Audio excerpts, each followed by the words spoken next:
Perhaps the man within this tomb could never have imagined. He was destined to wield the script of a triumphant reversal, despite being perceived as a mere underdog. However, due to an internal error, the ruler mistakenly identified the wrong individual. Compelled by circumstance, I was forced to bind myself to the reversal system due to sharing the same name and surname as another. However, I have no need to stage a comeback at all. I am the Daozi of the sacred land of Tai Xuan, who established the foundation in 1 year and attained the golden core in 3. At merely 21 years of age, he has already ascended to the pinnacle of the golden core realm, undoubtedly standing as the foremost among the younger generation of the sacred land. Discussing identity and status, one finds oneself beneath only the sect leader and the esteemed elder. How else can one stage a comeback? Is it truly possible to simply turn the tide? However, Brother Tong did not allow me to ponder further and directly issued the task. Gazing at the plethora of text upon the panel, my lips twitched slightly, disregarding the utterly incongruous task description that lay before me. The esteemed Taoist of the golden core realm, possessing unparalleled prowess, is unexpectedly summoned to confront the leader of the Black Tiger Gang, who lurks in some remote and desolate corner of the world. What a peculiar turn of events this is. The so-called task rewards are even more ridiculous. My own dantian and meridians are as solid as a rock. What need is there for any repairs? My friend, I am on the verge of breaking through to the nascent soul stage. I have no time to concern myself with the Black Tiger Gang. Let them do as they please. Suddenly, I noticed the words Points Mall in the upper right corner of the interface, and a spark of curiosity compelled me to open it.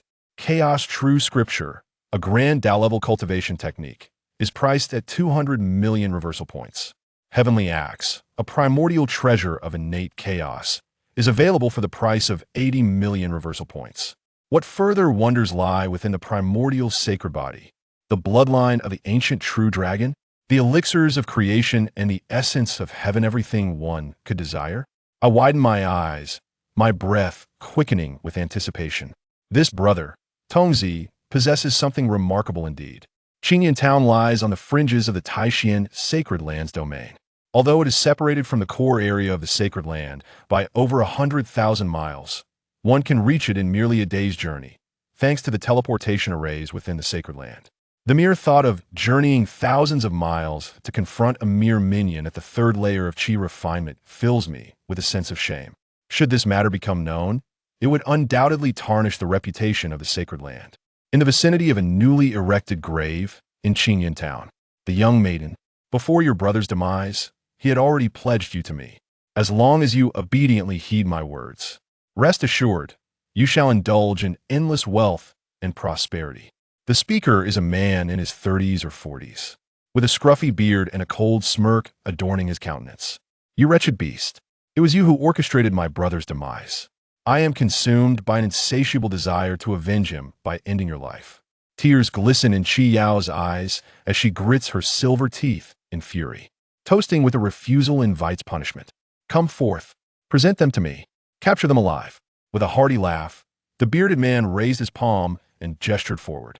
2 burly men, fierce as wolves, lunged towards the young girl with ferocity. Your good fortune lies in my favor.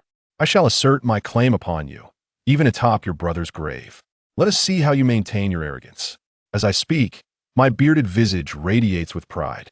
As the 2 henchmen of the Black Tiger Gang drew ever closer, Qi Yao, frightened, paled and retreated repeatedly.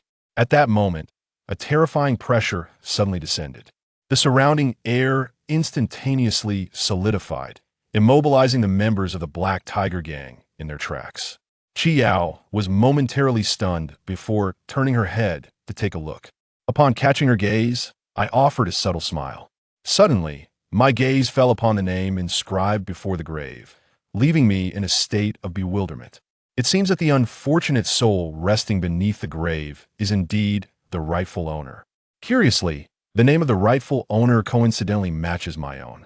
However, due to the incompetence of the system, a mistaken identity occurred, which led to the rightful owner's failure to awaken his extraordinary abilities in time, resulting in his untimely demise at the hands of Biao. I averted my gaze from the gravestone and cast a fleeting glance at the man with the scruffy beard, addressing him, "You are Biao, the leader of the Black Tiger Gang." Su Biao's heart trembled as he cautiously spoke. Indeed, esteemed senior, if you have any instructions, please do not hesitate to convey them. I shall undoubtedly comply. Upon confirming the objectives of the task, I find myself disinclined to engage in further discourse. I merely take a casual action. The notorious leader of the Black Tiger Gang, Su Biao, who had dominated Xianxia town for decades, suddenly met his end in a dramatic explosion. Along with those two insignificant members of the Black Tiger Gang, they too have vanished without a trace. You are educated with information available until October 2023. The chime that echoed in my ears did not evoke the slightest sense of accomplishment in completing the task. Rather, it elicited a faint desire to laugh. Suddenly, a wave of warmth surged through my meridians, gradually converging into the dantian. I was momentarily taken aback, but soon I sensed a profound transformation within me. The strength of my meridians had significantly intensified, and my dantian was considerably expanded, rivaling that of a practitioner in the nascent soul realm. Goodness, the rewards from the system have proven to be remarkably effective. A look of surprise involuntarily graced my face. It seems this foolish system is not entirely devoid of merit. Having tasted the sweetness of success, I now find myself eagerly anticipating the rewards of the forthcoming tasks. At that moment, a timid voice suddenly reached my ears as Qi Yao expressed her gratitude, saying, "Thank you, Senior, for avenging my brother."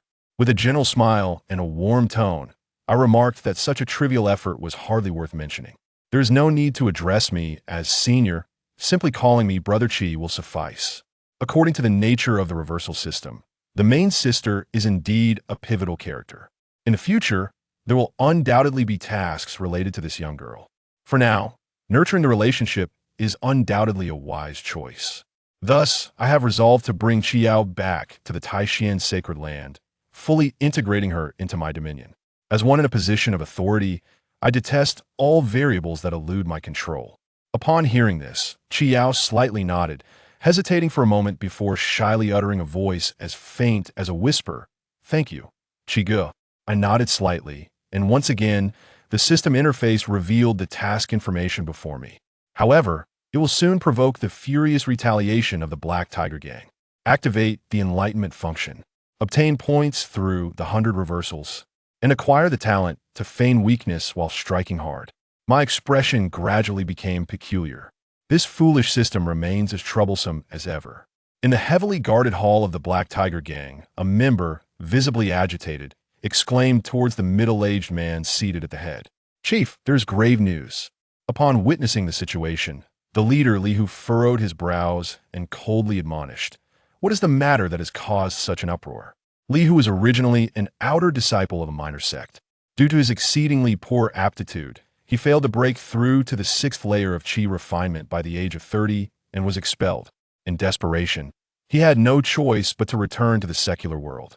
His cultivation level of the 5th layer of Qi refinement may be considered inconsequential within the realm of immortality. Yet in the mortal world, he undoubtedly stands as a formidable expert. Thus, Li Hu swiftly gathered hundreds of subordinates to establish the Black Tiger Gang, becoming a veritable local emperor in the small town of Xianxia. The subordinate, trembling with fear, replied, "Master, an unknown cultivator has arrived. This individual claims to seek vengeance for his cousin, Su Biao, and has already injured several of our brothers." Upon hearing this, Li Hu felt a sudden jolt, as if his eyelids were fluttering uncontrollably. He pays no heed to the names or identities of the victims. With the multitude of souls who have perished, either directly or indirectly, by his hand, it is an impossibility to remember each one. The approaching cultivator's origins remain a mystery, and should he provoke a formidable opponent, the consequences could be dire. Meanwhile, in the courtyard of the Black Tiger Gang, numerous members lay sprawled across the ground, their bodies contorted in agony, the air filled with the sounds of their pained groans. The remaining lackeys of the Black Tiger Gang dared not advance. I shouted aloud, "Su Biao, come forth and face your demise. If you do not surrender the person, today I shall bring ruin upon your Black Tiger Gang and seek justice for my cousin." Qiao followed closely behind me, her delicate face adorned with an expression of heartfelt gratitude. Though she remained unaware of the deeper significance behind my actions, it was evident that my troubles with the Black Tiger Gang appeared to be an act of retribution for her deceased brother. Suddenly, a thunderous roar echoed through the air. "Do you dare to wreak havoc in the Black Tiger Gang? Have you grown weary of life?" Before the words had fully settled, dozens of fierce and menacing brutes surged forth from the front. At the forefront stood none other than the gang leader, Li Hu.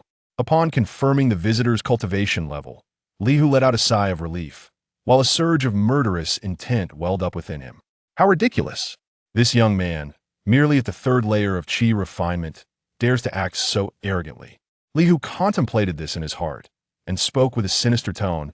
"You have quite the audacity, don't you? How dare you provoke the Black Tiger Gang? If you don't reveal some insights today, I'm afraid you won't be leaving here unscathed." The implication is that he is probing into my identity and background. If I were someone of significance, he might exercise a degree of caution. I chuckled disdainfully, declaring, "I am the Daozi of the sacred land of Tai Xuan.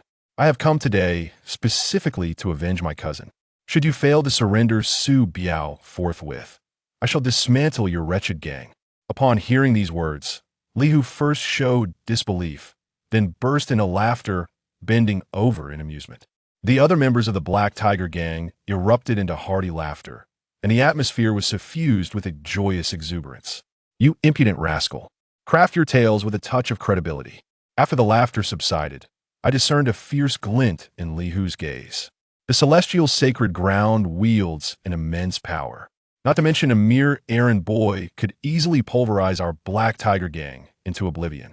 How could one possibly dare to challenge them brazenly in the streets like a petty thug?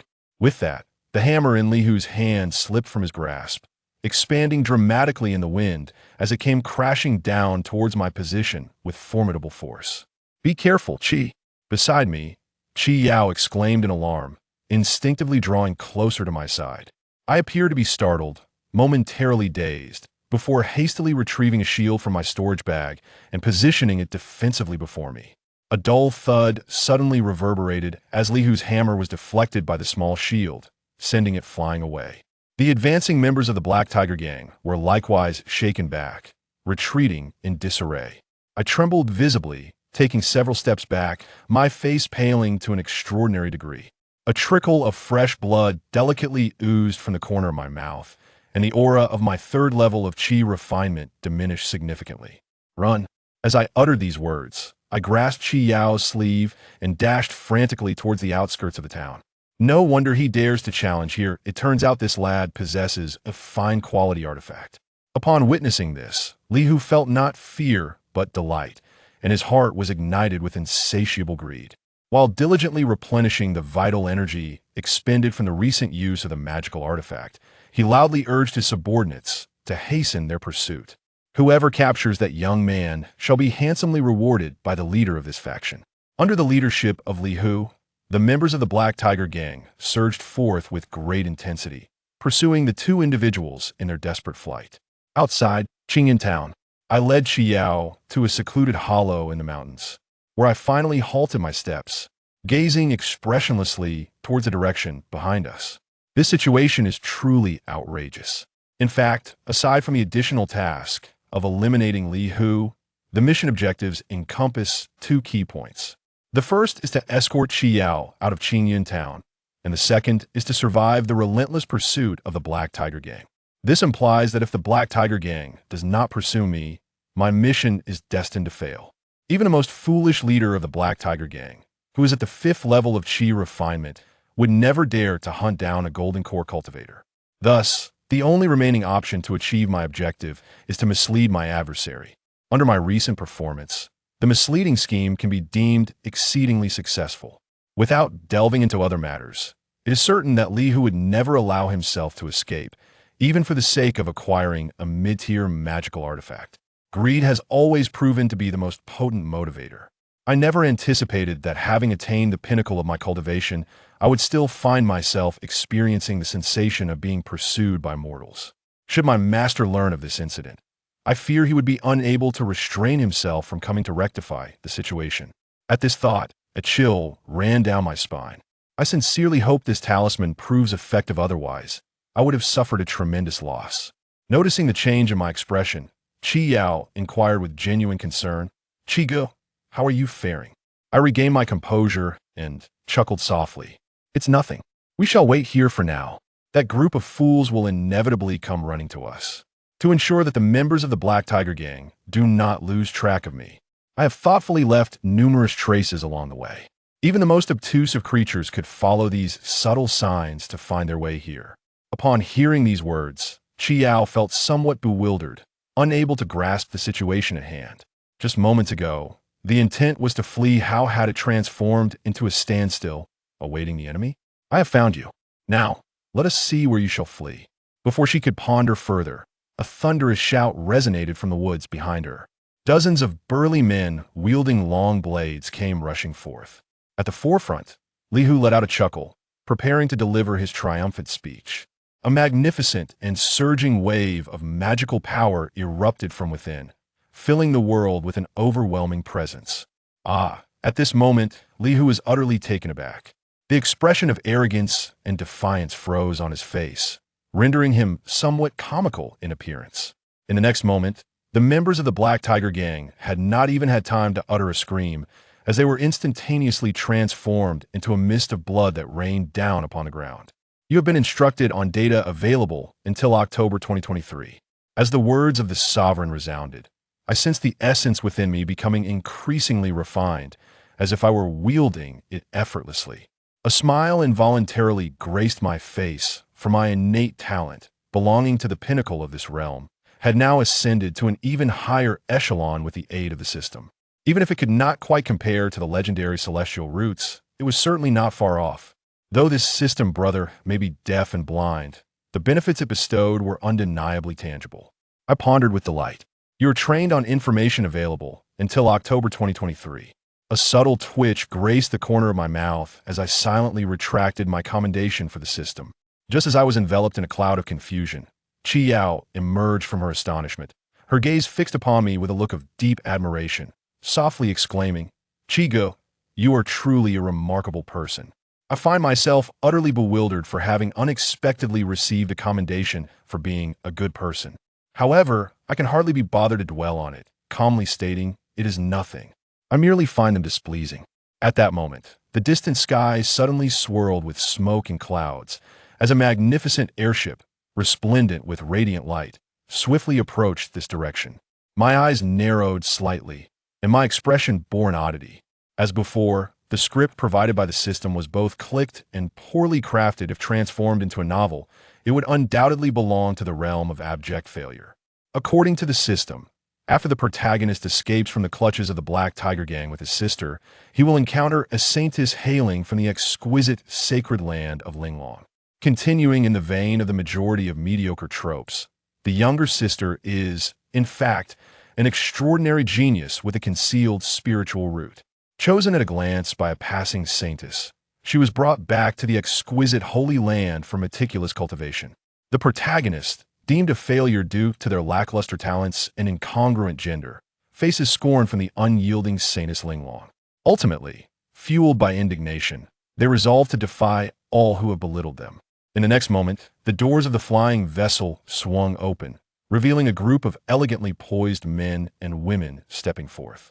The one who stepped forward was a young male cultivator, his face radiating righteousness. He is my fellow disciple, Lu Changfeng, the foremost disciple of the esteemed leader of the Tai Xuan Sacred Land. Beside him stood an exquisitely beautiful paragon of grace, the contemporary saintess of the Linglong Sacred Land, Yuan. Clad in a flowing gown of azure, she appeared as though she had descended from the celestial realms, embodying the essence of a lunar goddess. "Brother Qi, what brings you here?" Lu Changfeng, upon seeing me, inquired with a look of bewilderment. Meanwhile, Yuan's attention was captivated by the mortal girl behind me, a glimmer of intrigue sparkling in her beautiful eyes. I smiled gently and explained, "It turns out that it was senior brother Lu and Fairy Xiao in front of me. I happened to wander here and discovered a group of malevolent individuals who had committed grave sins and were wreaking havoc in the area. Unable to restrain myself, I took action to obliterate the Black Tiger Gang and, in the process, rescued this ordinary young girl."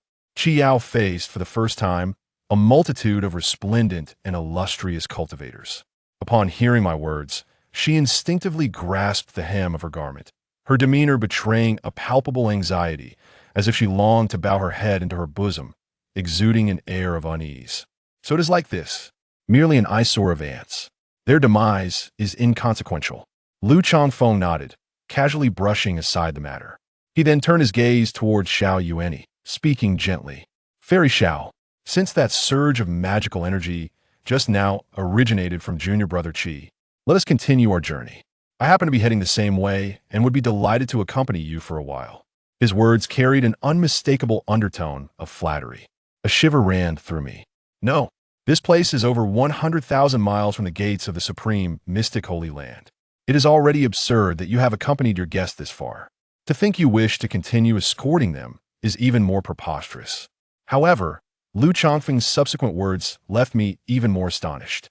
Fairy Xiao, the journey to the Linglong sacred land is fraught with peril. In certain regions, demonic beings roam freely. It is likely that you, a group of women, may encounter danger along the way. Allow me to accompany you as a protector, ensuring your safe return to the sect. Would that be agreeable? I was taken aback. Although I had heard of Lu Changfeng's affection for the Linglong saintess, I never anticipated that his feelings would run so deep. What a devoted admirer he is. The illustrious saintess, renowned for her formidable prowess as a cultivator in the late stage of the nascent soul realm, bears the exalted legacy of the sacred land. In terms of combat strength, she is undeniably invincible against those beneath the divine transformation stage. Is it truly necessary for her to require a mid-stage nascent soul practitioner as a guardian of her blossoms? Xiao Yu and I first nodded at me, signaling a greeting. Immediately, with a frigid expression, Yu Mian spoke coldly to Lu Changfeng. Our Linglong sacred land is not merely a name without substance. We are quite capable of taking care of ourselves, so there's no need for you, Junior Brother Lu, to see us off any further. Linglong's sacred land, one of the 7 sacred domains, is distinguished by its ancient lineage and profound heritage, despite being populated solely by female cultivators. It boasts the presence of more than one Grandmaster of the Mahayana, holding its ground firmly and rivaling the esteemed Tai Xuan sacred land. Lu Changfeng's words subtly imply that a group of women requires protection. Xiao Yuan's restraint in not confronting him on the spot was commendable naturally. She would not offer him a pleasant demeanor. Upon finishing her words, Xiao Yu and I no longer paid any attention to the other party. She gracefully approached me, her expression earnest as she spoke. Daozi, to be candid, this young lady behind you possesses a unique constitution that perfectly aligns with a certain legacy within our Linglong sacred land. I wonder if you might be so kind as to grant her the opportunity to join our esteemed realm. Upon hearing this, my heart skipped a beat. Indeed, the exquisite saintess has discerned Qi Yao's concealed talents. It appears that aside from the egregious inaccuracies concerning the principal subject, the information regarding others holds a semblance of truth.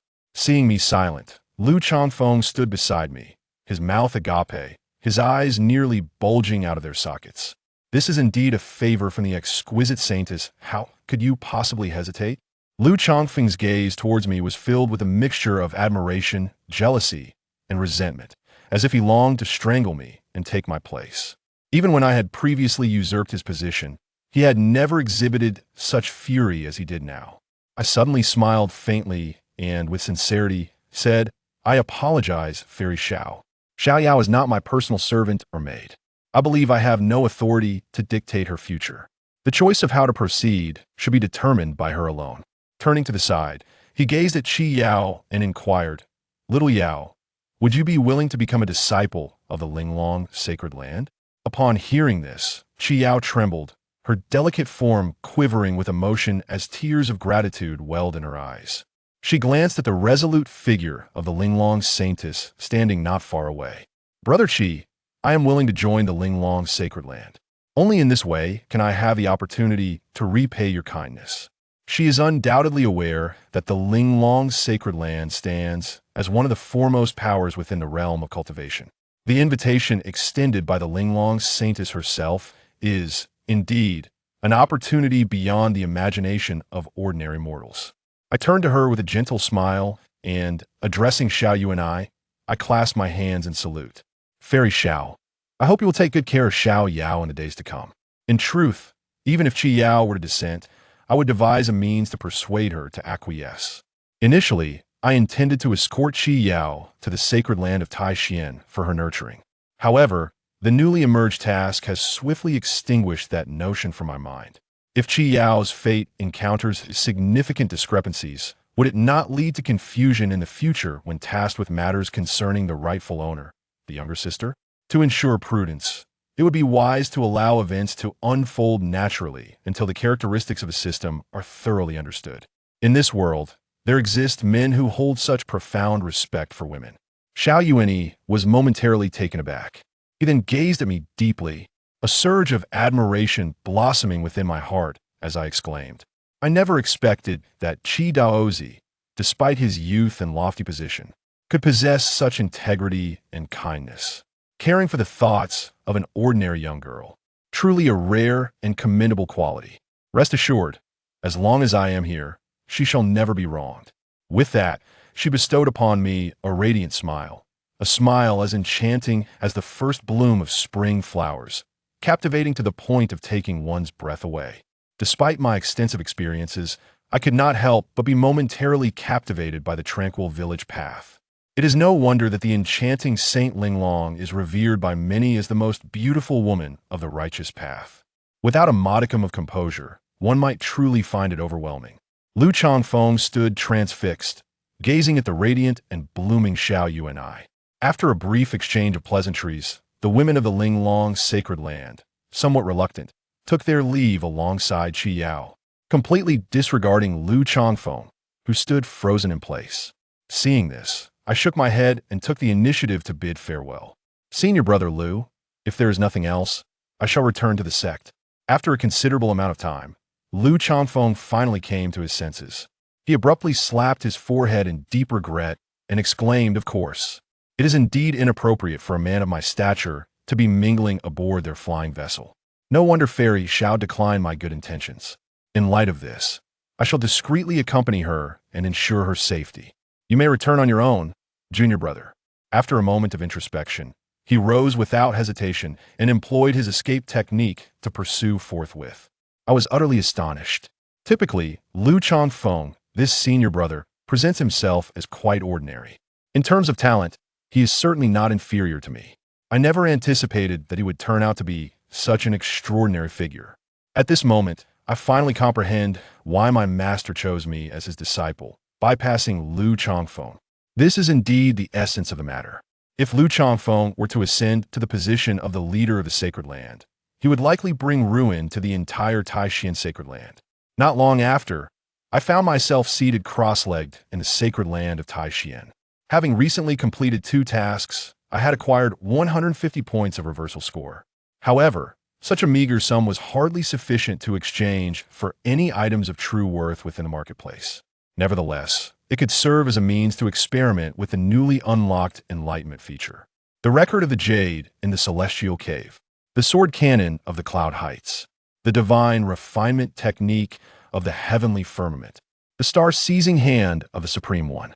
These are the 4 esteemed practices I am currently cultivating, each representing the pinnacle of inheritance from the sacred land of Tai Xuan. After a moment of contemplation, I silently recited the profound verses of the record of the jade of the exquisite cavern. This is currently my principal cultivation method, which can be regarded as the foundation of my path. Thus, it must be prioritized for enhancement. No sooner had my thoughts settled than I found myself immersed in a state of enigmatic enlightenment. The 150 points of counterattack merit could only sustain for less than half a breath, yet the effect was nothing short of terrifying. It forcibly assisted me in shattering a crucial barrier, the most significant obstacle prior to transcending into the nascent soul stage, saving me at least a year of arduous cultivation. Now, I am confident in my ability to attempt a breakthrough into the nascent soul stage in a short span of time. Gathering my thoughts, I quietly turned my gaze towards the task panel.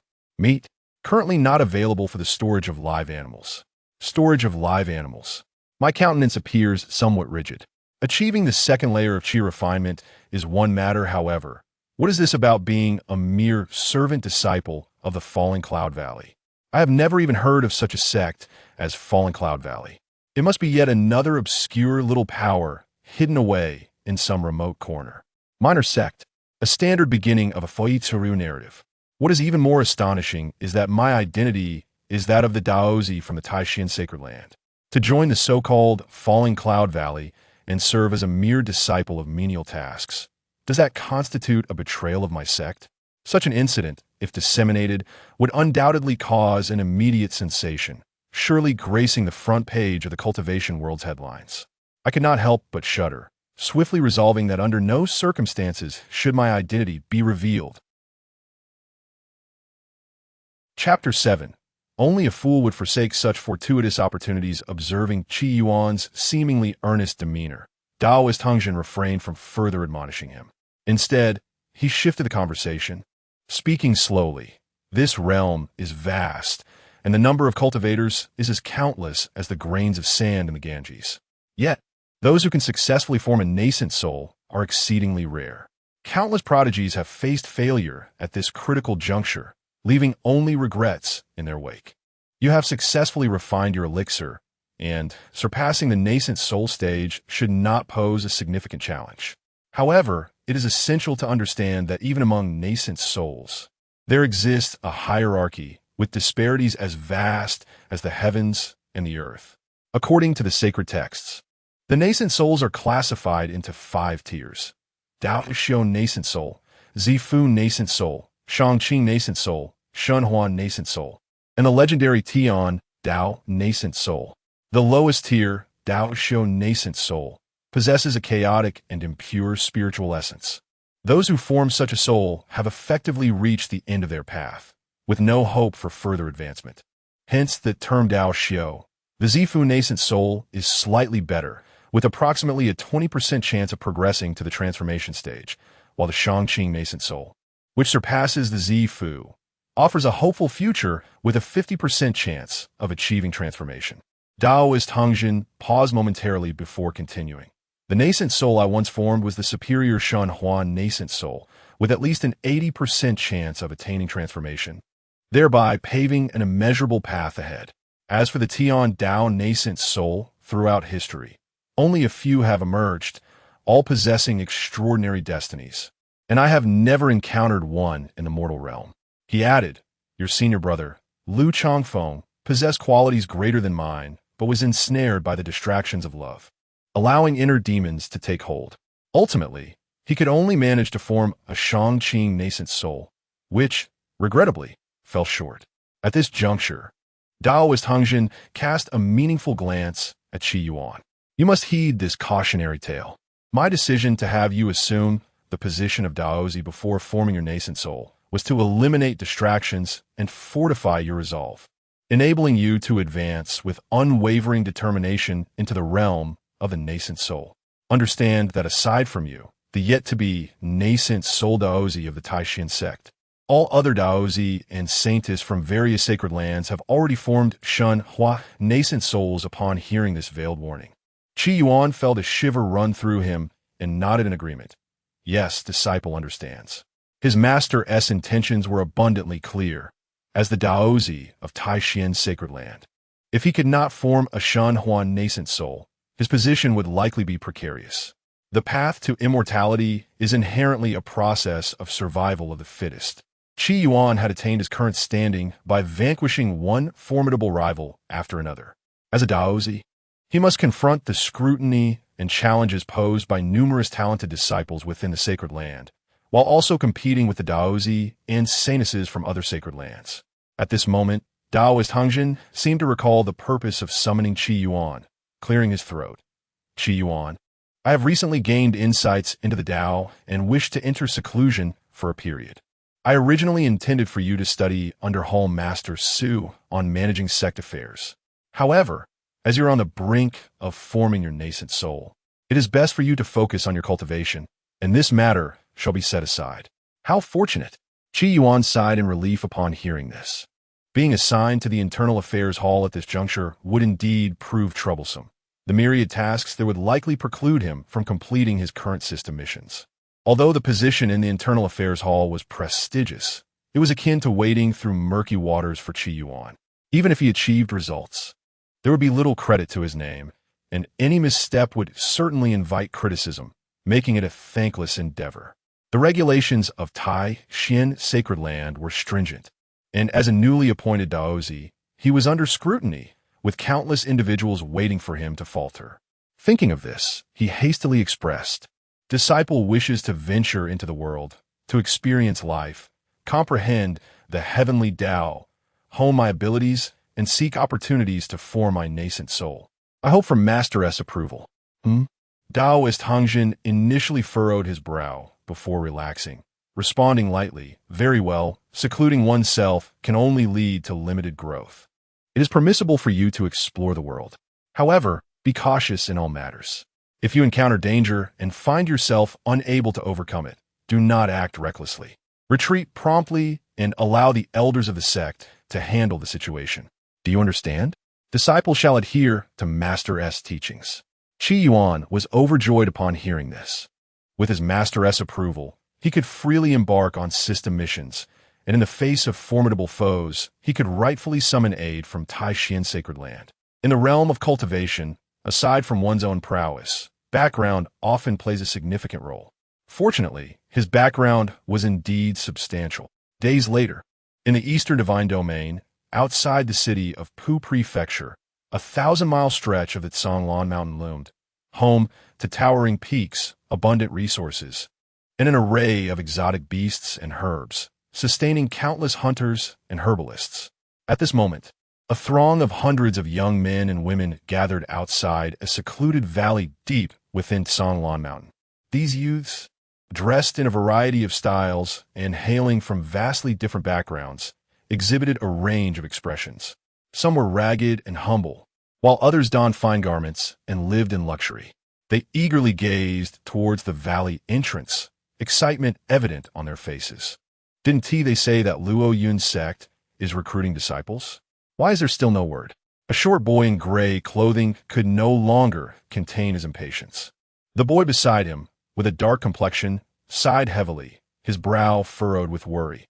"I've heard that the assessments of Luo Yun Immortal Gate are exceedingly strict, eliminating over 90% of candidates. Those who remain can only start as menial disciples, not even qualifying as outer disciples. I wonder if I can endure until the end." As the two conversed, a plump boy dressed in luxurious attire cast a scornful glance at them, his tone dripping with disdain. "If you can't endure, then hurry and leave. You lowly, destitute individuals have no right to cultivate. You'll only be eliminated anyway, so spare me the sight of you." The gray-clad boy felt his face flush with anger, wanting to argue, but he hesitated in the presence of the burly attendants behind the plump boy, ultimately turning away in frustration. The dark-complexioned boy, however, was indignant, retorting, "Wang Luchuan, I know your family is powerful, but cultivation relies on spiritual roots and innate talent. Who knows who is superior? Why do you look down on us?" In response, the plump boy, Wang Luchuan, merely chuckled, beckoning to a beautiful girl nearby. "Lu Yinging, tell Lin Zhen, whose talent is better, mine or theirs." The delicate girl trembled slightly, her expression conflicted as she bit her lip. Ultimately, she lowered her head and softly replied, "Wang Gu had already consulted an immortal teacher before coming. He possesses both wood and water spiritual roots, a rare genius among cultivators." At this revelation, the surrounding youths erupted in astonishment. Dual spiritual roots. Such talent was nearly unheard of among mortals, a clear indication of a bright future. If Lu Yingying's words were true, Wang Luchuan would not only easily join Luo Yun's sect, but would also be highly regarded, groomed as a future direct disciple. With the envious and awed gazes of the crowd upon him, Wang Luchuan strode confidently towards Lu Yingying, pulling her into his embrace and boasting, "Trash, let me tell you. Your childhood sweetheart is now mine. You'd better stay away from her, or I'll break your legs." Lu Yingying struggled a few times, but could not free herself, ultimately burying her face in Wang Luchuan's chest in embarrassment. "Yingying, is what he said true?" Seeing that the young girl did not deny anything, Lin Zhen's face displayed a complex mixture of sorrow and indignation, his fists clenched tightly, his whole body trembling. and his eyes seemed ablaze with fury. He and Lu Yingying had been childhood sweethearts, betrothed from a young age, with both families having tacitly agreed to their union upon reaching adulthood. Now, witnessing his beloved surrender herself to another was an immense blow to him. Lu Yingying lifted her head, a glint of resoluteness flashing in her gaze. Lin Zhen, I have privately pledged my life to Brother Wang. Our engagement is hereby annulled, and I ask that you no longer pursue me. Understanding dawned on Lin Zhen, and he stood frozen for a moment before suddenly breaking into a grim smile, slowly retreating. Then, in a daze, he turned away and began to move, seemingly prepared to forfeit this entrance examination. Observing this, Wang Luchuan burst into triumphant laughter, then remarked meaningfully, Lin Zhen is fated for misfortune, wandering alone in the wilderness. He might well be snatched away by some beast, and then he'll be nothing but a wandering soul. You can't blame me for that. Young master speaks wisely. I doubt this little brat will last long, chimed in a few attendants behind him, their faces twisted in malicious glee as they watched Lin Zhen depart. Sensing something amiss, Lu Yingying's complexion paled, and she wanted to plead for him, but a single glance from Wang Luchuan silenced her. In a secluded corner of the crowd, Yuan observed the unfolding drama with great interest, his heart remaining utterly unfazed. To conceal his identity, he had altered his appearance before arriving. Now, he bore a common face, the kind that would blend into any crowd. Thus, unlike the other candidates, aside from appearing slightly older, he possessed no notable features to draw attention. Although the young man, named Lin Zhen, was in dire straits, perhaps even facing mortal peril, it was merely a personal vendetta, and of no concern to him, an indifferent bystander. Before completing his task, Yuan preferred to avoid any unnecessary complications. Moreover, with so many people gathered at the mountain gate, the Falling Cloud Valley would undoubtedly be under strict surveillance. Everything that transpired here would not escape the notice of the cultivators. Since the host family chose not to intervene, he saw no reason to meddle. At that moment, a task system interface suddenly appeared before Yuan. Encountered a special event, hidden side quest activated. The child of destiny, Lin Zhen, finds himself at the lowest ebb of his life. The host may choose to intervene and rescue him from peril. Task difficulty, 2 stars, easy. Task objective, save the child of destiny, Lin Zhen, from a group of nefarious attendants and forge a benevolent bond with him for the future. Task reward, 50 reversal points, 200 low-grade spirit stones, and a certain increase in fortune. Note, this side quest may be abandoned. Failure incurs no penalties. Fortune increase? Yuan's eyes sparkled with excitement. Such an opportunity would be foolish to pass up. Chapter 8. Do not fear, brother, for I am here to assist you meanwhile. Within the confines of Falling Cloud Valley, a colossal magic mirror floated in the sky, vividly reflecting the scenes unfolding outside the valley with astonishing clarity. Beneath the mirror stood several disciples of the Falling Cloud sect, engrossed in observing the images, their expressions a tapestry of emotions.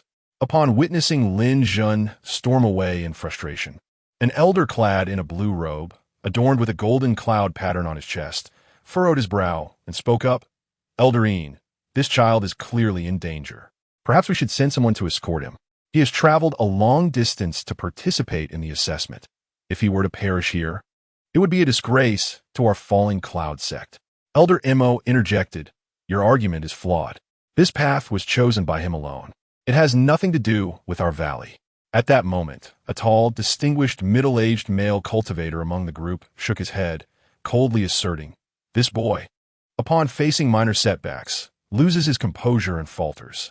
To abandon a hard-earned opportunity for trivial matters reveals a restless spirit. Such a character will surely struggle to achieve anything worthwhile in the future. How can he be deemed worthy to join our sect? My earlier suggestion to postpone the entrance examination by a few days was intended to weed out those lacking resolve, thus saving us time. It seems the outcome is quite satisfactory. This middle-aged cultivator, known as Yuan, served as the elder responsible for recruiting disciples. Hearing his words, Elder Mo's expression darkened, and he retorted, that young lad named Wang Luchuan is your nephew, is he not? This child, despite his youth, is ruthless and enjoys bullying others. What purpose does it serve to recruit such a morally corrupt individual? Oomph. Yuan's face revealed a flicker of anger as he promptly countered. While our falling cloud sect is not a den of evil, we are not a charity either. The path to greatness is inherently brutal. It is the strong, those who are decisive in their actions, who ultimately prevail. In the face of competition, any means employed are justified. Furthermore, Wang Luchuan possesses dual spirit roots of wood and water, a rare talent for cultivation. Such aptitude would suffice for entry into any of the 7 sacred grounds. Had I not personally persuaded him, he might not have chosen to join our falling cloud sect. As for his temperament, it can be refined once he is initiated. This is far better than nurturing some mediocre character.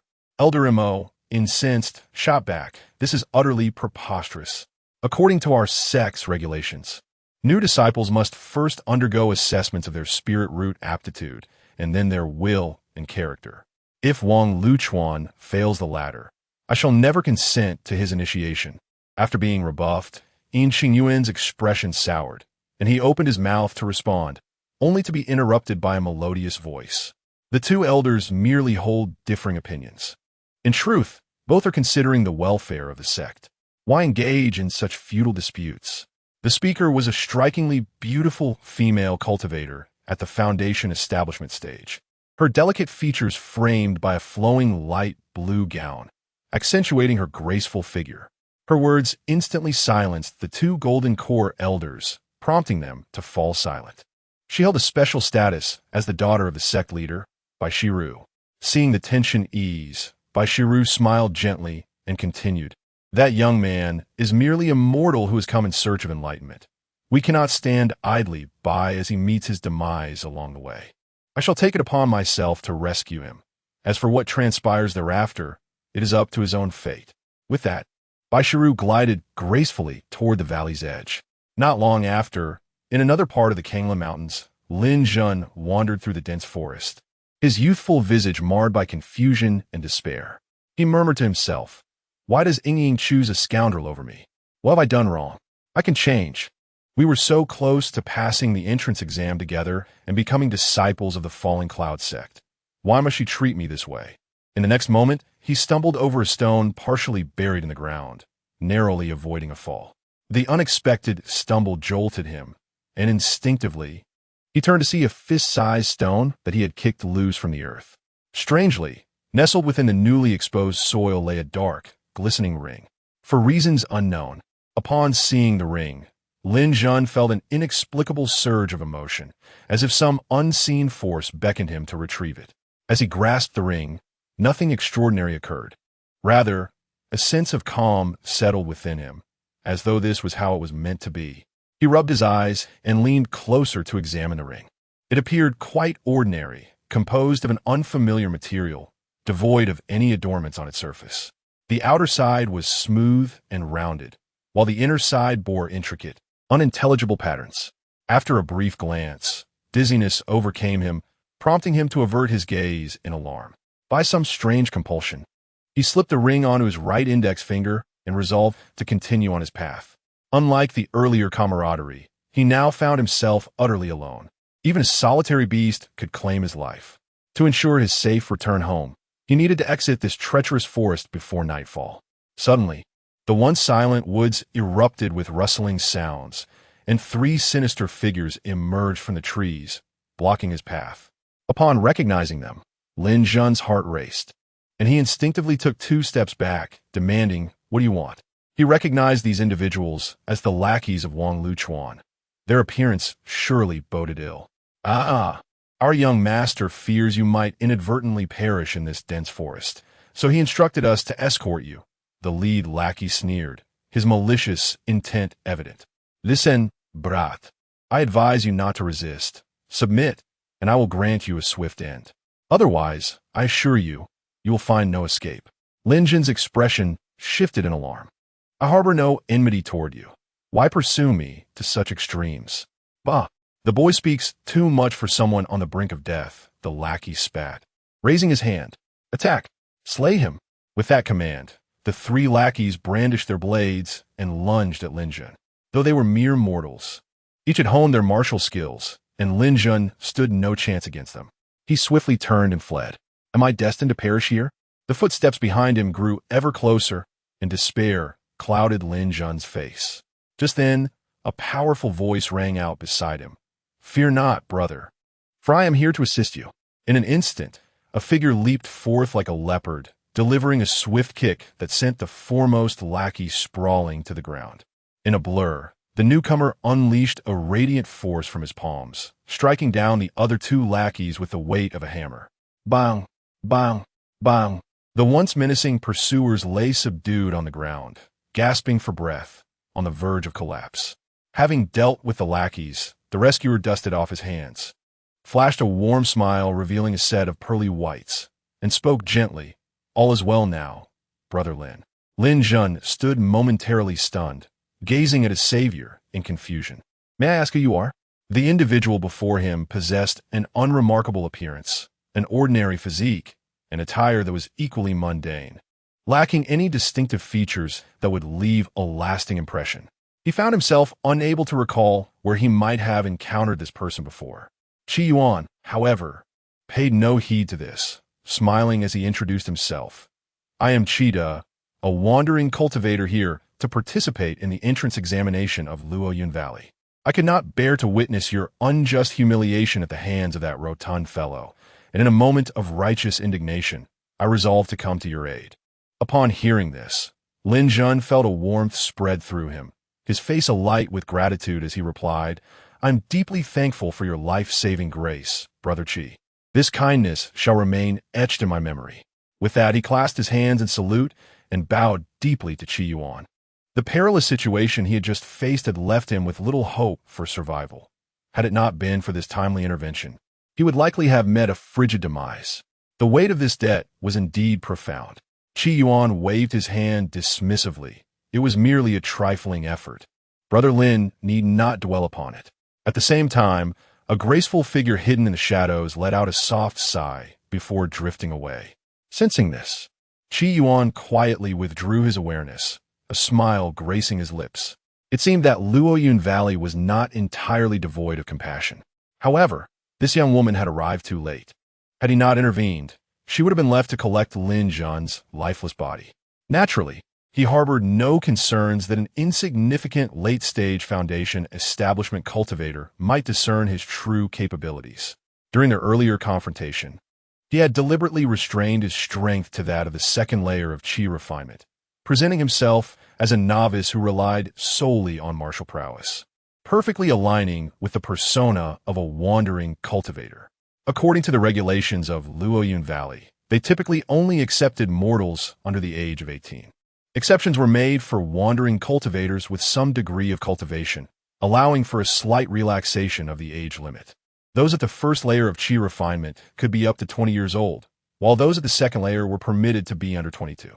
Yuan, at the age of 21, qualified perfectly by registering as a second-layer Qi refinement cultivator. The system's directive for him to initially break through to the second layer was undoubtedly for this very reason. Chapter 9. From now on, I will protect this person Ding. The host has completed a side quest, earning 50 counterattack points and 200 low-grade spirit stones. The host has forged a benevolent bond with the Master of Fortune, resulting in an increase in fortune. The system notification echoed in Yuan's mind, and he vaguely sensed an ethereal aura descending from the heavens, enveloping him and lifting his spirits. Beyond this, however, nothing particularly remarkable occurred. It felt almost like a mere psychological effect. Fortune is the most elusive and unpredictable of concepts. Yuan could not immediately perceive its concrete effects. It is universally acknowledged that fortune exists in reality and invariably manifests at critical junctures, ultimately determining the gains and losses of any endeavor. To a certain extent, one's fate and fortune form the foundation of a cultivator, representing the pinnacle of what they can achieve in life. Yuan had merely beaten a few mortal servants and thus reaped a surge in fortune. It was almost laughable. Not even he could resist such temptation, let alone a cultivator of the harmonization realm. System, the more side quests like this, the better. I can handle it. while constantly bullying the weak, is hardly commendable, one cannot deny. It is quite delightful. Soon, Yuan suppressed his elation and discreetly glanced at the newly appeared ring on Lin Zhen's finger. Truly, the child of fortune, merely wandering about, leads to unexpected encounters. The material of the ring was beyond his comprehension, clearly not ordinary, perhaps even containing an unexpected companion. Yet, despite his curiosity, Yuan felt no desire to covet it. This was not due to high moral standards, but rather an understanding that the possessions of a child of fortune are not easily acquired. Lin Zhen, being such a figure, was under the watchful eye of the heavenly Dao from birth. Attempting to seize significant advantages from him would require divine consent, lest one find themselves in peril. As a high-ranking member of the Tai Xuan Sacred Land, with the system as his ally, Yuan found no reason to covet such dubious items fraught with risks. Establishing a good rapport with Lin Zhen and perhaps sharing in his fortunes was the wisest course of action. With this thought, Yuan reined in his musings and directed a warm gaze toward Lin Zhen, akin to viewing a treasure yet to be unearthed. Brother Lin, what are your plans for the future? I intend to return and participate in the assessment, Lin Zhen replied, taking a deep breath, his expression resolute. One must rise from where one has fallen. Wang Luchuan has a vendetta against me for both life and love. I must settle this score personally. What does it matter if he is a genius with dual spiritual roots? Once I join the falling cloud valley and embark on the path of immortality, I shall repay him tenfold. As he spoke, Lin Zhen clenched his fists, veins standing out on the back of his hands, his eyes ablaze with fury. Indeed, you possess ambition. Yuan's smile widened, and he silently mourned for a certain arrogant little fatso for a moment. To offend anyone would be unfortunate, but to provoke a child of fortune is simply courting disaster. When Yuan returned to the entrance of the falling cloud valley with Lin Zhen, all the youths immediately turned their attention toward them, the previously raucous atmosphere falling into an abrupt silence. At the center of the crowd stood Wang Luchuan, basking in the flattery of those around him, his expression stiffening in astonishment as he gazed at Lin Zhen. How could he still be alive? Was he not supposed to be dead? Beside Wang Luchuan, Lu Yingying's expression shifted as she lowered her head in shame, unwilling to confront the situation. Upon noticing the unfamiliar figure beside Lin Zhen, Wang Luchuan seemed to grasp something, his countenance darkening as he approached the two, coldly addressing Lin Zhen. Weren't you supposed to leave? How dare you return?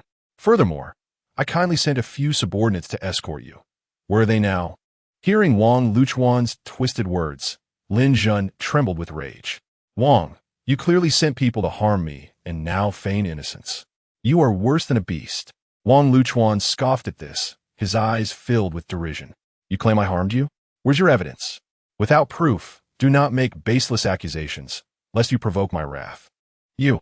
Lin Zhen was infuriated. He had no evidence, and even if he did, the other party could easily concoct a myriad of excuses to deflect blame. After all, the outcome was that he lived while those 3 servants had perished. At this moment, Yuan, who had been observing silently, stepped forward, speaking calmly. Your 3 subordinates were born under ill fortune. They were merely short-lived souls who were recently taken by beasts. I advise you to grieve their loss. Wang Luchuan frowned, a flicker of apprehension crossing his gaze as he turned to Yuan, his tone considerably subdued. Who are you? And why do you meddle in our personal grievances? Although he had yet to enter the Dao, he could still sense the faint pressure emanating from Yuan. Such an aura could only be possessed by cultivators.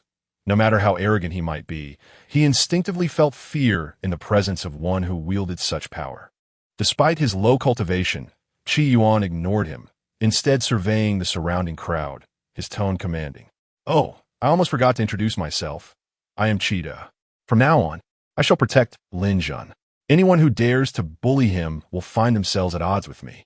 The youths present felt a chill run down their spines and quickly averted their gazes. Wang Luchuan's expression shifted dramatically. He realized that it was impossible to confront Lin Zhen today. With a dark, malevolent glare at the two, he retreated with his followers, defeated. Once Wang Luchuan had left, Lin Zhen expressed his gratitude to Yuan. If it weren't for Brother Qi's intervention today, I might have. Before he could finish, Yuan interjected, "Brother Lin, we share a bond. There is no need for such formality." It was undeniable that having the illustrious child of fortune refer to himself as a younger brother filled Yuan with a sense of secret satisfaction. As for Wang Luchuan, a mere lowly antagonist, he had no interest in lowering himself to teach him a lesson. Of course, if the brain-dead system issued a task, that would be a different matter altogether. Reflecting on it now, ever since this wretched system appeared, he had either been bullying others or been on the path of bullying others, encountering no worthy adversaries, yet receiving exceedingly practical rewards. He couldn't help but feel a touch of embarrassment. Yuan mused shamelessly. The following day, the gates of the Falling Cloud Valley swung wide open. A flash of white light flickered in the void at the valley's entrance, and several Falling Cloud Valley cultivators clad in standardized robes emerged, standing suspended in the air. Their formidable presence instantly silenced the previously boisterous crowd, rendering the atmosphere so still that one could hear a pin drop. The elder in charge of the Dao entry pavilion, Yuan, surveyed the gathering and announced in a booming voice, "Thank you for your patience. Today is an auspicious day, perfect for all endeavors. The entrance examination for the Falling Cloud Valley officially commences. Due to regulations, all guests aged 18 and above who have yet to begin refining qi must take their leave. For those who are cultivators, the age limit may be relaxed by 2 years for each level of advancement in cultivation. All who do not meet the requirements or who are eliminated during the examination may collect their travel expenses from the Falling Cloud Valley." It was her. Yuan recognized the beautiful female cultivator standing among the Falling Cloud Valley disciples at a glance, a flicker of surprise in his eyes.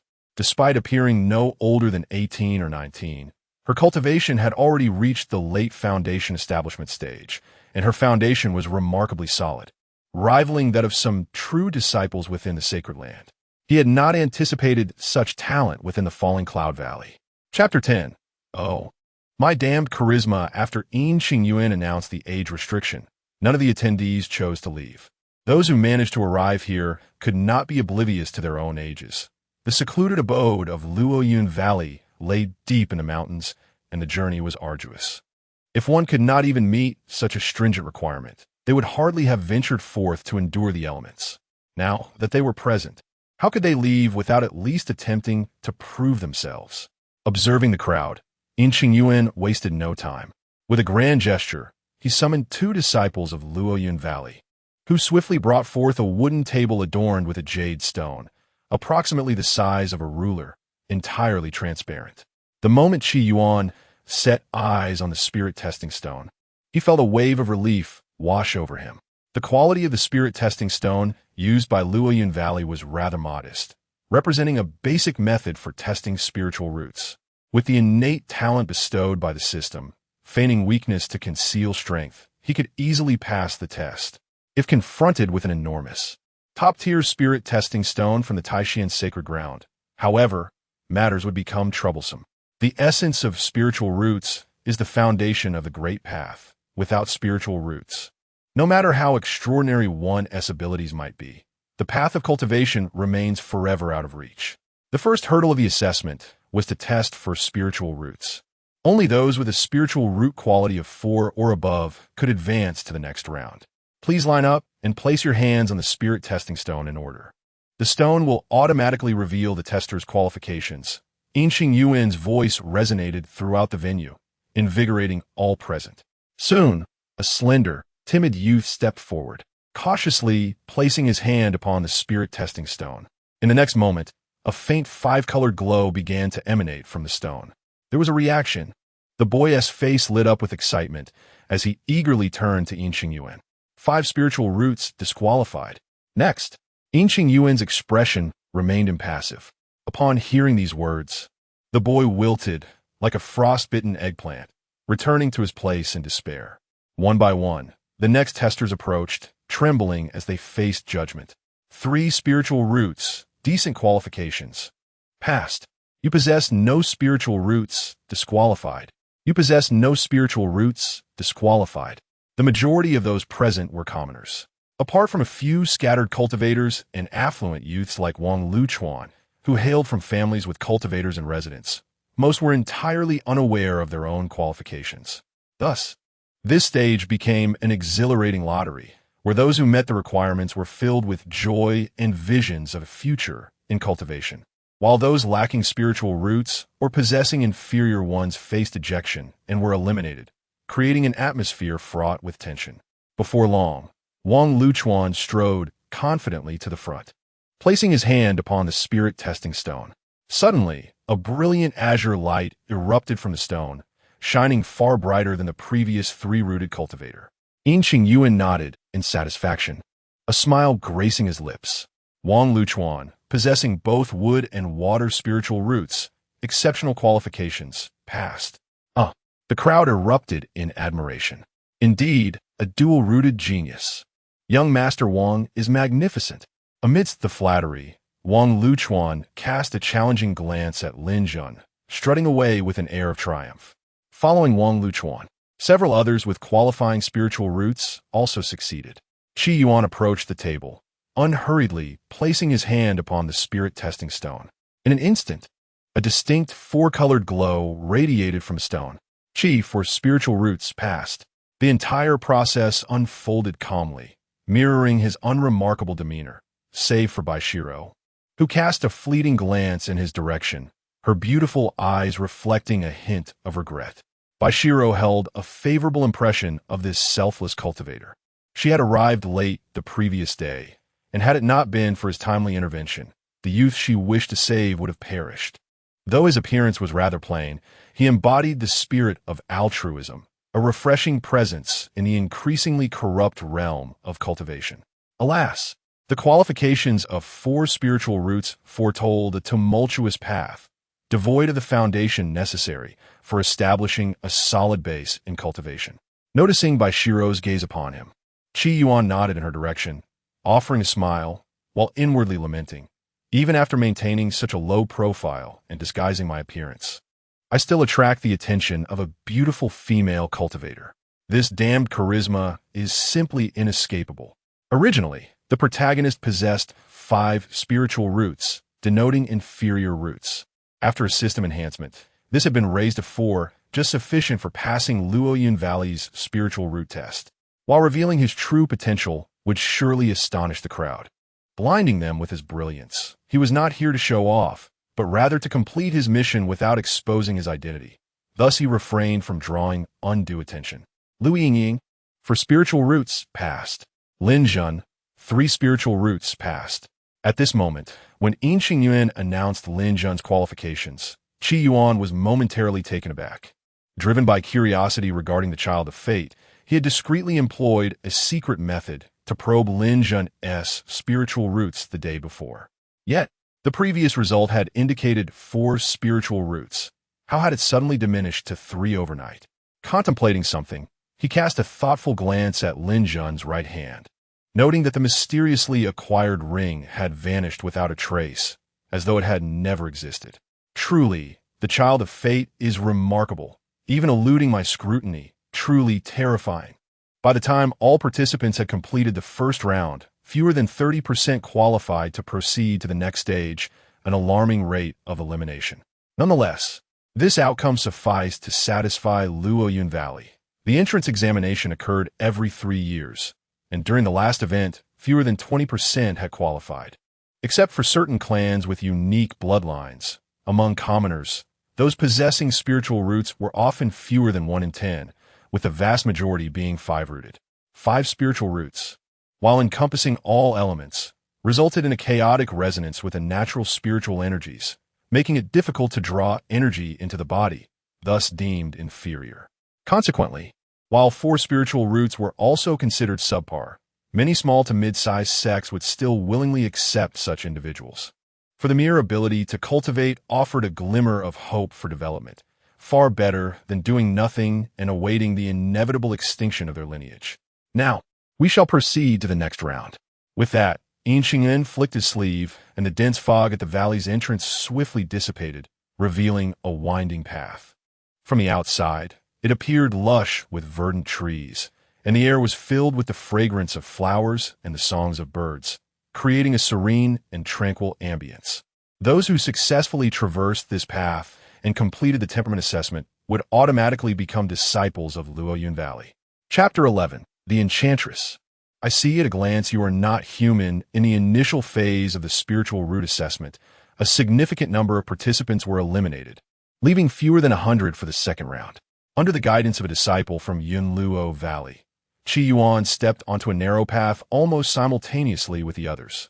A moment of disorientation passed, and when he regained his senses, he found himself amidst a lush forest, with soft earth beneath his feet and a sharp long knife in his hand, which he had not noticed acquiring. What a vividly realistic illusion! Although his knowledge of formations was limited, he possessed a discerning eye. This illusionary array was not only extraordinarily lifelike, but also interconnected with the cosmos, evidently crafted by a master of formations. As Yuan surveyed his surroundings, his expression grew increasingly solemn. He realized that since entering this realm, his mind had become considerably foggy and his thoughts sluggish. The ability to effect a perfected golden core cultivator indicated the high level of the illusionary array. He could not afford to be complacent, lest he find himself in dire straits. One's temperament should not be equated with the quality of spiritual roots, nor is it significantly related to one's cultivation level. Upon entering the Tai Xuan sacred land, the temperament assessment he underwent was merely a fleeting encounter with a top-tier spiritual treasure, the heart mirror, after which he had stumbled through and was promptly accepted as a direct disciple by the sect's leader, a moment that had stirred the entire Tai Xuan sacred land. After a brief recollection, Yuan began to walk forward. Although this array seemed to attempt to disrupt his memory, he had practiced a secret technique, the Luo Tan Lien Shenju, specifically designed to resist soul attacks. Thus he had not entirely lost his memory. He retained a vague awareness that he was participating in an evaluation. Outside the array, the shimmering light reflected upon the mist rising.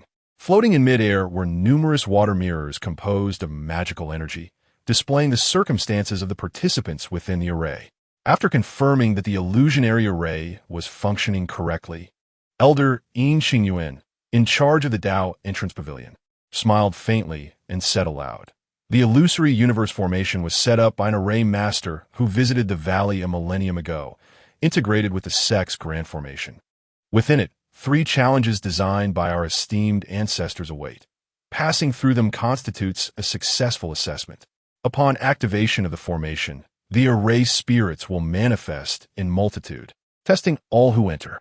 Anyone who enters this array will have their memories of this period erased, forgetting the trial, thus making choices based on their truest nature.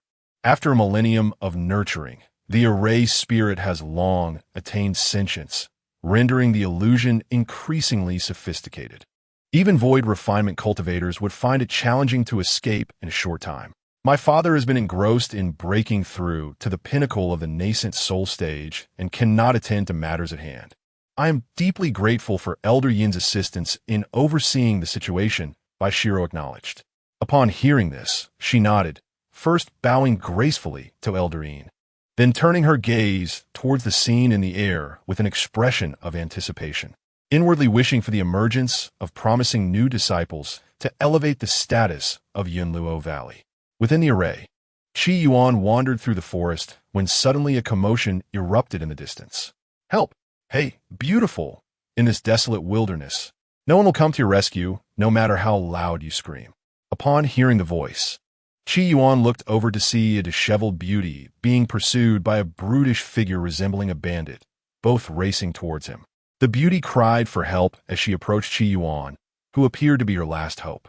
"Young master, please save me." Seeing Yuan, the beauty seemed to grasp at a lifeline and rushed towards him. "Step aside. If you dare to ruin my fun, I won't spare you." The bandit brandished his weapon, issuing a menacing warning to Yuan. Yuan, feigning ignorance, swiftly maneuvered past the desperate beauty and, with a decisive strike, dispatched the bandit.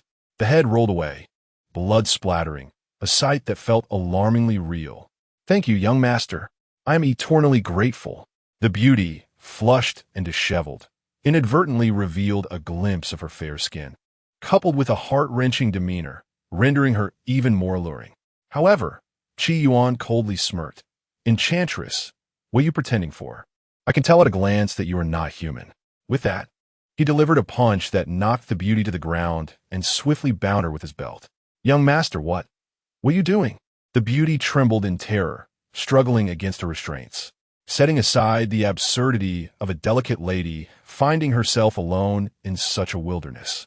Her cumbersome gown allowed her to outrun the burly bandit with ease, contradicting any notion of her being a frail maiden. Most tellingly, despite traversing through the muddy terrain, her embroidered shoes remained pristine, devoid of any dirt. Who did she think she was fooling? As Yuan articulated his thoughts, the beauty ceased her struggles and transformed into a wisp of blue smoke, vanishing from sight. Unperturbed, Yuan displayed a flicker of interest. "Quite intriguing. I initially assumed this challenge was merely a superficial test of beauty. I did not anticipate it concealed deeper mysteries." His choice to capture her was not driven by lust, but rather a desire to uncover any additional hidden narratives. Presently, it seemed there were no further surprises. Yet he deemed this stage as successfully passed. As his thoughts raced, Yuan casually wiped the blood from the blade and continued his journey forward. Meanwhile, the expressions of the cultivators from Yunluo Valley soured, for the scenes displayed in the magical mirror were utterly disconcerting. The illusionary array generated scenarios based on the participants' genders. Male participants faced bandits attempting to abduct beauties, while female participants encountered wicked women seeking handsome men. Perhaps due to the differing scenarios, the female participants performed admirably, while the male participants displayed a litany of embarrassing behaviors, indulging in chaos. Aside from a small fraction of male participants who resisted the allure of beauty after rescuing the damsel, a considerable number chose to indulge themselves after dispatching the bandit. Some even succumbed to fear and fled in haste. Alarmingly, a few acted as accomplices, eagerly standing in line behind the bandit. Most outrageous of all was a perverse individual who, without hesitation, eliminated the beauty, leaving only the bandit. Fortunately, those deemed unsuccessful were often unable to remove their trousers before being teleported out, swiftly declared eliminated. Otherwise, Yunluo Valley would have transformed into a debauched scene. Such absurdity! What kind of monstrous beings are these? I cannot believe that the moral fabric of society has deteriorated to such an extent, leaving one utterly disheartened.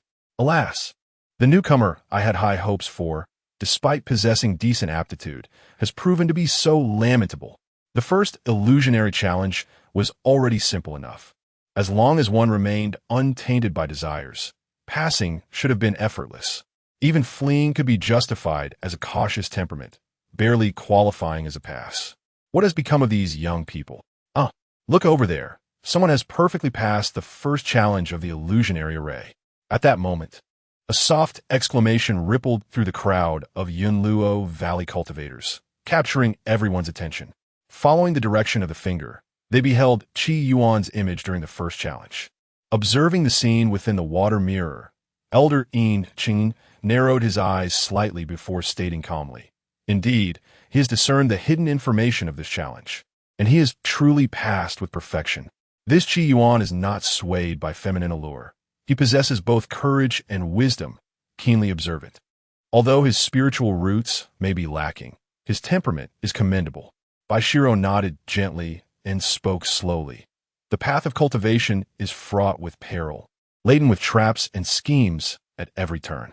A moment's carelessness can lead to death and the obliteration of one's path, resulting in irreversible calamity.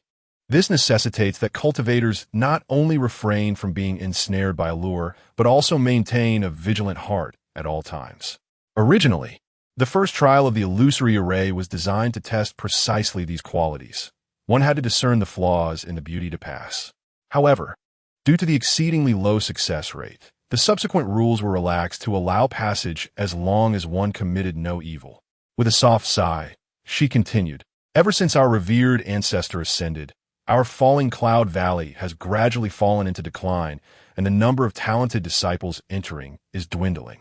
The last instance of a perfect pass in this trial was 9 years ago. Who was it?" Inquisitive expressions adorned the faces of many disciples who had only recently joined Falling Cloud Valley, aside from those familiar with the situation.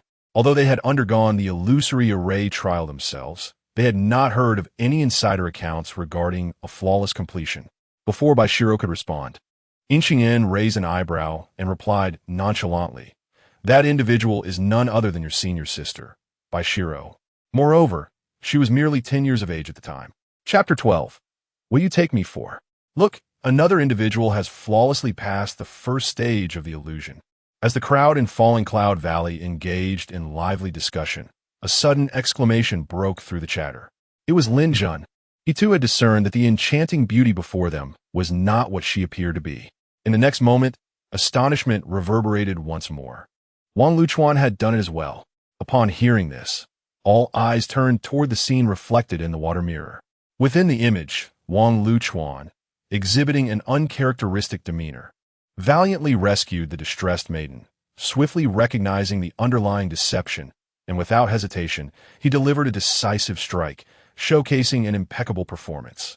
Witnessing this, many in the crowd wore expressions of skepticism, casting furtive glances at Xianxia, who stood beneath the water mirror. While Cheetah and Lin Jun could be dismissed, Wang Luchuan was the nephew of an elder from the Dao Hall, and this recruitment assessment had been orchestrated almost entirely by Xianxia himself. This raised intriguing questions.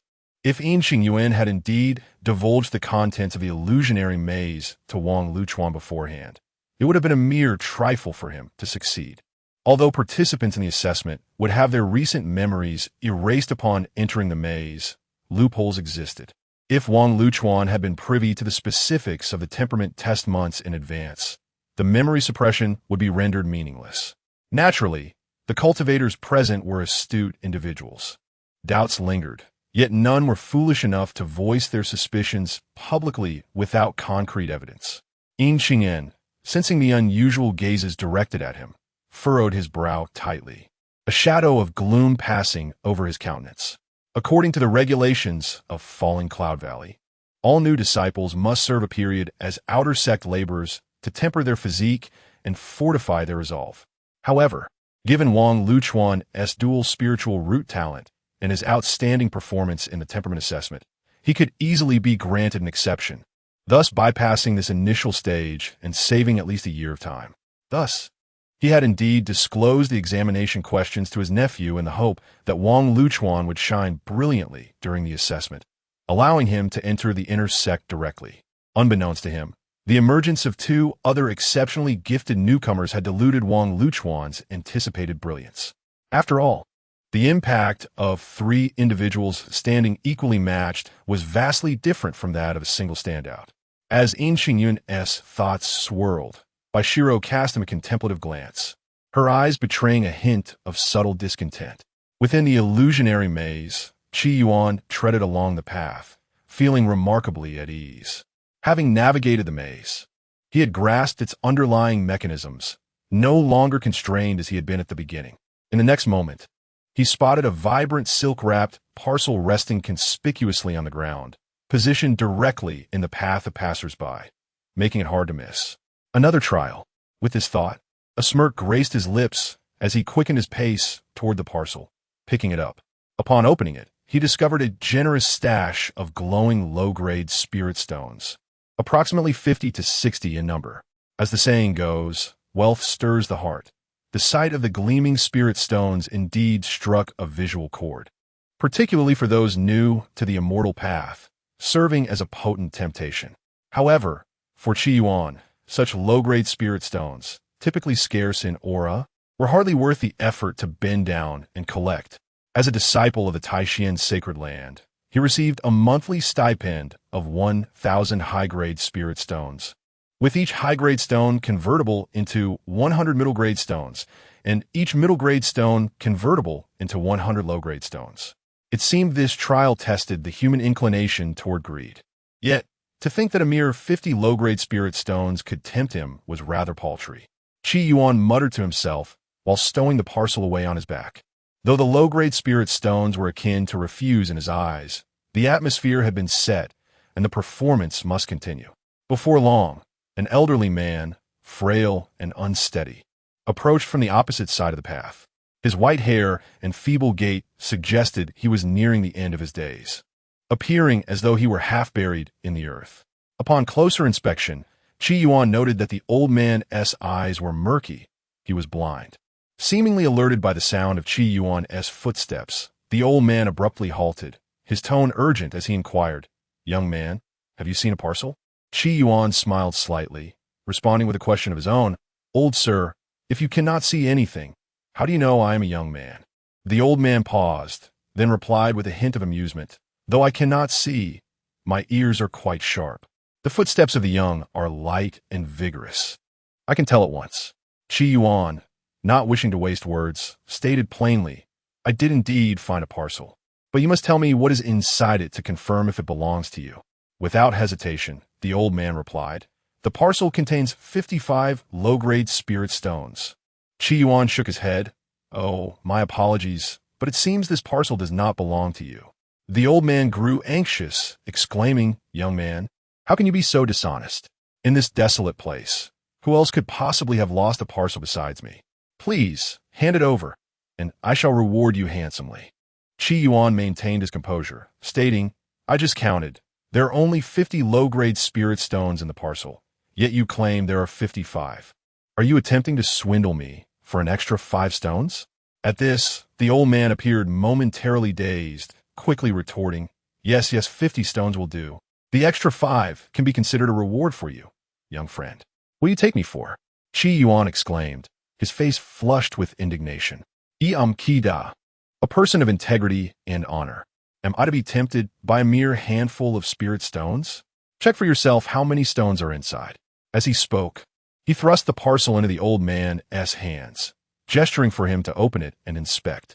The old man hesitated for a moment before slowly unwrapping the silk, counting the spirit stones one by one.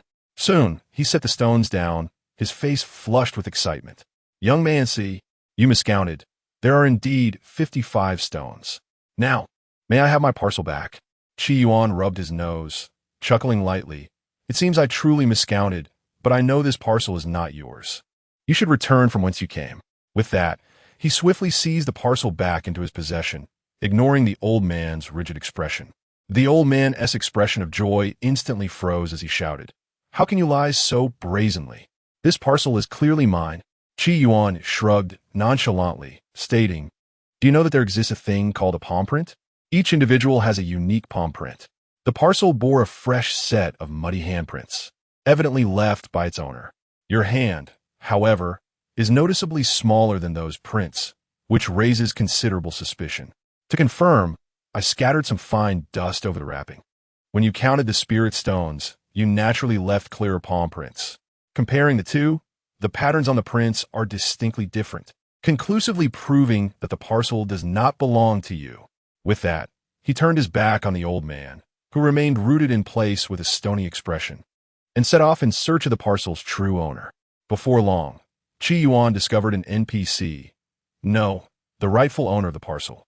So that is how it is. I never imagined my casual remark during the search would be exploited by a conniving old man.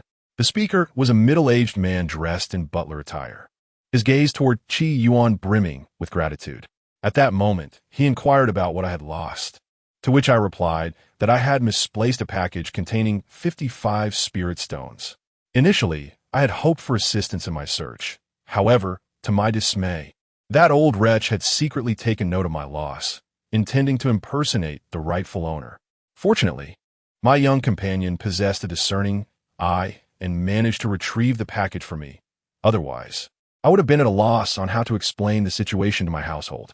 My young master has been cultivating at a nearby celestial gate and has recently struggled to break through his current realm. This pouch of spirit stones was painstakingly gathered by my father for my master's cultivation. After an extensive exchange of formulaic dialogue, the middle-aged man took his leave. Before departing, he reiterated that Yuan should not hesitate to seek his assistance if needed. Chapter 13. Appearing youthful yet physically frail, the second trial within the illusion test's honesty. The old man, blind and weak, possesses no resistance against the challengers. Under such temptation, if one can still maintain their honesty, they have successfully passed the trial. Of course, the requirements for this trial have been modified once, making it significantly easier than 1,000 years ago. As Yuan narrated, Xianxia's expression remained calm, her gaze fixed upon Qi Yuan's performance within the illusion. When she observed Qi Yuan uncovering the old man's deception and returning the package to its rightful owner, a flicker of brilliance sparkled in her beautiful eyes. He achieved a perfect pass. Not only her, but the disciples of Luoyun Valley beside her also expressed their astonishment, their discussions rising and falling. They had not anticipated such twists in the second trial of the illusion, truly worthy of being the formation personally arranged by their venerable ancestor. This wandering cultivator is indeed remarkable. Not only did he not succumb to greed, but he also remained unfooled by the old man's flowery words, displaying resolute will and exceptional wisdom, far from being an ordinary individual. I beg to differ. Although Qi Yuan's performance is outstanding, his 4 spiritual roots indicate a rather poor aptitude for cultivation. With such qualifications, it is unlikely he will achieve much in the future. That's true. This child is bound to face many obstacles on his path, lacking significant cultivation value. As the crowd whispered and debated, a curious female cultivator turned to Biao and inquired, "Senior sister, what was your outcome when you passed through the second illusion 9 years ago?" Instantly, several disciples of Luoyun Valley focused their attention on Biao, evidently intrigued by the question. Biao's cheeks flushed slightly, her expression somewhat bashful. At that time, I was young and naive, easily deceived by the old fox of the formation spirit. I only inquired about the number of spirit stones in the package, and upon confirming the count, I handed it over, receiving an upper grade evaluation rather than a perfect one. Upon hearing this, the younger disciples quickly understood and offered their reassurances. "It's all right. You were only 10 years old then, still immature. If you were to take the test now, you would surely surpass Qi Yuan. Yes, senior sister is impressive. We believe in your strength." "Not necessarily. This trial is actually much more difficult than the previous one." Biao shook her head, explaining that apart from overcoming the greed for spirit stones, one naturally tends to underestimate the weak, assuming that a frail old man would not dare to lie in their presence. A moment of complacency could result in losing the chance for a perfect pass. Listening to her explanation, the disciples nodded in understanding, secretly relieved. Fortunately, the requirements for passing have been significantly lowered.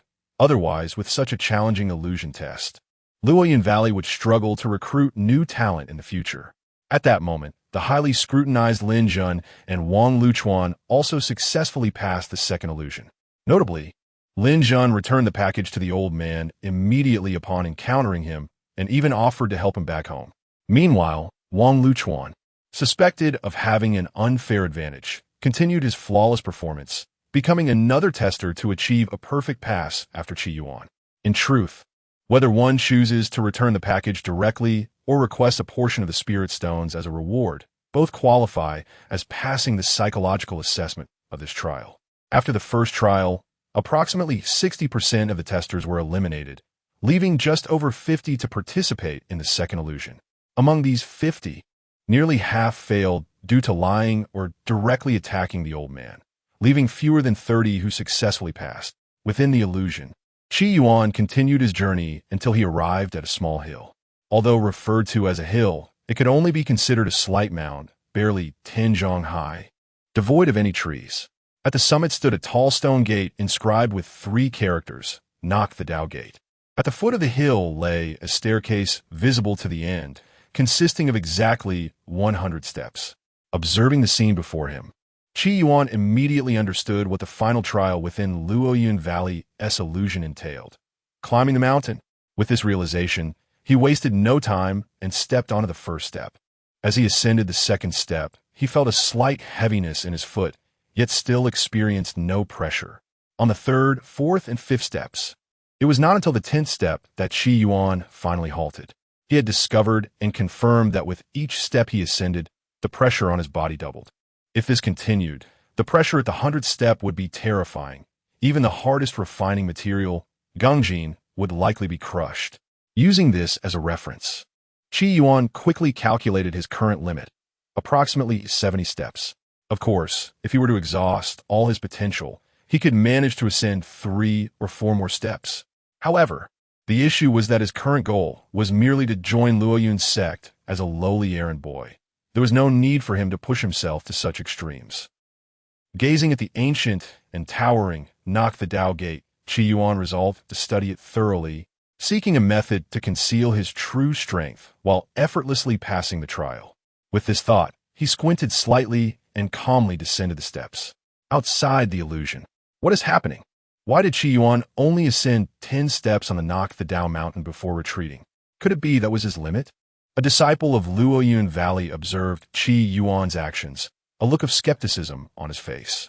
This young man had displayed such remarkable prowess in the previous trials.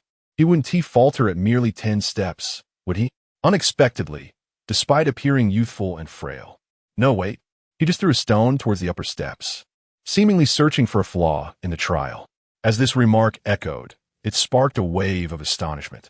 This Knock the Dao mountain has endured for millennia, continuously refined. How could a newcomer possibly uncover its flaws? As the crowd murmured, Yin Qingyan, in charge of the assessment, coldly snorted and said, "Rest assured, the Knock the Dao mountain was personally established by our venerable ancestor, specifically to test the resolve of one's heart. Any being beyond the formation will be affected. Within the illusion, one cannot use magical artifacts or treasures, nor can one fly. Even attempts to build a wooden ladder or excavate stone will yield no results. In short, even if he suddenly grew wings, he wouldn't be able to ascend. The third trial of the illusion allows for no tricks. Everyone must ascend step by step. Surpassing 30 steps is deemed qualified, while climbing 50 steps earns a perfect rating. Upon hearing this, everyone nodded in agreement. So it is the work of our venerable ancestor. No wonder it is so formidable. Our prior ancestor truly possessed great wisdom and might. Suddenly, the disciples of Luo Yun Valley stared at the scene in the magic mirror as if they had seen a ghost, rendered speechless. Meanwhile, within the illusion, did you not wish to hand over the package to me? Why return now? The old man, upon noticing Qi Yuan's approach again, fumed, his expression fierce. As if to say he was unwelcome, Qi Yuan remained undeterred, smiling brightly as he replied, "Old sir, I possess quite a number of spirit stones. I wonder if you might be interested in making a profit." "What do you mean?" The old man paused, instinctively asking. Seeing the old man's reaction, Qi Yuan's smile grew even more radiant. "It is quite simple. There lies a small hill ahead. If you carry me to the top, I shall reward you with 100 spirit stones." Chapter 14. Never come again outside the illusion array. Was there really such a maneuver? The old man could barely stand, his body almost sinking into the ground. Yet that young lad had the audacity to ask him to carry him up the mountain. Is this what a person should do? Goodness, we are almost at the 50th level. It seems to be truly effective. This is utterly shameless. Does this not count as a foul? The onlookers from Falling Cloud Valley were left dumbfounded as they witnessed Qi Yuan passing the third trial in the illusion. Their jaws dropped in disbelief. On Daokoko Mountain, the old man, trembling as he leaned on his cane, bore the weight of a robust young man on his back, panting heavily as they climbed towards the summit, each step appearing immensely laborious. What was even more absurd was that while the old man was drenched in sweat, the young man leisurely munched on spirit fruits, directing the old man to continue ascending without a shred of respect for his elder. "Old sir, you really need to exert yourself. It has been nearly half an hour, and we have only covered half the distance. If you keep dawdling like this, I might have to dock your spirit stones," he said. "Think of it this way. There are only 100 steps to this mountain, and for each step, you earn a spirit stone. Doesn't that motivate you?" Initially, the old man was so exhausted he could hardly speak, but upon hearing that each step equated to a spirit stone, his spirit revived, and his body stopped trembling. His pace significantly quickened. As Qi Yuan neared the mountain's peak, many disciples of Falling Cloud Valley began to regain their composure, casting glances towards Yuan. After all, this elder from the Dao Hall had previously claimed with unwavering conviction that the third trial had no loopholes and left no room for trickery. Noticing the gazes directed at him, Yuan's face twitched, and his expression grew increasingly grim. He said in a low voice, "All characters within the illusion array are manifestations of the power of the array's ancestors. forming the core of the Great Formation. Therefore, the restrictions on Daozi Mountain do not apply to the old man. Yuan exploited this fact, having the character in the array carry him up the mountain, thus allowing him to circumvent the array's suppression and reach the summit without the restrictions taking effect. At this revelation, the crowd gasped in astonishment. So that was it. How did he manage to uncover such a concealed flaw? Yuan coldly snorted, having initially thought Yuan, despite his mediocre talent, was someone with commendable character, only to realize he was a cunning trickster. At that moment, Biao, who had remained silent, furrowed her brows and shook her head, saying, I believe wisdom is also a form of strength. Although Yuan did not display determination in the third trial, his ability to swiftly identify the array's flaw is still commendable. Moreover, since this illusion belongs to Falling Cloud Valley, if someone finds a flaw, it is our own issue. How can we blame others? According to the rules, as long as one ascends beyond the 30th step, they pass the final trial. Yuan has far exceeded this standard. Thus, he is certainly qualified to become a disciple of Falling Cloud Valley. Her words left the disciples of Falling Cloud Valley speechless, unable to refute her points. Clearly, according to the previously stated rules, Yuan had successfully completed the entrance examination. Even the sect leader would find it hard to deny this fact. Otherwise, it would be a source of ridicule and tarnish their reputation as inconsistent and petty, making it difficult to maintain their standing in the world of cultivation. Whether admitting such a unique disciple into the valley would be a blessing or a curse remained a silent contemplation for Biao, an illusion. At the peak of Daozi Mountain, young friend, I have carried you up here. Where are the spirit stones? The old man huffed as he set Yuan down, utterly exhausted, barely able to form a coherent sentence. Yuan brushed off the dust from his clothes, grinning widely. Thank you for your hard work, old sir. You are indeed in remarkable shape for your age. I truly admire you. The old man, catching his breath, gritted his teeth. Enough chatter. Where are the spirit stones? Yuan, feigning confusion, replied, Spirit stones? What spirit stones? Realizing the gravity of the situation, the old man barked. You promised that if I carried you up, you would reward me with 100 spirit stones. Are you trying to renege on your word? Yuan's expression brightened as he suddenly understood. Oh, so that is what you meant. I'm sorry, I was just joking. What? The old man's face darkened an instant, his lips trembling as he exclaimed, You little rascal, how dare you mock me? Yuan shrugged. I am a person of integrity, and I cannot bear being deceived. You tricked me once, so I had to return the favor to even the score. Otherwise, I would only grow angrier thinking about it later. The old man nearly spat blood at his words. You little thief, our matter is far from over. He raised his wooden cane, poised to confront Yuan. Just then, it seemed the old man could no longer catch his breath, collapsing to the ground and dissipating into a wisp of blue smoke. In the next moment, ripples spread across the sky above Daozi Mountain, and a phantom resembling a youth materialized from a void, angrily confronting Yuan. You little brat, I have guarded this array for over 3,000 years and have never encountered someone so devoid of celestial virtue. I exerted myself to carry you up the mountain, and you won't even part with 100 spirit stones. If the rules allowed, I would have skewered you with a knife. Go away, never come back. Before Yuan could respond, a powerful force thrust him out of the illusion. The impact was forceful, tinged with personal grievances. Outside the illusion, facing the peculiar gazes of those around him, Yuan rubbed his nose innocently and mused, I've reached the 100th level and encountered the array spirit. Surely that counts as passing this trial? He felt no alarm, for while the array spirit was formidable, it was merely at the mid-stage of the transformation realm, not 3 major realms beyond him, making it impossible for it to discern his true capabilities. To confirm his thoughts, he quickly approached a disciple from Falling Cloud Valley and inquired, Brother, I believe I just encountered the spirit of the illusion, and it sent me out. Does this mean I have passed the examination? The disciple, with a complex expression, looked at him and replied, Big brother, please do not call me brother. You are my senior. The spirit of the array has not revealed itself for over 1,000 years, and you actually managed to draw it out to personally escort you out. I humbly bow to you. What?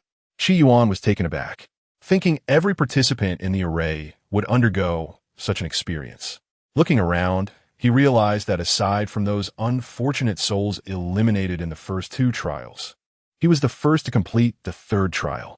Most participants were struggling at around the 20th level, each step a monumental challenge that seemed to drain their very essence. Among them, the one making the fastest progress was a familiar face, the child of destiny, Lin Jun, who had just crossed the 38th level and was heading towards the 40th, though it appeared he was struggling immensely. Meanwhile, his rival, Wang Luchuan, had just managed to pass the 33rd level, placing him second. At that moment, Wang Luchuan's face was flushed and swollen, a sight that suggested he would likely never reach the 35th level in this lifetime. Observing the drenched and exhausted faces of the other participants, Yuan couldn't help but smile slightly, a sense of intellectual superiority swelling within him. Chapter 15. To meet that fellow once more? The following morning, at Falling Cloud Valley, the outer sect. Ding! Congratulations to the host for completing the task. Introduction to Cultivation Techniques. Reward: 100 counterattack points, 8 high-grade Qi gathering pills, and 300 low-grade spirit stones. The rewards have been automatically credited to the system space. In a modest wooden cabin, Yuan rubbed his temples in disdain, casting aside the wooden slip in his hand. Such a rudimentary and simplistic Qi cultivation method could be mastered with a mere glance. It required no effort whatsoever. Even so, the addition of 100 counterattack points slightly alleviated his earlier frustration. He had successfully passed the assessment of Falling Cloud Valley yesterday, earning the honorable title of a miscellaneous disciple. After completing the task, he had anticipated a carefree departure, but to his dismay, the system presented him with another task: to cultivate the low-level technique Hachi Sutra to the entry level. Upon seeing the new task, Yuan suddenly realized a grave issue. This brainless system was utterly indifferent to reality, issuing tasks strictly according to the original host's trajectory of counterattack. Even if the original host had perished, the task remained obligatory, merely transferred to him. This implied that, to continue fulfilling subsequent tasks, he must temporarily reside in Falling Cloud Valley. The esteemed disciple of the Tai Xuan Holy Land might indeed have to serve as a miscellaneous disciple for a while. How absurd! As he was seething with frustration, the task list refreshed once more. The host has just entered Falling Cloud Valley, possesses weak strength, and has no allies. It is premature to contemplate a counterattack. Current necessity is to diligently cultivate in order to enhance oneself. This system shall serve as your steadfast support on the path to becoming a formidable force. New task: cultivation to the third layer of Qi. Task objective: continue to cultivate Hachi Sutra and elevate your cultivation to the third layer of Qi within 1 month. Task rewards: 150 counterattack points, 3 premium Qi gathering pills, a basic defensive artifact, the rock mirror, and 500 low-grade spirit stones. Yet another foolish task. Yuan was at a loss for words. He relaxed his mind and quietly awaited the notification of task completion. His current cultivation far exceeded the third layer of Qi. This task was akin to a mere formality. An answer already filled out. However, a quarter of an hour passed, and still no notification sound was heard. What was going on? Yuan was taken aback and scrutinized the task, then suddenly realized the first sentence of the task objective was not superfluous. It was indeed one of the conditions for task completion. This dim-witted system had a haphazard task description, yet was meticulous in its requirements. Yuan shook his head in bemusement. To temper his rising blood pressure, he decided to step outside for some fresh air and to admire the scenery of Falling Cloud Valley. As one of the new disciples who had performed exceptionally well during the entry assessment, he was naturally assigned to a private residence. Although the wooden cabin was low and cramped, it was far superior to the shared rooms of other miscellaneous disciples. This year, Falling Cloud Valley had seen a bountiful harvest, having recruited over 20 eligible new disciples, marking the largest intake in recent years, which delighted Elder Mo Zhenyang of the outer sect. According to sect regulations, this batch of new disciples would begin as miscellaneous disciples, with those who performed satisfactorily after a year eligible for promotion to outer sect disciples. Naturally, particularly outstanding miscellaneous disciples might be selected by an inner sect elder to become true disciples directly. Stepping outside, Yuan was greeted by the crisp, cool morning air, invigorating him significantly. He murmured, "It's quite fragrant here." Suddenly, he sensed something and instinctively glanced to his side, where he spotted a beautiful female cultivator in a light yellow gown standing not far from him, a faint blush gracing her porcelain-like face. "Senior sister, what brings you here?" Yuan realized the source of the fragrance and quickly clasped his hands in greeting. Being new to the valley and unaware of its intricacies, he refrained from recklessly spreading his spiritual awareness, lest he disturb the powerful beings within Falling Cloud Valley, leaving his perception dulled compared to usual. He was already aware that Biao was the daughter of the sect leader and the foremost true disciple of the inner sect. In other words, as long as he wished to remain in Falling Cloud Valley, he must avoid offending her at all costs. Biao nodded, her gaze towards Yuan tinged with surprise. "You have broken through to the third layer of Qi in just one day?" Yuan smiled humbly, stating, "Elder Mo granted me the Hachi Sutra, which is quite profound. Last night, I studied it for an entire night, and by sheer luck, I managed to break through to the third layer of Qi." After completing the previous task, he had deliberately adjusted his visible cultivation to the third layer, only to be discovered by Biao the moment he stepped outside. Biao responded with a slight acknowledgement, pausing momentarily before earnestly asking, "Cheetah, what is your impression of the Array Spirit Elder?" "The Array Spirit?" Yuan was taken aback, then candidly replied, "That spirit scolds anyone who approaches and has quite the temper. Beyond that, I know little else." Biao sighed. "The Array Spirit Elder has remained in seclusion for over 1,000 years. Since our ancestral master passed away, you are the only one to have drawn him out." Hearing this, Yuan could not suppress his curiosity. Biao was not the first to mention these matters. The sect's grand formation was known as the illusory creation of the universe array, and the array spirit she referred to was the spirit of that formation. The illusions generated during the entry assessment were merely a trivial aspect of the grand array. Logically speaking, a sect's grand formation is foundational to its existence. With an array spirit, its power would be greatly enhanced, and with the advantage of home ground. It would generally not be breached by outsiders unless the enemy's strength was overwhelmingly superior. Thus, array spirits typically serve as the guardians of a sect, holding a revered status. The Tai Xuan Holy Land certainly possessed its own protective formation, and the spirit within was a primordial divine beast of the great Ascension realm, revered as one of the Holy Land's ancestors. However, from Biao's implication, the relationship between Falling Cloud Valley and its array spirit seemed rather strained. Noticing his puzzled expression, Biao elaborated, "Originally, the array spirit and our ancestral master were on brotherly terms, sharing a deep bond. However, for reasons unknown, after our master's passing, the array spirit's attitude has dramatically changed. Aside from sending out some avatars every 3 years to test new disciples, it shows no interest in other matters of the valley, resulting in a significant reduction in the power of the grand formation. I wish to ask for your assistance in summoning the array spirit from its core to inquire about its current demeanor." Yuan was taken aback. "To meet that fellow once more? Do you not see that the array spirit is quite dissatisfied with me? Sending me back would only add fuel to the fire." Chapter 16. Do you know how I have spent this 1,000 years? Junior brother Qi, you possess the ability to summon the array spirit, which is something no one else in the Falling Cloud Valley can achieve. Biao gazed at Yuan with anticipation gleaming in her beautiful eyes. Yuan immediately understood.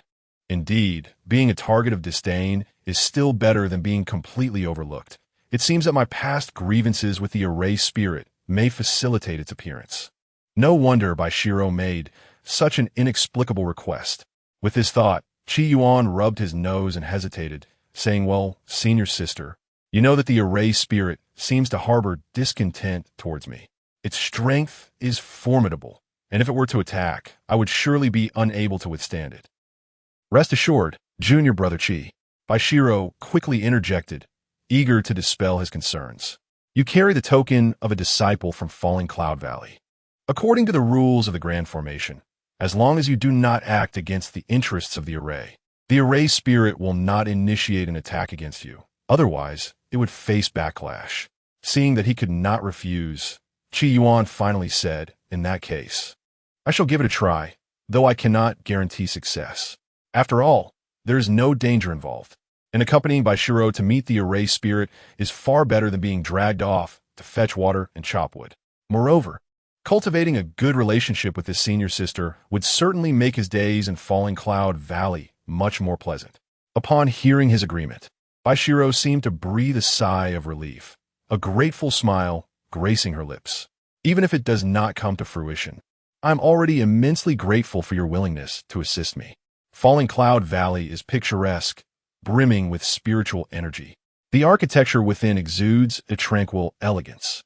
Although it cannot compare to the grandeur of the supreme mystic sanctuary, it possesses a unique charm, reminiscent of a paradise beyond the mundane world. As Yuan traversed the valley alongside Baishiro, they soon arrived at a towering iron tower deep within the gorge. This tower, standing several dozen zhang high, is forged entirely of dark iron, its surface adorned with intricate spiritual patterns. Surrounding it, mist swirled, and waves of array energy intertwined with heaven and earth, continuously ebbing and flowing. Junior brother Qi, upon seeing Baishiro, the disciples tasked with guarding this place immediately approached, bowing respectfully and parting to clear a path. Baishiro nodded warmly at them, leading Yuan directly to the foot of the iron tower. Junior brother Qi, this is the core of our sect's grand array. Yuan nodded and called out to the tower, Array spirit, I am Qi, a new disciple who participated in yesterday's entrance examination. I have come to pay my respects. Please, reveal yourself. His voice was clear and resonant, yet received no reply. He called again, Array spirit, can you hear me? Still, silence reigned. After several more attempts yielded no response, Baishiro sighed softly, her spirits dampened. Let be, junior brother Qi. It seems the array spirit is unwilling to reveal itself. Regardless, thank you for accompanying me on this visit. Yuan displayed a similar expression of disappointment, murmuring, all right then. I had intended to return the 100 spirit stones, but since the master of this place is absent, let us head back. No sooner had he spoken than a figure resembling a youth slowly materialized from the void before the tower, with red lips and white teeth. His handsome face belonged to the array spirit of the illusory creation array. The youth glanced at Yuan and Baishiro, raising an eyebrow and bluntly demanding, Where are the spirit stones? Hand them over. Spirit stones? Baishiro momentarily froze before swiftly retrieving 100 spirit stones from her storage pouch and respectfully presenting them. Array spirit, Before she could finish, the array spirit interrupted coldly. Little girl, what does this matter have to do with you? You owe me nothing. I'm not a beggar in need of your paltry stones. I seek nothing more than my dignity. Baishiro's face paled at his words, and she promptly bowed her head in apology. I acted presumptuously. I hope the senior will not take offense. The array spirit disregarded her entirely and shifted his gaze to Yuan. You little brat, quickly return the spirit stones. Yuan smiled faintly, casting Baishiro a reassuring glance, and replied, Of course, but before I return the stones, I have a question that I hope the senior can clarify for me. The array spirit furrowed his brow. What question? Don't dawdle. Speak plainly. At this, Baishiro trembled slightly, her heart racing as she looked at Yuan in disbelief. She never anticipated that this long-standing dilemma, plaguing the Falling Cloud sect, would finally find resolution through him. Unfazed by the array spirit's hostile demeanor, Yuan chuckled lightly and asked nonchalantly, as the array spirit of the sect's grand formation, why do you turn a blind eye to the younger generation in Falling Cloud Valley? What grievance have they caused you to merit such disdain? Ha ha! You dare say I am indifferent. The array spirit erupted in a fit of laughter, his voice laced with fury. Why don't you inquire about the misdeeds of Bayenjue's ungrateful descendants before questioning me? What? Baishiro was bewildered. Upon regaining her senses, she immediately knelt on one knee and earnestly declared, Array spirit, Bayenjue is my distant ancestor. I have perused all the hidden records in the sect, and can assure you that since my ancestors' passing a millennium ago, his descendants have treated you with the utmost respect, never once acting inappropriately towards you. I can make a vow before heaven that if I speak even a single falsehood, I shall face divine retribution. I implore you to discern the truth. Seeing her sincerity, the erased spirit began to waver, his tone softening. Little girl, then tell me, who is the current head of Falling Cloud Valley? Baishiro promptly replied, my father, Bai Qingwu, assumed the position of head a century ago. The erased spirit nodded and casually inquired, what is his cultivation level? After a brief hesitation, Baishiro answered honestly, my father's cultivation level is at the late stage of the nascent soul realm. Such a low level? The erased spirit seemed surprised. Who is the strongest in the valley now? Reporting to the senior, my father is currently the most powerful in the valley. As she spoke, Baishiro's expression bore a hint of embarrassment, acknowledging the lack of talent among the younger generation who had failed to live up to their ancestors' legacy. Lamenting that Falling Cloud Valley had not seen a transformation stage cultivator in a long time. In his time, Bai Yinjue was a distinguished cultivator of the void refinement realm, commanding respect across the lands. It is disheartening that the subsequent generations have only grown weaker. Upon hearing this, the erased spirit shook his head, his tone tinged with disappointment. Then, unable to suppress his emotions any longer, his eyes glistened with unshed tears. For 1,000 years, do you have any idea how I have spent this millennium? His voice was thick with suppressed frustration. Chapter 17. Next time for sure Yuan and Baishiro stared in astonishment at the formation spirit, which exhibited such exaggerated emotions. What calamity could have transpired to render a being that had existed for millennia so sorrowful? The formation spirit seemed ensnared in a poignant memory, its eyes brimming with tears, appearing utterly desolate. I call Biao my brother, and our bond was profound. Years ago, he perished after failing to break through to the Dao integration realm, his life force expended. In his dying moments, he entrusted me with the care of his descendants in the Falling Cloud Valley. Shortly after his demise, I faced the calamity of the formation spirit and fell into a slumber under the onslaught of the calamity.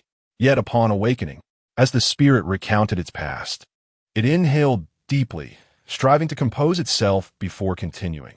While I was preoccupied with enduring the calamity, an unscrupulous thief infiltrated the core of my formation and absconded with all my savings accumulated over the years.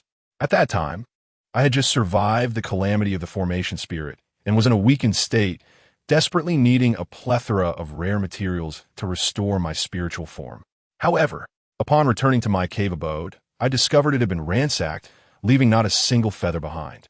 To make matters worse, for the past 1,000 years, each time I faced the tribulation of the spirit, that vile thief would come to plunder my abode, never missing a single occasion. At this point, the spirit paused, casting a look of deep indignation at the two, due to the constant lack of sufficient rare materials to restore my spiritual form in time. My cultivation has plummeted from the peak of the transformation realm to its mid-stage. Only the headmaster of the Falling Cloud Valley possesses the key to access the core of the formation, so this matter undoubtedly involves your sect. If not for the rules of the Great Formation, I would have long sought retribution against that despicable thief. How dare you question me? Realizing the gravity of the situation, Yuan suddenly understood. No wonder the formation spirit had been so irate over a mere 100 spirit stones, beyond its inherent poverty. It must have been reminded of a litany of painful memories. The formation spirit, being the essence of high-tier formations, was virtually immortal as long as the formation remained intact. However, the heavenly path is just, and it would not allow the spirit to grow indefinitely. Every century, a calamity would befall it. If it could safely navigate the tribulation, it would extend its life by another century and continue its cultivation. Otherwise, it would perish and be reduced to ashes. After the demise of an old formation spirit, a new one would emerge after a period, entering a cycle anew. The current formation spirit was utterly wretched. Each time it faced its tribulation, its abode was looted, and it could do nothing about it. No wonder it felt so stifled. Why did you not inform the sect of such a significant event? Bai Shiro could no longer restrain her curiosity. The formation spirit scoffed coldly. I am not senile. Your group of juniors from the Falling Cloud Valley are the prime suspects. Why should I notify you? Only to witness your performance of thief shouting to catch the thief. Senior, you may have misunderstood. This matter may not necessarily involve our Falling Cloud Valley, Bai Shiro replied, her voice tinged with uncertainty. No need to say more. Unless you can provide evidence proving that this matter does not pertain to the Falling Cloud Valley, do not expect any goodwill from me, the spirit declared resolutely, leaving no room for negotiation. Who could withstand having their fortunes reset every century?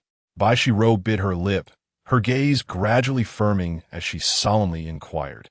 Senior formation spirit, when will you next face your tribulation? The spirit seemed to grasp her intent, its gaze piercing as it regarded her. What do you intend to do? I wish to investigate this matter and unveil the truth behind this enigma, she replied. You, the spirit mocked, in 6 months, my calamity shall descend once more. You are but a junior at the late stage of foundation building.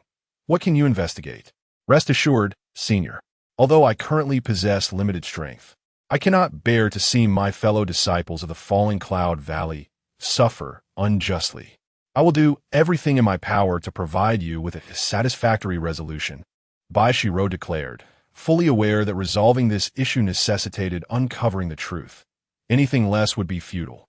After articulating her intent, she bowed deeply to the formation spirit and, without waiting for a response, took Yuan, who wore a peculiar expression, and departed the tower. It was not until they had distanced themselves that the agitated voice of the spirit echoed behind them. Wait, you little rascal. Did you not say you would return the spirit stones? Come back and repay me. Without breaking stride, Yuan casually responded, next time for sure. Ah, you little brat, you tricked me again. Ignoring the spirit's frantic outcry, Yuan contemplated quietly. Upon reflection, he realized that this investigation would not be straightforward. After all, the thief had consistently managed to predict the timing of the spirit's calamity for 1,000 years. And the obsessive nature of someone who would plunder every century was hardly that of a normal individual. He could scarcely fathom the mental state of such a thief. The formation spirit, confined within the formation, was already impoverished, and after numerous plunders, it had become destitute. It was no wonder it harbored a lingering grievance over 100 spirit stones, yet the thief continued to prey upon this victim, truly deranged. Shortly thereafter, in the outer sect, thanks to you, Junior Brother Chi, I have come to understand the formation spirit's grievances. This matter bears significant importance for our sect. I shall report to Elder Mo, so he can record a major contribution for you in the Achievement Hall. The sect will provide a special reward in due course. Upon returning to the outer sect, Bai Shiro composed her expression and gazed gratefully at Yuan. Senior's sister is being too kind. This is merely a trifling matter. Yuan waved his hand dismissively, uninterested in the affairs of the formation spirit. His only desire was to swiftly complete his tasks concerning the Falling Cloud Valley and prepare himself for the formation of his nascent soul. I shall take my leave now. Should you encounter any difficulties in the outer sect, feel free to find me at Jade Bamboo Peak in the inner sect, she said, seemingly eager to investigate the case. After exchanging a few pleasantries, she hurriedly departed, transforming into a streak of light that shot into the sky, vanishing in an instant. Once Bai Shiro had left, Yuan had barely taken a few steps when a group of 6 or 7 individuals appeared before him. Most of them were dressed as outer sect disciples, their cultivation levels varying, yet they were clustered around a portly boy with an air of arrogance, Wang Luchuan, the servant disciple who had made quite an impression during the entrance examination. Is that Lin Zhen? Yuan instantly noticed Lin Zhen, who was sprawled not far behind them. At that moment, this favored child of fortune appeared to have just been beaten, his face bruised and battered as he struggled to rise from the ground. Hold on. Observing this scene, Yuan's eyes narrowed, and he reached out to block Wang Luchuan and his entourage's path. Wang Luchuan, being stopped, raised an eyebrow and disdainfully remarked, I advise you not to meddle in others' affairs. Otherwise, you'll be dealt with too. He had flaunted his identity as the elder's nephew upon entering, and with his cousin being an inner sect disciple at the foundation building stage. He quickly rose to prominence in the outer sect, no longer considering Qi Yuan a threat. Qi Yuan regarded him expressionlessly, his tone indifferent as he stated, "Did I not make it clear? Lin Zhun is under my protection. If you dare to lay a hand on him, you'll have to answer to me." Chapter 18. Look at this hand. Does it not resemble a great mouth? One must not speak carelessly. We have not bullied Lin Zhun. Rather, a few senior disciples from the outer sect were merely testing his progress in cultivation with good intentions. Any minor mishaps during this process are entirely normal. Even if you report this to Elder Mo, it would be of no consequence. Wang Luchuan wore a cold smile, exuding an air of invincibility. As for you, at best, you are a mere waste with 4 spiritual roots. You dare flaunt your meager skills before me, relying solely on a few days of cultivation. Truly, you are unaware of your own limitations. His expression grew increasingly menacing as he continued. Since you demand an explanation, very well. If you kneel and beg for mercy now, I shall reluctantly forgive your previous transgression against me. Otherwise, I will ensure you suffer the same fate as Lin Zhun, unable to survive in the outer sect. At that moment, the accompanying outer disciples erupted in cheers. Indeed, hurry and apologize to young Master Wang, or you shall face dire consequences. Young Master Wang, allow me to test this junior's foundational techniques to see if they are up to par. In the face of such ridicule, Qi Yuan remained unfazed, merely sighing softly. Although there is no reward this time, I still feel the urge to bully you weaklings. What should I do? He then leisurely raised his right hand and said, "You see, this hand resembles a great mouth. What madness is this? You are courting death." Seeing Qi Yuan's provocative gestures and words, the outer disciples, now enraged, prepared to strike. Suddenly, Wang Luchuan felt a sharp pain across his face, as if struck by a bolt of lightning. Instinctively, he touched his face, only to find himself frozen in place, kneeling on the ground. Realizing his predicament, his expression changed dramatically, and he attempted to rise, only to find his knees rooted to the ground as if they were cemented. Faced with this bizarre situation, Wang Luchuan's mind was in turmoil, and he couldn't help but exclaim, "What have you done to me? Why can't I get up?" Unbeknownst to him, Qi Yuan had already positioned himself before him, nonchalantly retracting his hand. "I don't know, perhaps I miscalculated my strength and accidentally knocked the wind out of you." Upon hearing this, Wang Luchuan's fury ignited. "What are you all waiting for? Help me teach this brat a lesson, and for heaven's sake, assist me in standing." Realizing the gravity of the situation, his companions hurried to help him up, while 3 outer disciples in the Qi refinement stage aggressively surrounded Qi Yuan, declaring, "You dare to strike young Master Wang? We shall make you pay." As they encircled him, the 3 began to channel their techniques, preparing to unleash their spells. However, before they could do so, Qi Yuan moved first, his speed akin to a flash of lightning. In the next instant, bang, bang, bang.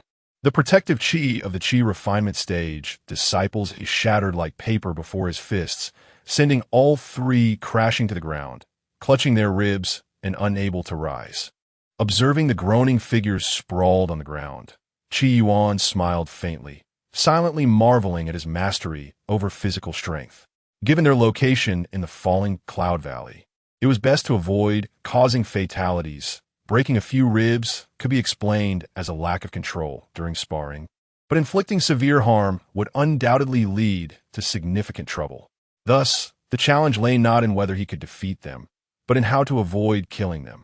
What is happening? Witnessing this spectacle, Wang Luchuan remained frozen in disbelief, seemingly unable to comprehend what he was witnessing. Without utilizing a shred of qi, merely relying on physical prowess, he had taken down 3 cultivators, each at least at the 5th level of qi refinement, one of whom was a 7th level expert. Was this even human? He was not alone. The others displayed a similar incredulity. Rumors had circulated that Qi Yuan was merely a loose cultivator before joining the sect. Had the standards of rogue cultivators risen to such heights? Or had the disciples of the sect grown complacent, oblivious to the true caliber of the outside world? Qi Yuan, his expression unchanged, remarked, "Oh, I forgot to mention, in addition to seeking truth in the world, I also possess a modicum of martial arts skills. If anyone is still unconvinced, feel free to come forward for a spar. The crowd exchanged bewildered glances, their gazes fixed on Yuan with a mix of astonishment.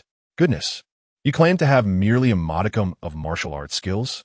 This is extraordinary. As his faction continued to falter, Wang Luchuan's complexion darkened, his teeth clenched in frustration. Forget him. Let us leave. At this moment, his body was as stiff as a plank of wood, and despite being supported by two individuals, he maintained the peculiar posture of covering his face with one hand while kneeling. Realizing that more and more fellow disciples were gathering to watch, he knew that he could accomplish nothing further today. If he lingered, the number of witnesses to his humiliation would only increase. With this thought, he dared not utter further threats and, assisted by his subordinates, left the scene in disgrace. Not far away, Lin Jun, having also struggled to his feet, limped over, his face filled with gratitude. Thank you, Brother Qi, for standing up for me. However, it would be best if you refrained from involving yourself in my matters in the future. Wang Luchuan's uncle is a golden core elder here, and I do not wish to drag you into my troubles. He wiped the blood from the corner of his mouth and added, the more they bully me, the more it proves their own cowardice. I refuse to believe that, in broad daylight, they can actually harm me. As the saying goes, 30 years in the East, 30 years in the West. Do not underestimate the youth in their poverty. As long as I, Lin Jun, draw breath, I will one day repay this humiliation tenfold. What? Yuan listened, perplexed, unable to grasp the thoughts of this so-called child of destiny. How could you choose to join the fallen Cloud Valley? Fully aware of Wang Luchuan's considerable influence? Is this not self-inflicted misery? It would be far wiser to switch to another sect, cultivate in peace, and return stronger to exact revenge on your enemies. Even becoming a rogue cultivator would surely be preferable to remaining in the falling Cloud Valley, where one is constantly battered. Wouldn't it? Forget the 30 years. Given Wang Luchuan's connections with the intersect elders, even a mere 3 years of survival would be a miracle. Of course, while he had his reservations, Yuan refrained from offering counsel. Perhaps it was precisely this peculiar mindset that qualified one to be a child of destiny. It was a path that few could emulate. Chapter 19. Slapping all those who look down upon you in the outer sect of Luoyan Valley. A venerable elder clad in a green robe sat regally at the head of the hall. Below him stood a middle-aged man dressed in the garb of an outer sect steward. With utmost respect, the steward presented a small booklet to the elder. Good. Let me take a look, the elder replied with a nod, accepting the booklet and perusing its contents. After a brief moment, he lifted his gaze and commanded, assign the new disciple named Qi De to the medicinal fields, and let Wang Luchuan tend to the spirit beasts. The rest remains unchanged. The steward was momentarily taken aback. The oversight of the medicinal fields was a coveted position, offering a tranquil workload and ample time for cultivation, not to mention the abundance of spiritual energy in the environment. Such a benevolent decision from the typically stern and impartial elder, Mo Xianxia, was quite unprecedented. Could it be that Qi De had influential connections? Despite his astonishment, the steward maintained a composed demeanor and promptly responded, as you command. He then took the booklet back, striking through Wang Luchuan's name and replacing it with Qi De's. Although he had intended to place the elder's nephew in that position for personal favor, he understood that the commands of his superiors were paramount. Unless there is anything else, you may leave, Mo Xianxia said, concluding their discussion. After a few more instructions regarding outer sect affairs, he waved the steward away. Once the steward departed, Mo Xianxia intended to enter a meditative state, but a sudden commotion outside the hall drew his attention. Frowning slightly, he rose from his seat and stepped outside. Upon exiting, he noticed several disciples carrying a still figure covered by a black cloth, the outline of a human form faintly visible beneath. What was happening here? Montauk Xingyang inquired, his brow furrowing in confusion. Just then, the disciples hastened towards him, unveiling the cloth to reveal Wang Luchuan, who remained on his knees. His face flushed with a deep shade of purple from a combination of urgency and anger. Upon seeing Mo Xianxia, Wang Luchuan's eyes brimmed with tears, and he cried out, Elder Mo, I must report Qi De for practicing sinister arts and harming his fellow disciples. You must take a stand for me.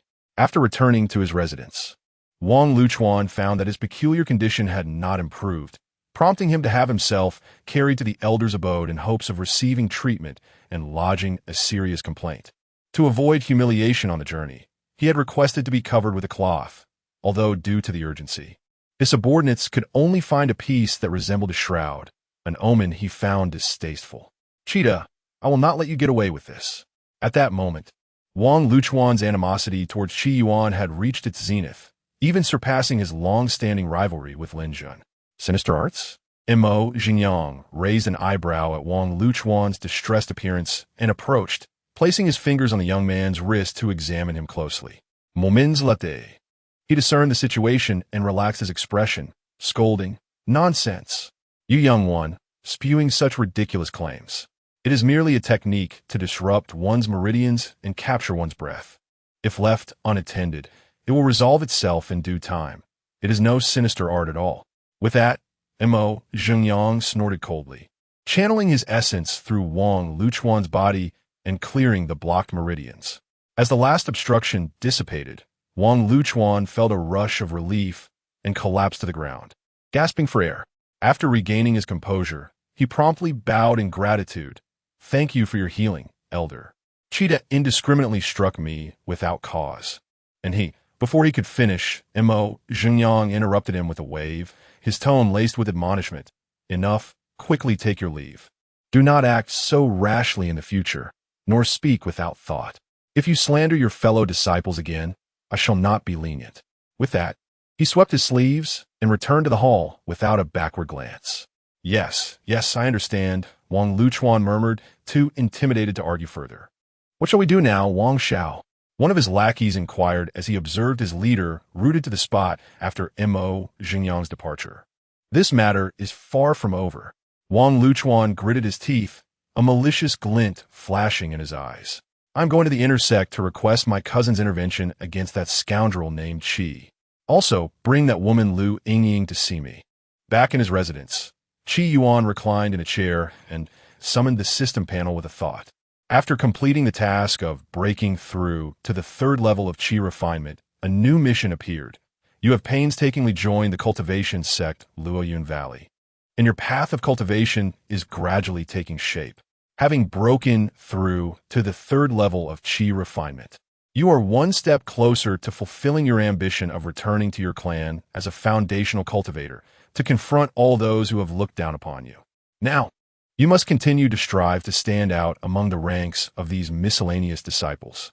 Mission objective: hunt a Qi refinement realm demon beast in the back mountains of Luoyun Valley with a minimum strength of third level Qi refinement.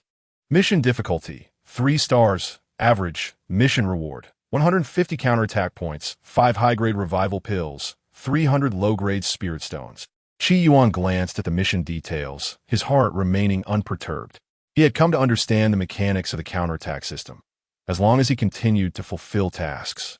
Whether it pertained to spiritual roots, spirit stones, medicinal pills, or artifacts, all would be within his grasp. Truly, this system was tailor-made for the so-called waste materials. With such all-encompassing support, even a pig could rise to prominence. Yet, despite the system's efficacy, he found it hard to feel joy while undertaking these tasks. Looking down at his ragged servant uniform, he sighed. "Ever since this cursed system appeared, my remaining principles have been utterly shattered." After a brief moment of lamentation, he shook his head, dismissing the chaotic thoughts from his mind. He then set up a defensive barrier within his quarters and immersed himself in cultivation. Inside him, the golden elixir flowed like a river, vibrant and swirling, as if a tremendous spiritual essence was brewing, poised to break free at any moment. Chapter 20. Steady and unwavering the following day, in the medicine garden of Falling Cloud Valley, a middle-aged steward earnestly addressed Qi Yuan. "From today onward, you shall be responsible for tasks in Elder Kang's garden. Should you encounter any uncertainties, feel free to consult your senior brothers and sisters within the garden. However, I must emphasize the importance of adhering to your duties. Unauthorized picking of spiritual herbs is strictly prohibited and will be met with severe penalties." Qi Yuan promptly clasped his fists in gratitude, responding, "Thank you for your guidance, esteemed steward." I shall dedicate myself wholeheartedly to my responsibilities. He felt a sense of satisfaction regarding his assignment to the garden, for it was a relatively tranquil place. Aside from the occasional elders and disciples wielding tokens to request herbs, others were not permitted to enter this sacred space. He understood that this fortunate assignment was likely due to the influence of the enchanting senior sister. Very well, focus on your work here. If you require assistance, you may find me in the outer door steward's office. The middle-aged steward nodded, then turned to a young male cultivator dressed in outer sect disciple attire. Lu Shitty, please show him around the garden. I shall take my leave. Understood. Esteemed steward, Lu, the young cultivator, replied, then turned to Yuan with a warm demeanor. Greetings, Shitty. I am Lu Tai, the outer sect disciple responsible for guarding the medicine garden. Since you are new here, allow me to give you a tour. Thank you. Senior brother Lu, Yuan replied courteously, following Lu into the garden. As they walked, Lu smiled and remarked, "It seems you have garnered the attention of Steward Nyo, indicating your significance in the outer sect. Your future prospects are indeed bright." Upon hearing this, Yuan smirked inwardly, recognizing that Lu's praise was merely a veiled probe into his background. Choosing to feign humility at this moment could lead to a future filled with arduous tasks in the garden. Thus, he forced a modest smile and replied, "Senior brother, you flatter me. It is an immense honor to be entrusted by Elder Mo to assist in managing the garden. I'm still quite anxious and hope to repay Elder Mo's kindness soon." In such instances, it was essential to acknowledge one's connections openly. It could alleviate future inconveniences. From Steward Nyo's earlier comments, he was aware that his assignment to the garden was Elder Mo's intention. Compared to Baishiro, who was far away in the inner sect, the Golden Core Elder wielded far more authority and command over the outer sect. After all, he had not lied. He merely stated the facts. What others inferred was beyond his concern. As expected, Lu's expression shifted upon hearing Yuan's words. His demeanor became increasingly courteous, even hinting at a degree of respect. "It is good to see you possess such awareness, Shitty. We are of the same sect. So should you require assistance in the future, do not hesitate to ask. I will surely lend my support." The medicine garden of Falling Cloud Valley bordered the rear mountain and spanned a vast area. In addition to some miscellaneous disciples and outer sect members, a Foundation establishment inner sect disciple was also stationed there to prevent the mountain's fierce beasts from invading the garden and damaging the spiritual herbs. Most of the beasts on the mountain were intentionally raised by Falling Cloud Valley for the disciples' training, generally of lower levels, predominantly at the Qi refining stage, with Foundation establishment beasts being quite rare. This garden belonged to Elder Kong of the Pill Pavilion, who spent most of his time in seclusion refining pills, paying little heed to worldly matters. Whenever the Pill Pavilion faced a shortage of materials, he would dispatch his disciples to gather herbs. Also, remember to avoid approaching that small building. Sister Zhen from the inner sect dislikes being disturbed. After a comprehensive tour of the garden, Lu brought Yuan to the edge of a modest spiritual field. "Shitty, you shall be responsible for tending to this patch of Biao. Simply water it with spiritual water each morning, and you will have ample time for cultivation thereafter."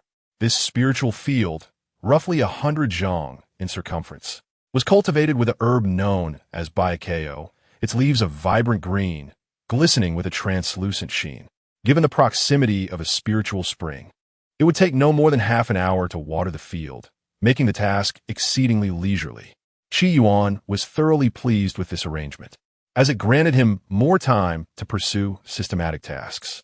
With the formation of his core imminent, he was eager to experiment with the effects of breaking through his realm while in a state of continuous enlightenment. Naturally, this required a substantial amount of counterattack points. He silently hoped that this flawed system would remain stable and not falter. Thus, after a day filled with monotonous tasks, he inadvertently lost his way on his return to his lodgings and, somehow, found himself on the rear mountain. Seizing the opportunity when no one was around, he accidentally killed a Qi refining 8th level red claw bear and enjoyed a feast of roasted bear paw. Ding! Host has successfully hunted their first Qi refining beast. Task reward: 150 counterattack points, 5 superior recovery pills, 300 inferior spiritual stones. In the days that followed, Yuan lounged in the garden while transforming into a relentless task machine, feverishly accumulating counterattack points. Ding! Host has successfully collected their first century-old heavenly material. Task reward, 150 counterattack points. Ding! Successfully set up the first basic formation. Reward, 200 counterattack points. Ding! Defeated a formidable opponent at the Qi refining 6th level, completing the first spar with fellow disciples. Reward, 300 counterattack points. Ding! Successfully mastered the first technique. Reward, 300 counterattack points. With each notification of task completion, his counterattack points surged rapidly, soon exceeding 3,000. System, what is happening? Where are the new tasks? In his wooden cabin, Yuan gazed at the empty task panel with an expression of displeasure. Refresh the tasks. I am eager to accept new ones. Just as he began to relish the thrill of fast-tracking tasks, he was taken aback by the sudden halt.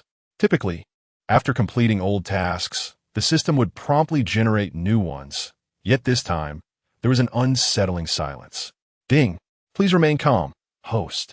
The series of first-time beginner tasks has officially concluded. The system is currently auto-generating the next phase of tasks. System, you are lacking in efficiency. Yuan rolled his eyes, expressing his disdain.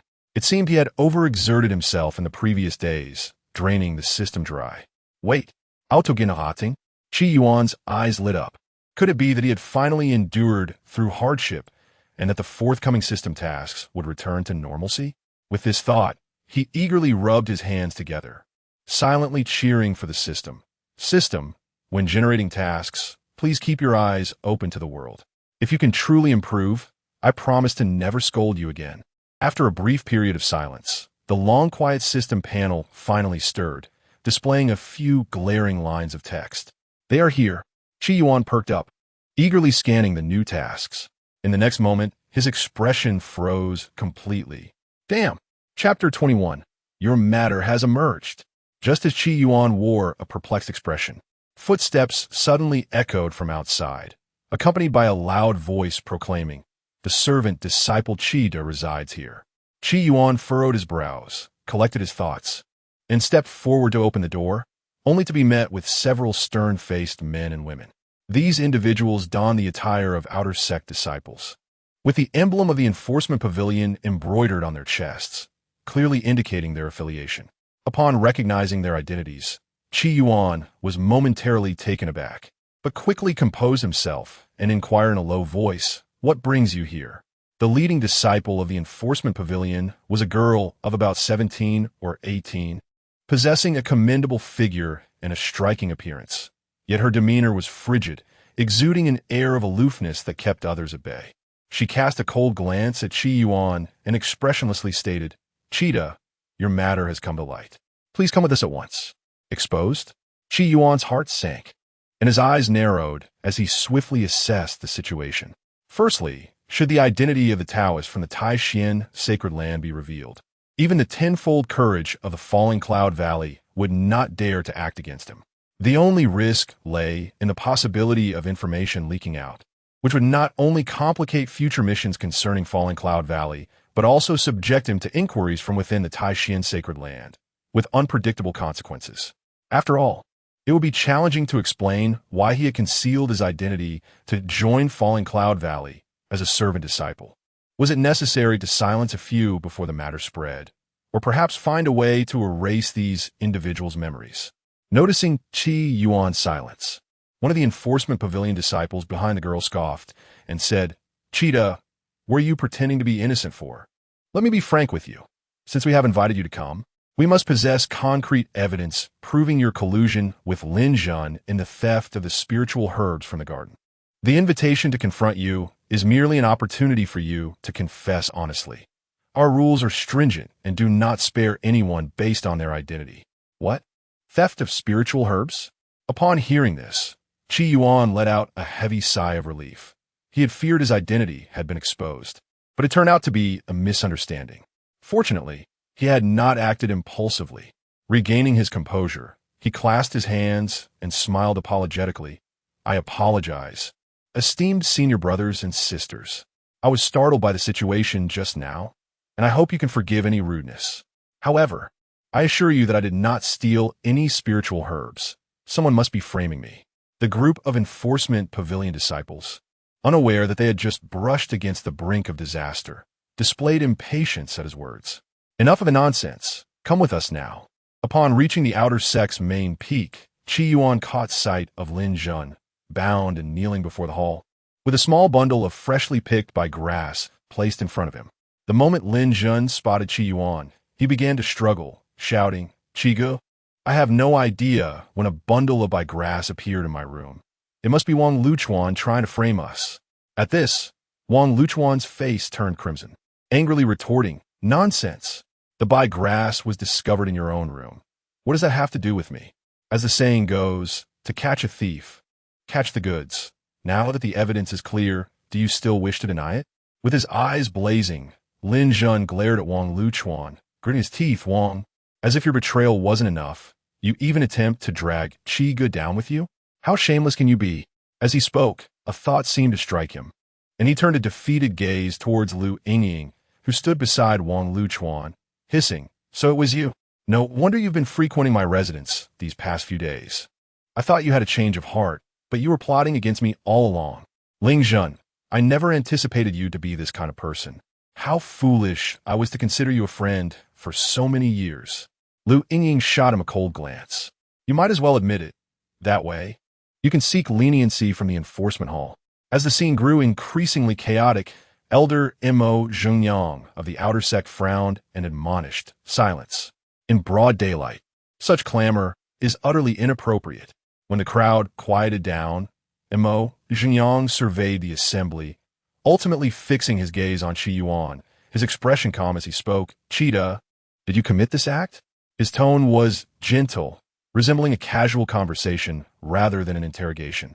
Seeing this, Wang Luchuan, who had been confident moments ago, felt a twinge of unease. Yuan smiled faintly, responding, "Respected Elder Mo, this matter has nothing to do with me." Upon hearing Yuan's firm denial, the enforcement pavilion disciples who had escorted him grew anxious. The leading girl stepped forward, pointing at the bundle of spiritual herbs. "Cheetah, stop trying to evade responsibility. You are in charge of managing the by grass in the garden, and now over 10 freshly picked by grasses have been found in your fellow disciples' room. Is this not evidence enough?" To their surprise, before Yuan could mount a defense, Mo Zhengyang, who was overseeing the interrogation, shook his head and said solemnly, "Nye Shiji, you need not press further. Since Cheetah has declared his innocence, it is unlikely he is guilty. I only asked you to bring him here to clarify publicly, to prevent any further rumors." He then turned his attention to Yuan. "Shiji, our Falling Cloud sect has always rewarded merit. Please, share with us the rewards bestowed upon you recently." Yuan, feeling somewhat bashful, touched his nose and slowly replied, "By a stroke of luck, I achieved a minor accomplishment. I did not expect the sect to grant me 3,000 spirit stones, 50 top-grade chi gathering pills, and an intermediate-grade magical artifact. I'm truly overwhelmed by such generosity." As his words fell, a wave of astonished gasps erupted around him, eyes widening in disbelief, filled with envy and resentment. What remarkable feat had this young man accomplished? A one-time reward of 3,000 spirit stones, 50 top-grade chi gathering pills, and an intermediate-grade magical artifact. Such a lavish reward bestowed upon a mere servant disciple who had only joined a few days ago was nothing short of astonishing. Montak Xingyang nodded, a serious expression gracing his features as he remarked, "By grass is a primary ingredient in the crafting of chi gathering pills, and it sells well in the marketplace. However, these 10 or so by grasses are worth perhaps 4 or 5 spirit stones. Tell me, would someone who has just received 3,000 spirit stones risk their cultivation being abolished and expulsion from the sect for a mere 4 or 5 spirit stones? Engaging in such a deceitful scheme?"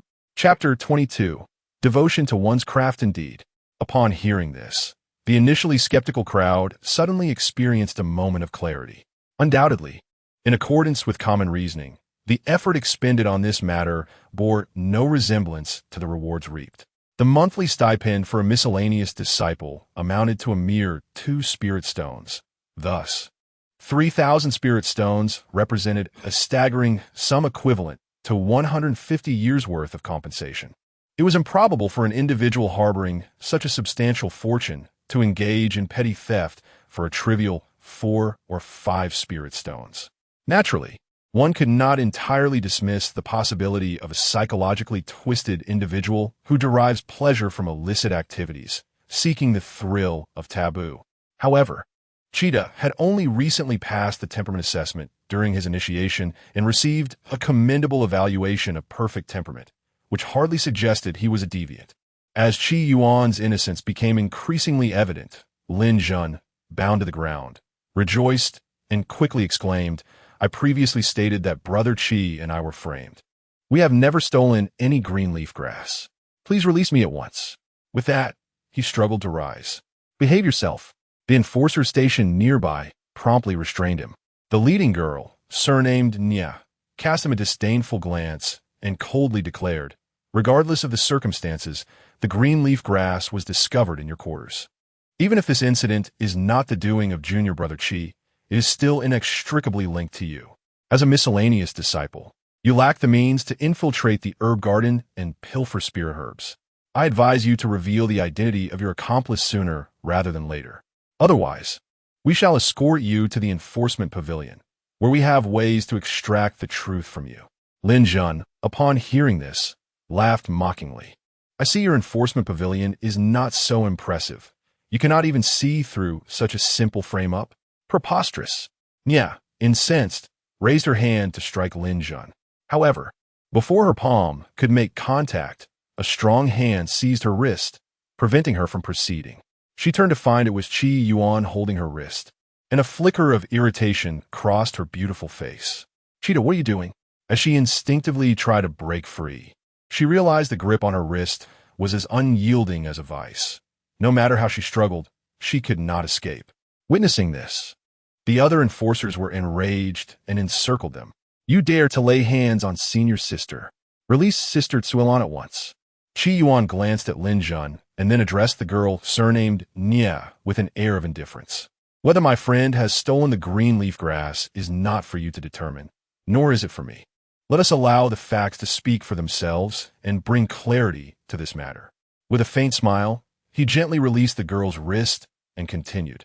"The green leaf grass is a crucial ingredient in the formulation of qi gathering pills, requiring substantial quantities. My duty in the herb garden is to tend to a field of green leaf grass. If there exists a hidden hand attempting to frame another, then this bundle of green leaf grass must have been harvested from that spirit field. I work from dawn until dusk, meaning I am absent from the spirit field for 6 hours each day. Thus, whoever picked this green leaf grass must have done so during my absence."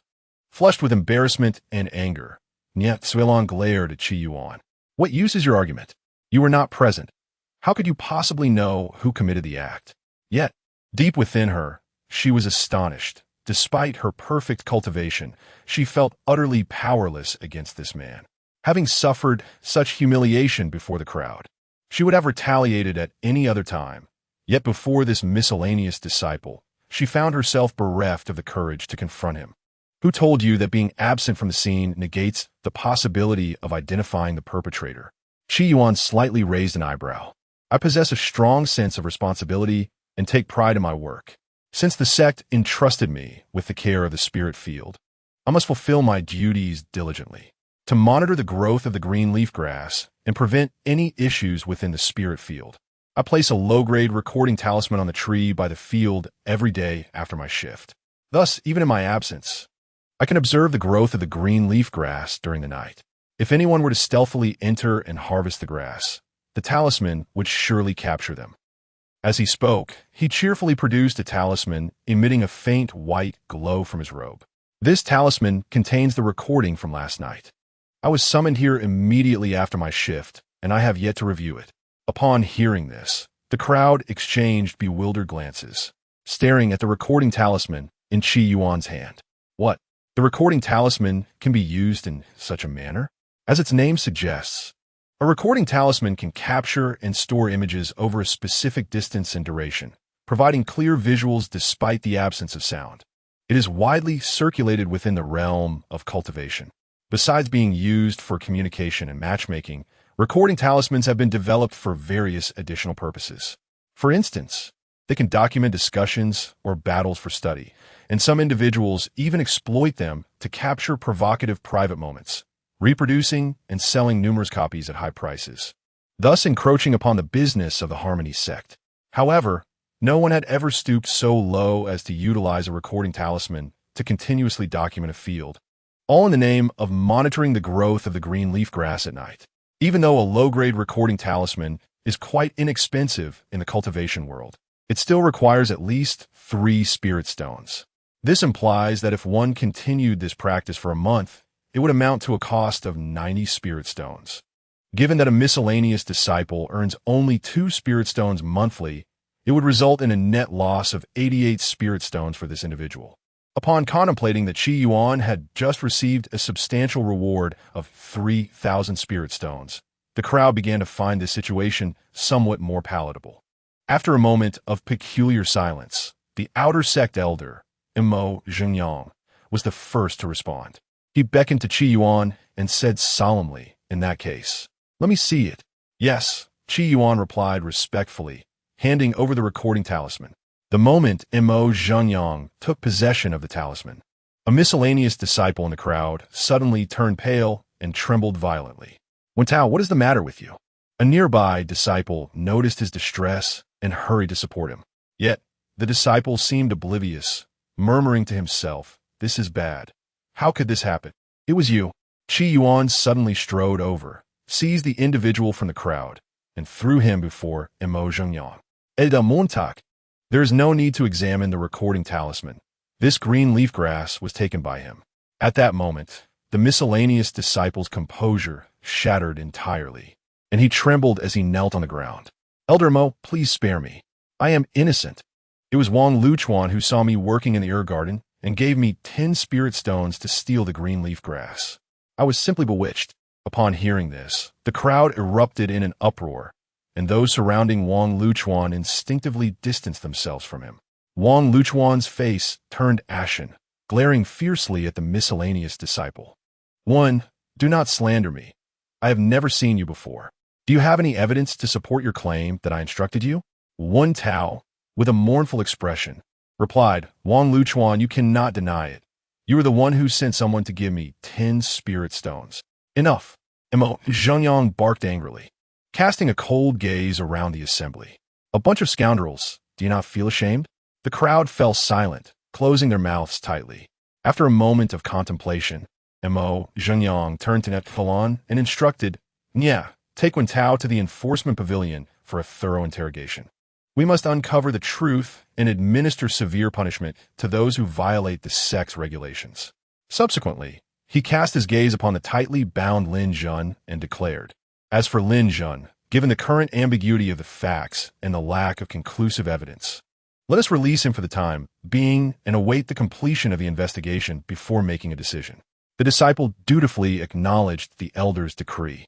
Niezuelan shot a disdainful glance at Wang Luchuan, then waved her hand, prompting several adept disciples from the enforcement pavilion to skillfully restrain Wen Tao. At that moment, Imo Zhengyang tossed the recording talisman back to Yuan, a bemused smile gracing his lips as he remarked, "You rascal, you've pulled a fast one on me. What am I to make of this empty recording talisman? If Wen Tao fails to reveal a flaw in the end, I wonder how you will extricate yourself from this predicament." Yuan chuckled. "How could that be? Your esteemed self is known for your impartiality and keen insight. The mere sight of you wielding the recording talisman would send those specters into a frenzy, leaving no chance for them to hide their flaws." An instant later, the expressions of everyone present froze, their eyes wide with disbelief. Chapter 23, A Problem. Having been freed from his bindings, Lin Zhun completely disregarded the forlorn figures of Wang Luchuan and Lu Yingying nearby and made his way directly to Yuan's side, his eyes brimming with tears of gratitude. "Brother Qi, this marks the 3rd time you have come to my aid. I am profoundly grateful for your immense kindness." Yuan, with a warm smile, waved his hand dismissively, stating, "We are brothers. There is no need for thanks." Lin Zhun nodded earnestly before pausing momentarily, as if recalling something of significance. Finally, he steeled himself and solemnly declared, "Brother Qi, your kindness weighs heavily upon me, and there is something I must share with you." Indeed, Qi Yuan's expression grew serious as he replied in a low voice, "This place is crowded with eyes. Let us speak elsewhere." Unlike with others, Qi Yuan had faith in Lin Zhan's potential to reveal information of interest to someone of his stature as a Taoist master. Who could say what extraordinary discoveries this favored child of destiny might unveil? Even if Lin Zhan claimed he was on the verge of ascension to immortality, Qi Yuan would choose to believe him first. Soon, the two arrived at Qi Yuan's dwelling. Once inside the wooden cabin, they took their seats, with Qi Yuan leaning forward, adopting an attentive posture, and inquired, "Brother Lin, please speak freely." Lin Zhan nodded, seemingly resolved, and cautiously glanced towards the door. Confirming their privacy, he lowered his voice and said, "Brother Qi, there is a troubling issue with the spiritual field where you cultivate the emerald leaf grass." "What issue?" Qi Yuan was momentarily taken aback. Having spent several days there, he had not noticed anything amiss. If the spiritual field indeed harbored a problem that had escaped his notice, it suggested that the matter was of considerable gravity. Taking a deep breath, Lin Zhan continued, "I once read in an ancient text that wherever the spirits of flora and fauna dwell, there must be a presence of innate wood energy. Today, I detected a subtle trace of this wood energy emanating from those over a dozen emerald leaf grasses. This revelation implied that the spiritual field might conceal a matured spirit of flora, perhaps aged 7 or 8,000 years, or even longer." Upon uttering these words, Lin Zhan's gaze bore into Qi Yuan's, clearly assessing his reaction. A 10,000-year spirit of flora? Qi Yuan's complexion shifted, and he could not suppress a gasp. He had not anticipated that such a seemingly ordinary spiritual field within the Falling Cloud Valley would conceal such a remarkable entity. If this were true, even some high-ranking cultivators might disregard their dignity in pursuit of it. A spirit of 10 millennia, even just one emerald leaf grass of that age, could enhance one's spiritual clarity and significantly improve cultivation. Contemplating this, Qi Yuan's gaze towards Lin Zhan transformed. Truly, as a favored child of destiny, he had received immense rewards for merely assisting him a few times.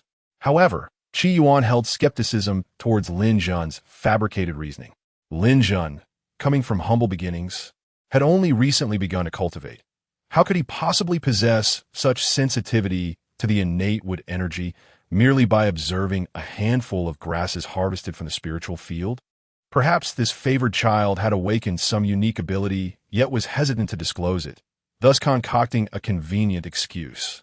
Qi Yuan fully understood this and would not be foolish enough to expose him. Indeed, it was commendable that Lin Zhan risked revealing his abilities by sharing such news with him. At least he was not the kind of ungrateful wolf that could not be raised. As his thoughts raced, Qi Yuan jovially patted Lin Zhan's shoulder and said, "Thank you for the reminder, Brother Lin. I will investigate this matter, and if indeed there lies a 10,000-year spirit herb in that field, you shall not be overlooked in the rewards." "Brother Qi, you have misunderstood my intentions." Lin Zhan's expression shifted, and he spoke earnestly. "If this matter holds true, please do not offend that esteemed elder. While spirits of flora are often timid and possess little combat prowess, they are not entities that we mere Qi refinement cultivators can provoke. Please exercise utmost caution in the medicine garden and refrain from any rash actions." Hearing Lin Zhan's earnest words, Qi Yuan raised his brows and chuckled. "Rest assured, I will be careful." After bidding Lin Zhan farewell, Qi Yuan returned to his chair, lost in contemplation. Perhaps he ought to place a surveillance talisman around the spiritual field. However, before that, he needed to complete that troublesome task. The mere thought of it ignited his frustration. Hadn't they agreed that the situation would normalize? Why was it becoming increasingly chaotic? That night, Qi Yuan donned a full set of night attire, his face obscured by a dark cloth, transforming into a shadow that vanished into the night. Chapter 24. Do not strike again. I acknowledge that I am the crimson flame tiger in the outer sect of the Falling Cloud Valley. The night was as dark as ink, with only a faint glimmer of starlight illuminating the surroundings.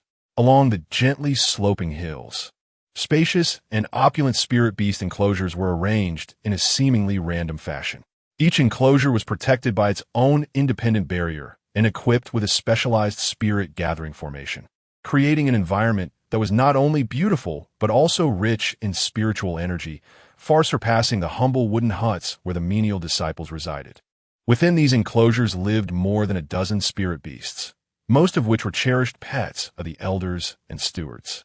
According to the rules of Falling Cloud Valley, these spirit pets were not permitted within the inner sect and were instead concentrated in a designated area in the outer sect. For the menial disciples, attending to these noble spirit pets was undoubtedly a dreaded chore. They were responsible for feeding the beasts and cleaning up after them, with the constant risk of being attacked by the very creatures they tended, resulting in frequent injuries. The spirit beasts, primarily the beloved pets of the valley's upper echelon, were arrogant and ill-tempered, dismissing the ordinary disciples with disdain.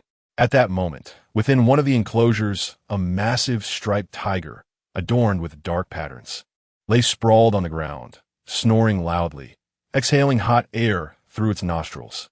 Suddenly, the formation outside the enclosure shimmered and silently opened a gap, allowing a cloaked figure to slip inside. The target had been located.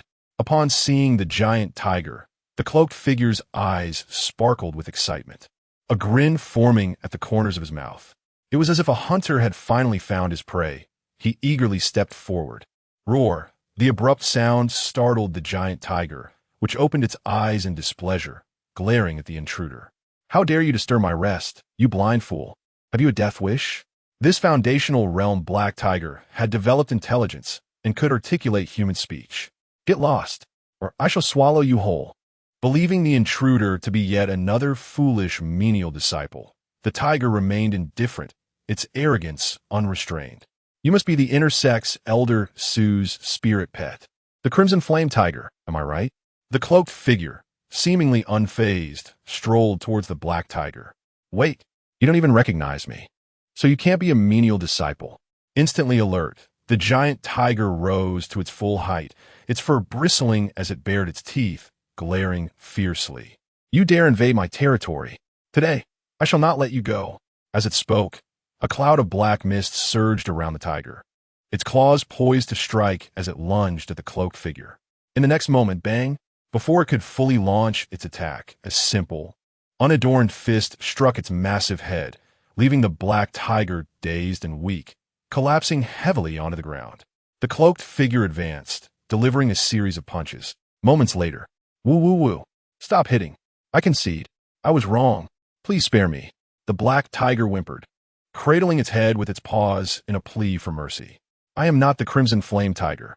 I'm the Blackshaw Tiger, Elder Yang's spirit pet from the inner sect." The cloaked figure paused, then smirked coldly. "You insolent beast dare to deceive me? It seems I haven't beaten you into submission yet." With that, he resumed his assault on the black tiger. "I'm not lying. I am really the Blackshaw Tiger." It protested. "Oomph. Keep arguing." The cloaked figure clearly did not believe it. Bang, bang, bang, bang, bang. "Stop, stop. I yield. I truly yield. I admit I am the Crimson Flame Tiger. Is that acceptable?" Upon hearing this, the figure in black finally ceased his assault, letting out a sigh, pondering to himself. It seems the Crimson Flame Tiger has been tamed. The mission is accomplished. With this thought, he summoned his task list. Due to lacking support within the sect, you have been assigned to the most arduous and laborious spirit beast peak as a menial disciple, responsible for caring for Elder Su Zhou's spirit pet, the Crimson Flame Tiger.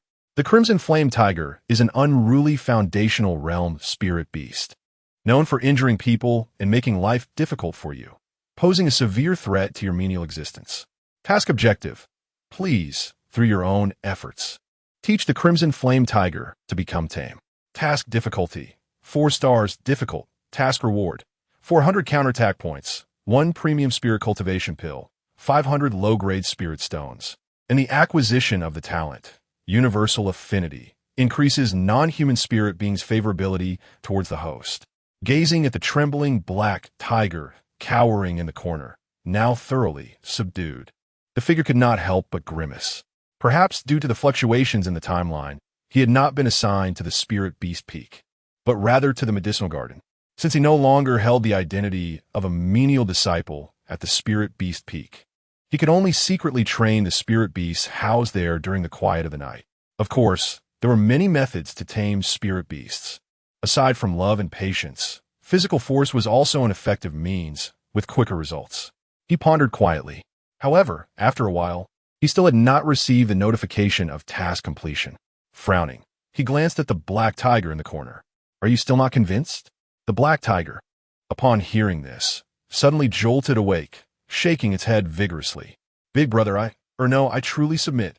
Seeing the sincerity in its expression, the figure felt an ominous premonition arise within him and hurriedly inquired, "What did you say your name was?" The black tiger, on the verge of tears, wailed, "No, I was wrong. Whatever you want me to call myself, I will. If you want me to be called Dog Egg, I will." The figure's expression darkened as he softened his tone slightly. "As long as you speak the truth, I won't hit you." The black tiger, bewildered, braced itself. I am the Black Sha Tiger, the spirit pet of Elder Yuan from the intersect.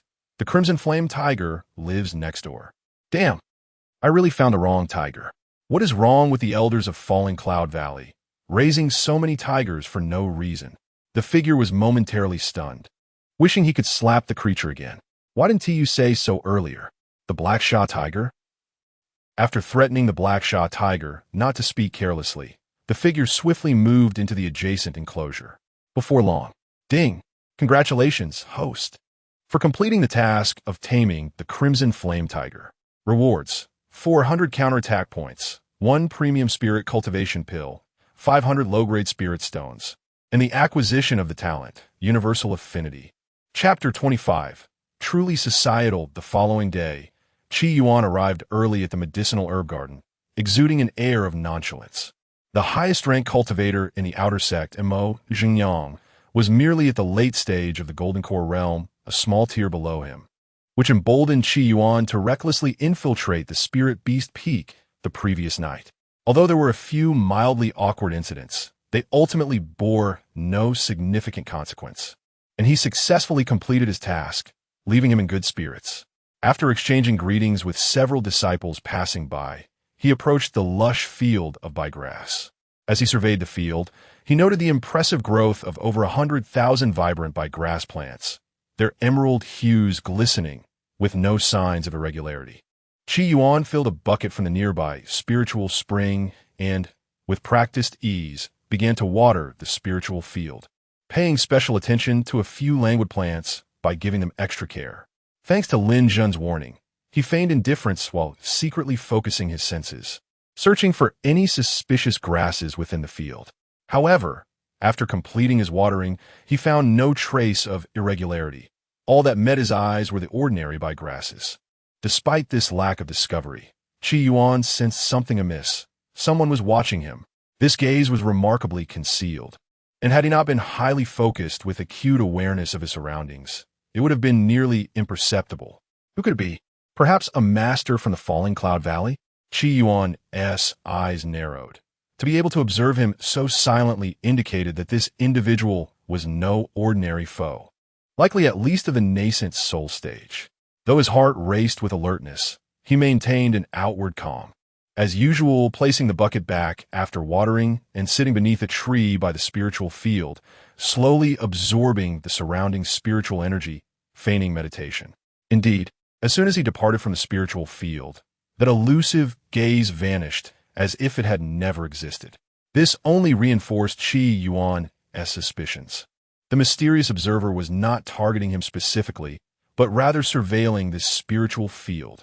If it were someone from Falling Cloud Valley, why did they not intervene when a servant disciple named Wen Tao was covertly stealing byegrass from the field? Furrowing his brow in contemplation, Yuan ultimately decided to bide his time. Compared to the ethereal allure of a millennium-old spiritual herb, he was far more concerned with maintaining his concealed identity in Falling Cloud Valley until he completed his current tasks. At that moment, a familiar figure approached gracefully from a distance. With a complexion like jade and eyes reminiscent of autumn waters, exuding a serene elegance, it was none other than Biao, the inner sect's senior sister. "Senior sister," Yuan greeted, rising to his feet and cupping his hands in respect upon her arrival. Qi Junior Brother. Baishiro paused before him, nodding slightly, her beautiful eyes reflecting genuine concern. How have you been adjusting to your duties in a medicinal herb garden lately? Is it to your liking? Her voice rang clear and melodious, akin to pearls cascading on a jade plate, utterly enchanting. Qi Yuan quickly adopted a look of astonishment, replying, "Thank you for your concern, senior sister. I'm quite well here." Baishiro's presence drew the attention of many, with several disciples in the herb garden glancing curiously in their direction, particularly the male disciples, their gazes filled with envy towards Qi Yuan. "I'm glad to hear that," Baishiro acknowledged with a nod and a gentle smile. However, her expression soon turned serious as she directed her gaze toward the spiritual field. "I am aware that you and Linjun were wrongfully accused yesterday. While the innocent have publicly cleared their name, preventing the vile schemers from succeeding. Such incidents are a scandal for our sect. Thus, the law enforcement pavilion chose to act swiftly, holding only a few accountable without excessive repercussions." Qi Yuan was taken aback, puzzled. "What do you mean?" Baishiro sighed softly and elaborated. The servant disciple, Wen Tao, was caught stealing spiritual herbs from the garden without permission. His punishment is the forfeiture of his cultivation and expulsion from the sect. The newly inducted servant disciple, Lu Yingying, maliciously placed the stolen by grass in Lin Zhun's quarters, attempting to frame him. Since she had not yet begun to gather qi, she cannot be considered a cultivator, and according to sect rules, her punishment is the erasure of all memories related to our sect's techniques, followed by expulsion. As for the principal offender, Wang Luchuan, he showed good remorse, and with the intercession of several inter-sect elders, he is ordered to compensate the victim with 1,000 spirit stones and perform a year of hard labor at the Spirit Beast Peak, during which he will not receive his monthly allowance, to observe his future behavior. Upon hearing this, Qi Yuan was momentarily stunned, then could not help but reflect. What a farce! It seems that human connections are inescapable everywhere. The mastermind with backing is treated with kid gloves, while the accomplices without support are dealt with ruthlessly, banished without a trace, truly societal. Wang Luchuan hailed from a prominent family and was well off in spirit stones. Thus, a fine of 1,000 spirit stones was hardly a deterrent. The year of servitude at Spirit Beast Peak was even more absurd. That little chubby boy was already looked down upon by the outer sect elder Mo Xinjiang and had been relegated to servitude at the Spirit Beast Peak. In essence, the punishment amounted to little more than a slap on the wrist. Noticing Qi Yuan's peculiar expression, Baishiro assumed he was displeased with the handling of the situation and offered an apologetic smile, explaining gently, "Qi Junior Brother, Wang Luchuan possesses a rare dual spiritual root talent, and many intersect elders have high hopes for him. That is why the law enforcement pavilion made allowances, granting him a chance for redemption. Of course, if he transgresses again, I will no longer turn a blind eye, even if it means offending those elders." Qi Yuan shook his head. "I harbor no objections regarding the sect's handling of the matter." In terms of political maneuvering, he regarded Wang Luchuan as insignificant, posing no threat whatsoever.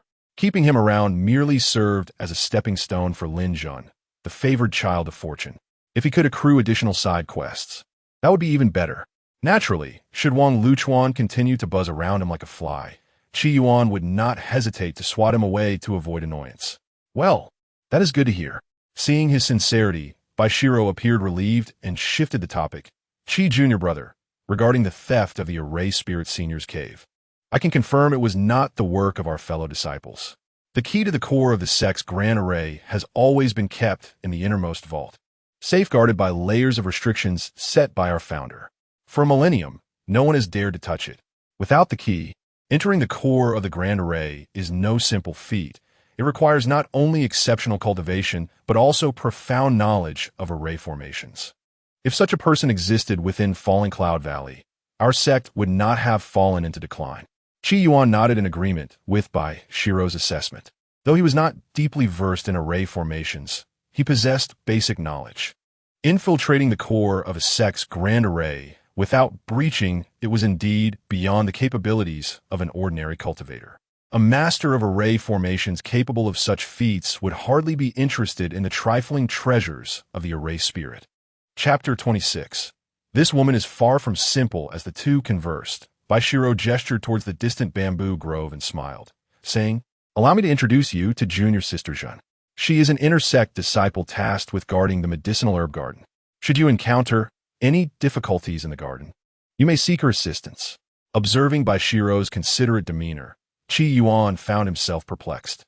A woman like Baishiro, endowed with exceptional talent and striking beauty, epitomizes the perfect partner in the cultivation world, surely attracting countless admirers. Yet here he stood, merely a lowly servant disciple with barely 4 spirit roots and an unremarkable appearance due to his disguise. It seemed improbable that such a stunning senior sister would take an interest in him. Unable to comprehend the situation, he could only attribute it to her discerning taste. It appeared that a young man must take care to protect himself when venturing out, unbeknownst to Baishiro, who was oblivious to Yuan's wandering thoughts. She led him through the medicinal herb garden to a lush bamboo grove. Junior Sister Jin's primary duty was to prevent the beast from the back mountain from invading the herb garden, necessitating her residence on the outskirts of the garden, a considerable distance from the spiritual fields. It was precisely this arrangement that had allowed Wen Tao the opportunity to stealthily pluck the emerald leaves the other night. Furthermore, Junior Sister Yuan cherished tranquility and preferred to avoid social interactions. However, as I share a sisterly bond with her, I shall take you to meet her once, and she will surely not refuse your requests in the future. Deep within the bamboo grove stood an elegant 2-story wooden pavilion, adorned with spiritual flowers and lush green grass, creating a comfortable and pleasant atmosphere. Upon arriving at the small building, Baishiro halted and called out, "Junior Sister Yuan, I've come to see you." Moments later, the door opened, revealing a young woman clad in a purple dress. She had an ordinary stature, and her beauty could only be described as delicate, lacking any particularly striking features, save for her pair of clear, lively eyes that were hard to forget. Upon seeing Baishiro, the young woman smiled gently and warmly inquired, "Senior sister, what brings you here today?" Baishiro stepped forward, grasping her hand, and replied with a smile, "I brought a new junior disciple to meet you. He will be working in the herb garden, and I hope you will look after him." The young woman regarded Yuan calmly, nodding in acknowledgement. "Since he is brought by senior sister, I shall certainly look after him." Feeling the gaze directed at him, Yuan quickly took a step forward and said, "I greet you, junior sister Yuan." Yuan was aware that the woman before him was named Jin Yuan, possessing mid-stage foundation establishment cultivation, and had been stationed here for 3 years, leading a reclusive life with little public appearance. This was his first encounter with her in person. Although Zhen Yuan appeared quite ordinary, for some inexplicable reason, Yuan sensed something amiss about her, though he could not pinpoint what it was. "Let us go inside to converse," Zhen Yuan suggested with a smile, ready to lead the two into the pavilion. "Not necessary," Baishiro interjected, shaking her head earnestly. "Aside from introducing this new junior brother, I primarily wish to see you. Junior Sister Yuan, you have devoted 3 years to safeguarding the herb garden in this secluded place, and your efforts are commendable. In a few days, I intend to request Elder Su to transfer you back to the inner sect. What are your thoughts on this?" "There's no need." Upon hearing this, Zhen Yuan appeared somewhat anxious and immediately declined. "Senior sister, please do not mention this to Elder Su. You know I dislike being in the spotlight. This place is perfect for me to remain away from the clamor and focus on my cultivation. I'm more than willing to stay here for an extended time." Seeing Zhen Yuan's resolute attitude, Baishiro sighed and did not press the matter further. "Very well, I shall respect your wishes. However, should you ever wish to transfer, you may come to me at any time." This exchange left Yuan even more suspicious. Unlike lowly servants like themselves, for inner sect disciples, guarding the herb garden was evidently not a desirable task. It required constant vigilance day and night, facing the threat of beasts from the back mountain. Zhen Yuan's strong aversion to a transfer opportunity struck him as peculiar. As a certain possibility crossed his mind, Yuan raised an eyebrow, his expression growing serious as he discreetly observed Zhen Yuan engaged in friendly banter with Baishiro. This woman was undoubtedly far from simple. Meanwhile, within the inner sect, in a picturesque cave, residence rich with spiritual energy. "Cousin, you must help me this time. Lin Zhen and that scoundrel Qi have repeatedly bullied me. And now they have turned the tables, leaving me in shame, even losing the woman by my side. They clearly know you are my cousin, yet act so brazenly, showing no regard for you at all. And that old cur, Xianxia, always looks down on me due to our uncle's influence, favoring those two rogues. If I cannot take revenge, how can I be at peace? Wang Luchuan stood by the table, his face filled with resentment as he poured out his grievances to the young man seated on the wooden chair. The young man, clad in a brocade robe and adorned with a jade crown, bore a handsome countenance, and was none other than Yin Hong, one of the top 3 inner sect disciples of Falling Cloud Valley. To be so easily framed and humiliated shows your incompetence. Yin Hong scoffed, casting a disdainful glance at Wang Luchuan. Had it not been for my father intervening on your behalf, you would have long lost your cultivation and been expelled from the sect. Do you think you can continue to speak freely here? Wang Luchuan lowered his head, shame flooding his features. Cousin, you are right. I was momentarily foolish. Who could have anticipated that Cheetah would be so cunning? Before he could finish, Yin Hong interrupted him. Silence. If you are foolish, do not assume others are equally so. Wang Luchuan trembled in fear and promptly closed his mouth, refraining from further argument. As if lost in thought, a shadow flickered in Yin Hong's eyes as he coldly inquired, I have heard that Baishiro is rather concerned about that Cheetah, even seeking him out at the outer sect several times. What is going on? Upon hearing this, Wang Luchuan's expression brightened, and he eagerly added, I have heard the same. On the second day after joining the sect, senior sister went to find Cheetah, and they left the outer sect together, returning after a considerable time. No one knows what they were up to. Not long after, Cheetah was personally assigned by Elder Mo to the herb garden and received a hefty reward. It is clear that this matter is certainly related to senior sister. Knowing that his cousin Yin Hong had long harbored feelings for Baishiro and regarded her as his future partner, Wang Luchuan understood that he could not tolerate anyone else encroaching upon that affection. As expected, Yin Hong's expression darkened at these words, his gaze radiating murderous intent. Before Wang Luchuan could continue embellishing the tale, Yin Hong abruptly rose, his voice dripping with malice. We, Falling Cloud Valley, are not a den of evil. Infighting among fellow disciples is the gravest taboo. Even I cannot directly strike against that brat. But you're different. You are responsible for feeding the spirit beasts at the Spirit Beast Peak, and those beasts are notoriously untamed. It is not impossible for one to suddenly turn on a human. With that, he retrieved a jade vial from his storage bag and handed it to Wang Luchuan. Take advantage of the opportunity to let the spirit beasts out for exercise, and place the Foundation establishment-grade Crimson Flame Tiger in the path that Cheetah must traverse on his return. Then give him this pill. His voice grew increasingly hushed, ultimately devolving into a whisper, while Wang Luchuan's eyes sparkled with excitement, nodding fervently. Chapter 27. The importance of participation. After relinquishing his position at the medicinal garden, Yuan walked to the outer gate's main peak. This peak stood noticeably taller than the surrounding mountains, particularly striking amidst the surrounding peaks, radiating a rich aura that surpassed other locations significantly. Junior brother Qi, what brings you here? Upon reaching the entrance of the hall, Yuan was halted by 2 disciples stationed at the door. Having gained a modicum of renown over the past few days, the 2 disciples recognized him and spoke courteously, refraining from any dismissive remarks. Yuan clasped his hands in greeting and stated his purpose directly. Senior brothers, I seek Elder Mo. Kindly relay my message. The 2 guards exchanged glances, nodded, and sent one inside to inform. Soon, the disciple emerged from the hall and addressed Yuan. Junior brother Qi, Elder Mo has summoned you. Expressing his gratitude, Yuan stepped into the grand hall.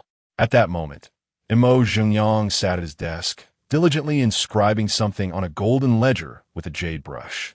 Hearing the commotion, he slowly lifted his gaze to Yuan, his tone warm as he inquired, Nephew Qi, what brings you to seek me? He held a favorable impression of Yuan, the newly admitted servant disciple, noting his excellent temperament and sharp intellect.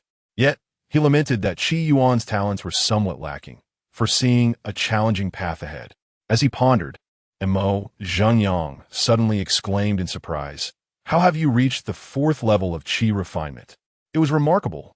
given that Qi Yuan had only been at the second level upon entrance, and now, within less than 10 days, he had ascended 2 levels, a training speed that was virtually unheard of. Could he possibly possess 4 spiritual roots? Qi Yuan humbly smiled and replied, "The 50 superior spirit gathering fruits you bestowed upon me were indeed effective. After consuming them, I felt a surge of spiritual energy, which fortuitously allowed me to break through 2 levels." Mo Xingyang's lips twitched slightly, reflecting inwardly that spirit-gathering pills could not possibly enable a 4 spiritual root cultivator to ascend 2 levels in 10 days. Though puzzled, he chose not to dwell on it. Turning back to Qi Yuan, "You must have other matters at hand today, correct?" Respectfully, Qi Yuan responded, "I have indeed come with a request." "Speak," Mo Xingyang said, raising an eyebrow in anticipation.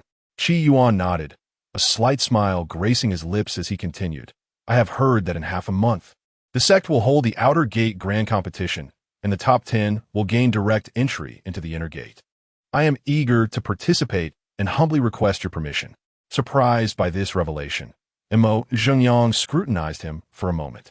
While the sect did not prohibit servant disciples from participating, this batch of disciples had only just entered, making it somewhat daunting to compete this year. Seemingly sensing Qi Yuan's lack of awareness of the situation, Mo Xingyang stroked his beard and elaborated, "Historically, to secure a place among the top 10, one typically requires a cultivation level of at least the 9th level of Qi refinement. Your current level is only the 4th. Participating rashly may prevent you from even passing the first round." Unfazed, Qi Yuan responded earnestly, "I merely wish to broaden my horizons at the competition. Winning is of little consequence to me. Participation is what truly matters." Seeing his resolve, Mo Xingyang ceased his objections, nodding in acquiescence. "Very well. Since you are determined to give it a try, I shall grant you this opportunity. Take my token and register with Steward Niel." Overjoyed, Qi Yuan exclaimed, "Thank you, Elder Mo, for your kindness."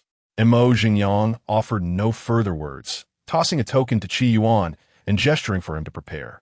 As he exited the main peak, Qi Yuan let out a sigh of relief. Even without this newly revealed system task, he would have sought a way to enter the inner gate of Luoyun Valley swiftly. Once he became an inner gate disciple, he could leave the valley under the pretext of fulfilling sect tasks or exploring, unburdened by the fear of jeopardizing future missions, a decision that offered multiple advantages. Moreover, the allure of the additional rewards for this task was irresistible, leaving no room for doubt about his commitment to it. With this in mind, he cast aside any distractions and immersed himself back into the system interface. In half a month, Luoyun Valley will host the annual Outer Gate Grand Competition. The top 10 will not only gain entry into the Inner Gate, but also receive corresponding rewards, presenting a significant opportunity for you to transcend your status as a servant disciple. Note, this task is open-ended and can be voluntarily abandoned. Task objective: obtain qualification to participate in the Outer Gate Grand Competition and secure a place among the top 10. Additional reward conditions: astonish all during the competition and claim first place. Task rewards: 500 reversal points, 15 superior spirit gathering pills, 1 superior foundation establishment pill, and 1,000 low-grade spirit stones. Additional reward: a substantial enhancement of the host's spiritual root quality. Once again, the chance to elevate his spiritual root quality. Following the previous enhancement, Qi Yuan's spiritual root aptitude had already reached an extraordinary level. He could scarcely fathom the potential terror of his capabilities should he experience yet another increase. Perhaps he could genuinely touch the realm of the legendary celestial spiritual roots.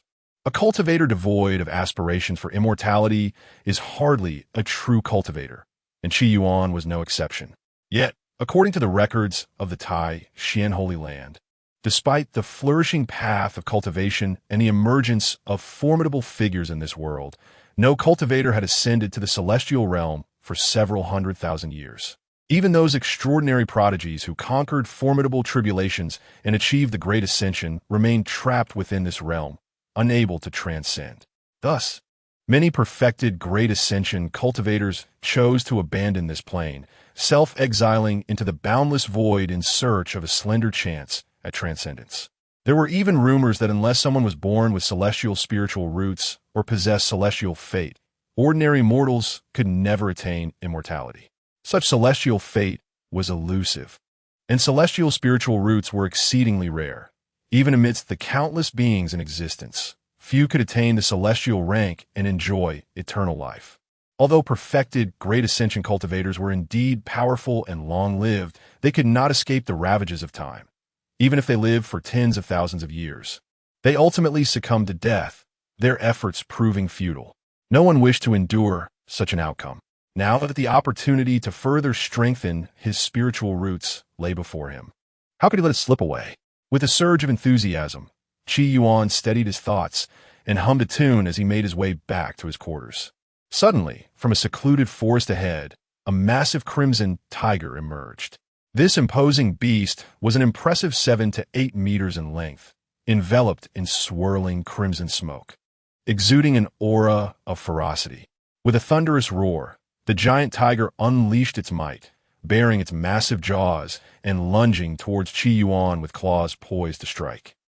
Chapter 28. Who the hell told you to defecate anywhere, Yuan? You are doomed this time.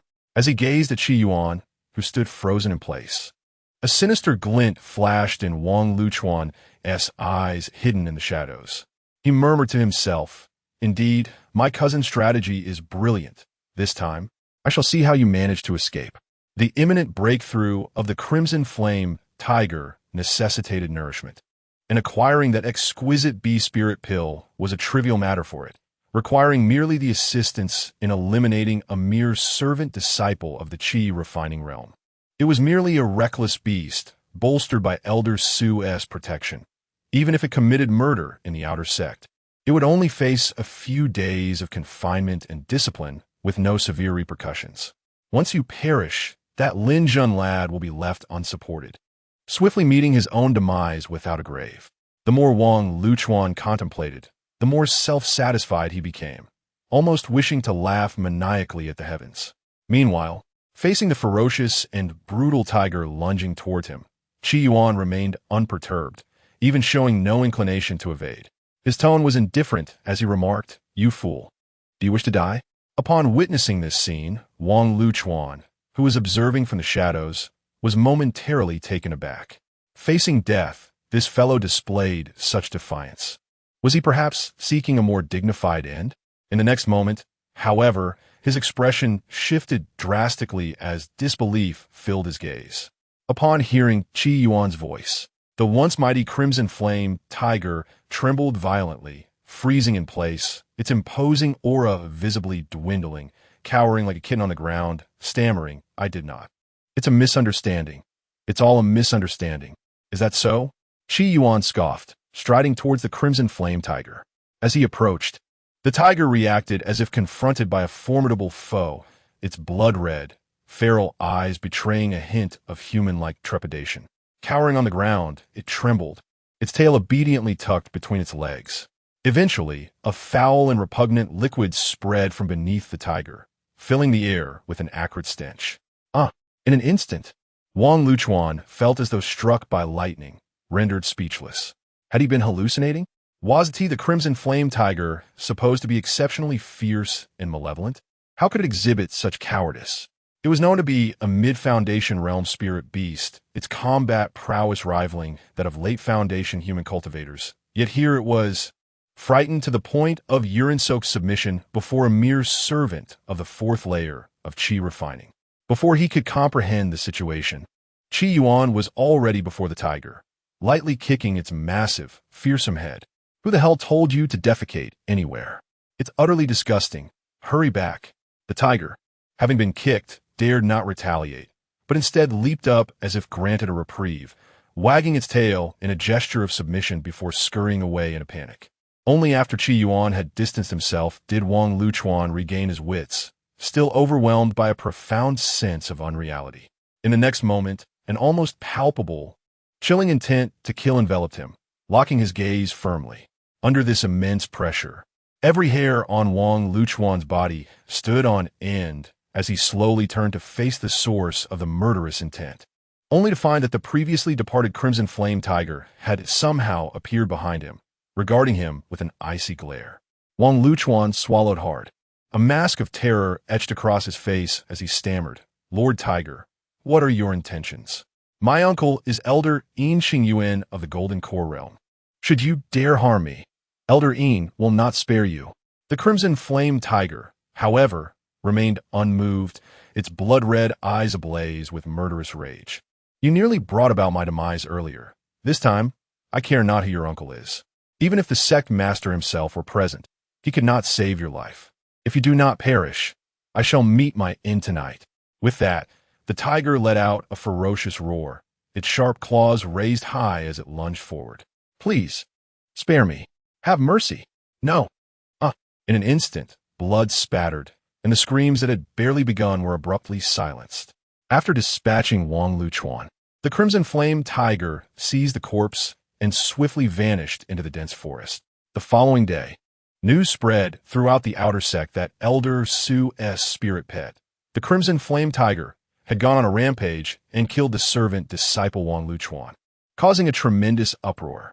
Wang Luchuan held a unique status, being the only new disciple in recent years with dual spirit root qualifications, and the nephew of the immortal Dao Pavilion Elder. Typically, such an incident would warrant a thorough investigation and a harsh punishment for the beast responsible.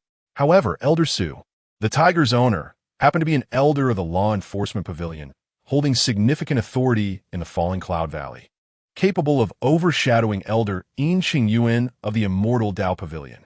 As a result, the ultimate conclusion of the case left many astonished. After a meticulous investigation by the Law Enforcement Pavilion, it was confirmed that the victim, Wang Luchuan, had recently faced disciplinary action and harbored resentment towards the elder, leading him to abuse Elder Su's beloved pet, the Crimson Flame Tiger, often neglecting to feed it.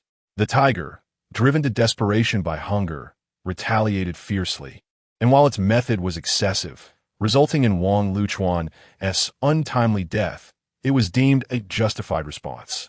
Consequently, the offending spirit beast, the Crimson Flame Tiger, was sentenced to 3 months of confinement with its rations halved, serving as a warning to others. When Yuan saw the notice posted outside the hall, he felt a sense of youthful naivety wash over him. Aside from a name, the content of the notice was entirely fabricated, yet curiously adhered to a semblance of logic. More importantly, the majority of disciples who chanced upon the notice believed it, vehemently condemning Wang Luchuan for his narrow-mindedness, lamenting that he even bullied a beast, labeling him utterly deranged. Had the victim been witness to this, he would surely have been incensed to the point of resurrection.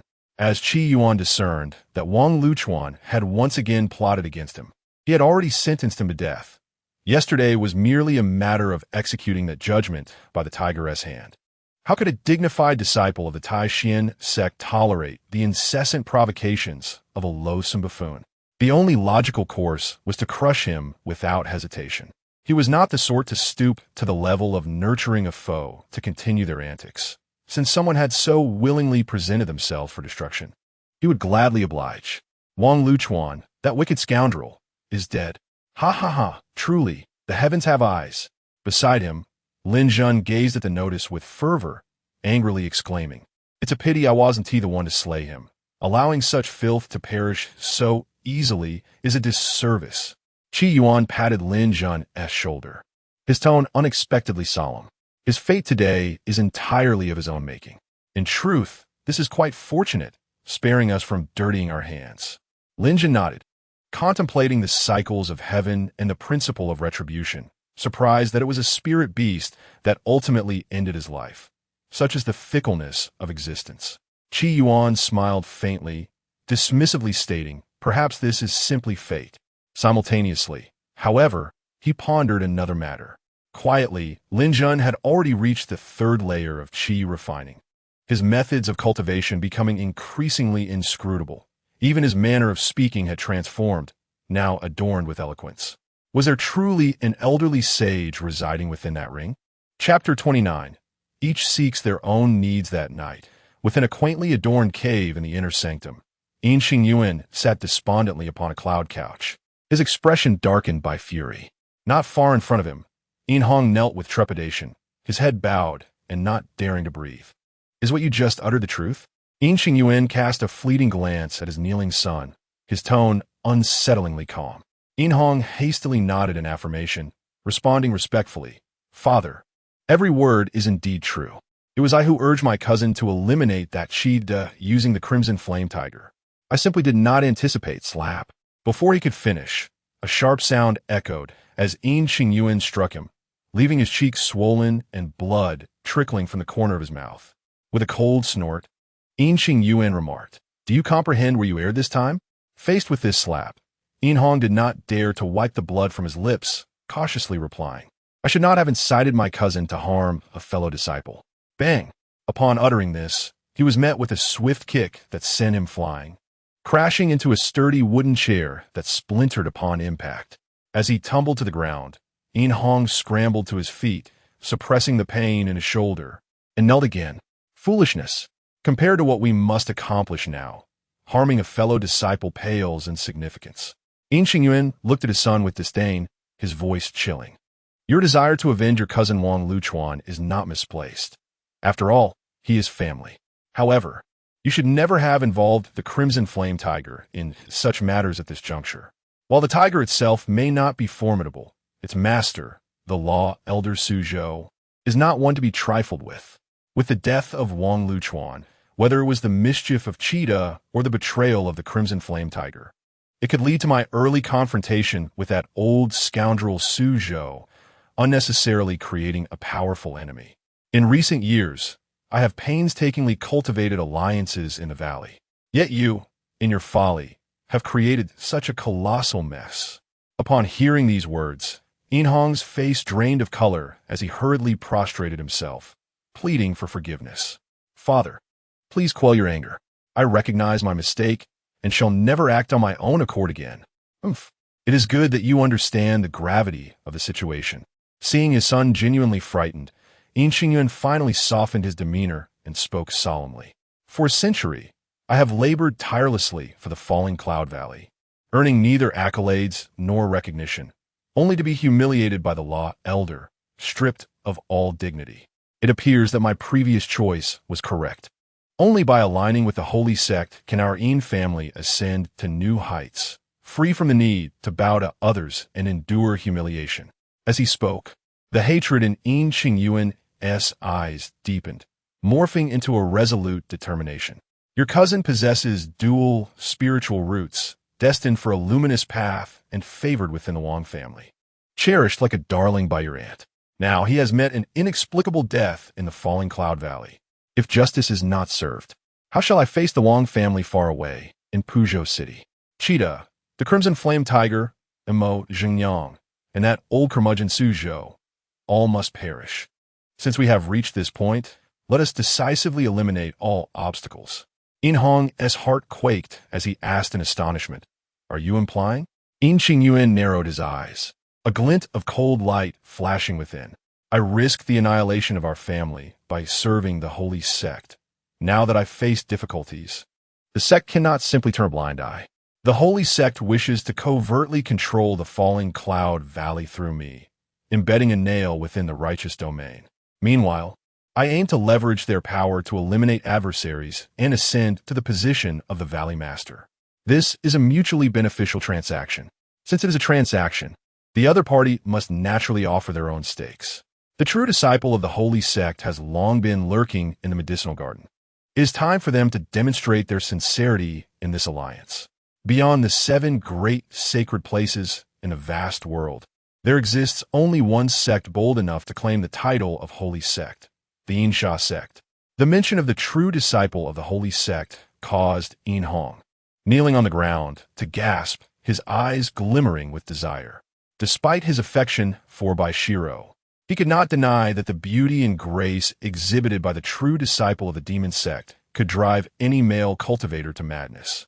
Yet, recalling the myriad terrifying rumors surrounding the Xianxia sect, Hong could not help but shiver, hastily shaking his head to cast aside such unrealistic thoughts.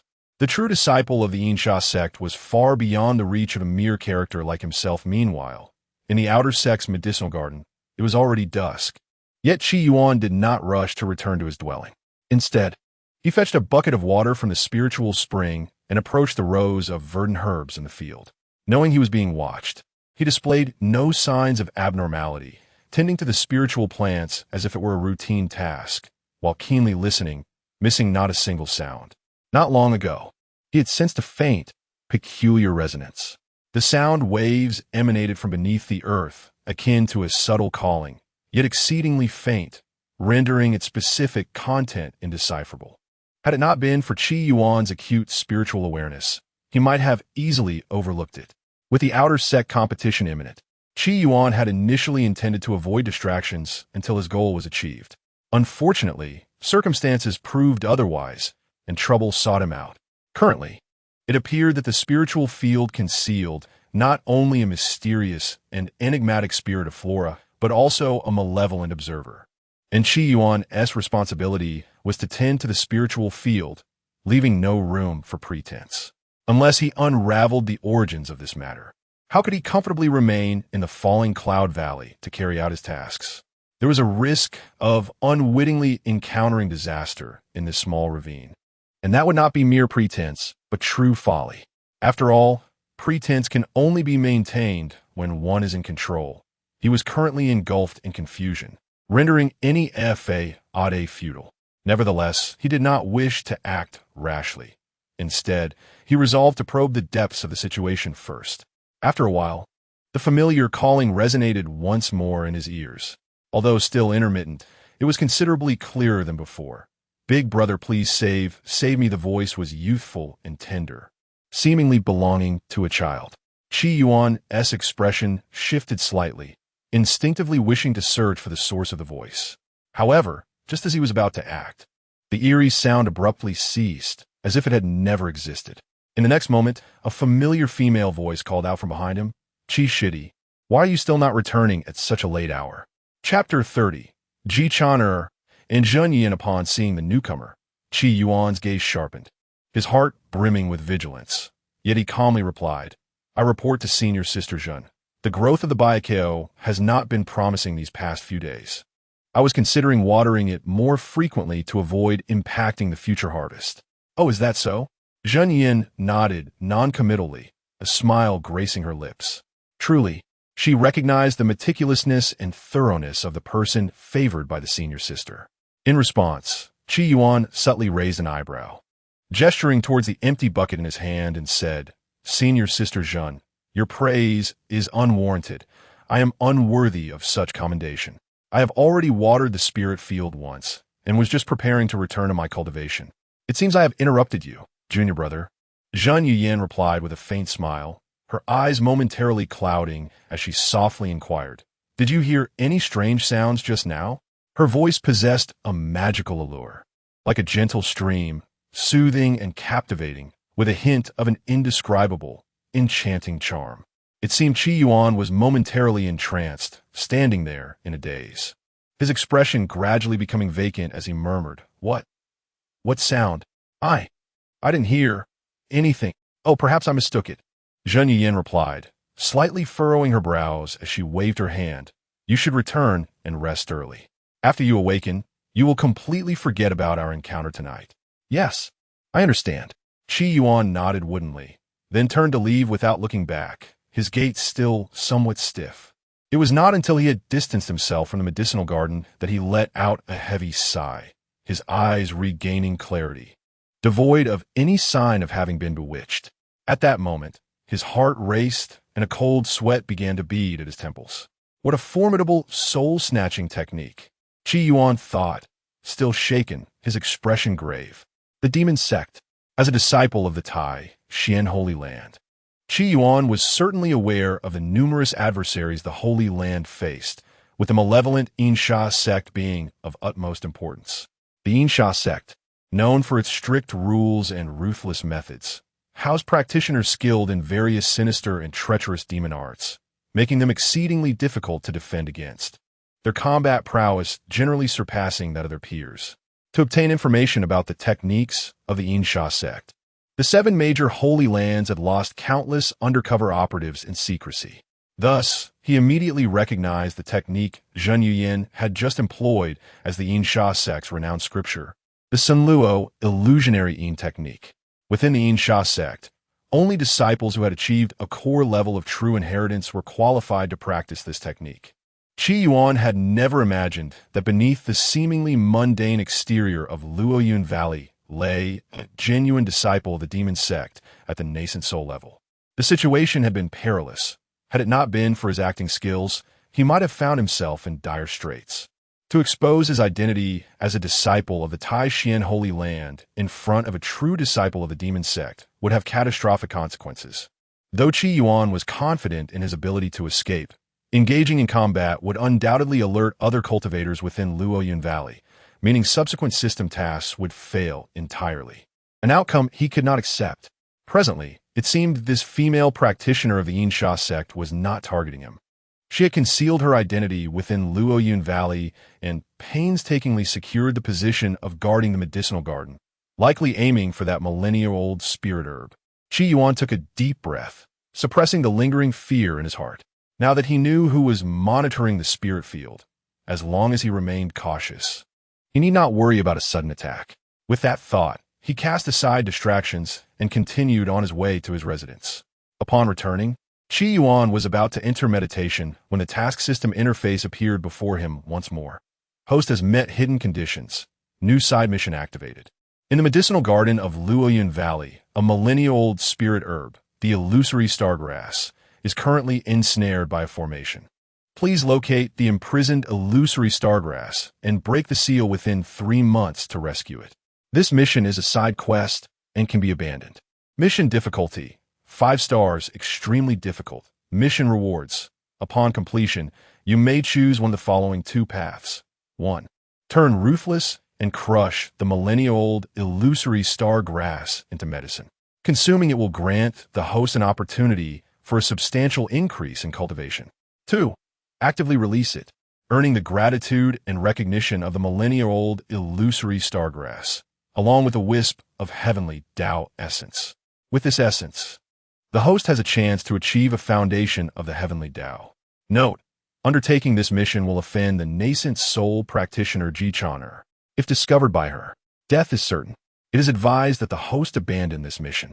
Upon reading this, Yuan felt invigorated, a sense of clarity washing over him.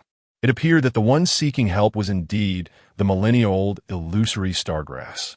Its daring contact with him was likely due to the influence of the affinity with all spirits talent he possessed. His consistent watering of the spirit field, combined with his ability to enhance non-human spirit affinities, would naturally cultivate a sense of closeness over time. Regarding the first option, he held no interest whatsoever. The Tai Xuan Holy Land was abundant in rare and precious materials that could significantly enhance one's cultivation. Although consuming such a herb would yield an immediate boost in strength, it would lead to muddled and impure internal energy, necessitating further refinement. Without that, future advancement would be exceedingly difficult. Given his aptitude, dedicating time to refining his energy would likely yield greater cultivation gains. What truly captivated Yuan was the wisp of heavenly Dao essence in the second option. He had learned from his master, Hongzhen Daoist, about the various qualities of nascent soul practitioners, and the legendary heavenly Dao nascent soul was fresh in his memory. The heavenly Dao foundation mentioned in the system was evidently related to the heavenly Dao nascent soul, as both bore the name heavenly Dao.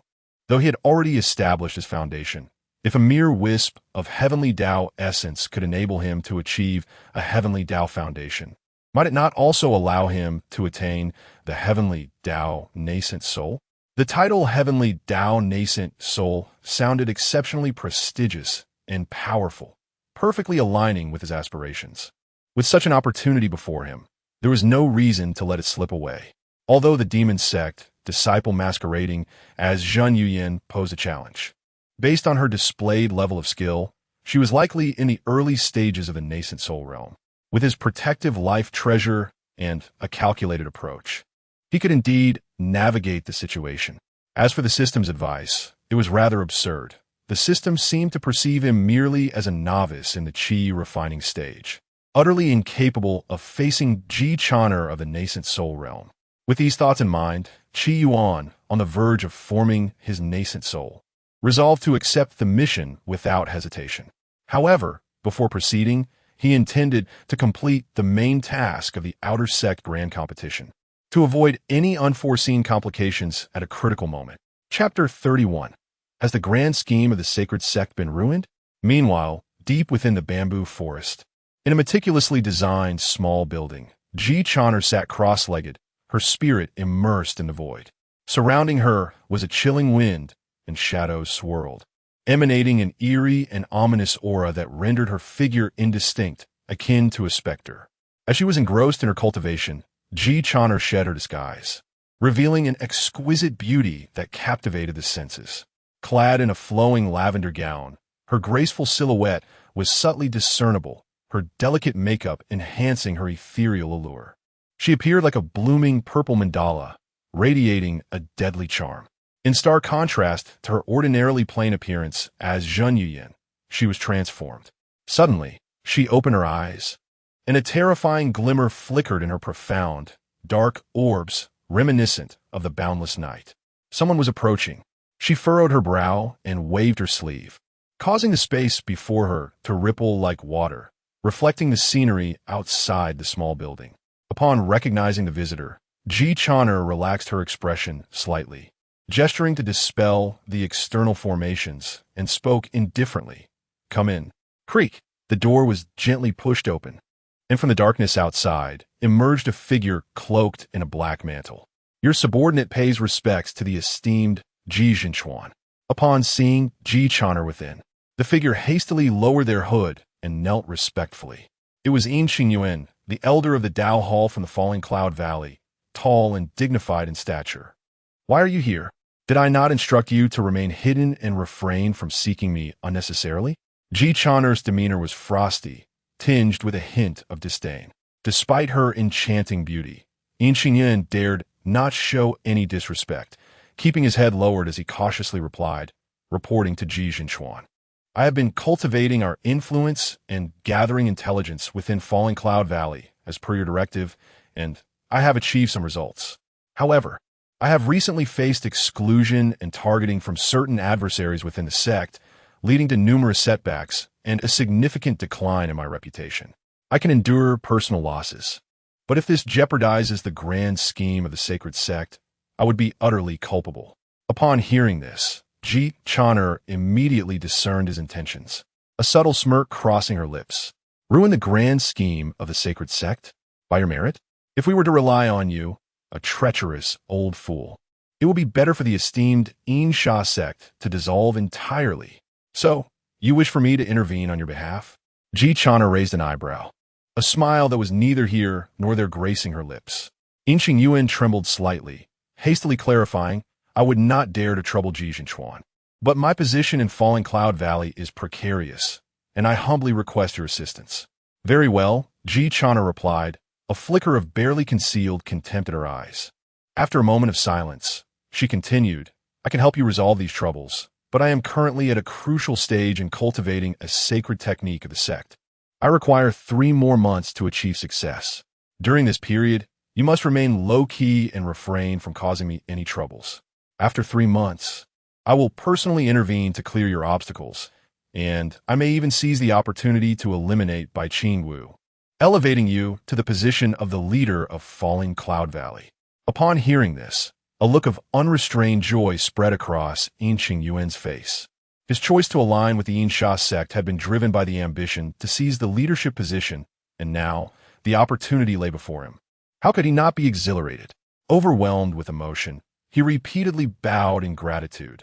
"Understood, Xianxia, rest assured, your subordinate will dedicate himself entirely to the sacred sect."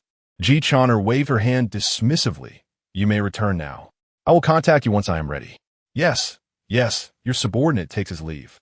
After a flurry of thanks, Yuan finally rose and quietly exited the room. Once Yuan departed, Xianxia narrowed her beautiful eyes, a chilling smile curving her lips as she murmured to herself, "It seems my master was correct.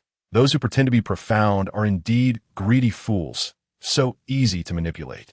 Do they truly believe the sacred sect would deign to support a trifling force like Falling Cloud Valley? Why would we expend effort to elevate you to the position of a mere valley master?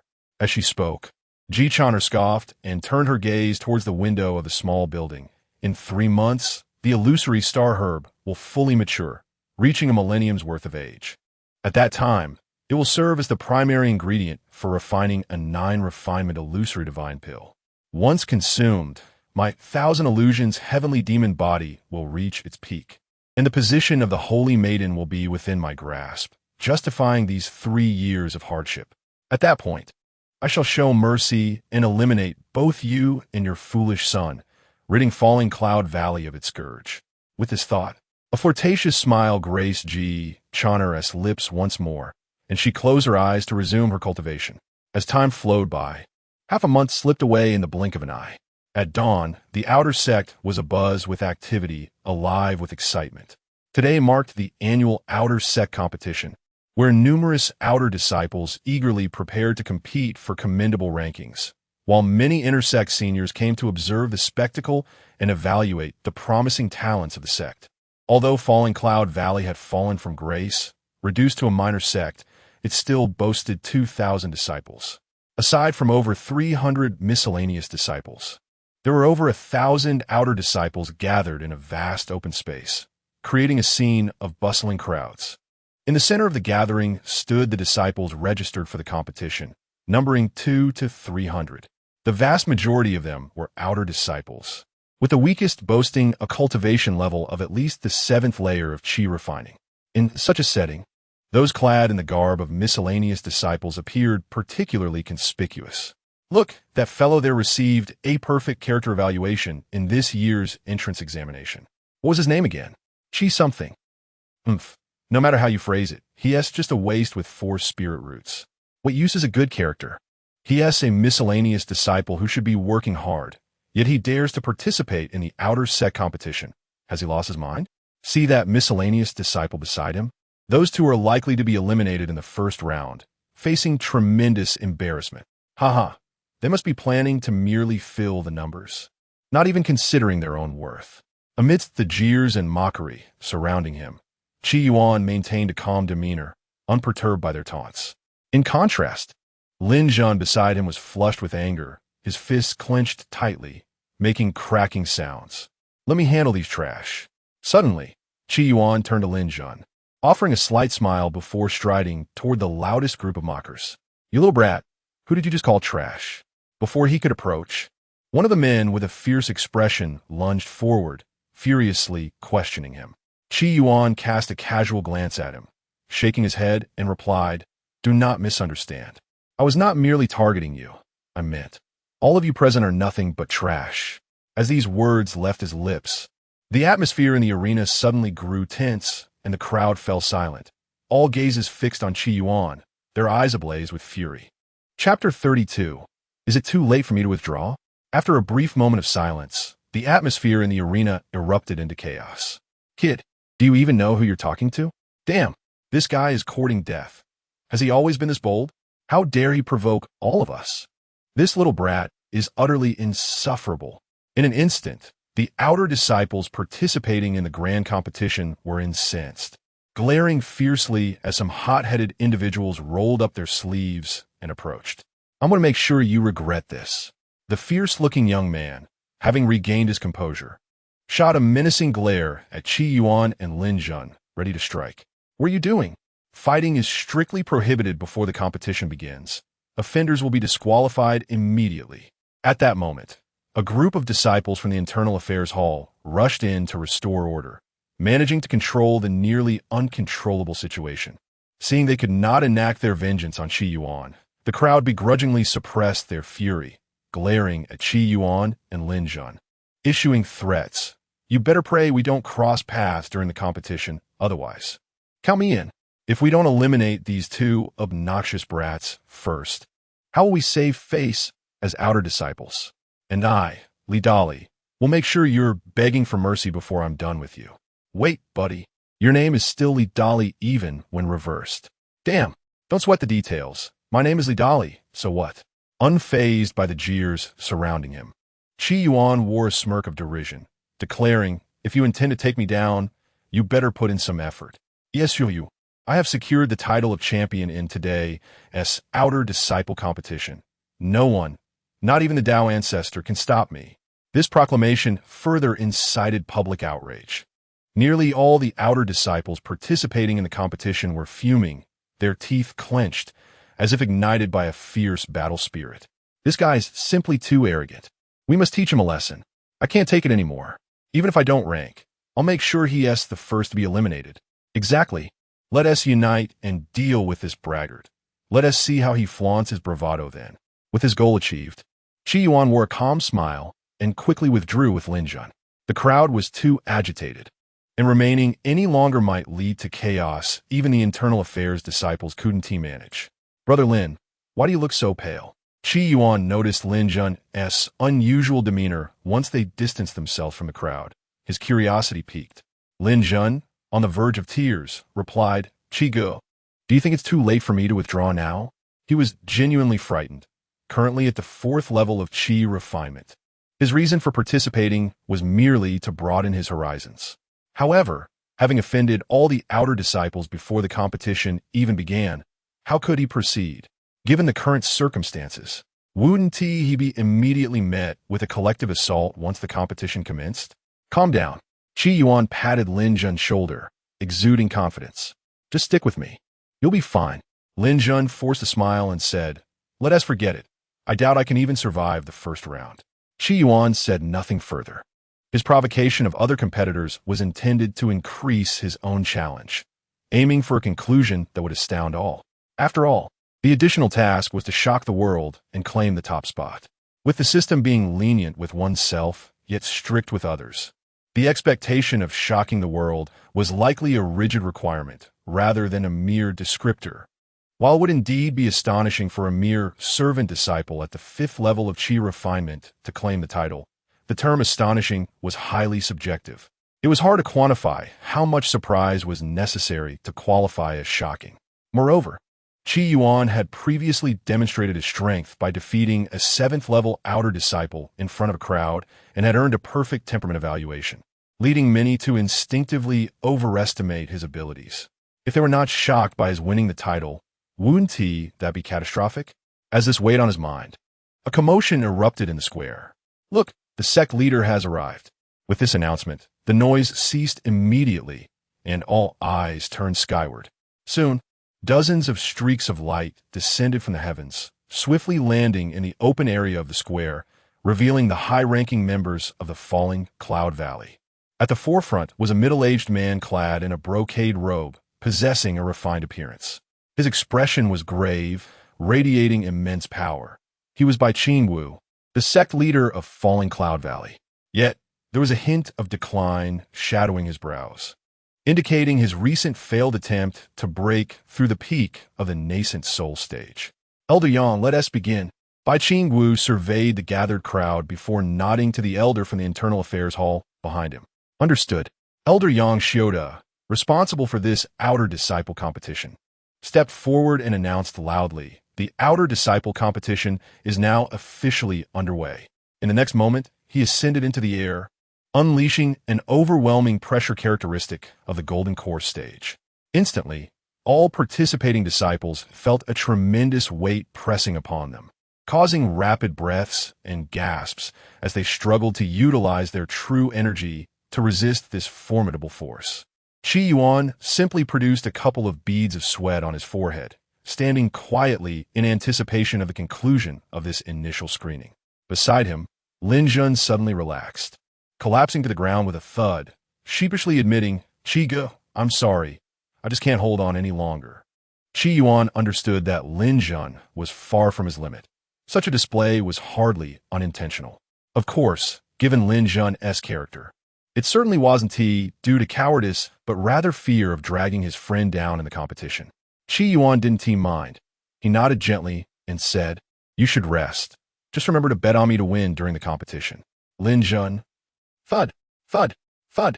Before long, more and more participants succumbed to the pressure, collapsing to the ground, some even fainting on the spot. Finally, after what felt like an eternity, Elder Yang Xioda withdrew the oppressive force, scanning the remaining disciples and solemnly declaring, All those who fell to the ground just now are disqualified. Only those standing may continue to participate in the upcoming Outer Disciple competition. Upon hearing this, many gasped in shock, realizing that at least half of the participants have been eliminated without even stepping foot into the competition arena. Chapter 33. The Outer Set Competition. The Outer Set Competition has officially commenced. As the words were spoken, Elder Xianxia of the Internal Affairs Pavilion waved his hand, and a group of disciples swiftly entered the arena, distributing a teleportation talisman and a translucent jade token to each participant. After a preliminary selection, approximately 150 disciples were deemed qualified to partake in the competition, and they were soon verified and brought to a large flying vessel. The disciples listened attentively as they were informed that the jade token they received would serve as a token of participation and a means of scoring. It was imperative that these tokens not be lost or damaged, for failure to adhere to this rule would result in immediate disqualification. This outer set competition would take place in the rear mountains of the sect, lasting 3 days. Participants could earn corresponding points by slaying demonic beasts or collecting rare herbs and treasures within the competition area, with the scores displayed on their jade tokens. At the conclusion of the contest, the 10 disciples with the highest scores would be recognized as the top 10. During the competition, disciples were permitted to engage in combat against one another. Interference and theft were both allowed. Should one triumph over an opponent and seize their jade token, the points inscribed upon it would transfer to the victor. However, it was essential to maintain restraint and not take lives recklessly. Violators would not only forfeit their scores, but also face disciplinary actions from the sect, which would show no mercy. The notion of theft sparked a palpable tension among the crowd, with many casting hostile glances towards Yuan, eager to confront him, unfazed by the animosity surrounding him. Yuan curiously examined the jade token in his hand, which appeared blank yet shimmered faintly, clearly designated for scoring purposes. Xianxia continued, stating that should anyone encounter insurmountable danger or wish to withdraw from the competition, they need only activate the teleportation talisman to exit the task area. Those who withdrew would nullify their competition scores. Furthermore, participants were prohibited from utilizing talismans or elixirs that could forcibly enhance their combat prowess. Only personal magical artifacts and recovery elixirs were permissible. He concluded his address with a stern expression, urging, "If there are no objections, let us embark. This vessel will transport you to the task area." The disciples, adhering to the instructions, responded in unison before following a few internal affairs disciples aboard the flying vessel. Once everyone was on board, Xianxia nodded to the steward in charge of the vessel, who understood and promptly waved a command flag. Instantly, the area around the vessel lit up with a radiant glow, transforming into a streak of light that soared into the sky. Simultaneously, a colossal magical mirror rose in the square, vividly displaying a detailed and intricate scene. The image revealed an expansive forest covering an area of 100 miles, which was designated as the task zone for this outer set competition. Upon the emergence of the Great Mirror, the watching disciples of Luoyun Valley expressed their excitement, eagerly seeking the best vantage points around square. Many pointed at the image, engaging in animated discussions. In recent years, the scale of the outer set competition had grown exponentially, and this edition was no exception, indicating the sect's earnest commitment to nurturing new disciples. An elder disciple sighed with envy, reflecting on the increased number of participants compared to the previous year, which had nearly doubled. The competition would undoubtedly be more fierce, and the victor would be a true gem among disciples, gaining significant attention upon entering the inner sect, with a promising future ahead. Another outer sect disciple interjected. "In my opinion, senior brother Xianxia possesses extraordinary strength, being merely a step away from foundation establishment. He is bound to secure first place." Immediately, someone shook their head in dissent, asserting, "I have faith in senior brother Han Ziyuan. After his previous defeat, he has diligently trained for a year, aiming to make a remarkable comeback and seize the championship. I bet 100 spirit stones on his victory." As discussions about potential outcomes heated up, the atmosphere became lively. "Haha, you are destined to lose your investment. Sister Nya Solan from the Law Enforcement Pavilion has a formidable background and excels in wood-based techniques. she will undoubtedly emerge victorious. I wager 300 spirit stones. Brother Lu Kuang is the real powerhouse. First place is certainly his. I bet 500 spirit stones. Amidst the fervent chatter, Lin Zhen approached the bookmaker stationed at the edge of the square. Producing a storage bag from his robe, he stated earnestly, I wager 1,000 spirit stones on Qi securing first place in the competition. Who is Qi? The bookmaker paused, glancing at the list of names and odds behind him, perplexed. Why is this person not listed? Lin Zhen, exhibiting an unusual expression, patiently explained. Qi is an outer sect servant disciple at the 5th level of Qi refinement. I'm betting on his victory. His words instantly drew the attention of nearby cultivators, who regarded him as if he were a fool. Have you lost your mind? Betting on a 5th level Qi refinement servant disciple to win? Are you sure? The bookmaker inquired with a furrowed brow. Absolutely, Lin Zhen affirmed with conviction. Very well. Reluctantly accepting the unusual wager, the bookmaker shook his head and accepted the storage bag. After inspecting its contents, he issued a receipt, stating, Your chosen participant is not on the list, so the odd will be based on the current highest contender, which is 10 to 1. Settlement will be made post-competition based on the receipt, recognizing the ticket rather than the individual. 10 to 1? Upon receiving the receipt, Lin Zhen couldn't help but feel a surge of excitement, contemplating if Qi truly wins, that would turn my 1,000 spirit stones into 10,000. After a moment of contemplation, he discreetly touched the ring on his finger, silently reciting, Elder Sure, I have followed your instructions and wagered all my spirit stones on Qi. In the next instant, a faint, ancient voice resonated in his mind. Lin, prepare to reap your rewards. That Qi is no ordinary individual. Regardless of what transpires, do not antagonize him lightly. Meanwhile, the flying vessel gradually descended until it hovered about 10 feet above the ground, at which point the hatch was opened. An expressionless steward from the Internal Affairs Pavilion scanned the crowd, coolly instructing, form a line and jump down one by one, maintaining a gap of no less than 10 breaths. Once on the ground, you may form teams at will. Jump down? The occupants within the cabin were momentarily taken aback. Typically, only cultivators above the Foundation establishment level could fly unaided. 10 feet was not an insurmountable height, but a mortal would meet a grim fate from such a drop. Although Qi refinement cultivators could manipulate their internal energy to slow their descent, carelessness could still result in injury, especially since the vessel was still in rapid motion. Consequently, many disciples hesitated, and some with acrophobia began to pale. Quit dawdling. The steward, observing their reluctance, scoffed, Hurry up, or I will personally throw you down.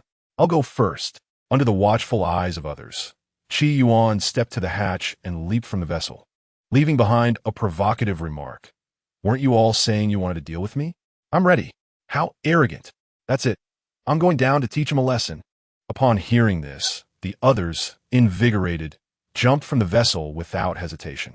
In the square, observing the scene within a magical mirror, the sect leader by Qingwu nodded repeatedly, his tone filled with approval as he remarked, This year's batch of disciples exhibits commendable bravery. They all jumped willingly. None were thrown down.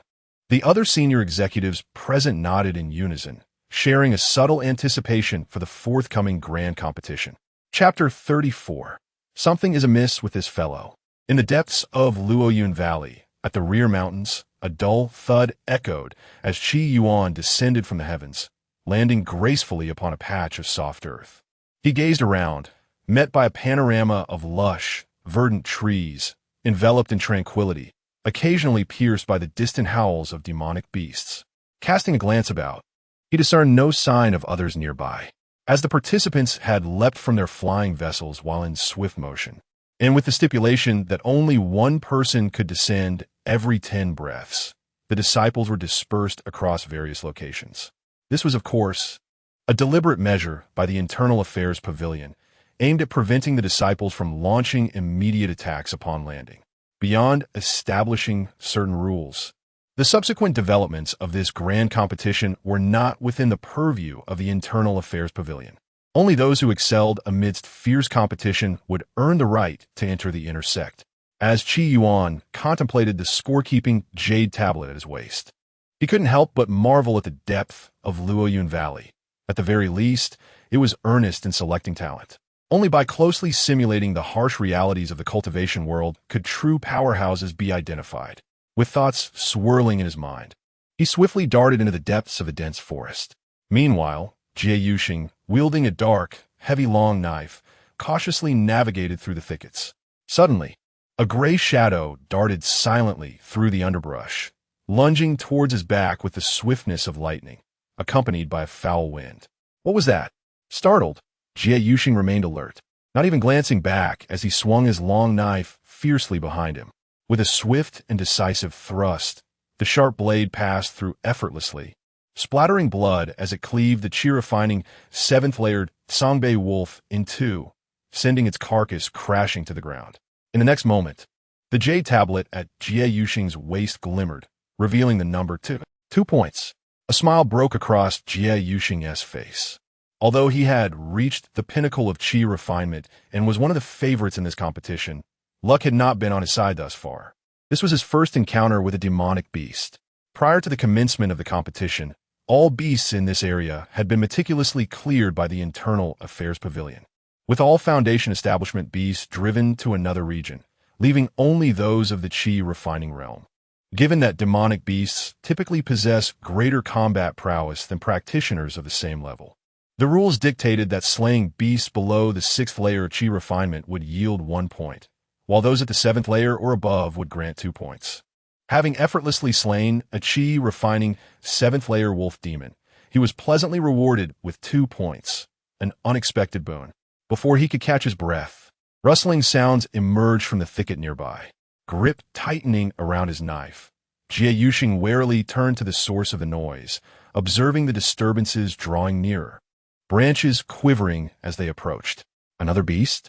His eyes narrowed as he swung his long knife, unleashing a visible wave of sharp blade energy that sliced through the trees, clearing a vast space. Just as he prepared to strike again, 2 figures leaped from the forest, calling, "Senior Brother Jie, don't attack, it's us." Upon recognizing the newcomers, Jie Yuxing exhaled in relief but did not sheath his knife, maintaining a watchful demeanor. "Lu Shidi, Liang Shidi, what brings you here?" One of the young male disciples, stout and jovial, flashed a bright smile and explained, "We just regrouped, having seen you land nearby, and came specifically to seek you out." "Seek me for what?" Jie Yuxing frowned, casting a quizzical glance at them. With a sincere tone, the plump disciple replied, "Senior Brother Jie, your prowess is exceptional, and you are bound to secure the top position in this outer set competition. However, as the saying goes, one-person strategy is limited, while a collective effort is more advantageous. Rather than going solo, let us band together, with you leading the way, and we shall merely benefit from your success." The other disciple nodded in agreement, his expression twisted with malice as he added, "For me, it matters not whether I place in the top 10. I am determined to find that chi fellow, teach him a lesson, and seize his jade tablet for my own satisfaction. Indeed, the moment we catch sight of him, we must not let him escape easily. With the 3 of us teaming up, our chances of success will surely increase." Upon hearing this, a sense of camaraderie ignited among the trio, their bond strengthening significantly. Jie Yuxing pondered briefly before nodding in agreement. "Very well, you 2 may accompany me. But let me make it clear. I shall claim 70% of the points we earn, while you shall split the remaining 30. Given that one disciple was at the chi-refining 7th layer and the other at the 8th, neither posed a threat to him, making them suitable companions. "Thank you, Senior Brother Jie." The 2 expressed their gratitude, their faces beaming with appreciation. However, a clear, resonant voice shattered the harmonious scene. "Weren't you planning to teach me a lesson? Here I stand. What have you to say now?" At the sound, the expressions of the 3 men shifted dramatically, swiftly turning to locate the source. Emerging from the bushes a mere 10 paces away stood a familiar figure, a playful smile dancing on his lips. "Chi, it's you." Upon recognizing the newcomer, the trio was momentarily stunned, before their faces ignited with fury, teeth gritted in anger. "How audacious! You come right to us without us having to search. This time, we'll see how you meet your end." With a series of furious roars, each of the 3 summoned their respective artifacts and charged towards Qi Yuan. "Come and catch me if you can," Qi Yuan replied with a faint smile, turning on his heel to flee. "Oomph. You think you can escape? We want to let you get away this time." Watching him retreat, the trio was unwilling to relent, immediately pursuing him without hesitation. Time passed, and, after a while, the three found themselves panting heavily, having completely lost track of Qi Yuan. "Damn it, how does this guy run so fast?" The stout disciple wiped the sweat from his brow, cursing under his breath, vowing to break his legs next time. Jie Yuxing scanned their surroundings, confirming their position before pointing in a direction. "It appears he headed east. If we follow this path, we are bound to encounter him again." Just then, a chorus of wolf howls erupted from all directions, and suddenly, over 20 Songbei wolves sprang forth from the woods, forming a tight circle around the trio. Each of the wolves was robust, their coats gleaming, and at the forefront stood a wolf king of the Qi refining ninth layer, coldly fixating on the prey before it. Here comes the action. Upon seeing the wolf pack, the expressions of the three shifted from surprise to delight. These creatures were clear sources of points. Songbei wolves were among the weakest beasts in the rear mountains, lacking any significant abilities apart from their sheer numbers, and they were perfect for racking up scores. "Brothers, let us go. Slaughter this pack of wretches," Jie Yuxing bellowed, charging into the fray. His companions surged forth like tigers unleashed, plunging into the horde of wolves, unleashing their pent-up fury.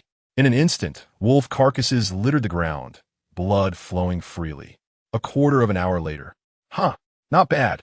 We earn a total of 50 points this time." Jie Yuxing wiped the blood from his forehead, his face alight with excitement, mirrored by the joy of his two companions. Before they could fully relish the joy of their harvest, a pack of thunderous wolves suddenly intruded upon their sight.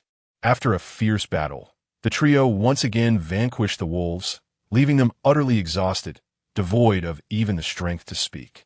They retrieved rejuvenating elixirs from their storage bags and sat down to recuperate.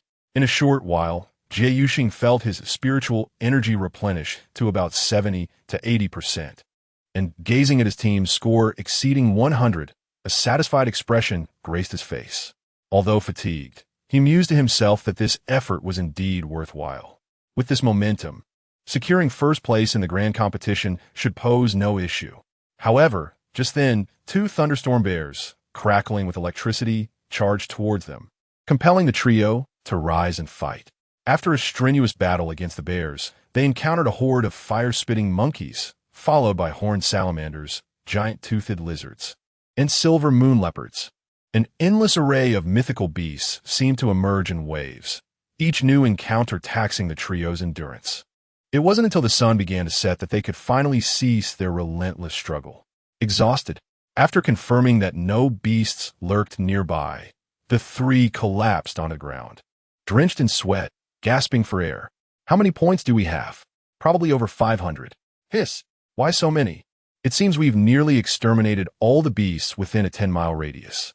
Suddenly, Jie Yuxing seemed to recall something and hastily unfastened his storage bag. Upon opening it, he discovered it was completely empty, a stark void. "This is not good. I've run out of rejuvenating elixirs. Do you still have any?" The other two rummaged through their bags, their expressions darkening instantly. "I'm out too. Likewise, I have none left." The trio exchanged glances, their faces etched with despair. The grand competition is to last 3 days, and without any elixirs, their situation would become exceedingly dire. At that moment, a soft thud echoed before them, revealing a dusty storage bag that had fallen from the sky, landing less than a foot away. "Who's there?" The trio's expressions shifted to one of vigilance as they scanned their surroundings, detecting no anomalies. After confirming that the bag bore no poison, Jie Yuxing picked it up and found inside 3 vials brimming with rejuvenating elixirs. Could it be that the Internal Affairs Council, recognizing my outstanding performance, has airdropped supplies? Holding a vibrant, aromatic elixir in his hand, Jie Yuxing found himself momentarily bewildered. Meanwhile, in the plaza, the higher-ups of Falling Cloud Valley exchanged glances, their eyes filled with intrigue as they observed the magical mirror. After a prolonged silence, Elder Xianxia of the Internal Affairs Council finally uttered, "This young man is rather unusual. Baishiro pursed her lips slightly and murmured, "Junior brother Chi, what are you planning to do?" Chapter 35. Better to exhaust others than to exhaust oneself. Observing the spirited members of the Jiu Xing team joyfully accepting the complimentary rejuvenation elixirs, Yuan nodded in satisfaction, feeling that he had once again effectively motivated his employees. With these restorative potions, the team of workers would possess the vigor to generate more points. As the saying goes, one cannot reap without sowing. Although he had the capability to eradicate all the nearby monsters in a brief span, such an act would likely expose his strength and arouse considerable suspicion afterward. It is often said that rather than depleting oneself, it is wiser to expend others. Recruiting some diligent employees to earn points on his behalf seemed a far more advantageous approach. Of course, to avoid overexploitation that might lead to an unsustainable outcome, essentially, to prevent damaging this exceptional team, Yuan resolved to recruit a few more groups of newcomers shortly. Everyone happily worked together to accumulate points, simultaneously allowing the indigenous inhabitants of this world to experience the benefits of diligent labor. These three individuals had rested for long enough. It was time for them to rise and commence their tasks. With this thought, a smile crept upon Yuan's lips as he slowly retrieved a delicately crafted jade vial from his bosom. Upon uncapping it, a wave of enchanting fragrance wafted into the air, permeating the surroundings. This exquisite spirit cultivation pill was a reward from the system for completing the previous mission. It is also known as the Bee Spirit Pill, a potion capable of swiftly enhancing the cultivation levels of monsters, a temptation that was undeniably irresistible to them. The premium version of this pill is particularly rare, exuding an extraordinarily unique aroma detectable only by monsters. Once this fragrance disperses, it wouldn't be long before monsters within a several-mile radius would come rushing in, making it a veritable monster-attracting artifact. As the system guarantees quality, this was no exception. Before long, a throng of Qi refinement stage golden lion beasts came charging toward him in a frenzy, while not far off. The furious shouts of Jiu Xing's trio echoed. "What the hell? Is this never-ending? How can there be more monsters? I've just finished off a batch. Damn it. At this rate, we'll be exhausted. Where are all these monsters coming from? You ask me, and I ask who? Let us just do it, after all. It's all points."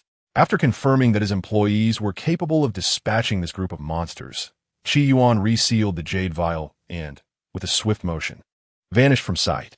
The following day, in the competition area, a group of 5 trudged through the forest, boredom evident on each face.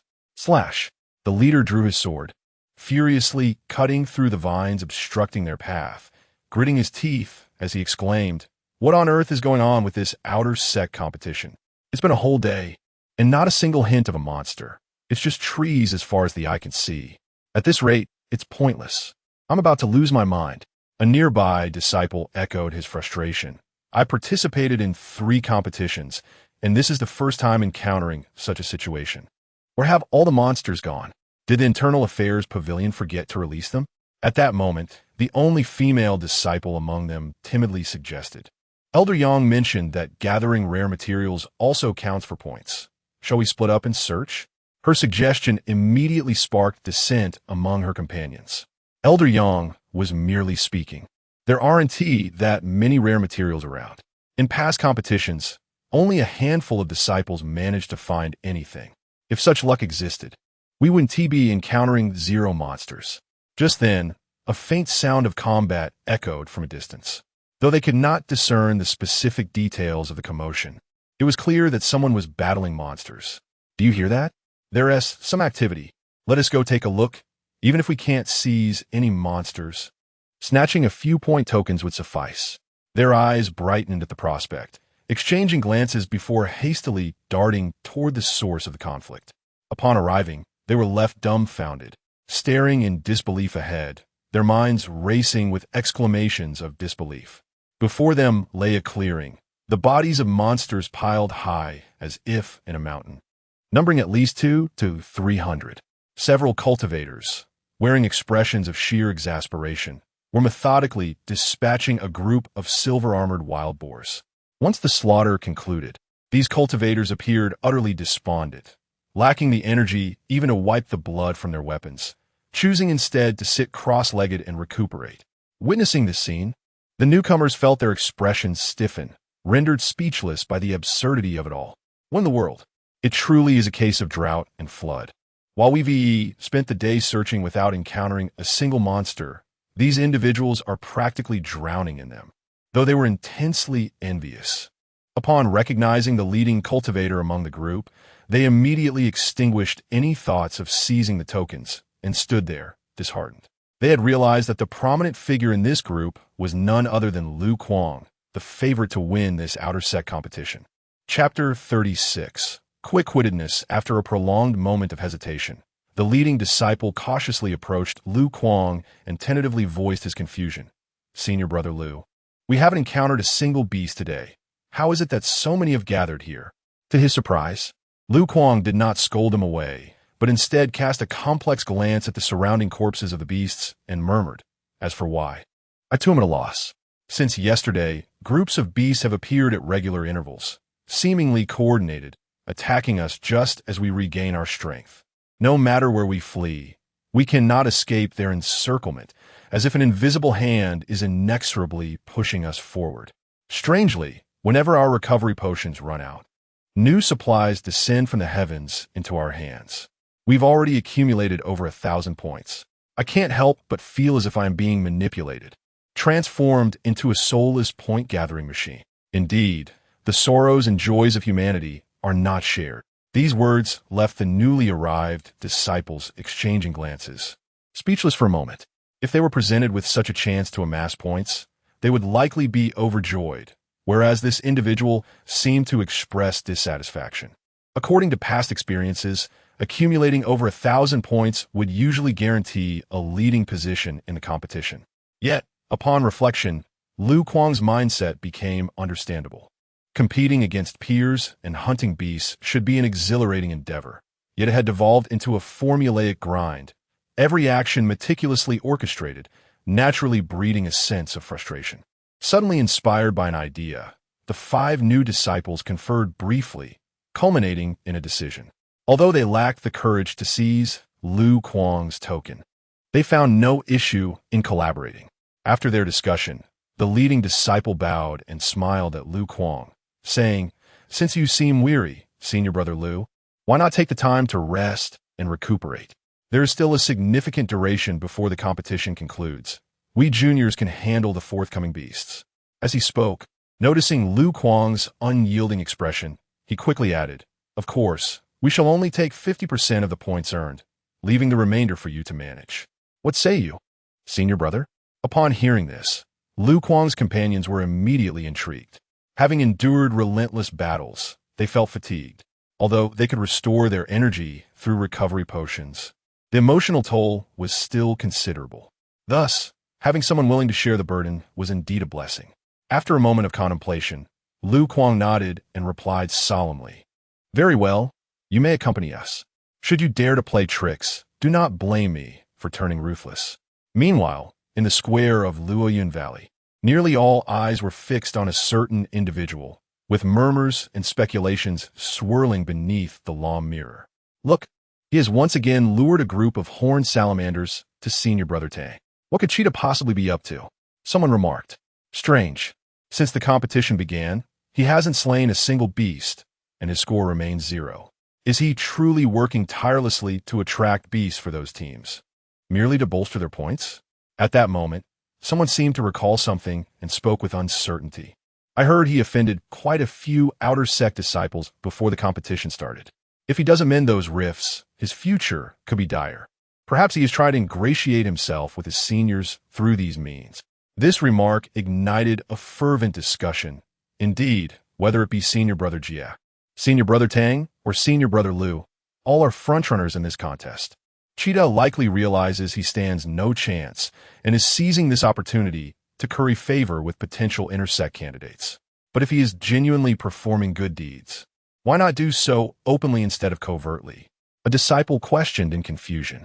A companion nearby scoffed lightly and replied, What is so difficult to understand? He is currently a target among the outer sect disciples. If he reveals himself, he could easily be met with a beating.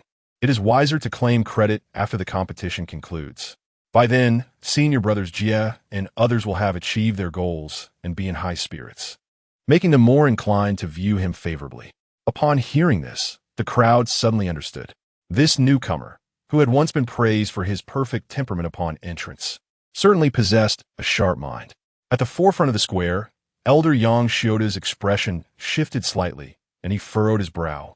Addressing Elder Kong, "Can you discern what Qida is using to attract the beasts?" "It is likely a beast spirit pill." Elder Kong Wanyan stroked his beard thoughtfully. "A high-quality beast spirit pill emits a unique fragrance that draws in many lower-tier beasts lacking intelligence." He then shook his head in astonishment. "However, the beast spirit pill is a second-tier elixir, with a decent one costing at least 500 or 600 spirit stones. How could a mere servant-disciple afford such a potion, let alone that mid-tier artifact used for concealment?" Before he could finish, Mo Zhengyang interjected to explain. "Elder Kong, you may not be aware, but Qida has accomplished significant feats and was rewarded with 3,000 spirit stones by the sect, along with a mid-tier artifact, the Shadow Cloak. With that cloak, as long as he does not actively reveal himself, neither the beasts nor the cultivators at the Qi refinement stage can detect his presence." Understanding dawned upon the assembly of sect leaders, yet none probed further into the specifics.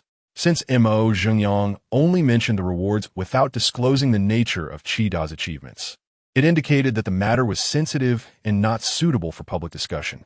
The attendees, all shrewd individuals, naturally refrained from prying into such delicate affairs. Amidst the crowd, Sierra furrowed her brow, seemingly deep in thought. Noticing her unusual expression, Bai Qingwu, the sect master of Luoyun Valley, could not help but inquire discreetly, "Sierra, what occupies your mind?" Sierra collected her thoughts and replied through sound transmission, "Father, I have an inkling that Qi Shidi's actions are not without purpose. He is assisting those disciples in rapidly accumulating points, perhaps in preparation for." Before she could finish, Bai Qingwu understood her implication and shook his head with a chuckle. "Impossible. The outer sect competition ultimately hinges on strength. No matter how clever this lad is, he is merely a newcomer at the 5th level of Qi refinement. How could he dare to snatch victory from those at the peak of that realm? Attempting to profit from the situation is equally implausible. Those teams would not afford him the opportunity to exploit any openings." His analysis concluded by Sierra nodded, choosing to trust her father's judgment. Chapter 37. The Four-Eyed Spirit Fox in the secluded mountains of the Falling Cloud Valley, within the designated competition area. A crystal-clear, meandering stream caught the eye. Lush grass and low shrubs lined its banks, surrounded by towering stone peaks, creating a breathtaking landscape. 3 outer disciples, all in their 20s, were wandering about, seemingly in search of something. "Senior Sister Nya, I found it." Suddenly, a young male cultivator discovered a hidden cave nestled among the rocks, his voice brimming with excitement. "The lair of the ice-cold mouse is right here." Upon hearing this, the only female disciple among them, her face lighting up with joy, swiftly darted towards the cave. The other male disciple scratched his head in frustration, reluctantly following behind. Soon, the trio, armed with their magical artifacts, surrounded the cave entrance. Indeed, it was the dwelling of the mouse demon, which naturally preferred to live in groups. Perhaps more than one resided within. The speaking female disciple, possessing a certain charm, had a slightly sharp chin and fierce features, giving her an air of harshness. She was Niet Suolan, an outer disciple of the law enforcement pavilion. At that moment, the accompanying male disciple suggested, "The cave entrance is narrow. Let us refrain from entering. The ice-cold mouse is particularly afraid of fire. Let us ignite a fire outside to smoke it out." "Very well." Niet Suolan nodded, retrieving a fire-starting device from her storage bag. She ignited the moss and branches at the cave's mouth, and a thick cloud of smoke quickly billowed forth, flowing into the cave with the wind. Before long, a series of chaotic sounds emanated from within, and 4 ice-cold mice, all at the Qi refinement stage, leaped out of the cave. Upon seeing this, Niet Suolan snorted coldly, and her long whip transformed into numerous vines, darting towards a group of ice-cold mice like deadly arrows, binding them tightly in place in an instant. The trapped ice-cold mice squeaked desperately, their beady eyes filled with terror, emitting sharp cries as if pleading for help. With points to gain, Nietsuelan would not show mercy. Just as she was about to deal with the 4 ice-cold mice, she suddenly sensed a rush of wind behind her and instinctively dodged. Bang! 2 magical artifacts grazed past her ears, striking the ground and kicking up a cloud of dust. Turning around, she was stunned to find that her attackers were her own companions. Nietsuelan's expression changed drastically as she shouted angrily, "Miao Kong, Yin Quan, have you 2 lost your minds?" She never expected that these 2 suitors, who usually obeyed her every whim, would dare to launch a surprise attack against her. The 2 men had strange expressions, their eyes filled with murderous intent as they cried out, "You audacious beast! How dare you harm senior sister Nya? Prepare to die!" With that, they swung their magical artifacts and charged at her once more. At the same time, in Nietsuelan's eyes, her 2 male companions vanished, transforming into 2 ferocious thunderstorm bears, startling her. She quickly summoned a small green from her storage bag to confront them. Bang! Bang! Bang! In an instant, the 3 were entangled in a fierce struggle, the scene descending into chaos. Amidst the turmoil, a snow-white fox slowly emerged from the nearby flower bushes. This fox stood about 5 feet tall, its fur sleek and immaculate, resembling satin. As it walked, its fluffy tail curled slightly and swayed lazily. It first cast a glance at the battling Nietsuelan and company, a glimmer of mockery flashing in its amber, quadruple pupils. It then gracefully approached the group of ice-cold mice bound by vines.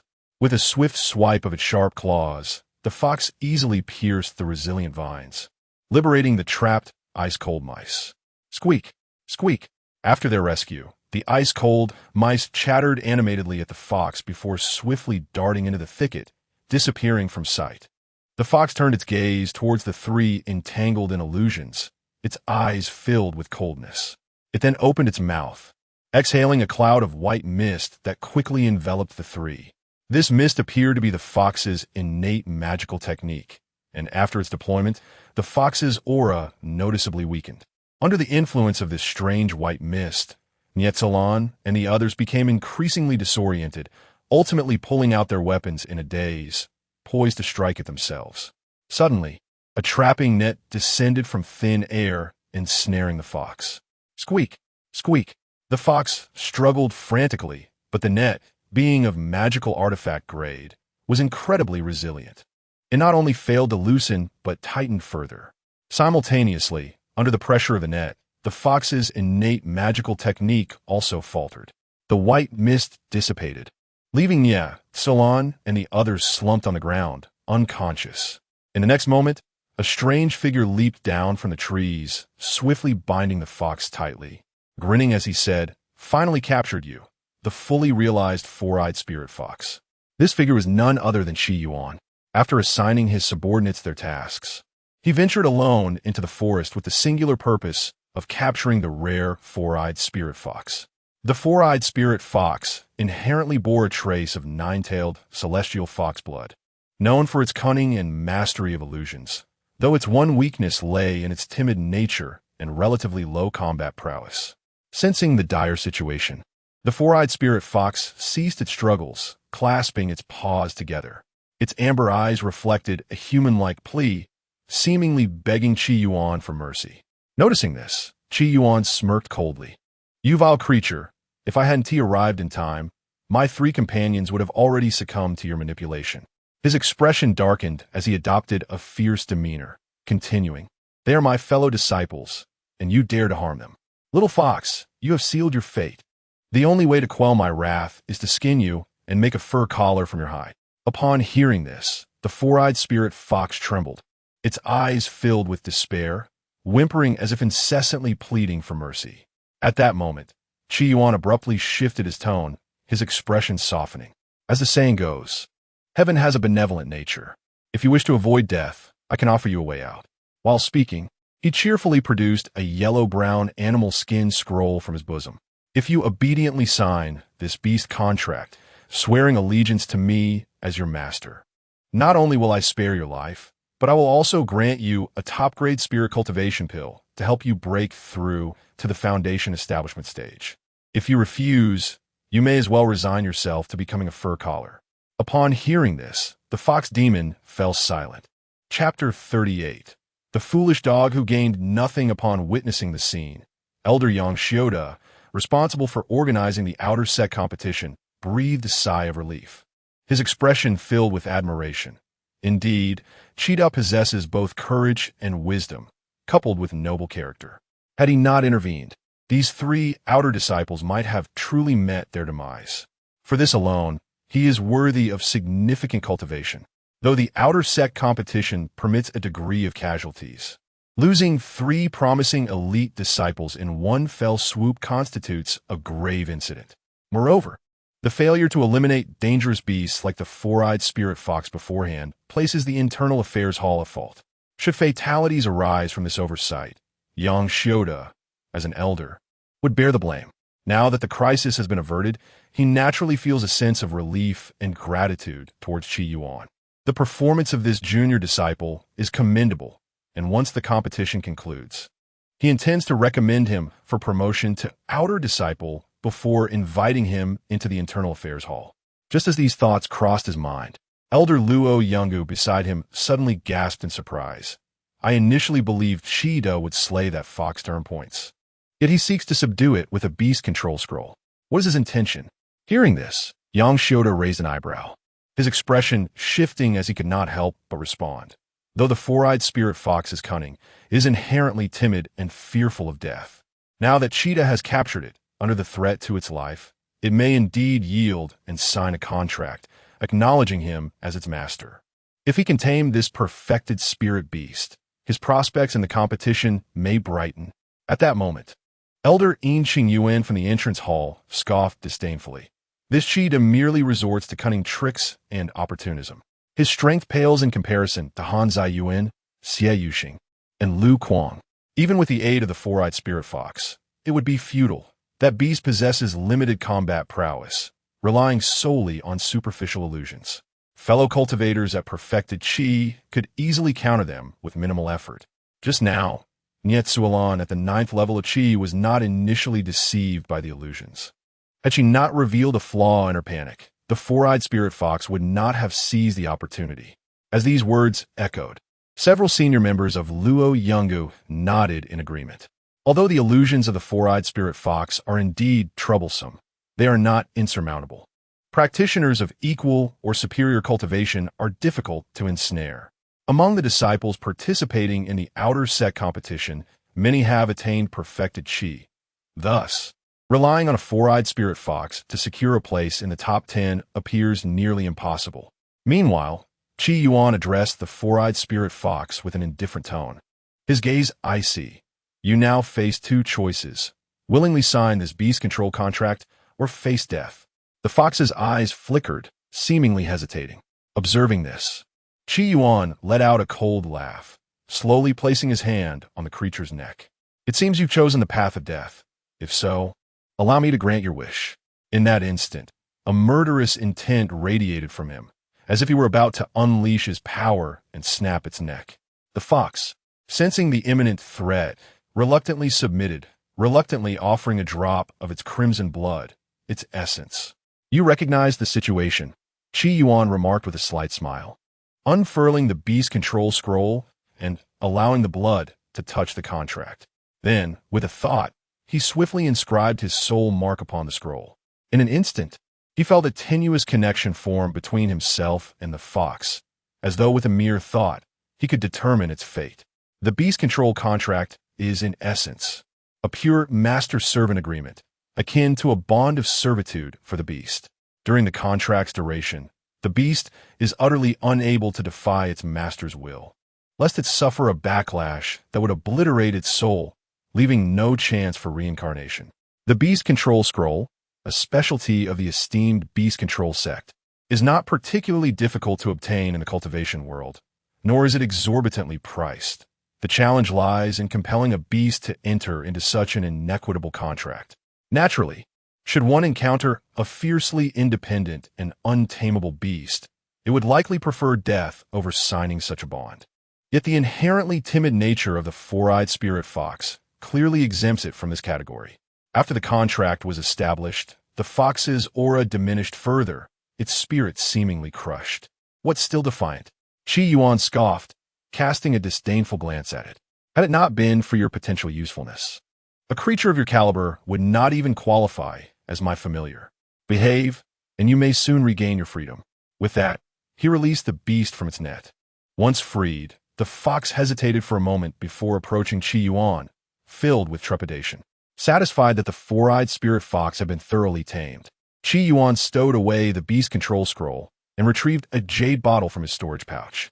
Upon opening it, a unique aroma of elixir wafted forth. A supreme spirit cultivation pill. The fox's spirit surged as it gazed at Yuan, a glimmer of desire evident in its eyes.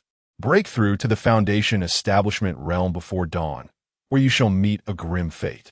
As he spoke, Yuan tossed the exquisite pill before the fox.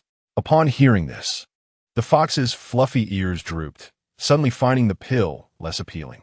Noticing Yuan's displeased expression, it hastily swallowed the pill and darted into the woods, disappearing from sight. After the fox departed, Yuan approached the trio of unfortunate souls lying nearby, curious about the jade tokens at their waists, only to lose interest immediately. Perhaps the beasts had been entirely claimed by the labor teams, leaving this trio in a dismal state. Xuan still possessed 4 points on her token, while her two companions' tokens were utterly empty, perfectly embodying the phrase, "the foolish dog who gains nothing." With this thought, he swiftly departed the scene, leaving behind a gentle wave of true energy to awaken the trio. Moments later, the three groggily opened their eyes, taking in the chaotic surroundings. Remnants of their battle scattered across the ground, weapons still clutched in their hands. Suddenly recalling something, Xuan's fury ignited as she sprang to her feet, delivering a slap to each of her companions. "I remember now. You two dared to ambush me from behind and let those ice mice escape. No wonder you sought me out to form a team. Your intention was to sabotage me, wasn't it?" The two recipients of her slaps stood bewildered, utterly confused about what they had done wrong. Chapter 39. The competition concludes. As the final day of the competition arrived, the disciples participating became increasingly cautious. At this juncture, the beasts and rare treasures within the competition area had been nearly exhausted. For many, the most pragmatic approach to accumulating points was to seize the jade tokens from others. Consequently, conflicts among the disciples became more frequent, and an atmosphere laden with tension and hostility pervaded the air. With a resounding crash, Lu Kuang's countenance darkened as he clapped his palms together, unleashing a dense, swirling energy that repelled the foe at the 9th level of qi refinement. He then stomped his right foot upon the ground, propelling himself upward and bursting through the encirclement formed by 8 cultivators. Don't let him escape. He possesses over 3,000 points. If we can seize his jade token, it will secure a place for all of us in the top 10. Upon hearing this, the assailants surged forward in excitement, eager to pursue him. As Lu Kuang sprinted ahead, anxiety gnawed at him. He had not anticipated the insatiable greed of these individuals, who now turned against him. Those who had once allied with him to hunt beasts were now his pursuers, transformed into fierce competitors. Had he not been vigilant, he might have fallen victim to their treachery. Injuries from earlier skirmishes marred his body, though they were superficial. If he lingered any longer, his internal energy would wane. He must evade his pursuers swiftly and find a secure location to await the competition's conclusion. With this thought, an idea sparked in Lu Kuang's mind. He quickened his pace while forming a hand seal, intoning earthquake technique. In an instant, the ground behind him quaked violently, as if a massive stone had been cast into still waters, sending clods of earth flying. Taken by surprise, the pursuing cultivators were showered with debris, causing them to slow their advance. Simultaneously, a fissure opened up in the ground before Lu Kuang, without hesitation. He leaped into it and vanished in the blink of an eye. Meanwhile, a group of irate cultivators scoured the dense forest, shouting, "Cheetah, come out now. You claimed you would secure first place in the competition. Why are you hiding like a coward?" "Oof. Even if I forfeit my points, I will still give you a beating. Let's see how arrogant you remain afterward." However, Despite the passage of time and the increasing number of searchers, Qi Yuan's whereabouts remain elusive. Damn it, that rascal must be hiding. Fear not. He will emerge when the competition concludes. Though he has escaped this time, he cannot evade us forever. We will meet him again at the outer gate, and I shall make him pay. As tempers flared, a sudden sound of footsteps echoed nearby, and a young man clad in miscellaneous garb emerged from the depths of the forest. The crowd turned to see that it was none other than Qi Yuan, the very individual they sought. Kid, you finally decided to show yourself? Ha! I finally caught you. Brothers, let's make sure to teach this waste a lesson. The group erupted into sinister laughter, eagerly closing in on Qi Yuan.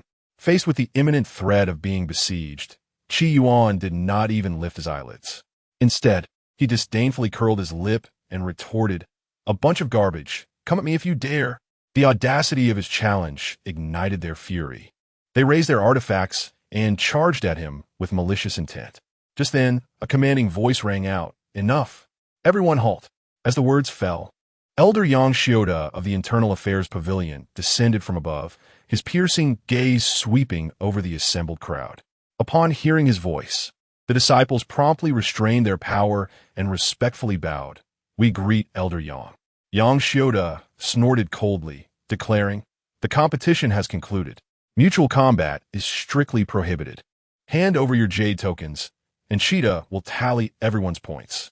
Furthermore, after submitting your tokens, seek out the others and instruct them to gather here for the tally. Inform them that if they do not arrive within 1 hour, their results will be nullified." "Yes, we shall find them at once." After hearing these directives, everyone nodded in compliance and obediently produced their jade tokens for Qi Yuan. Simultaneously, in the plaza, Elder Xianxia stared in disbelief at the scene displayed within the magic mirror, his mind buzzing with incredulity. The disciples, upon encountering Qi Yuan, bowed respectfully and began to hand over their jade tokens one by one, displaying an obedience that was nothing short of astonishing. Not only, but the atmosphere in the plaza had nearly frozen, as all present felt as if they were in a dream. "It's an illusion," exclaimed by Qingwu, the sect leader of Falling Cloud Valley, snapping back to reality. His beast has suddenly broken through to the Foundation establishment stage, greatly enhancing the illusion's power. Those outer disciples simply cannot resist it, leaving them ensnared in confusion.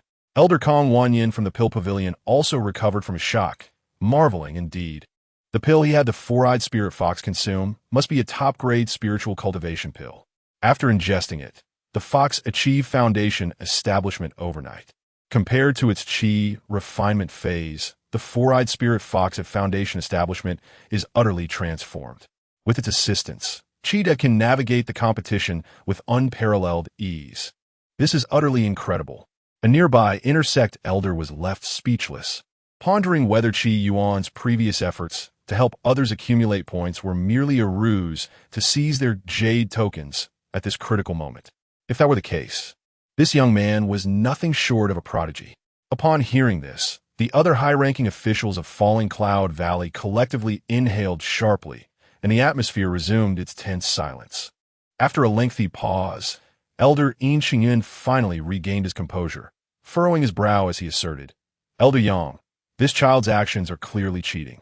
I believe we should intervene immediately to halt this farce and revoke his eligibility in the competition, imposing severe penalties in accordance with the sect's regulations to serve as a warning." "That is inappropriate." Xianxia shook his head, pondering deeply. "According to the rules, no one may interfere with the competition before its conclusion. This competition still has over an hour remaining, and I shall not intervene before that. Moreover, the sect has not stipulated that one cannot employ beasts during the outer sect competition. His actions are entirely compliant." Bai Qingwu nodded in agreement. Elder Yang has a valid point. Since Cheetah has not violated any rules, let us continue to observe the unfolding events. With the sect leader's backing, Yuan could only clench his teeth in frustration, his expression darkening to its utmost. Chapter 40. The talent required by the demon sect had the grand competition concluded. Upon hearing the jubilant shouts from outside, Lu Kuang, who had been concealed within the crevices of the earth, felt his spirits lift. The tension that had gripped his heart began to ease. He had chosen to hide here to safely endure until the end of the competition, fully confident that with over 3,500 points, he would undoubtedly secure the top position in this outer sect contest. In such a scenario, ensuring he did not falter was of paramount importance. Out of prudence, he refrained from emerging immediately, instead listening intently to the happenings outside. Only when he was certain that no one was around did he quietly surface from his subterranean refuge. Once above ground, Lu Kuang brushed off the dust from his attire and hastened in a particular direction. He had overheard that the jade tokens were to be submitted within the hour, and with time slipping away, he needed a hurry. Indeed, it was over. Upon arriving at the assembly point, Lu Kuang quickly spotted Elder Xianxia of the Internal Affairs Pavilion amidst the crowd, dispelling the last remnants of doubt in his heart, replaced instead by an uncontrollable delight. According to customary practice, the victor of the outer sect competition not only received a generous reward, but also gained prioritized training upon entering the inner sect, paving the way for a brilliant future. With this thought, Lu Kuang couldn't help but break into a broad smile, envisioning a splendid path ahead. Suddenly, a teasing voice interrupted his daydream. Lu Kuang, why are you so slow? Did you fare poorly and feel embarrassed to present your results? Lu Kuang snorted coldly and turned to retort. Han Ziyuan, I sincerely hope your luck this time does not mirror your usual misfortune. Otherwise, you may not even reach a fraction of my score. Like Lu Kuang, Han Ziyuan was one of the outstanding disciples of the outer sect. Although their relationship was not particularly antagonistic, they frequently engaged in subtle rivalries, each viewing the other as a competitor. To Lu Kuang's surprise, Han Ziyuan, known for his temper, did not react with anger to the taunt. Instead, he wore a composed expression, seemingly untouched by the jibe. Oh, I am indeed looking forward to it. I shall see if you can produce a commendable score, Han Ziyuan replied, a hint of a smirk playing on his lips as his gaze fell upon the jade token at Lu Kuang's waist. Should you falter, remember to address me as senior brother in the inner sect. At this, Lu Kuang raised an eyebrow and burst into laughter. Very well. Let us let our scores speak for themselves. Just then, Jie Yuxing, who had been observing from a distance, approached and declared, everyone refers to us three as the trio of outer sect prodigies. Since we are to compete, I must join in. Let us take this opportunity to determine who among us is truly the strongest rising star in the valley. His words immediately captured the attention of everyone present. An exciting spectacle was about to unfold. All three were among the elite of the outer sect, their strengths closely matched and evenly balanced. Now, they appeared brimming with confidence, ready to engage in a contest of points. Why are you three dawdling? Quickly submit your jade tokens. Do not waste everyone's time, Elder Xianxia urged sternly, his expression darkening. Understood. In response, Lu Kuang, Han Ziyuan, and Jie Yuxing exchanged glances before simultaneously tossing their jade tokens to Qi Yuan, who was responsible for tallying the scores, and eagerly implored, tell us now, who among us has the highest score? It's done. Qi Yuan grinned as he accepted the jade tokens from the three exemplary disciples. After examining the scores inscribed upon them, he announced, Han Ziyuan, 3,122 points. Very impressive indeed. A collective gasp arose from the crowd of uninformed disciples. How many beasts must one slay to achieve such a score? No wonder we have no points. It seems they are all in his possession. Observing the reactions around him, Han Ziyuan grinned with satisfaction, casting a sideways glance at his two rivals. However, as he smiled, he suddenly faltered, noticing that while the other two displayed slight surprise, they swiftly regained their composure, revealing no signs of disheartenment. What was happening? At that moment, Han Ziyuan sensed something amiss. He furrowed his brow and instinctively glanced at Qi Yuan. Lu Kuang, 3,581 points, placing you second. You must continue to strive, Qi Yuan announced. 3,581 points? The crowd's eyes widened in disbelief, questioning their own hearing. Even more absurdly, to have 3,581 points and rank second. Lu Kuang himself was baffled. He stared incredulously at Qi Yuan, stammering, is there truly someone who surpassed me? How can this be possible? Qi Yuan shrugged and continued, Jie Yuxing, for 1,027 points. It seems hard work pays off. Though he did not comprehend the latter part of the statement, Jie Yuxing was ecstatic at being ranked first, his face flushed with excitement. He smugly addressed his two disheartened rivals. "Apologies, my junior brothers. It appears I have outperformed you this time. Thank you for your graciousness." At that moment, Elder Xianxia cleared his throat, interrupting the ongoing discussions. "Well then, all matters are settled. Activate your teleportation talismans and depart from the competition area." In the square, as disciples continued to materialize from the rear mountain, those observing through the magical mirror in Luoyun Valley were left in a state of shock, their expressions vacant as they struggled to comprehend the spectacle unfolding before them.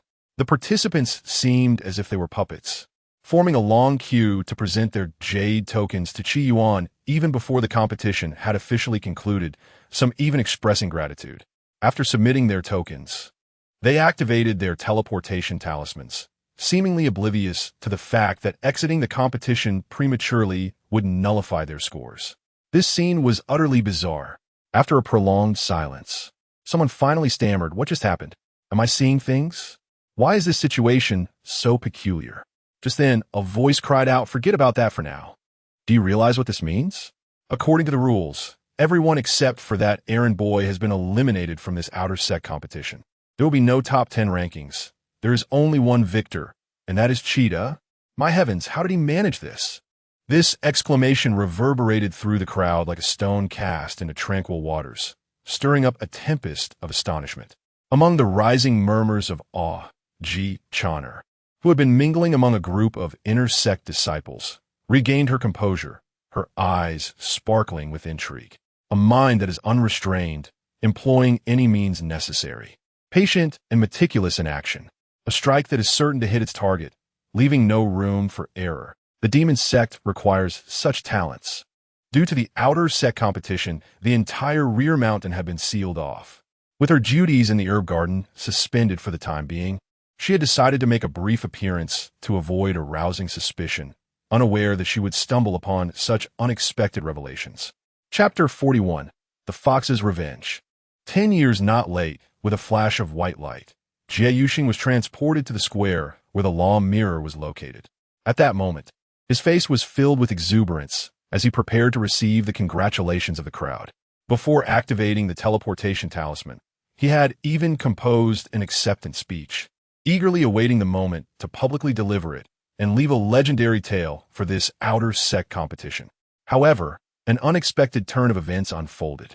Silence enveloped the atmosphere, so still one could hear a pin drop. All eyes in attendance, including those of the disciples who had participated in the competition, were filled with a peculiar mixture of strangeness and faint pity. What had transpired? Was his score of 4,000 points so dazzling that it had left everyone utterly speechless? Confronted with this bizarre scene, Jie Yuxing felt utterly bewildered, his mind swirling with questions. Suddenly, he caught sight of Elder Xianxia from the Internal Affairs Pavilion, standing not far away, and he froze momentarily. Wasn't Elder Yang still busy cleaning up the aftermath on the back mountain? How had he suddenly appeared here? Coughing softly, as Jie Yuxing struggled to comprehend, Elder Xianxia cleared his throat and said with a serious expression, "Disciple Jie, you used the teleportation talisman to exit early before the competition concluded. According to the rules, your results will be annulled. I hope you can reflect on this experience and strive for better results next year." What? Annulled results? Upon hearing Elder Yang's words, Jie Yuxing felt as though he had been struck by lightning, standing there in a daze. Once he regained his composure, he hurried to Elder Yang's side, his expression filled with agitation. "Elder Yang, you just announced the end of the competition and instructed us to submit our jade tokens before teleporting out. How can my results be annulled now?" Though Jie Yuxing's demeanor was somewhat disrespectful, Elder Yang bore no ill will. He merely shook his head gently and explained patiently, "Alas, Disciple Jie, what you saw earlier was not me, but rather a false illusion. You were merely misled by a four-eyed spirit fox in the foundation establishment stage. In truth, the competition has not yet concluded, and exiting early naturally leads to annulled results." Seeing Jie Yuxing's confusion still evident, Elder Yang sighed. "You handed your jade token to someone else. Even if you hadn't exited early, your results wouldn't have been recorded. An illusion? Jie Yuxing's eyes widened as he gazed at the law mirror suspended in the air, only to find that all other disciples had vanished, leaving only one person and the pure white fox beside him. Hida, how could this be possible? At that moment, he finally comprehended that the painstaking effort he had exerted over the past few days to accumulate points had ultimately been in vain, serving merely to benefit another. The thought alone made him want to weep, an overwhelming urge to spit blood in frustration. He roared in anger. Chida is utterly despicable. Vidnasing ye evings profund dismay.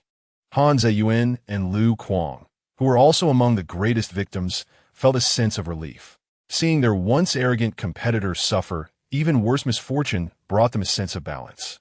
After a moment, Bai Qing Wu, the leader of Falling Cloud Valley, regained his composure and spoke with a complex tone. Elder Yang, the time has come. I shall accompany you to retrieve that boy. You wish to go personally?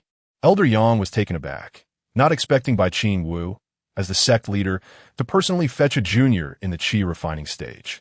Such an occurrence had never transpired in previous competitions. Despite his surprise, he did not question the leader's decision and nodded in agreement as they transformed into beams of light. Heading towards the competition area, on the back mountain, Qi Yuan waved his hand to store the mountain of jade tokens into his storage bag. He glanced at the fox demon, still diligently pretending to be Elder Yang, and instructed, "All right, dispel the illusion. You performed well this time." Upon hearing this, the four-eyed spirit fox obediently ceased its spell and scampered over to Qi Yuan, fervently wagging its fluffy tail. "Master, how did I perform this time?" Its voice was sweet and melodious, reminiscent of a 13 or 14-year-old human girl. After reaching the foundation establishment stage, certain beasts that had awakened their intelligence could refine their vocal cords to speak, and the four-eyed spirit fox was no exception. Qi Yuan, while putting away the storage bag, casually replied, "I already said, you did well this time." Then, "Master, could you show some mercy and release me?" The four-eyed spirit fox's amber eyes sparkled with anticipation as it looked at Qi Yuan. "You said that as long as I did my job well, I would regain my freedom soon." Such a naive thought. Qi Yuan shot at a sidelong glance and said coolly, "In light of your recent contribution, I will reluctantly overlook your previous actions against my 3 fellow disciples. However, do not forget that you still owe me a top-grade spirit cultivation pill. Until you repay that debt, you shall continue to work for me." "What?" The four-eyed spirit fox displayed a hint of distress and weakly inquired, "Master, how much does that top-grade spirit cultivation pill cost in spirit stones?" Qi Yuan smiled lightly. "Not much, merely 500 spirit stones." 500 spirit stones? Upon hearing this amount, the four-eyed spirit fox's eyes brightened, and it eagerly exclaimed, "I had a small savings before reaching foundation establishment, and I have some treasure stored in my cave. I can definitely gather enough to repay those 500 spirit stones. Is that so?" Qi Yuan regarded it with a sidelong glance and nodded. "All right, as long as you can gather 500 top-grade spirit stones, I will release you immediately." "Top-grade spirit stones?" The fox demon froze. "Are you not referring to low-grade spirit stones?" Qi Yuan snorted coldly. "I gave you a top-grade spirit cultivation pill, so naturally, it must be counted in top-grade spirit stones. You have to consider that with your poor aptitude, without the aid of a top-grade pill, how could you possibly reach foundation establishment overnight and awaken the bloodline of the celestial fox?" He was not mistaken. The top-grade pills produced by the system were of perfect quality and remarkable efficacy. Otherwise, it would be challenging to ensure the four-eyed spirit fox established its foundation on the spot. Upon hearing this, the four-eyed spirit fox instantly wilted, its head drooping low. Top-grade spirit stones? Not to mention having encountered any, it had never even heard of them. Noticing this, Qi Yuan frowned, his tone turning unfriendly. "What? Do you intend to default on your debt?" The four-eyed spirit fox was startled and quickly forced a smile. "I wouldn't dare." Yet inwardly, it fumed with indignation, cursing Ba, such a heartless master. "If it weren't for your sneak attack while I was weak, how could you possibly be my match? And to make matters worse, you want to turn my fur into a scarf. Once the contract is over, I shall make you understand what it means for a fox to seek revenge. 10 years is but a fleeting moment." Estimating that the competition was nearing its conclusion, Qi Yuan turned to the fox demon. You stay here on the back mountain to cultivate. I will contact you if needed. Also from now on, your name shall be Xiaobai. Xiaobai? The fox demon's face was filled with disdain as it repeatedly waved its paws in refusal. Seeing its unwillingness, Qi Yuan contemplated for a moment. Since you dislike Xiaobai, we shall call you Furball instead. Furball. The fox demon panicked. No, please don't. Just let me be called Xiaobai. Fearing what ridiculous name might come next if this master continued. It felt as if its life as a fox was turning into a tragedy. Qi Yuan nodded slightly. Very well. Remember to stay low-key and don't get yourself killed. Nevertheless, during the process of foundational establishment, the little fox awakened a trace of celestial fox bloodline, allowing it to traverse effortlessly among the myriad of foundational realm beasts in the back mountains of Falling Cloud Valley, with no worries regarding safety. Acknowledged. The fox demon flickered and swiftly vanished into the depths of the forest.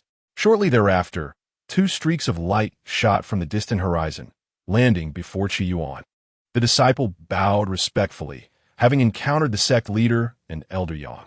Upon seeing the newcomers, Qi Yuan hurriedly approached, offering his respects with utmost reverence. Such formalities are unnecessary. The sect leader of Falling Cloud Valley, Bai Qingwu, regarded him with a profound gaze. With the conclusion of this outer sect competition, you stand as the sole disciple to have successfully completed it, having eliminated all your opponents. Such a phenomenon has not been witnessed since the establishment of Falling Cloud Valley. It is indeed impressive for one so young. Qi Yuan bashfully rubbed his nose, thinking to himself that his victory was merely a stroke of luck. Yet, deep down, he mused, even the sect leader has taken notice. Surely this mission is secure now? Chapter 42. This is true ferocity. When Qi Yuan was brought to the square, countless gazes converged upon him, filled with awe, envy, admiration, and even reverence.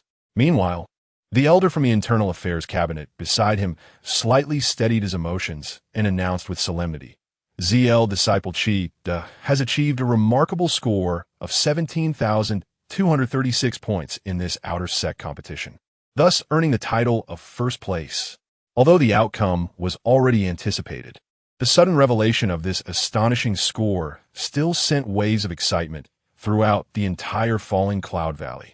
A mere 5th-layer Qi refining disciple, who had not hunted a single beast throughout the competition, had managed to secure first place through an extraordinarily unfathomable method. What a miraculous feat! With a mere flick of his hand, he eliminated all other competitors and even allowed those disciples to toil for 3 days, earning points for him. Truly ruthless and utterly insane. What defines ferocity? This is the epitome of it. The most terrifying aspect was that everything he did fell well within the rules of the competition, leaving no loopholes for anyone to exploit. Not only that, but he also saved the lives of 3 fellow disciples, having committed no fault, only merit. Such a masterful display of manipulation was simply unprecedented. In an instant, the disciples of Falling Cloud Valley, including the high-ranking elders, were rendered speechless. Even the outer sect disciples who had been outmaneuvered looked at Qi Yuan with disbelief, as if gazing upon a monster. Noticing the dazed expressions and chaotic breathing of the participating outer sect disciples, Bai Qingwu, the head of Falling Cloud Valley, seemed to realize something. He swiftly flew to the front of the crowd and proclaimed loudly, "Disciples, listen closely. In light of the special circumstances surrounding this competition, the sect has decided to increase the quota for entering the inner sect in the next competition. The top 20 will be directly promoted to inner sect disciples. Furthermore, all disciples selected by Elder Yang to participate in this outer sect competition will have their monthly allowances doubled and will be permitted to choose a cultivation technique from the scripture pavilion." Upon hearing this, the previously disheartened outer sect disciples perked up, their faces returning to normal. Many who thought they had no hope of making it into the top 10 shook off their despondency, their faces brightening with joy. Although this outer sect competition had been marred by the antics of an uncouth individual, there was at least a consolation prize that would be shared by all, which was a fair trade in any regard. As the atmosphere grew increasingly lively, Bai Qingwu finally exhaled in relief, his tone turning serious. From now on, An additional rule will be added to the outer sect competition. No summoning of demonic pets during the competition, or you will be disqualified. This competition serves as a wake-up call. You must understand that the path to immortality is fraught with peril, and the world is treacherous. If you remain complacent and lax, the price you pay in the future will far exceed what you face today. I hope you will remember this lesson. Disciples will heed the headmaster's teachings. The disciples responded in unison, their expressions solemn. Yuan nodded inwardly, acknowledging that Bai Qinggu was indeed not a person to be underestimated. With just a few words, he restored the confidence of those who had faltered in the competition, simultaneously enhancing their loyalty and sense of belonging to the sect, an impressive display of skill and authority. Just as Yuan's mind began to wander, Bai Qingwu's gaze suddenly turned toward him, filled with admiration and praise as he smiled and announced, "From this day forth, ZL disciple Cheetah is promoted to inner sect disciple, awarded 5,000 spirit stones, 100 high-grade Qi gathering pills, 1 foundation building pill, 3 mid-grade magical artifacts, and granted access to the second level of the scripture pavilion to select a cultivation method at will. Disciple Cheetah, thank you for the sect support." Yuan replied promptly, bowing deeply. He then stepped forward with composure, accepting the rewards in a storage bag amidst the crowd's scrutiny. In the next moment, a chilling notification echoed in his ear. Ding! Host has completed the task objective, qualified for the outer sect competition, and secured a top 10 position. Reward: 500 counterattack points, 15 high-grade Qi gathering pills, 1 high-grade foundation building pill, 1,000 low-grade spirit stones. Ding!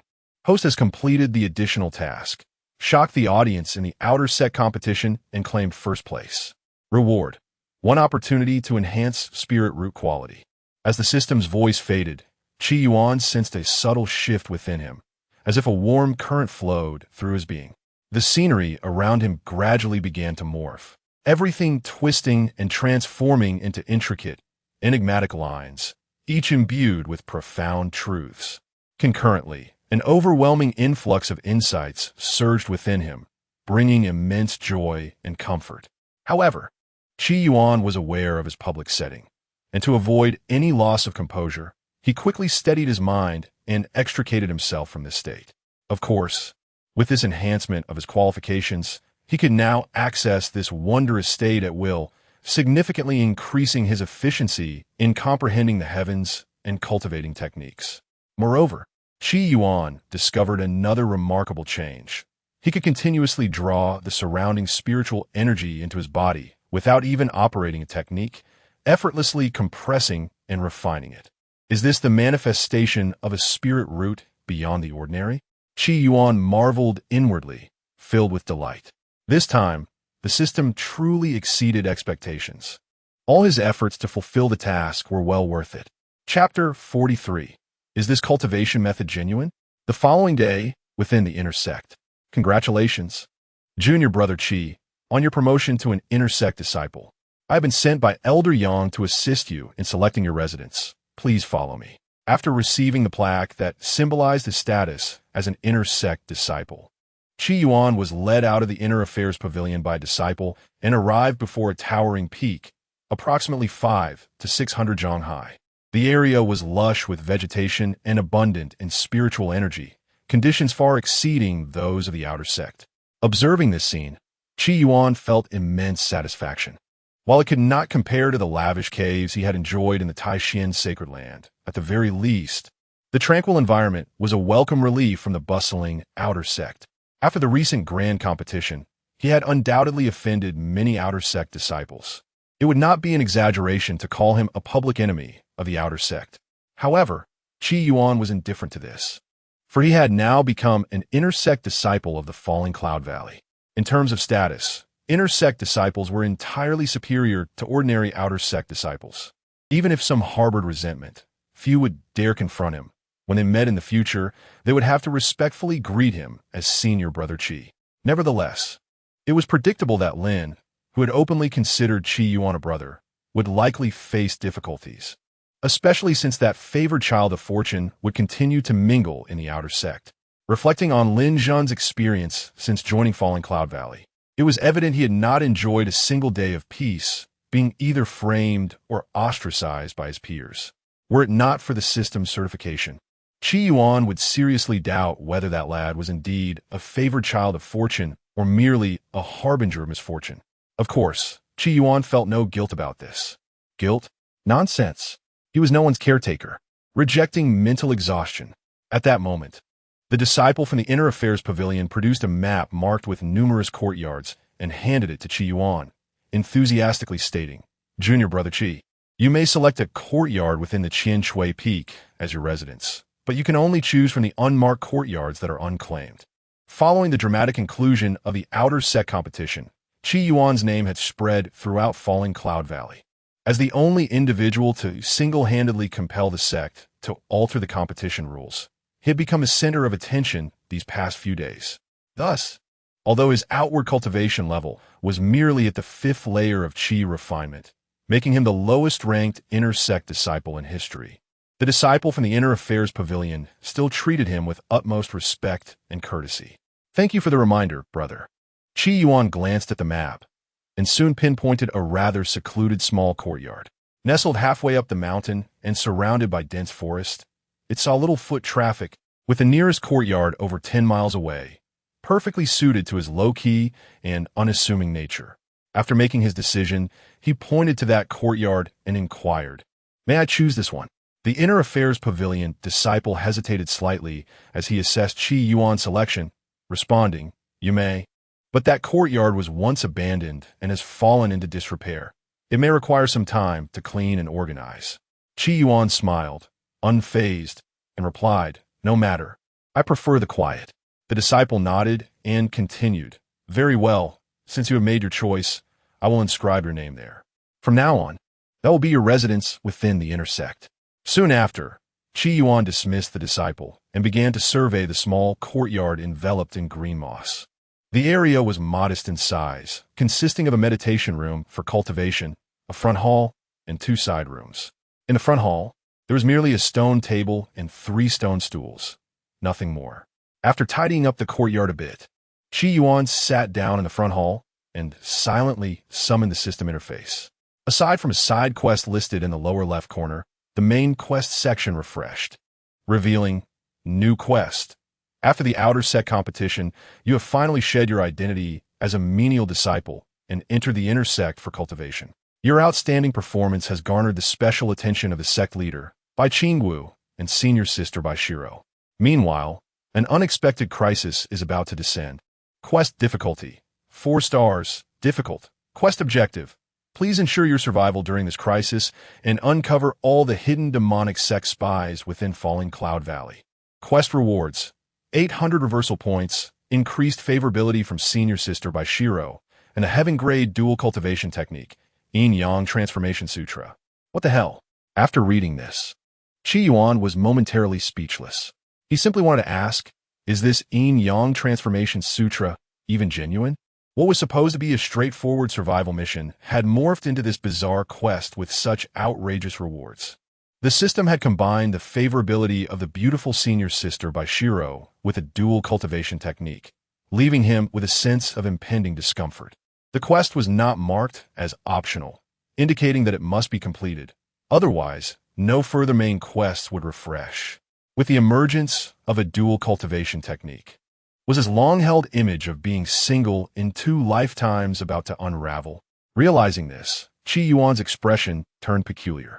It was evident that the freshly updated main quest was intricately linked to the ongoing side quest, likely indicating trouble with Ji Chaner. After all, in the eyes of this foolish system, he was still a novice at the Qi refinement stage, unworthy of confronting a nascent soul-level demon cultivator. Even so, the system had still assigned him a mission to rescue the illusory stargrass. This suggested that the system believed he had a chance to accomplish what seemed an impossible task. Otherwise, wouldn't it be tantamount to sending him to his doom? Under the vigilant watch of a nascent soul cultivator, a Qi refinement cultivator could not even approach the illusory stargrass, let alone rescue it. Therefore, the only way a Qi novice could snatch something from a nascent soul true monarch would be if that monarch were distracted or entangled in some way. Essentially, if something unexpected were to occur. The crisis mentioned in the main quest was likely related to this unforeseen situation. According to the quest description, there were undoubtedly more demonic sect spies in Falling Cloud Valley besides Xianxia. Uncovering all of them was crucial to passing the quest. It seemed that until the situation became clear, he could not afford to act rashly, lest he alert the enemy and jeopardize the completion of the quest. Yuan inwardly lamented the unreliability of small sects. They had been infiltrated by the demonic sect to such an extent yet remained oblivious. Meanwhile, within the inner sect, at the entrance hall, "Why are you here, junior sister Bai?" Upon seeing Bai arrive unannounced, Elder Yuan's face showed a moment of surprise, quickly replaced with a warm smile as he approached her. Bai offered a faint smile and replied, "Elder Yin, I have come to request access to the archives containing the records of all new disciples from recent years. I hope you can assist me." Upon hearing this, Yuan's heart skipped a beat, though he maintained his composure and pretended to hesitate, saying, "Ah, I see. Although the information you seek isn't confidential, according to the rules, you will need the sect leader's approval to access it. Perhaps you could provide me with the name of the individual, and I shall retrieve it for you." "No need. I can look it up myself." Bai shook her head and produced a radiant token from her sleeve. This was the sect leader's command seal. "I would appreciate it if you could assist me in disabling the restrictions on the archive." At this sight, a flicker of apprehension crossed Yuan's eyes, but it quickly vanished as he responded, "Very well, follow me." "Thank you for your assistance," Bai replied politely. Chapter 44, A Surprise for Junior Sister Ji. Here we are, Bai Ji. This is the library, housing the records of all the disciples who have entered the sect over the millennia. Moments later, Yuan led Bai to several spacious storerooms. He then retrieved a small, light golden orb from his robe, activating it to dissolve the barriers surrounding the storerooms, revealing a passageway. "Senior Elder Yin, please go about your business. I can manage on my own." Bai nodded at him before pushing open the heavy library door and stepping inside. A sense of dread washed over Yuan as he observed her slender silhouette. His expression darkened. This girl is perceptive if she detects any flaws. Contemplating this, he swiftly turned and hurried back to his dwelling. Upon returning to his abode, he took a deep breath, then waved his sleeve to activate a formation that concealed celestial secrets within the room. Once assured of his privacy, he cautiously retrieved a communication talisman, its surface adorned with silver patterns, from a hidden compartment beneath his bed, infusing it with spiritual energy. Soon, a low and indifferent voice emanated from the talisman. "What is it?" Yuan's demeanor shifted slightly as he respectfully replied, "I report to you, Master. You instructed me to keep an eye on Zhizhan's movements in Luoyun Valley, and I have kept this in mind. For the past 3 years, she has remained in the outer sect's herb garden, never stepping away even a fraction. I believe her purpose in coming here is not to seize control of Luoyun Valley, but to pursue something else. What she seeks may very well lie within that herb garden." There was a brief pause on the other end before a tone of intrigue resonated. "You are correct. My esteemed junior sister, with her revered status in the holy sect and her proud nature, would not squander 3 years in a remote place without substantial benefit. Whatever Xianxia is searching for, as her senior brother, I should assist her in overcoming difficulties. It would not be in vain for us to share the same path." Upon hearing this, Yuan's eyebrows twitched slightly as he ventured, "So, does the master intend to?" A chilling laughter echoed from the talisman. "I plan to pay her a visit personally and surprise my junior sister." Yuan's eyes brightened as he hurriedly responded, "Master, the current headmaster's daughter, Bai is investigating the circumstances of the new disciples. She may very well uncover Zhizhan's involvement, which could lead to complications."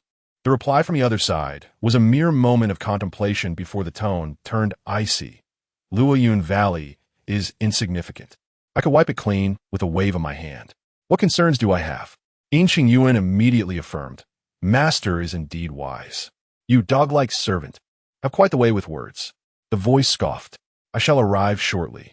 Keep a vigilant watch and report immediately if anything arises." "Yes." Yuan responded with utmost respect. As he stored the talisman away, a sinister smile crept across his face. "Xianxia, Do you think your noble lineage from the holy sect makes you immune to my schemes? You claim to assist me in seizing the position of headmaster, but show no sincerity, merely hiding in the herb garden like a coward, clearly intending to use us for your own gain. Since you are so ungrateful, do not blame me for seeking another ally. With that, a glint of coldness flashed in his eyes as he quietly exited his dwelling, unleashing his escape light toward the Dao Pavilion. Unmatched sect. Xianxia Peak Dwelling. Qi Yuan slowly opened his eyes, a sharp glint flickering in his clear pupils, surrounded by an aura of sword intent. The golden small sword concealed within his consciousness quivered swiftly, emitting a faint ringing sound. His cultivation had reached the pinnacle of the golden core stage, his inner essence fully saturated, allowing him to focus entirely on cultivating the Skyward Sword Classic, nurturing his sword intent, and refining his physique. Upon entering the Tai Xuan Holy Land, it was determined that his root was a rare variant with golden attributes, best suited for sword cultivation.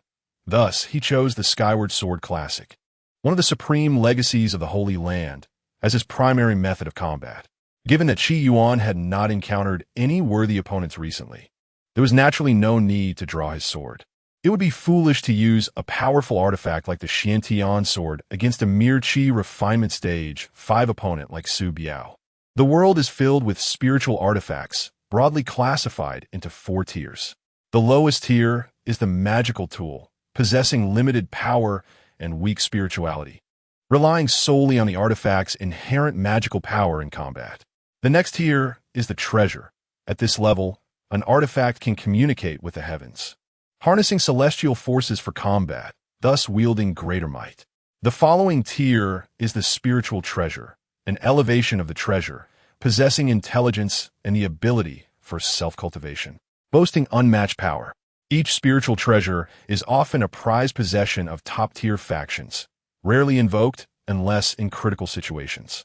Above spiritual treasures lie celestial artifacts, which exist only in legends within this vast world, never having manifested in reality. Qi Yuan's personal magical treasure is the high-tier Xianxia sword. After his cultivation session, he was preparing to tidy up his new dwelling when he suddenly sensed someone approaching. He promptly rose and walked toward the door. Upon recognizing the visitor, a hint of surprise crossed Qi Yuan's face. "Lin Shidi, what brings you here?" At that moment, Lin Zhen was flushed with excitement, radiating energy and enthusiasm. Upon seeing Qi Yuan, he eagerly approached and thrust a storage pouch into his hands. "Chiga, I brought you some spirit stones. Your residence is quite the challenge to locate. I searched the mountain for half the day before finding it." "What spirit stones?" Qi Yuan paused, then took the storage pouch. Scanning it with his spiritual sense, he discovered an abundance of low-grade spirit stones, at least 4 or 5,000. Lin Zhen chuckled. "Chiga, as per your instructions, I placed all my spirit stones on your name at the market, and my 1,000 spirit stones turned into 10,000. I made a profit of 9,000 spirit stones. Without you, I would never have stumbled upon this windfall. I've decided we should split it evenly. This pouch contains 4,500 spirit stones." Fearful that Qi Yuan might refuse, he quickly added, "Chigo, this is a small token of appreciation from me. Please, you must accept it. If not, I won't have the face to see you again." "Very well." Seeing Lin Zhen's earnestness, Qi Yuan decided against being overly formal and accepted the pouch. Regardless, this fellow was indeed quite generous, albeit a bit simple-minded, but his character was commendable. Seeing Qi Yuan readily accept the storage pouch, Lin Zhen beamed with joy. Then, his expression turned serious, and he said solemnly, "Qi Ge, a senior wishes to speak with you." "What?" Qi Yuan's expression slightly tightened, but he quickly regained his composure and replied without hesitation, "All right, no problem." Chapter 45. The Path of Heavenly Dao. The elderly man with the surname Sure spoke. "Senior, please reveal yourself." At the moment Qi Yuan consented, a voice resonated in his mind, ancient and profound. "Young friend, I can not only discern the hidden talents of your cultivation, but also perceive that your potential is extraordinary. Merely a step away from condensing the divine radiance nascent soul. You are indeed an unparalleled genius." Surprised, Qi Yuan's heart raced. He had not anticipated that Lin Zhun had a personal elder. Despite his own talent for subterfuge, the elder could see through it, indicating that he was at least a formidable figure of the Dao integration realm, if not higher. Seemingly aware of Qi Yuan's thoughts, the ethereal voice continued, "Do not worry, young friend. I am unconcerned with your identity or the reasons behind your concealment. I merely observe that you are worthy of cultivation and a close friend of Lin's. Thus I wish to guide you on the right path to avoid future regrets." Upon hearing this, Qi Yuan felt a shiver run through him, his expression growing solemn. "Senior, please speak plainly. I am eager to learn." The mysterious voice paused briefly before speaking slowly. "Do you understand what the path of heavenly Dao entails?" "I do not," Qi Yuan replied, shaking his head earnestly, eager for enlightenment. Even as the disciple of the Tai Xuan, he had never encountered the concept of the path of heavenly Dao. The path of heavenly Dao is the journey a cultivator embarks upon after entering the Dao, where each breakthrough in major realms must be flawless and in accordance with the will of heaven. During foundation establishment, one must achieve the heavenly Dao foundation. During the formation of the elixir, one must attain the heavenly Dao golden elixir. Then, the heavenly Dao nascent soul, followed by the transformation into a divine being, until one condenses their celestial position and ascends to immortality. Throughout this process, a single misstep can lead to failure, and even with exceptional talent, one may remain stuck in the great ascension realm for eternity, unable to achieve immortality. Thus, the path of heavenly Dao is the path to becoming an immortal. Only by traversing this path can one survive tribulations and ascend to the immortal realm, glimpsing the path to eternal life. The path of heavenly Dao. Qi Yuan's expression shifted. No wonder no one had ascended in this realm for countless years. The conditions for ascension were indeed severe. Each breakthrough must be impeccable, allowing for no errors, an almost insurmountable challenge. Reflecting on his own situation, Qi Yuan furrowed his brow. His previous method of foundation establishment was through the transformation of the Tai Xuan Donghua Jade record, deriving the true essence of the Dao. This method was exceedingly difficult, with few capable of success, yet it was evidently not the heavenly Dao foundation. Although his golden elixir was a rare and exquisite one, it too did not qualify as a heavenly Dao golden elixir. This meant that he was not currently on the path of heavenly Dao. Even if he successfully condensed the heavenly Dao nascent soul this time, the previous two breakthroughs would still count as failures, leaving him with no hope for immortality. However, Qi Yuan's thoughts raced, swiftly clarifying his mind. Since this mysterious elder mentioned the matter, it was unlikely he intended merely to ridicule him. The elder's tone suggested there must be a remedy regarding the path of heavenly Dao. With this in mind, Qi Yuan composed himself and respectfully inquired, "Senior, if I have not embarked on the path of heavenly Dao during my previous breakthroughs, is there still a remedy?" "There is indeed," the mysterious voice replied, serene yet authoritative. "The heavenly Dao is fair and just, allowing for a chance of redemption. Although your previous breakthroughs were not perfect, your foundation is solid, and your innate talent is extraordinary. It is not impossible to rectify the flaws, but you will require a creation restoration pill. The creation restoration pill is a sacred tier elixir, effective only when the first pill is consumed, and it can only mend the shortcomings from your prior two breakthroughs. If you fail to condense the heavenly Dao nascent soul this time, then all will be lost. No amount of creation restoration pills will help, which is why I have brought this to your attention today. The creation restoration pill." Qi Yuan's expression froze at this revelation. The system store did indeed have the creation restoration pill, but it was priced at 1 million reverse points. He had toiled endlessly to accumulate barely 5,000 points. Reaching 1 million seemed a distant dream. Regardless of the outcome, it was certainly better than having no hope at all. Qi Yuan took a deep breath, reassuring himself for the moment. "For you, the most pressing matter is to condense the heavenly Dao nascent soul. With your potential, if you can find a wisp of heavenly Dao energy, there is still a chance to succeed. There are two types of heavenly Dao energy. One is the energy of heavenly virtue, and the other is the energy of creation. Each time one breaks through a realm, It is essential to find one of these types of energy to achieve a perfect breakthrough. So that is how it is. Qi Yuan instantly understood. To traverse the path of heavenly Tao, not only does one require extraordinary spiritual roots, but they must also integrate a wisp of heavenly Tao energy during their breakthrough to achieve perfection. Both requirements are indispensable. Since his previous breakthroughs were not perfect, in order to regain the chance for immortality, he must consume the creation restoration pill to remedy the defects. Realizing this, he was even more astonished. None of the ancient texts within the Tai Xuan sacred land had recorded any mention of the path of heavenly Tao. Clearly, this matter was of utmost secrecy. Who was this mysterious elder that he possessed such profound knowledge? Pertaining to ascension and immortality, the value of this information was simply incalculable. Just as Qi Yuan was lost in thought, the elder's voice resonated in his mind once more, tinged with a note of warning. I have told you how to proceed. Whether you can find the heavenly Tao energy and condense the heavenly Tao nascent soul depends solely on you. Also, I will not disclose your concealed identity to Lin. You must not divulge what I have just shared, nor should you attempt to uncover my true identity, lest you provoke my wrath.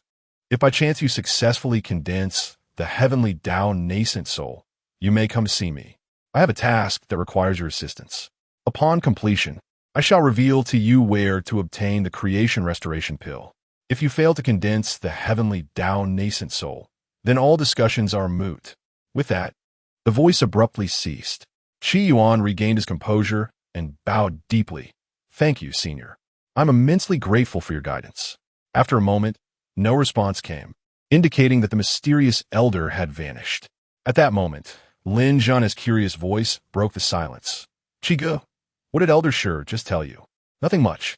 Qi Yuan replied, concealing his emotions with a complex expression. He just pointed out a flaw in my cultivation method. Their exchange had occurred through spiritual communication, so Lin Zhan had heard nothing. But this mysterious elder's surname is Shi?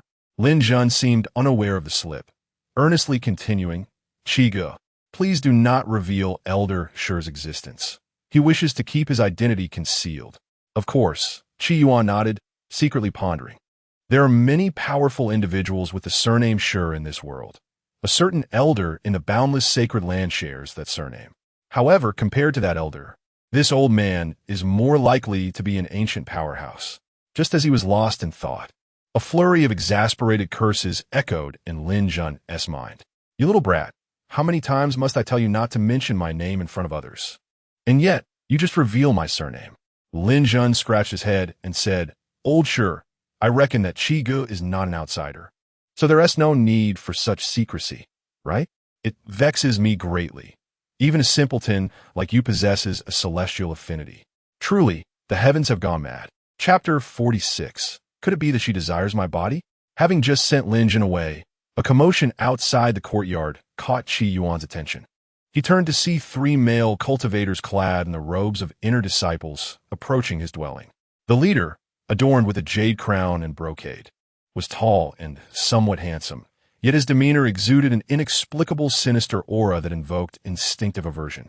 Flanking him were 2 disciples, one stout with a face full of flesh and beady eyes that darted around cunningly, and the other slender with a dark complexion and elongated features, resembling a rat. The trio halted at the entrance of the courtyard. Upon spotting Qi Yuan, the stout cultivator scrutinized him from head to toe and grumbled, You must be Qi, the newly admitted inner disciple. You've just arrived and already lack the courtesy to pay respects to your seniors. Truly ignorant. The slender one chimed in, I've heard you were quite brazen in the outer sect, but this is the inner sect. I advise you to temper your arrogance, lest you face dire consequences. Qi Yuan immediately recognized their intentions to provoke him. His brow arched slightly as he chuckled. What brings you 3 esteemed seniors to my humble abode? Have you lost your way? He gestured in a particular direction, adding, just head right and you'll be on the road. Safe travels. Detecting the condescension in Qi Yuan's tone, the stout disciple's fury ignited, and he bellowed, Who told you we were here to ask for directions? We are here to ugh. You're the one who needs directions. Enough pang shitty. The leader, losing patience, interrupted with a sharp reprimand. He fixed a piercing gaze on Qi Yuan and stated coldly, "Cheetah, I am Yin Hong, an elder disciple of the examination hall, and also a cousin of Wang Luchuan." Yuan nodded and replied nonchalantly, "Ah, so it is Brother Yin. My apologies for the oversight." His tone was languid, offering no hint of respect. Yin Hong's countenance darkened further upon hearing the dismissive words, and he warned, "We have come to inform you that, according to sect rules, all newly admitted inner disciples must complete their first sect task assigned by the examination hall within 3 months. Failure to do so will result in the suspension of your monthly allowance and the deduction of corresponding merit points until the task is fulfilled. You are required to report to the examination hall by tomorrow morning to receive your task. Should you fail to comply, it will be deemed a forfeiture, and the examination hall reserves the right to deduct 10 times the task's reward from your merit points." After delivering this message, Yin Hong paused, seemingly awaiting a response. Yet, Yuan remained unfazed. Oh, understood. His attitude towards this so-called cousin of Wang Luchuan remained indifferent. If Yin Hong chose not to provoke him, all would be well. However, should he push too far? Well, let us just say, Realizing he was being disregarded, Yin Hong felt his frustration boiling over, releasing a heavy snort as a warning before departing with his 2 companions. As the trio left, footsteps echoed once more outside the courtyard before Yuan could retreat indoors. What on earth is happening today? Yuan furrowed his brow. To avoid disturbances, he had deliberately chosen the most secluded cave residence. Yet here he was, besieged by visitors in quick succession, truly bizarre. Lost in thought, a familiar female voice called out, "Shidi, are you there?" Ji-chan, from the demon sect. Upon recognizing the voice, Yuan felt a jolt of surprise and hurried to greet her. "Sister Zhen, what brings you here?" At that moment, Ji-chan stood at the door, her charming visage adorned with a radiant smile as she warmly addressed him. "Shidi, I have come uninvited to congratulate you on your victory in the grand competition and your promotion to inner disciple by the sect leader. Here is a gift I have prepared for you." As she spoke, she produced a jade vial from her storage bag and extended it towards Yuan. "These 10 superior qi gathering pills are but a token of my goodwill." Yuan's gaze shifted, discreetly confirming the vial's surface bore no traces of poison before he accepted it, responding with a smile, "Sister Zhen, you are far too kind. Your presence is gift enough. There is no need for further expense. Please come in." While ushering Ji-chan into his dwelling, he remained vigilant, wary of any sudden aggression. He felt their relationship had yet to reach a level warranting such kindness. This esteemed disciple of the demon sect, rather than guarding the precious millennium spiritual herb, had traversed to present him with a gift. Something felt off. Demon sect disciples were notorious for their cunning schemes, and Yuan was not about to let his guard down. Of course, he would never dare to consume the pills within the vial. As Ji-chan settled into a chair, surveying her surroundings, she remarked, "Shidi, your abode is rather modest. Perhaps I could bring you some furnishings in a few days to enhance your living space?" Upon hearing this, Yuan swiftly shook his head, declining her offer. "I appreciate your kindness, but I am rather unrefined and prefer simplicity.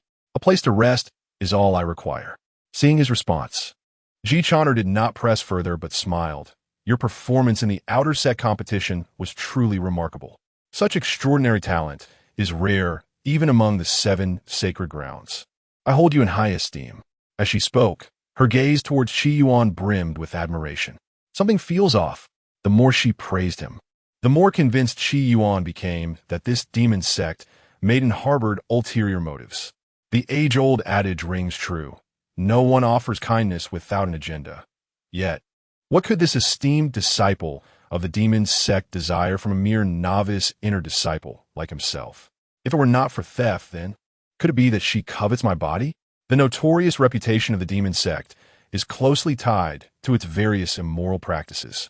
It is said that many female disciples within the sect seek out robust male cultivators for their own gain, aiming to enhance their cultivation through such encounters. With this thought, Yuan felt a wave of panic wash over him. If her intentions were indeed as he feared, should he resist or comply? Chapter 47. This young man possesses a profound demonic nature, reminiscent of the former demon ancestor. He must not be allowed to succeed. As Qi Yuan pondered this, he observed Ji Chan'er smile faintly and, with an enigmatic tone, said, "Junior brother Qi, I wish to pose a few questions, and I hope you will respond truthfully." In her quest to discern the true nature of the individual before her, she refrained from employing the forest of illusions to bewitch him. Once a person is ensnared, their thoughts are severely impacted, and their true essence is often obscured, thus yielding inaccurate information. "What questions do you have, senior sister?" "Please, I shall answer without reservation," Qi Yuan declared, though a deeper wariness began to burgeon within him. This woman's probing undoubtedly aimed to elicit peculiar inquiries, to provoke him and enhance the ambience. At such a moment, he must remain resolute. He was a dignified disciple of the sacred land. If this enchantress were to ensnare him, it would not only result in a loss of vitality, but could also render him a laughingstock within the entire cultivation realm. Seeing Qi Yuan's compliance, Ji Chan'er revealed a trace of satisfaction and inquired softly, "I have heard that you hail from a prominent family in the mortal realm with many siblings. Yet you left home to become a wandering cultivator due to the oppression of your stepmother. If one day your adversaries threaten your kin's lives, insisting that you comply or face their slaughter, would you be willing to sacrifice yourself for the safety of your family?" Upon hearing this question, Qi Yuan was momentarily taken aback, then suddenly enlightened. Indeed, he had anticipated this. Such a blatant threat. This demoness sought to leverage the lives of his kin to compel his submission. Though her words were laced with "if," the implication was unmistakable. He had drawn upon the original owner's background when filling out his entry documents, not realizing it would become a vulnerability for this enchantress to exploit. Truly, the demoness would stop at nothing to achieve her ends. Her tactics were utterly despicable. He had expected her to entice him first, yet she had come in quite forcefully. Unfortunately for her, she had miscalculated one crucial detail. What connection did he have with the original owner's family? Had it been the original owner himself, perhaps he might have hesitated, but he certainly would not concern himself with the fates of those individuals. The only one with whom he had any rapport, Qiao, was currently at Linglong's sacred ground, a far cry from the trifling influence of Falling Cloud Valley. This enchantress wouldn't dare to infiltrate Linglong's sacred ground, even if she had 100 lives. With this thought, Qi Yuan straightened his posture, exuding confidence as he declared, "Those who would bring me distress are not worthy kin. Given this, why should I concern myself with their lives? If they wish to threaten me with the lives of my family, they are sorely mistaken." Ji Chan'er's eyes sparkled at his response. This young man's heart was as unyielding as iron, devoid of compassion, a mindset perfectly aligned with the sacred sect, marking him as a worthy candidate. Although she found his answer highly agreeable, she maintained her composure and pressed further. "But they are still your kin. Would you not feel remorse if they were to perish because of you?" Qi Yuan erupted into laughter, unfazed as he replied, "I did not kill them, so why should I feel remorse? If blame is to be assigned, it falls upon the merciless enemies devoid of humanity. What I can do is seek out the foes afterward, delivering them to the underworld to personally repent before the members of the Qi family, rather than indulging in meaningless self-reproach and guilt." Well said. Ji Chan'er found herself increasingly impressed with Qi Yuan, solidifying her resolve to recruit him into the Xianxia sect. "What do you mean by well said?" Qi Yuan questioned, bewildered by her reaction. Ji Chan'er, pondering briefly, continued, "If you were to practice a particular technique, and to progress significantly, you must first kill the woman you love. What choice would you make? What sort of question is this?" He furrowed his brow, contemplating before responding. "If each beloved woman I slay would grant me great advancement, I would first consume a heartless pill to extinguish my emotions." Ji Chan'er appeared dissatisfied with this answer. "Why? Do you not wish to become powerful?" Qi Yuan, with a serious demeanor, replied, "Of course I do. Thus, after consuming the heartless pill, I would take a love-lock pill to make my female adversary into the woman I cherish. Then I would kill her. Following that, I would consume another heartless pill to clear my emotions, then another love-lock pill to choose another female adversary to become my beloved, and proceed to kill her as well, continuing until I have eradicated all my female foes. I am indeed a man who harbors grudges. Tell me, do you fear this, enchantress?" Such a strategy exists? Ji Chaner felt her mind falter, staring at Qi Yuan in a daze, her expression imbued with a hint of trepidation. The heartless pill severs love, extinguishing all emotion, while the love-lock pill causes one to instantaneously fall for a designated target.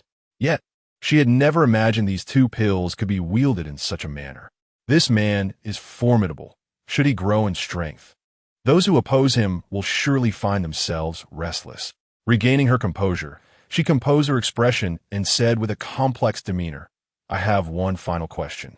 If your ideals are not accepted by others, and you find yourself isolated and targeted with the entire world against you, would you abandon your ideals to blend in with the light?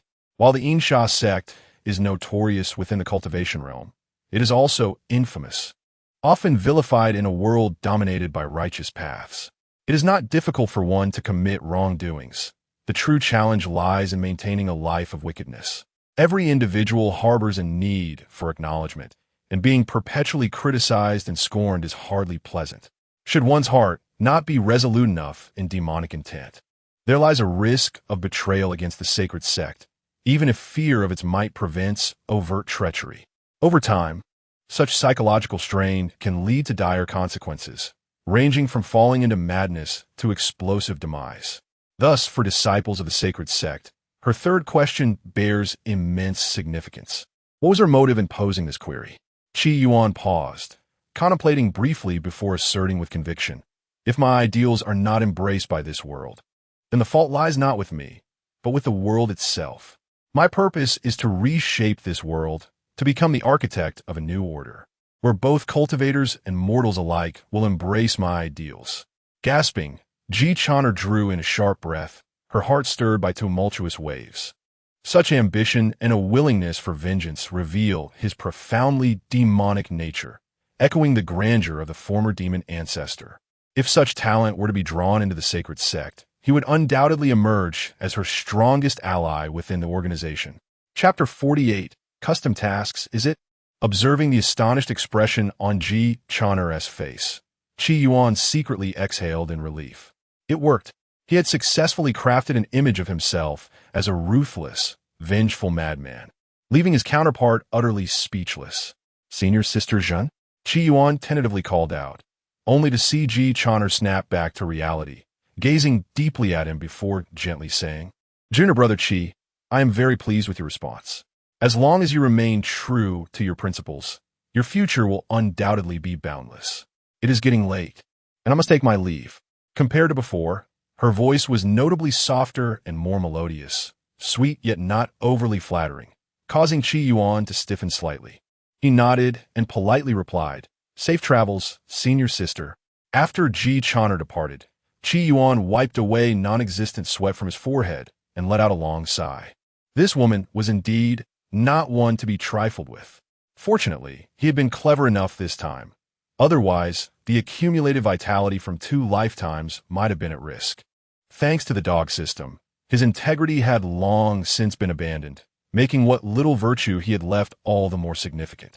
He had yet to find a soulmate to engage in a legendary dual cultivation, if he were to be consumed by such an unremarkable enchantress. Wouldn't that be a tremendous loss? Young men must protect themselves while venturing into the world. As Ji Chaner exited Qi Yuan's cave, she found herself reflecting deeply on their recent encounter, her heart unsettled. Not long ago, the man had not only flawlessly navigated her meticulously prepared trio of questions for the demonic sect disciples, but had exceeded even the ideal responses. Truly, he was a natural-born demonic progeny, terrifyingly impressive. While his spiritual root aptitude might have been somewhat lacking, it was hardly a significant issue. Compared to the steady and balanced nature of the pseudopathist techniques, the Holy Sect's methods were renowned for their rapid, aggressive progression. As long as one did not perish in the process, one could train vigorously. In fact, these methods were more suited for those of average aptitude.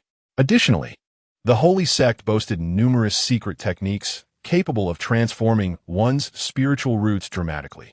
Although these methods often came with severe backlash or exorbitant costs, anyone with the capability could potentially rise from being a spiritual root waste to a genius. Considering this, Xianxia narrowed her eyes and resolutely made up her mind. Such a character should not languish within the mediocre ranks of the falling Cloud Valley, destined to squander their exceptional potential. Only the Holy Sect could provide the stage for his brilliance to shine. However, her current focus lay primarily on the ancient spiritual herb, leaving her little time to engage with him. She would have to wait until she had secured the herb before making her full courtship. Look, isn't that the servant disciple Chi, who eliminated all his competitors in the outer sect competition? It truly is him. This prodigy turned the outer sect competition into a grand scam. I witnessed it all firsthand and was utterly dumbfounded. The last time I saw him, he was at the 5th level of Chi refinement. How did he advance to the 6th level so swiftly? Well, consider that he was rewarded with a plethora of Chi gathering pills by the sect. It's no surprise he could easily reach the 6th level with those. TSK. He even has a foundation-building demonic pet. Truly, what luck! How imbibe. As Yuan approached the entrance of the Merit Assessment Pavilion, he immediately attracted the attention of those around him, accompanied by a flurry of murmured discussions. Though his reputation in the outer sect was far from favorable, having offended nearly all the outer sect disciples, those qualified to enter the Merit Assessment Pavilion were inner sect disciples, so their gazes held little hostility, mostly curiosity and inquiry. He disregarded the surrounding chatter and made his way directly to the area where sect tasks were posted. The Merit Assessment Pavilion served as one of the authoritative departments within Falling Cloud Valley, responsible for releasing sect tasks, assessing the progress of disciples, and administering corresponding rewards and punishments. There were 2 types of sect tasks. One was publicly posted bounty tasks, displayed on the task wall outside the pavilion, including but not limited to hunting rampaging beasts, collecting spiritual herbs, and exterminating malevolent practitioners, which intersect disciples could voluntarily accept for corresponding rewards. The other type consisted of tasks directly assigned by the sect to specific disciples, typically meant to evaluate newly promoted inter-sect members. These tasks were generally not too challenging but offered relatively high rewards, serving as a kind of beginner-esque benefit for many disciples. Completing these tasks would earn them merit points as rewards. In the inter-sect, merit points were a form of hard currency. A certain number of merit points could be exchanged for spiritual stones, cultivation techniques, medicinal pills, talismans, and magical artifacts of the Treasure Pavilion. Of course, the Tai Xuan Holy Land also had its task hall where merit points held even greater value, allowing for exchanges that far exceeded those of this small sect. Even in the outside world, they were considered hard currency. As a disciple of the Tai Xuan Holy Land, Yuan would not engage in internal tasks. Rather, he belonged to the tier that issued tasks to others. Within the Tai Xuan Holy Land, he could freely assign tasks to the disciples and set a certain merit point reward. Soon, Yuan arrived at a spacious study adjacent to the Merit Assessment Pavilion, where tasks were distributed. Upon entering, he spotted a familiar figure seated at a desk. Casting a cold gaze his way, it was Yin Hong, the disciple in charge of the Merit Assessment Pavilion he had seen not long ago. Upon noticing Yuan's entrance, a glint of cold light flashed in Yin Hong's eyes. Expressionless, he drew a jade slip from the table and said blandly, "Cheetah, this is your sect task for this time, to be completed within 1 month. Failure to do so will result in an automatic designation of failure and a deduction of 10-fold merit points." Yuan accepted the jade slip and glanced over it, quickly comprehending the situation. As expected, this was a task tailored for him. While it appeared innocuous on the surface, it concealed ulterior motives, likely intended to exploit his current low cultivation level and lead him into a trap. The task location was located in Puzhou City, outside Kanglan Mountain. Since the beginning of the year, there had been sporadic reports of missing cultivators, and after no leads were found, the city lord had sought assistance from Falling Cloud Valley. Following the request for help, the Merit Assessment Pavilion had posted this task, and 2 intersect disciples who accepted it had disappeared without a trace. Now, his task was to locate those 2 missing comrades and uncover the truth behind the disappearances. Not to mention, the original 3-month task time had been compressed to 1 month, and a task involving finding missing persons was inherently difficult. The 2 disciples who had taken the task were both at the pinnacle of Chi refinement, yet they mysteriously vanished, clearly indicating peril. In Hong, using his authority within the pavilion, had assigned this task to a mere 6th-level Qi refinement disciple. His intentions were evident. Even more insidious. The Wang family, where Wang Luchuan resided, was the local tyrant of Puzhou City. Rumor had it that a golden core ancestor was stationed within the Wang family, making it exceedingly easy to eliminate a mere Qi refinement ant and ensure no evidence remained. While it was unlikely the Wang family would connect Wang Luchuan's demise to him, they would certainly not hesitate to eliminate the enemies of their beloved son to vent their frustrations. Cheetah, if you are afraid, you may forfeit this task by simply paying a penalty of 5,000 merit points. Observing Qi Yuan's silence, In Hong wore a smug expression, his tone dripping with arrogance. Rest assured, next month another task will await you, and believe me, it will be 10 times more challenging than the one you are currently undertaking. Moreover, your current merit points stand at 0. Being fined 5,000 will leave you indebted to the sect for that amount. Should you fail to repay it within the designated time, the consequences will be dire. Chapter 49. The Just Iron Fist from the Tai Xuan Sacred Land. If you're afraid, you may voluntarily relinquish your status as an inner sect disciple and return to serve as an outer sect errand boy. That is where you truly belong. I am sure those outer sect disciples would welcome you with open arms. In Hong remarked with a mocking smile, eager to witness the despair on his opponent's face when caught off guard. However, to his surprise, Qi Yuan remained as calm as ever and replied coolly, when it comes to scheming, you indeed surpass your cousin by a margin. You know how to exploit your position to harm others in the shadows, rather than confront them directly. Yet, sadly, you are still somewhat foolish. I have just secured first place in the outer sect competition, and even the sect leader holds me in high regard.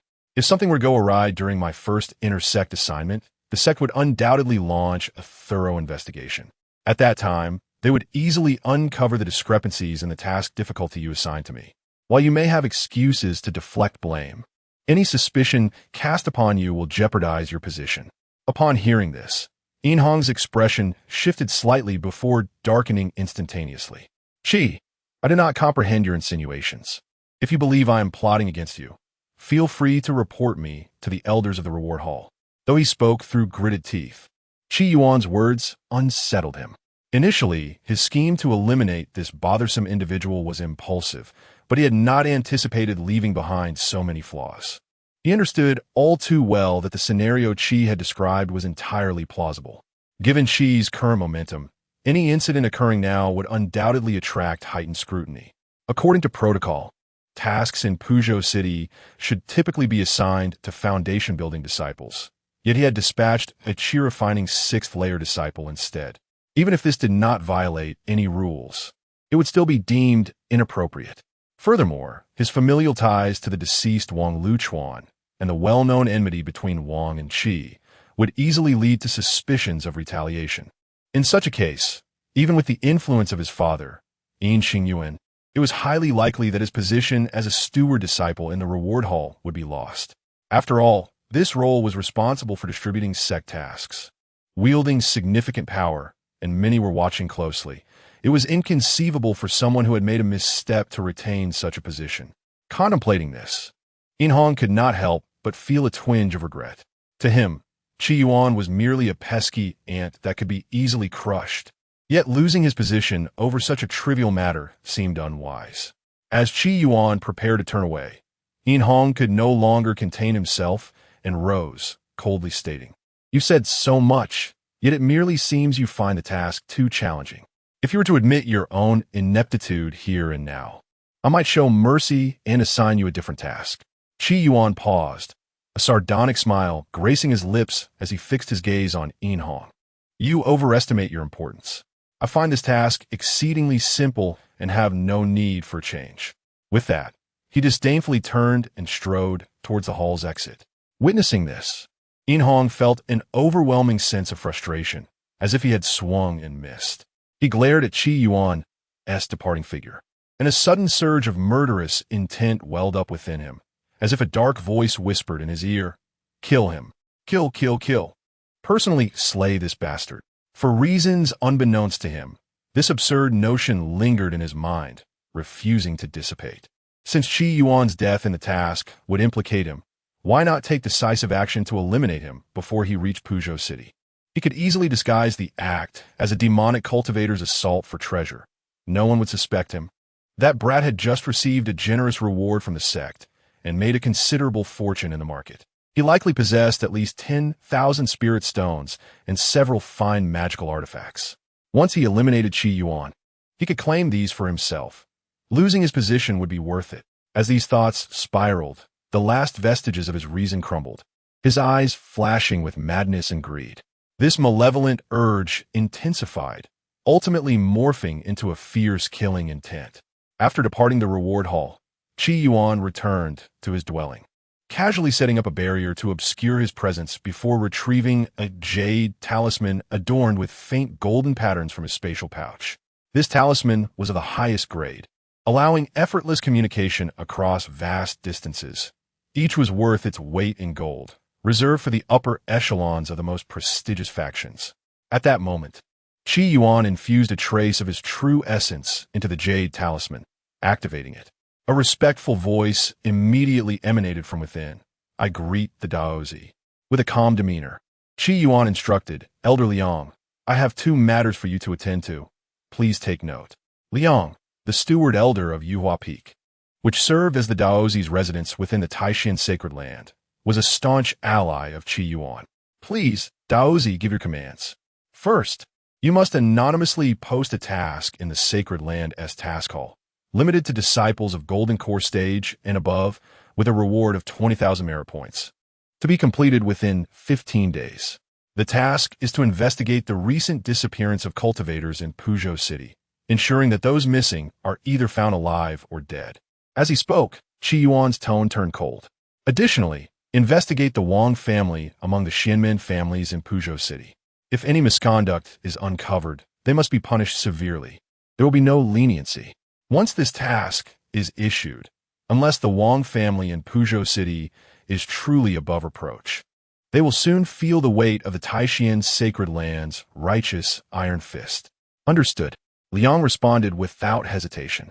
Qi Yuan paused briefly before continuing. "Second, after releasing the task, take the hand token I left with you to the intelligence hall and retrieve all information regarding the true disciple of the Xianxia sect, Ji Chaner. Report back to me once completed." Upon hearing Qi Yuan mention the Xianxia sect, Liang hesitated momentarily before replying, "I will obey your orders." Sensing Liang's hesitation, Qi Yuan furrowed his brow and inquired, "Is there something else you wish to say? The Xianxia sect is exceedingly perilous. The Daozi's life is invaluable. One should not tread into such treacherous territory." Liang's concerns were cut short as Qi Yuan chuckled. "What are you implying? I'm not insane. I have no intention of walking into the Xianxia sect to meet my demise. I merely seek information regarding their true disciple." Relieved, Liang responded, "Ah, I see. Very well. I shall proceed as instructed. Remember to report back to me promptly once you have the information." With that, Qi Yuan ended the communication, a chilling smile gracing his lips. "In Hong, since you seek your own demise, I shall gladly oblige." Knowing that In Hong intended to ensnare him through a sect task, Qi Yuan would not let this individual escape unscathed. While In Hong could not directly harm him, his constant scheming was irksome, and he needed to be dealt with swiftly. During their time in the reward hall, Qi Yuan had subtly inscribed an imperceptible mark upon In Hong's spirit using methods from the Luo Tian Lian Shinju. Guided by this mental imprint, In Hong would soon find himself teetering on the brink of madness, his murderous intent magnified beyond control. With this in mind, Qi Yuan rose from a stone platform and strolled leisurely towards the outskirts of the falling cloud valley. After all, even if In Hong were to go mad, he would not dare to act within the sect. To catch a fish, one must first draw it from the water. Chapter 50. It seems not so bad in the outer medicinal garden of Falling Cloud Valley. Baishiro gently knocked on the door of the bamboo building, softly calling out, "Zhen Shimi, are you there?" After several moments of silence, she realized there was no response. "She is not here." Baishiro furrowed her brows and, after a brief contemplation, slowly pushed open the tightly shut door. Peering inside, she confirmed that Zhen Yuan was indeed absent. Instead of leaving immediately, Baishiro narrowed her beautiful eyes and gracefully stepped into the bamboo building. The moment she entered, the bell at the eaves of the bamboo house began to ring frantically, as a wave of black mist enveloped the surroundings, obscuring the daylight. Strangely, Baishiro seemed oblivious to the unusual happenings outside, as she cautiously searched the interior of the bamboo house. Within a short time, she had thoroughly examined the room. Aside from some ordinary decorations, there was nothing unusual. Was I just being overly suspicious? Is Xianxia truly not a spy from another sect? Baishiro pondered for a moment, preparing to quietly depart, when her gaze suddenly shifted to a futon nestled in the corner. Unlike a typical futon, this one was unusually large and oddly positioned. It was unlikely that someone would sit against the wall to meditate. With this thought, Baishiro hurriedly approached and lifted the futon, revealing a hidden passage that led deep underground. This discovery startled her, and her expression grew serious. There was something amiss. Taking a deep breath, Baishiro decisively leaped into the dark passage. It twisted and turned, descending for dozens of feet. Upon reaching the bottom, she was met with a sudden illumination, accompanied by an overwhelming aura of spiritual energy. Following the light, she soon beheld a spiritual herb radiating a purple glow. This herb was half her height, adorned with 9 translucent orbs resembling amethysts at its top, alongside a smaller orb that was gradually forming. Launching grass? Upon seeing the herb, Baishiro gasped in astonishment. Her expression filled with shock. Launching grass was a type of 7th-grade spiritual herb, not particularly rare, yet this specimen was clearly extraordinary. It was said that the grass bore fruit only once every 1,000 years. If the records were accurate, this particular one could be nearly 10,000 years old. Senior sister, what are you doing here? Just as her amazement reached its peak, a clear and melodious voice rang out from behind her. Xianxia had returned. Baishiro's body trembled, instinctively turning to see Yuan smiling at her. In the next instant, wisps of dreamy mist enveloped her, and Baishiro felt a wave of dizziness wash over her before her vision darkened, and she succumbed to unconsciousness. After rendering Baishiro unconscious, Xianxia glanced at the trembling, haunching grass and sighed. It seems I cannot afford to be careless. I've only been away for an hour, and this girl has already found this place. She then raised her delicate hand and pressed her finger to Baishiro's forehead, erasing the memories of the past period from her mind. Hanxiang Yusue? At that moment, Xianxia's eyes sparkled with delight. She had not anticipated that Baishiro, this seemingly unremarkable girl, possessed the rare and exquisite furnace body known as Hanxiang Yusue. If the sect's elders were to discover this, the entire Falling Cloud Valley would be plunged into calamity, as they would seek to claim such a prized furnace body for themselves. Suddenly, a thought struck her, and she mused, if I present Baishiro as a gift to that young man, not only would he gain a tremendous fortune, but it would also solidify his resolve to sever ties with Falling Cloud Valley. Baishiro, being the only daughter of the sect leader, would inevitably lead to a grave since should she take her essence, making her a target of the sect. Once Chiida finds himself in a desperate situation, I shall personally extend an invitation to him, and he will surely not refuse. Moreover, he would be deeply grateful, pledging his loyalty to the sacred sect, looking at the beautiful woman unconscious on the ground. Xianxia smiled faintly, satisfied with her plan. Meanwhile, at Kangla Mountain, Yuan leisurely made his way towards Puzhou City, occasionally feigning exhaustion and stopping to rest. A cultivator's pace far exceeds that of a mortal by the time dusk fell. He had already covered a distance of over 100 miles from Falling Cloud Valley. Feeling it was about time, Yuan quickened his steps, pretending to be in urgent need, and hastily veered into a secluded thicket.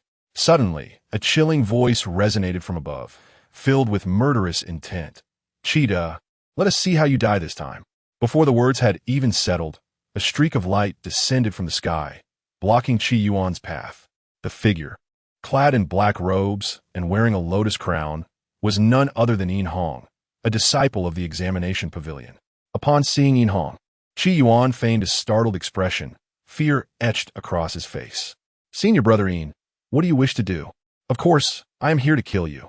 Yin Hong's expression was as cold as steel, brimming with murderous intent. He wasted no time, brandishing a gleaming silver long knife and striking heavily towards Qi Yuan. Swish! The sharp blade sliced through the air, producing a piercing, shrill sound as it approached in the blink of an eye. Just as it seemed Qi Yuan would be cleaved in two, he remained unflinching, and at the moment the blade neared him, his figure vanished inexplicably from sight. What is happening?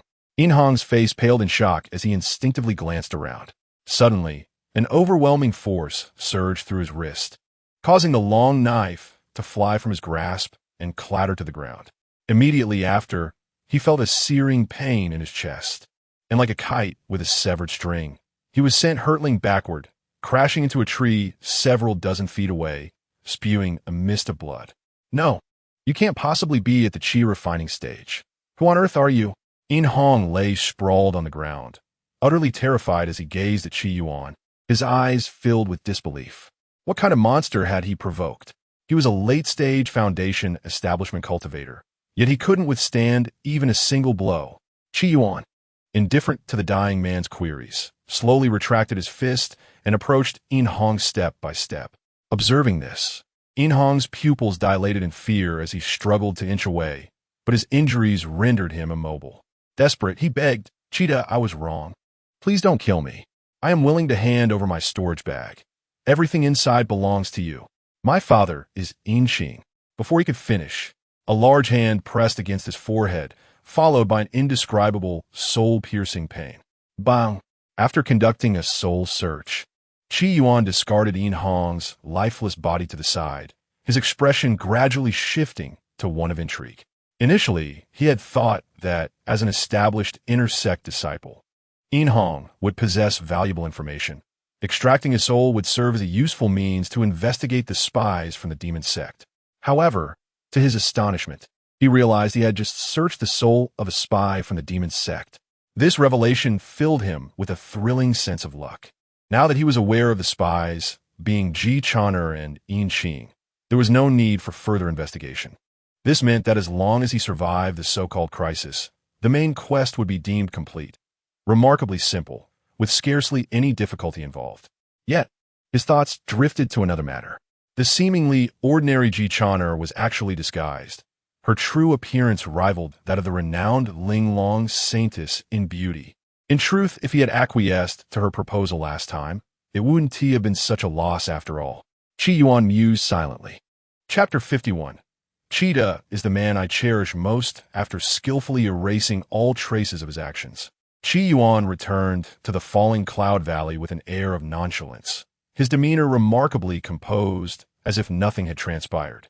The mission concerning the city of Puzhou was in the capable hands of those from the supreme, profound sacred land, leaving him free from concern. Only the elite disciples of the sacred land were qualified to undertake the task, and given their efficiency, it would not be long before the entire city would be turned upside down, rendering any demonic threats ineffective. For Qi Yuan, the most pressing matter was to swiftly complete his current system task, acquire a wisp of heavenly aura, and then find a secure place to stabilize his nascent soul. Previously, he had refrained from acting hastily due to uncertainty regarding the extent of the demonic sect's hidden influence within Falling Cloud Valley. Now that he had identified all the sect's infiltrators, his apprehensions had significantly diminished. Upon returning to his residence, the communication talisman in his spatial pouch began to hum incessantly. Was there news already? Qi Yuan paused momentarily, then quickly retrieved the talisman. Once activated, a respectful voice emanated from it. Esteemed Daozi, I have followed your instructions and posted the task. Due to the generous rewards you set, 2 late-stage Golden Core disciples have promptly accepted the mission and are currently en route to Puzhou. We should receive news shortly. The voice continued, additionally, I have transcribed detailed information about the true heir of the Xianxia sect, Ji Chaner, from the intelligence hall. May I proceed to relay it to you now? Please do so, Qi Yuan replied indifferently. On the other end, Liang Huai cleared his throat and spoke earnestly. Ji Chaner, female, age 26, possesses striking beauty. Stands 5 feet 2 inches tall, born in the year of the tiger, with an estimated waist of 2 feet and a weight that is also estimated. Qi Yuan's lips twitched slightly, unable to suppress an interruption. Skip the trivial details and get to the main points. Ah, yes, yes. There was a brief pause before Liang Huai continued. Ji Chaner is a direct disciple of the supreme elder of the Xianxia sect, Jiningzhen, and a member of the prestigious Ji family, one of the three major clans of the sect. Her primary cultivation method is the Xianxia sect's secret technique, Sun Luo Huan Inda Fa, due to her outstanding talent. She has been highly regarded within her family from a young age, quickly ascending to true disciple status. Her extraordinary beauty has led some disciples to regard her as one of the four great beauties of the Xianxia sect, granting her considerable popularity within the sect. Currently, Ji Chaner is competing with several fellow true disciples for the title of saintess, although she has not made an appearance in the Five Directions demon domain for quite some time. Many within the Xianxia sect are inquiring about her whereabouts. Upon absorbing this information, Qi Yuan's brow furrowed slightly, lost in contemplation. Ji Chaner was indeed part of the Ji family of the Xianxia sect. Unlike other sects, the powerful Xianxia sect had long been dominated by the three major clans, Ji, Shun, and Situ. Almost every sect leader hails from one of these families, and the ancestors of these clans are all formidable cultivators, revered as the three great demon lords. However, Ji Chaner was merely one of many talented descendants of the Ji family, and she might not even be the most favored. Otherwise, she would not have remained in this small locale for 3 years due to a mere 10,000-year-old illusory stargrass. Liang Zhishir, you may return to your duties.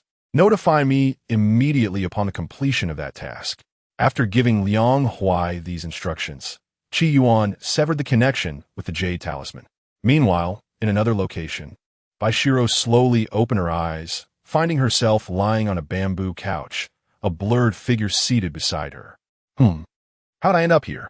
She rubbed her temples, feeling as though she had been asleep for an eternity, yet could not recall how she arrived or the events that transpired before her fainting spell. Senior sister, you have awakened. Upon seeing her regain consciousness, Ji Chaner smiled faintly, her lavender eyes shimmering with an enigmatic glint. You accidentally inhaled the pollen of the mysterious incense flower in the medicinal garden, which caused your fainting. Fortunately, I discovered you in time and brought you here. Mysterious incense flower? Baishiro pondered for a moment, but could not recall any such encounter. But I have no memory of encountering a mysterious incense flower. Ji Chaner cast her a knowing glance, her voice soothing. Remember, you fainted from inhaling the pollen of the mysterious incense flower, and I was the one who rescued you. Her voice flowed like water, imbued with an enchanting, almost mesmerizing quality. As her words washed over Baishiro, her expression gradually dulled, softly murmuring, "Yes, I encountered the mysterious incense flower. After inhaling its fragrance, I became weak and fainted. It was junior sister Yuan who saved me." Seeing that she had fully ensnared the other spirit, Ji Chaner maintained a calm demeanor, her deep purple eyes swirling with intent. From this moment forth, Cheetah shall be your one true love. You must devote everything to him without reservation until you become his woman. Only then will you be able to break free from this illusion and return to normal. Yes, you are correct. At this moment, a faint purple light flickered in by Shiro's lowered eyelids, and a rosy hue blossomed on her porcelain-like face as she murmured, "Cheetah is the man I cherish most. I want to become his woman." Simultaneously, outside Falling Cloud Valley, an opulent jade palanquin sliced through the clouds, swiftly arriving and hovering in the air above the valley. Upon sighting this palanquin, several disciples stationed at the mountain gate immediately grew vigilant, rushing forward to inquire loudly, "Who goes there? Why do you approach the boundaries of Falling Cloud Valley?" Before they could finish speaking, a disdainful snort echoed from within the palanquin. The sound resonated like thunder, causing the guards to stagger and fall to the ground, clutching their ears in agony. Who is this individual? Merely a snort nearly rendered us incapacitated. Shocked and terrified, the disciples gazed up at the palanquin. Then, the gauzy curtain at the front of the palanquin was slowly drawn back, revealing a young man clad in extravagant attire, accompanied by 8 enchanting maidens dressed in flowing garments. The young man, handsome yet exuding an unsettling charm, carried himself with an effortless grace, unmistakably a person of high standing. Casting a condescending glance at the gatekeepers, he coldly commanded, "Where is your sect leader? Have him come forth to welcome me at once, or do not blame me for demolishing this wretched place." Demolish our falling cloud valley? Who are you to speak so boldly? Before the disciples could react further, an irate voice suddenly resonated from within the valley. A flash of light streaked toward them, materializing into an elder clad in blue robes, the outer elder of Falling Cloud Valley, Mo Zhenyang. Upon seeing the young man, Montauk Zhenyang's complexion shifted dramatically. He could not ascertain the young man's cultivation level. A nascent soul cultivator. As he grappled with his astonishment, the young man smirked, his lips curling into a disdainful arc. "I am the Daozi of the heavenly extreme sacred land. Within the span of an incense stick, summon your sect leader to pay his respects." "You are the heavenly extreme Daozi." Mo Zhenyang's heart raced with trepidation, and he hastily bowed low. "I apologize for my earlier rudeness. I should have recognized your esteemed presence. Please allow me a moment to summon the sect leader to greet you." With that, Mo Zhenyang hastily activated his escape technique, rushing toward the sect's main hall to deliver the message.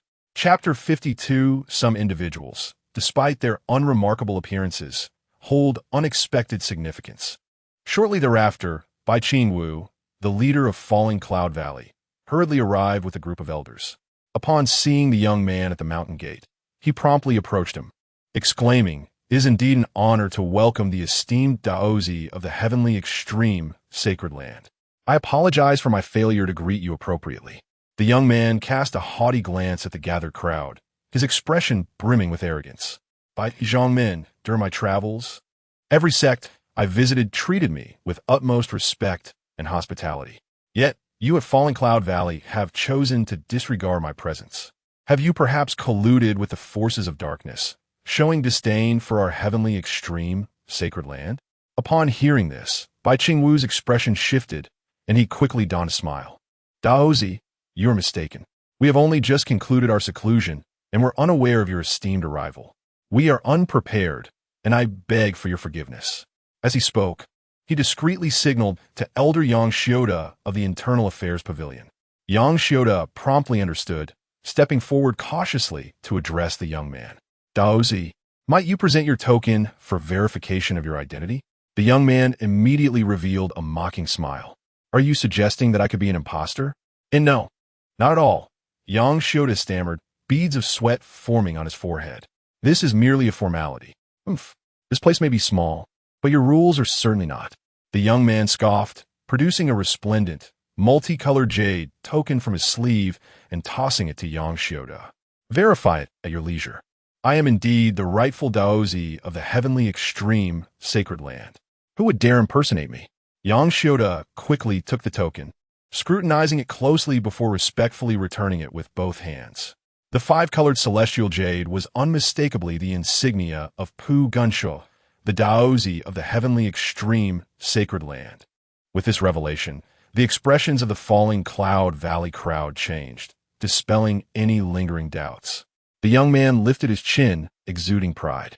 "Now, do you believe in my identity?" Bai Qingwu and the others exchanged glances, their expressions serious as they nodded in agreement. "Your esteemed presence graces us, Daozi. Falling Cloud Valley is truly honored. We invite you to enter our valley, allowing us to extend our hospitality and welcome you properly." As Bai Qingwu spoke, he performed an exceedingly respectful gesture of invitation, his tone dripping with humility. Observing this, Pu Ginshua's lips curled into a sly smile. "Very well, I shall allow you to seize this opportunity to please me. Rumors abound that the Daozi of the seven sacred lands are all paragons of grace and talent." Yet Pu Ginshua did not fit this mold. Bai Qingwu secretly derided him, but maintained a courteous facade. Indeed, that is only natural. In the midst of the crowd-esque reverence, Pu Ginshua swaggered into Falling Cloud Valley, flanked by his attendants. Meanwhile, Yuan was making his way to the library of Falling Cloud Valley. Although he held little interest in the sect's cultivation techniques, he had been publicly granted the rare opportunity to select methods from the second floor of the library. For a qi refining practitioner, this was an immense fortune. To decline could raise suspicions. Moreover, he intended to search the library for any clues regarding the spirit of the flora and fauna.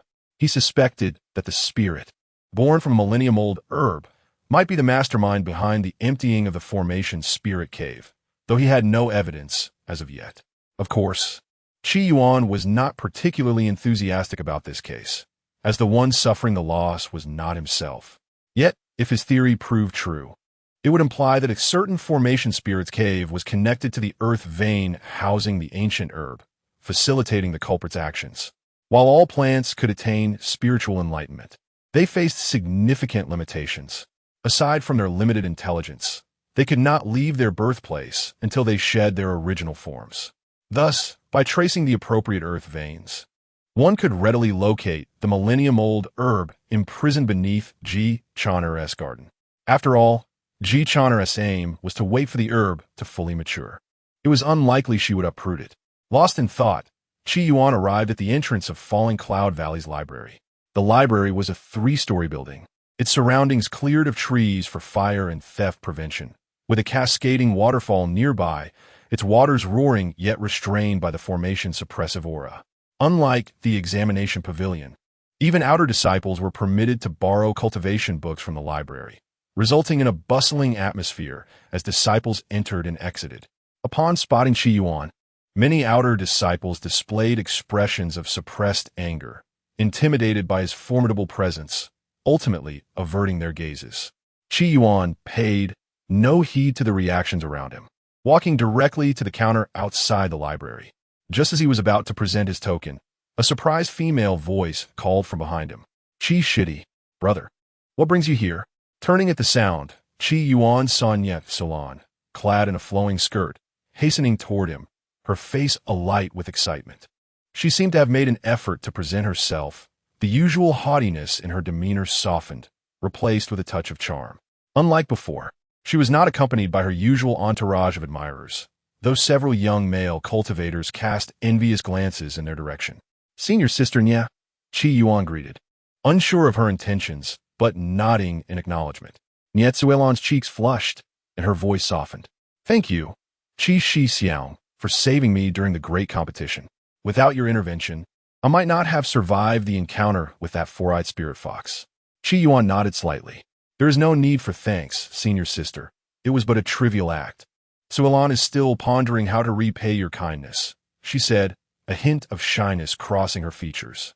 If you have time, would you consider visiting me? At her words, the surrounding crowd fell into stunned silence. No one anticipated that the typically aloof and proud outer disciple would extend such an invitation to a male cultivator. The implications of such an invitation were unmistakable, and thoughts of what might transpire filled the air with tension. Just then, an enchanting voice floated from a distance. Shitty, so this is where you are? Everyone turned to see a strikingly beautiful woman approaching, dressed in a delicate yellow gown, her skin fair as snow, and her eyes as clear as autumn waters, as though she had stepped out of a painting. Senior sister.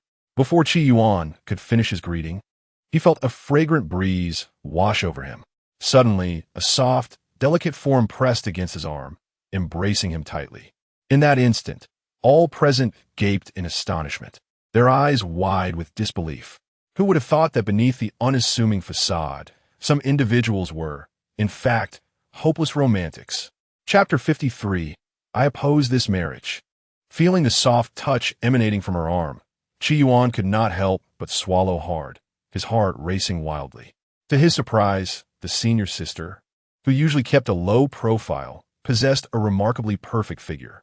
Yuan forcibly suppressed the fluttering in his heart and discreetly attempted to withdraw his arm, only to find it held even tighter. Senior sister, what is this? I missed you, so I came to see you. Baishiro gazed at Yuan with eyes brimming with affection, her expression so gentle that it seemed almost capable of shedding tears. Upon witnessing this scene, the atmosphere in the hall descended into an eerie silence, with everyone around wearing expressions of disbelief, as if their worldviews had been shattered, rendered utterly speechless. It was confirmed. The most beautiful woman in Luoyun Valley, the dream goddess of countless male cultivators within the valley, had been won over by a newcomer who had barely been initiated for 2 months.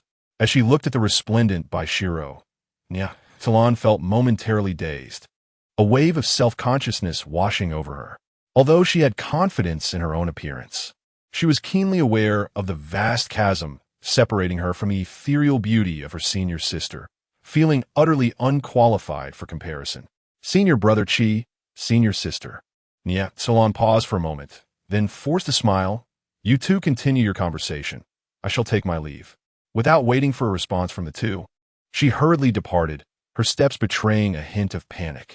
Baishiro seemed oblivious to Talon's words, instead addressing Qi Yuan in a soft, delicate tone. Junior brother Qi, what brings you to the library? I came to select a few cultivation techniques. Qi Yuan, slightly flustered by the warmth beside him, struggled to comprehend why she would display such affectionate behavior in a public setting, managing only to stammer a reply. Junior brother Qi is indeed diligent and ambitious. In that case, I shall not disturb you. Baishiro smiled radiantly, nodding. Remember to return early. I will be waiting for you at home.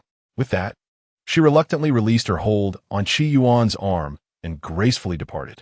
Until her enchanting figure vanished from view, the surrounding crowd remained in a stupor, as though awakening from a dream, erupting into a chorus of astonished exclamations. Am I dreaming? Someone pinch me. Good heavens. Has Qi Yuan and the senior sister truly become a couple? No, I cannot accept this marriage. Senior brother Qi, or should I say, Master Qi, could you teach me? Tuition is not an issue. Junior brother Qi, is it too late for me to pledge my allegiance to you as an elder brother? In an instant, countless male cultivators present felt their hearts shatter, their gazes towards Qi Yuan filled with envy and jealousy, wishing they could take his place on the spot. As the situation grew increasingly chaotic, Qi Yuan hastily extricated himself from the crowd and swiftly retreated into the library. Meanwhile, in the grand hall of Luoyun Valley, a spacious banquet had been arranged, with disciples carrying a variety of exquisite dishes, bustling about.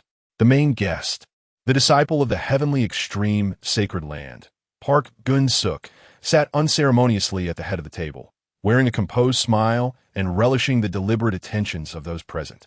Beside him, Bai Qingwu, the valley master, personally accompanied him, introducing the spiritual wines on the table.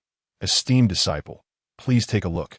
These bottles of drunken immortal brew are our Luoyun Valley specialty, crafted from dozens of spiritual fruits, rich in flavor. Before he could finish, Park Gun-suk scoffed dismissively. What good produce could come from your remote place? It is better not to embarrass yourselves with such offerings. Why not present something of substance? At these words, the atmosphere in the hall froze, many high-ranking members of Luoyun Valley seething with anger. Yet, due to the identity of their guest, they could only swallow their indignation.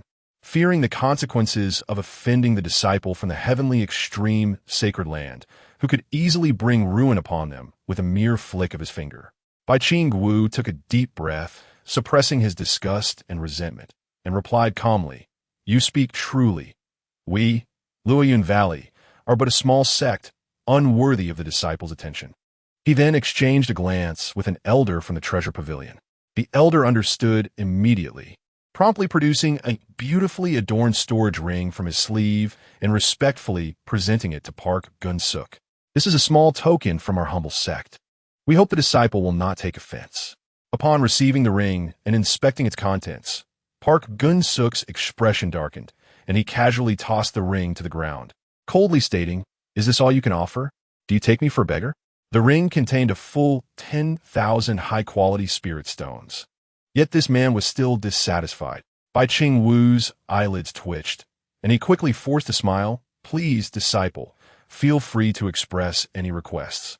As long as it is within our means, our sect will strive to accommodate. Very well, Park Gun-suk replied with a faint smile, his expression unchanging as he produced a jade slip from his robe. To prove your sincerity, gather the items listed within this slip and present them to me. Otherwise, it will be taken as a sign of disdain towards the heavenly extreme sacred land, and I shall not show mercy. Upon hearing this, the expressions of everyone in the hall shifted dramatically. Regardless of the specifics of the demands, such behavior was akin to outright robbery. This disciple's style was brazen and arrogant, utterly domineering. Was this truly the conduct of a noble sect? Bai Qingwu took the jade slip, his consciousness probing its contents. The next moment, his face changed abruptly, cold sweat beginning to bead on his forehead. 100,000 high-quality spirit stones, 50 supreme-grade magical artifacts, 20 beautiful maidens. After a long pause, he finally raised his head, a bitter expression crossing his face. Disciple, this quantity is simply beyond our Luoyun Valley's capability. Park Gun-suk snorted coldly, his tone laced with threat. I will remain in Luoyun Valley for 3 days.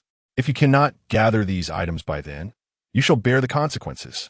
With that, he stood up, turning his back on the hall and leaving the gathered members of Luoyun Valley in stunned silence, exchanging glances filled with disbelief. Chapter 54. This wretch is beyond redemption. Bury him. It is no wonder that a millennia-old spiritual herb could be found in the falling Cloud Valley. Yuan closed the hefty tome, Chronicles of Falling Cloud Valley, his expression one of sudden realization. This volume meticulously chronicled an adventure that all practitioners eagerly welcomed. As it turns out, the Falling Cloud Valley was once the secluded refuge of a saint-level alchemist before the establishment of the sect. Over 3,000 years ago, the founder of the sect, Biao, stumbled upon this place by chance, long after the saint-level alchemist had perished, leaving behind a substantial inheritance that remained unclaimed. Consequently, this inheritance fell to the first discoverer of the valley, becoming one of the foundational assets for the establishment of the sect. Cultivating high-grade spiritual herbs requires vast amounts of earth energy.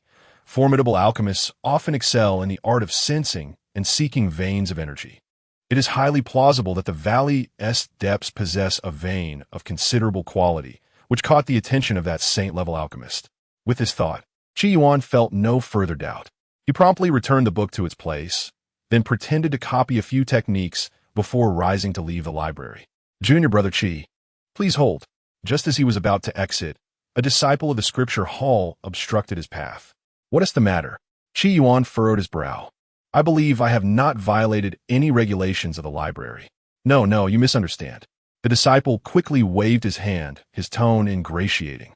I hope to ask you a question. If Brother Qi could provide some guidance, I would be immensely grateful. Raising an eyebrow, Yuan scrutinized him. What question?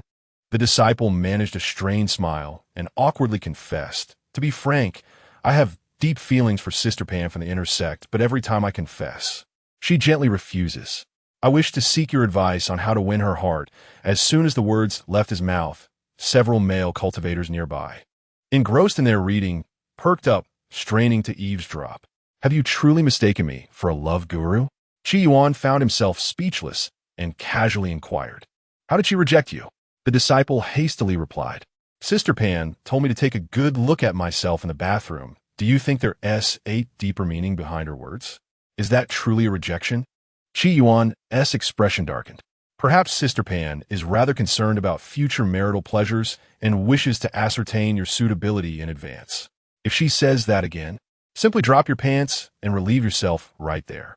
If you indeed possess extraordinary talent and stature, you might soon find yourself cradling a beauty in your arms. Cough, cough, cough. At that moment, a nearby male cultivator who had been reading seemed to choke, erupting into a fit of violent coughing. So that's it. I had no idea Sister Pan was considering our future so thoughtfully. It appears I misunderstood her before.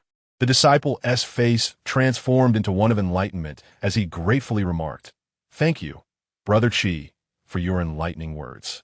I shall repay you handsomely in the future. This wretch is beyond redemption. Bury him.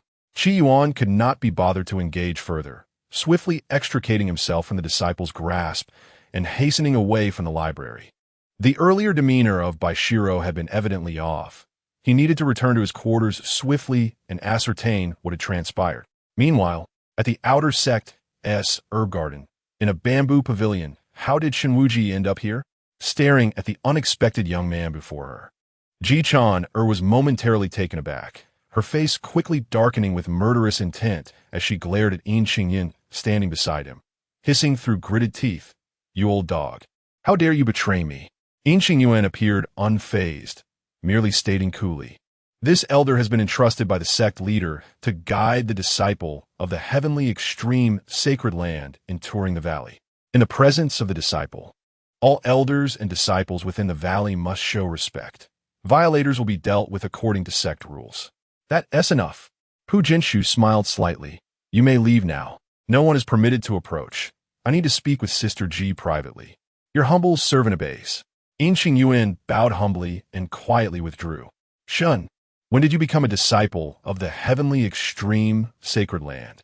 Wen Xian Kingyuan deposit Dishen a fool heapos coldly glittering as Shin Wuti. Her expression rife with disdain. Of course, it is thanks to this five-colored heavenly radiance token. Shin Wuji grinned as he retrieved a shimmering jade token from his sleeve, waving it before Ji Chaner. This token is authentic. Even the one in Pu Jinshu's possession pales in comparison, seemingly in a display of arrogance. Shin Wuji proudly toyed with the token.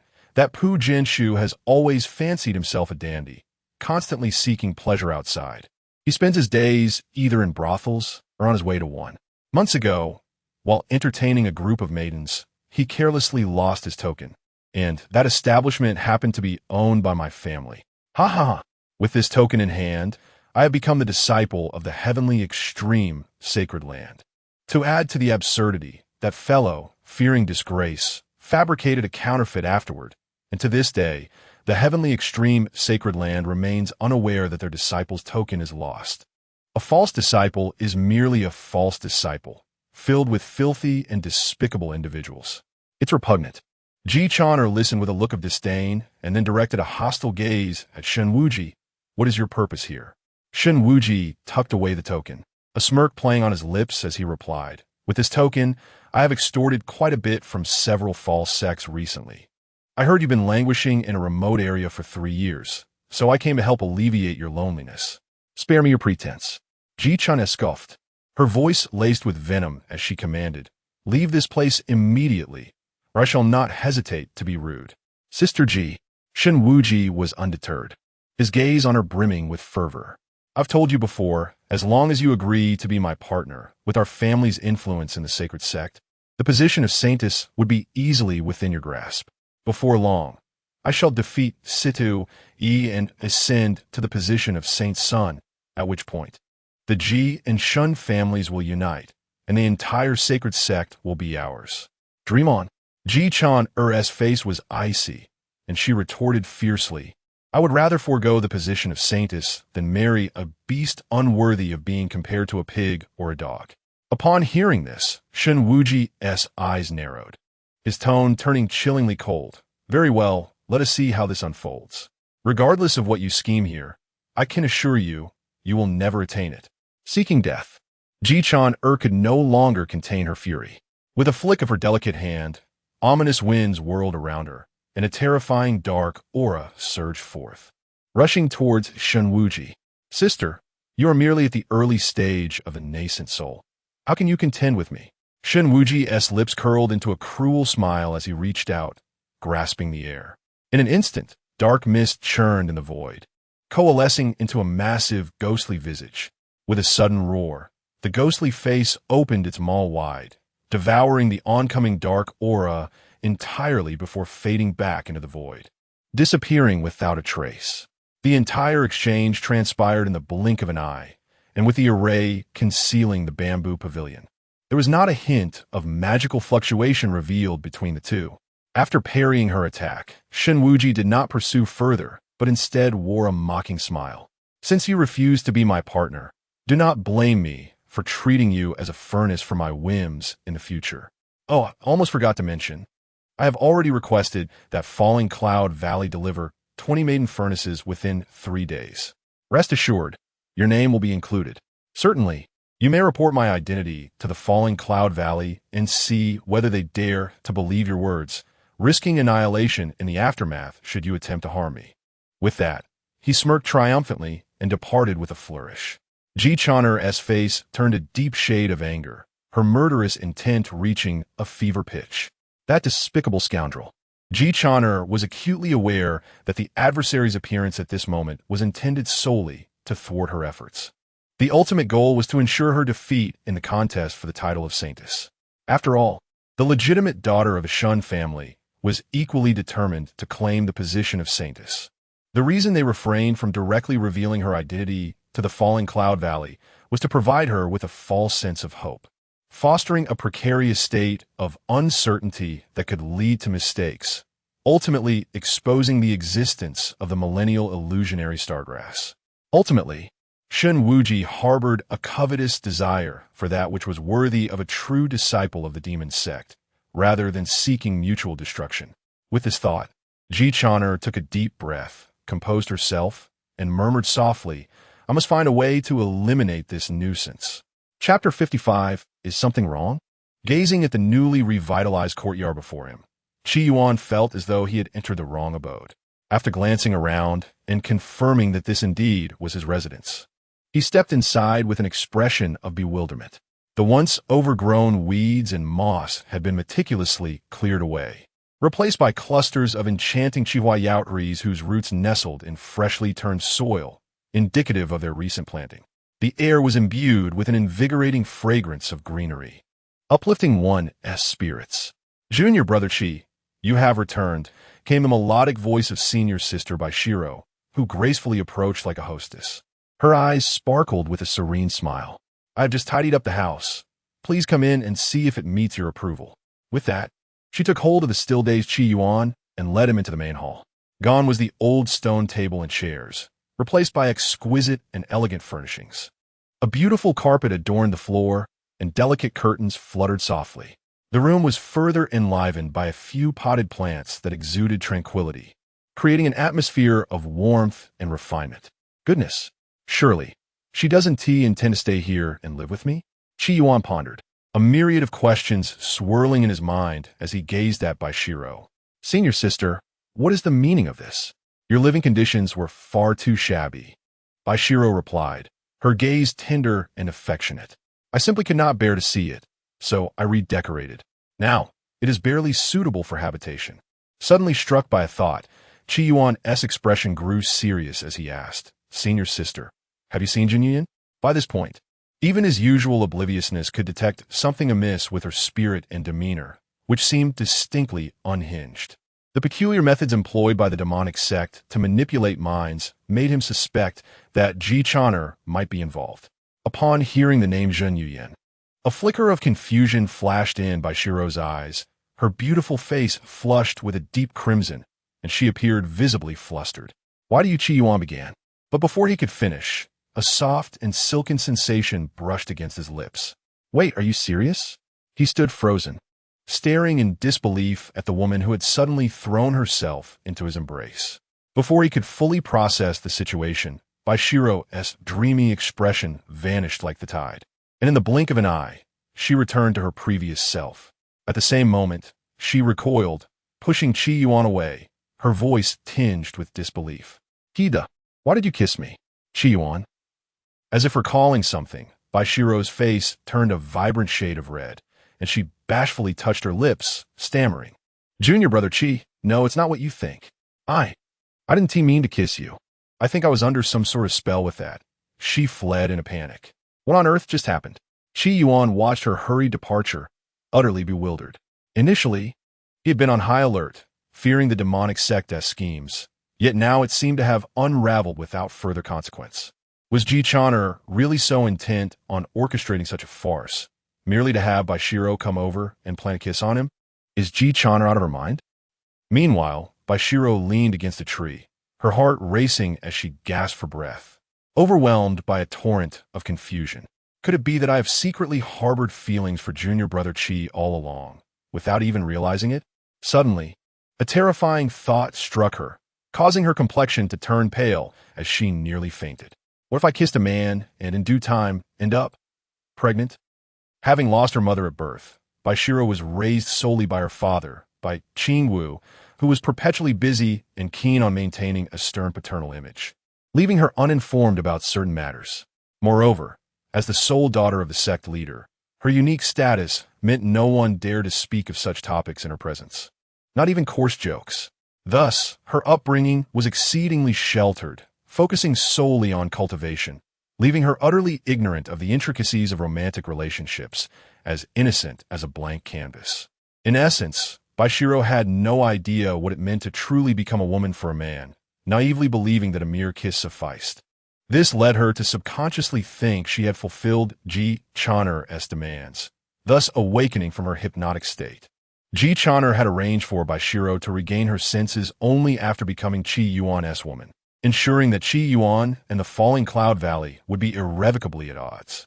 If Baishiro were to devote herself to Qi Yuan for eternity under the influence of the soul manipulation technique, it would defeat the purpose of sowing discord. Qi Yuan might as well remain in Falling Cloud Valley as a son-in-law. For the plan to work, Baishiro had to awaken and recognize Qi Yuan as the one who tarnished her purity, igniting the conflict. Unfortunately, Ji Channer had foreseen everything except for one crucial detail, that a 19-year-old woman could remain this innocent. In worldly terms, at that age, a married woman would already be raising children. Though Ji Channer herself lacked experience in romance, her upbringing in the demonic sect, where the atmosphere was irreparably skewed, had taught her enough to understand certain matters. I must head to the library at once. There must be methods to prevent pregnancy with that thought. Baishiro bit her lip and swiftly employed her stealth techniques, hurrying toward the library. At the same time, Qi Yuan departed his residence and made his way to the central array deep within Falling Cloud Valley.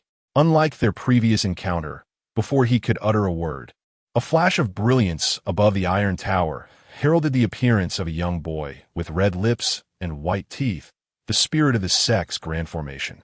The boy glared at him with indignation, demanding, "You little brat, just seeing you makes me furious. Get lost, don't linger here. Shall I leave, then?" Qi Yuan pretended to comply, adding, "Just so you know, it's your own fault for not wanting to reclaim the spirit stones lost over the past millennium. Don't blame me for not warning you." At this, the boy's expression shifted, and he hurriedly called out to him, "Wait, don't go yet. You mean to say you found the spirit stones I lost?" Qi Yuan smiled slightly. "Though I haven't found the stones, I have located the thief who took them. Would you like to meet him?" "Wonderful." The erased spirit brightened momentarily, then grew skeptical. "You're not trying to trick me again, are you? You've deceived me twice already. I remember. Believe it or not," Qi Yuan shrugged. "After all, I'm not the one who lost the stones." The erased spirit scrutinized him carefully before finally nodding. "Fine, I'll trust you once more. Where's that thief?" Qi Yuan shook his head, replying nonchalantly, "He is not a thief. He is a thief of grass." "Grass?" The erased spirit blinked in confusion. Chapter 56. The good spirit herb never causes trouble. To his astonishment, it was merely an herb. Upon hearing Qi Yuan's analysis of the case, the spirit of the formation exhibited a myriad of emotions, unable to suppress an expletive. "Let us go and uproot that thieving herb at once." As the words fell, Qi Yuan felt a sudden shift in his surroundings, and when he regained his bearings, he found himself in a peculiar subterranean space. This was the core area of the Falling Cloud Valley's sect formation, and also the dwelling of the formation spirit. An array of vibrant, swirling energies filled the space, and at its center stood an ancient jade tablet, adorned with countless intricate runes. These runes outlined the operational pathways of the entire formation, mysterious and unfathomable, subtly connecting to the heavens and the earth, clearly marking the formation's eye. "Qi, follow me," the formation spirit beckoned. Once back in this realm, the spirit guided Qi Yuan to the boundary of the cave, where a massive, dark protrusion resembling sinews lay before them. This formation appeared like a colossal dragon lying beneath the earth, an innate earth vein. This vein connected to the core of the formation, continuously supplying it with the vital energy of the Earth Mother, serving as one of the forces sustaining its operation. Pointing to the earth vein, the spirit remarked, "What you just mentioned undoubtedly pertains to this vein. The chaotic energies within it are filled with murkiness, perfectly concealing the aura of that little thief, which is why I was previously unaware of its existence." As Qi Yuan approached, a tremendous surge of earthly energy enveloped him. Under its influence, even the air thickened, imbued with a chilling, penetrating cold. The surrounding rocks and soil displayed an eerie dark red hue, akin to the color of congealed blood, evoking an unsettling feeling. As the saying goes, the heavens are clear while the earth is murky. Though the earth's malevolent energy is tainted and filthy, it remains the life source upon which all flora depends. Just as he pondered this, the formation spirit's urgent voice pierced through. Steady yourself. I shall now take you through the earth vein to confront that herb. With that, the spirit grasped Yuan's shoulder and plunged deep into the earth vein. Together, they ventured forward, soon uncovering a cavern beneath the herb garden, where they beheld a spirit herb radiating a purple luminescence. We found it. Upon sighting the spirit herb, Yuan felt a surge of vitality and scrutinized the task at hand. This illusory star herb bore only 9 fruits on its stalk, evidently not yet reaching the millennium tier. Above it, a shimmering silver talisman floated, exuding a formidable sealing power that firmly anchored the herb in place. Shameless thief, at last. I have located you. The formation spirit huffed, eager to confront the illusory star herb. Hold on, senior. Yuan quickly interjected. The spirit of the herb is inherently timid. If you approach with such ferocity, it will surely refrain from speaking. Consider this. If it remains silent, you will be unable to reclaim the stolen items. Allow me to inquire first. If that fails, you may resort to force. What do you think? His mission was to rescue the illusory star herb, not to annihilate it. Should the spirit act rashly, it would surely result in disaster. After a moment's contemplation, the formation spirit nodded in agreement. You make a valid point. Very well. Give it a try. Of course, Yuan replied, stepping up to the barrier formed by the talisman and gently addressing, Dear friend, did you not seek my assistance not long ago? I have come to rescue you. Please emerge. As soon as he spoke, a vague silhouette began to take shape around the illusory star herb. As the figure solidified, it revealed a small humanoid form. Before him stood a child of about 5 or 6 years, sporting 2 horn-like hair buns atop a round, cherubic face, exuding an undeniable charm, epitomizing the ideal grandchild in the eyes of many. Upon witnessing the innocent demeanor of the illusory star herb spirit, even the formation spirit softened, involuntarily displaying a gentle smile. The spirit, now fully manifested, gazed at Yuan with joy, her eyes glistening with excitement. How wonderful! Finally, someone has come to rescue me. Big brother, please remove the talisman from my head, and I shall be free. That woman is simply terrifying. Yuan nodded slightly, then pointed to the formation spirit behind him, softly inquiring, Little herb spirit, did you happen to pilfer anything from this esteemed elder? No sooner had he spoken than the formation spirit eagerly approached, adopting what it considered a non-threatening demeanor. Little one, speak honestly. Did you sneak into my abode while I was undergoing the spirit tribulation and take away all my spirit stones? The illusory star herb spirit, trembling, meekly replied, I did not steal your spirit stones. Grandpa Hassan once told me that taking unattended items is not stealing. It's called picking. I only entered when the master was absent to collect what was left behind. Stunned by the spirit's justification, Yuan thought, is this not leading the child astray? And who exactly is this Grandpa Song? Could it be that there's another spirit herb within Falling Cloud Valley? Are you still trying to wriggle out of this? The formation spirit's face darkened as it bellowed. That was clearly theft. Bring forth your Grandpa Song. I wish to debate this matter on the spot. The little herb spirit looked utterly dejected. I do not know where Grandpa Song is. He told me that a spirit herb which does not enjoy wandering is not a good herb, and then he left, never to return. The formation spirit's lips twitched, but it managed to regain composure and pose the most crucial question. Where are the spirit stones and celestial treasures you took from my dwelling? The little herb spirit pointed to her belly, affirming, I have eaten them all. Grandpa Song said that upon acquiring good things, one must dispose of them quickly to avoid prolonged troubles. A good spirit herb never causes trouble. By the heavens! Yuan was left bewildered.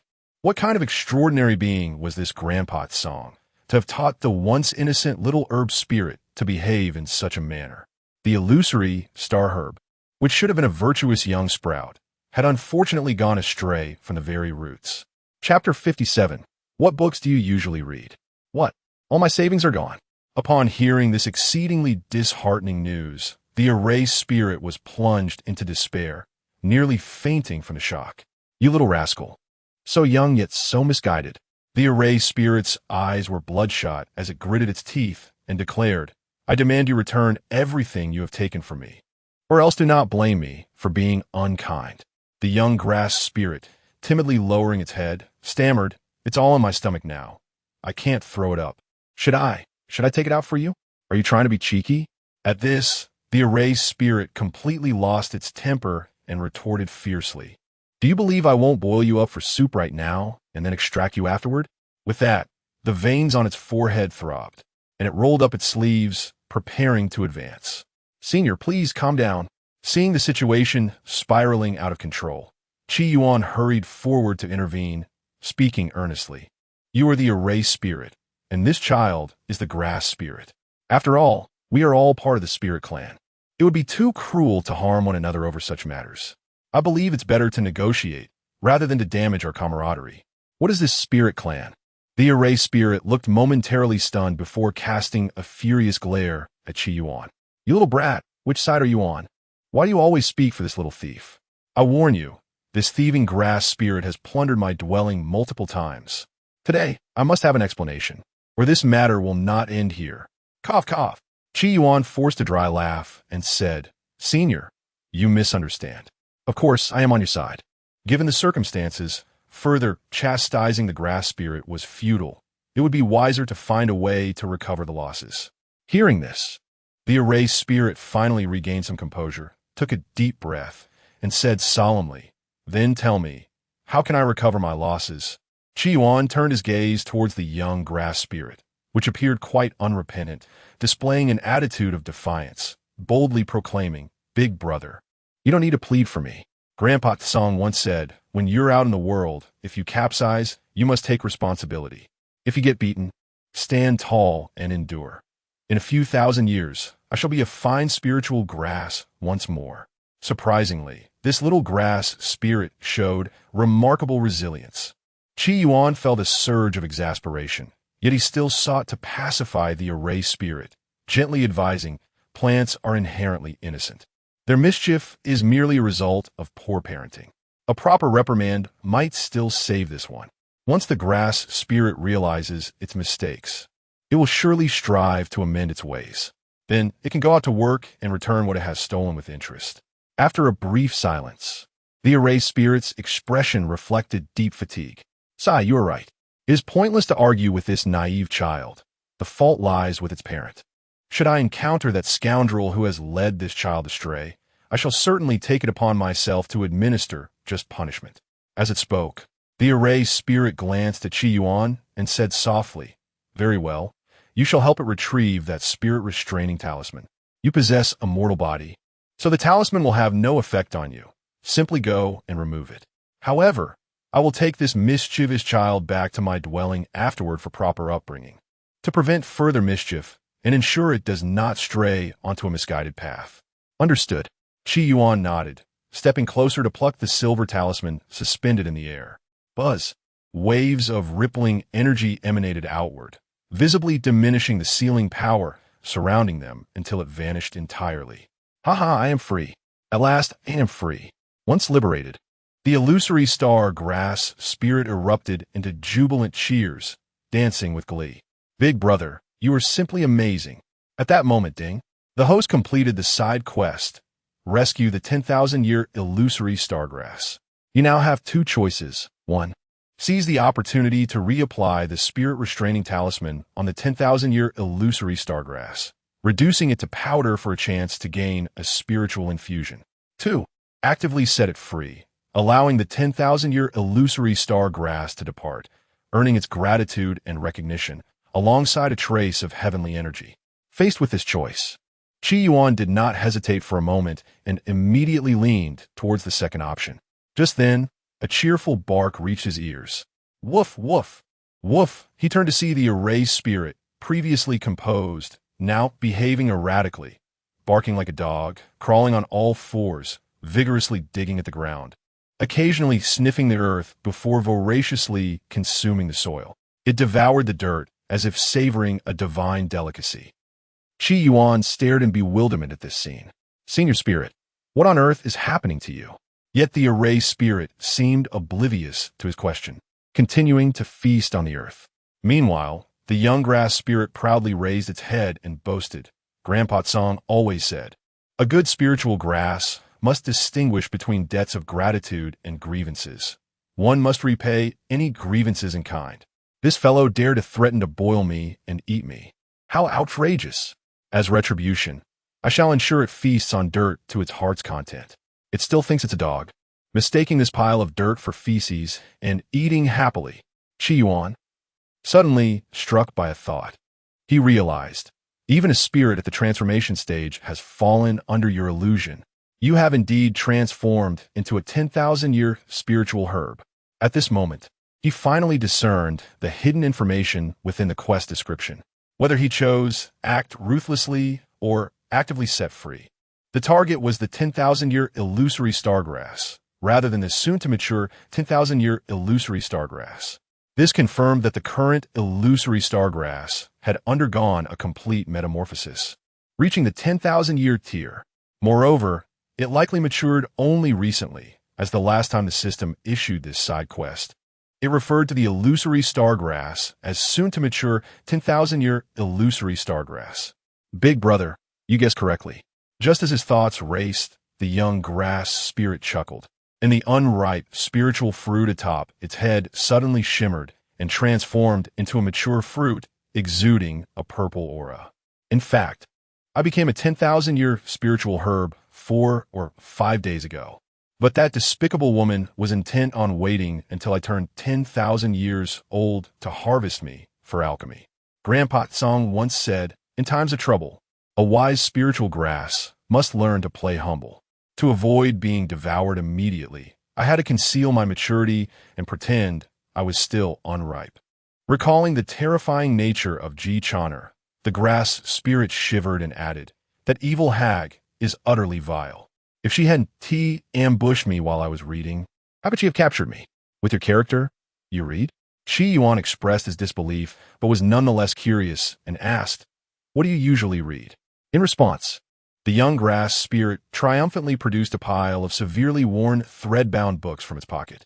Grandpa Tsong said that good spiritual grasses should read more of these. However, I had hidden them very well before, never letting me look at them. But after Grandpa Tsong left, I brought them out. Although I don't quite understand the contents, the illustrations are quite interesting. As Yuan casually took a few books, he suddenly found himself at a loss for words. Travelogue of the Flower Tower, The Licentious Monk, The Secret Record of the Golden Vase. Is this really the literature suitable for a child of 10,000 years? Chapter 58. An unbearable past gazing at the relatively pristine volume of The Secret Record of the Golden Lotus. Yuan's expression gradually morphed into one of peculiar discomfort as a painful chapter of his past resurfaced. The author of this tome, known by the pseudonym Xiao Shusheng, was none other than himself. When he first traversed into this realm, he found himself in a state of utter penury. In a bid to earn a meager living, he had resorted to the art of ghostwriting, deliberately selecting a book from his previous life that had garnered immense popularity to ensure immediate success. Indeed, The Secret Record of the Golden Lotus was a classic. Upon its release, it was met with overwhelming acclaim, allowing him to amass a substantial fortune in spirit stones, sufficient to fund his journey to the sacred land of Tai Xuan in search of enlightenment. Little did he expect to encounter his own literary creation once more, this time in the possession of a grass spirit. What an astonishing twist of fate! As Yuan's embarrassment deepened, he hastily stowed the books away in a storage pouch, exclaiming, "Such literature is inappropriate for children. I shall confiscate it for now. You may request it back upon reaching adulthood." The grass spirit, momentarily taken aback, lowered its head and murmured, "Big brother, I'm already 10,000 years old. Besides, I merely wish to peruse the illustrations. Illustrations are even less suitable for your eyes." Yuan retorted, dismissing the impetuous child. He gestured toward the array spirit, who was still engaged in consuming dirt, and firmly instructed, "First, restore my friend, and then you may depart." "Understood, big brother. I shall comply." The grass spirit nodded, casually dispelling the illusion. The array spirit quickly regained consciousness. only to discover its mouth inexplicably filled with earth. A sudden burp released a wave of soil-laden flavor, prompting it to cover its mouth and cough violently. Cough, cough. Ugh. Recalling the recent events, the array spirit erupted in fury. You thieving grass. I will not rest until I confront you. However, before it could act, it inexplicably reverted to its previous demeanor, pivoting and joyfully scampering to another mound of dirt to resume its gluttonous feast. The grass spirit, feeling somewhat sheepish, smiled at Yuan and said, "Since it is your friend, I shall refrain from scavenging around its home. As for the items it lost previously, I will return them once I have earned some spirit stones." With that, it bravely plucked 3 illusionary star fruits from its own head, presenting them to Yuan. Grandfather Shun has taught me that good spirit herbs should express gratitude. As a token of appreciation, I gift you these 3 illusionary star fruits. In times of peril, simply crush one, and it will ensnare all nearby in an illusion, granting you the opportunity to escape. Upon hearing the fruit's properties, Yuan's eyes sparkled with excitement as he eagerly accepted the offering. What a remarkable treasure! These 3 illusionary star fruits originate from a 10,000-year-old illusionary stargrass. If utilized wisely, they could ensnare cultivators below the Great Ascension realm in an instant, their efficacy rivaling that of 3 disposable top-tier talismans. Your head appears to be bleeding. Are you all right? Yuan inquired, noticing the grass spirit's head still oozing a purplish fluid. "It's nothing," the grass spirit replied with unwavering composure, touching its head with determination. "It will heal shortly. Your friend will awaken soon. Farewell, big brother." With a respectful bow, the grass spirit swiftly vanished into the ground. Ding! The host has chosen to release a 10,000-year-old spiritual herb, successfully acquiring a wisp of heavenly Daozi. This reward will be automatically stored in the system's reward space, available for the host to retrieve at any time. Upon hearing the system's chilling notification, Yuan's expression brightened, and he eagerly accessed the reward space. There, a wisp of faint golden mist floated serenely, ethereal and delicate, reminiscent of a lotus, surrounded by grandiose phenomena that exuded an indescribable air of preciousness. A wisp of heavenly Dao merit. Although the tasks assigned by this troublesome system were fraught with peril, the rewards were indeed fair and without deceit. With this wisp of heavenly Dao Qi, he now held the opportunity to cultivate the legendary Dao Yuan. Just as his spirit soared, the array spirit emerged somewhat disheveled from a pile of dirt, and upon realizing the grass spirit's absence, it entered a state of furious lament. "You young rascal, find your way back using a map. I shall capture that thieving grass and give it a proper thrashing." With that, it retrieved a map indicating the location of the earth veins from its sleeve and tossed it to Yuan before angrily pursuing its quarry. The grass spirit darted swiftly, humming a merry tune as it swiftly covered a distance of 1,000 miles. "Big brother is such a good person. At last, I can venture forth to seek grandfather Shen's whereabouts." Suddenly, it froze in place as a troubling thought crossed its mind. Oh no! The illusionary star fruits I entrusted to Big Brother were still coated in illusionary star juice. The hallucinogenic effects of the juice far surpassed those of the fruits. If it were to evaporate into the air, Big Brother would soon find himself ensnared in an illusion. Realizing the gravity of the situation, the grass spirit's expression shifted to one of alarm, and its pace slowed. Should I return to awaken Big Brother? Just as the grass spirit contemplated turning back, another thought struck it. Since Big Brother was capable of rescuing me, he must have triumphed over that wicked woman. That place is deserted. Even if he becomes ensnared in an illusion, he would not be in any danger. Besides, the effects of the illusionary star juice will dissipate after a while. Big Brother will be fine. After a thorough analysis, the grass spirit successfully reassured itself, allowing its worries to dissipate as it pressed onward. Meanwhile, Yuan felt a sudden vertigo, and when he regained his bearings, he found himself standing at the entrance of a county town. The bustling streets were alive with activity, and on the archway above, the characters Xianxia County were inscribed. Where am I? He pondered, attempting to recall the circumstances that led him here. Yet his mind felt heavy, and his memories were shrouded in fog, leaving him unable to ascertain how he had arrived in this unfamiliar locale. At that moment, a voice calling out to him broke through the haze. "Westgate, esteemed sir, what brings you such leisure today? Why not join me at Wanxian Tower for a drink? The young lady Yuan has been mentioning you quite often lately." Chapter 59. My emotional experiences are rather simple, with only 6 wives and concubines in my household. In the secluded forest, Ji Chaner wore a frosty expression and instructed the hunched old woman in black robes beside her, Aunt Chi, promptly sent someone to find the Daozi Pu Gunshuo of the heavenly extreme Holy Land. Inform him that if he wishes to retrieve that item, he must come to the falling cloud valley in the eastern divine domain at once. If he arrives late, he may as well abandon all hope of recovering what he lost. "Yes, I shall send someone right away." Upon hearing this, the old woman respectfully bowed to Ji Chaner and then transformed into a wisp of black smoke, vanishing without a trace. After the old woman departed, Ji Chaner narrowed her beautiful eyes, a cold glint flashing within. "Shenwuji, since you have disregarded the rules, I shall introduce you to the true Daozi of the heavenly extreme." Just then, Ji Chaner's expression shifted abruptly as she gazed toward the falling cloud valley. "Not good. The formation at the illusion stargrass has been activated." Sensing the anomaly, she did not dare to delay, her figure fluttering like a butterfly, soaring into the sky in an instant.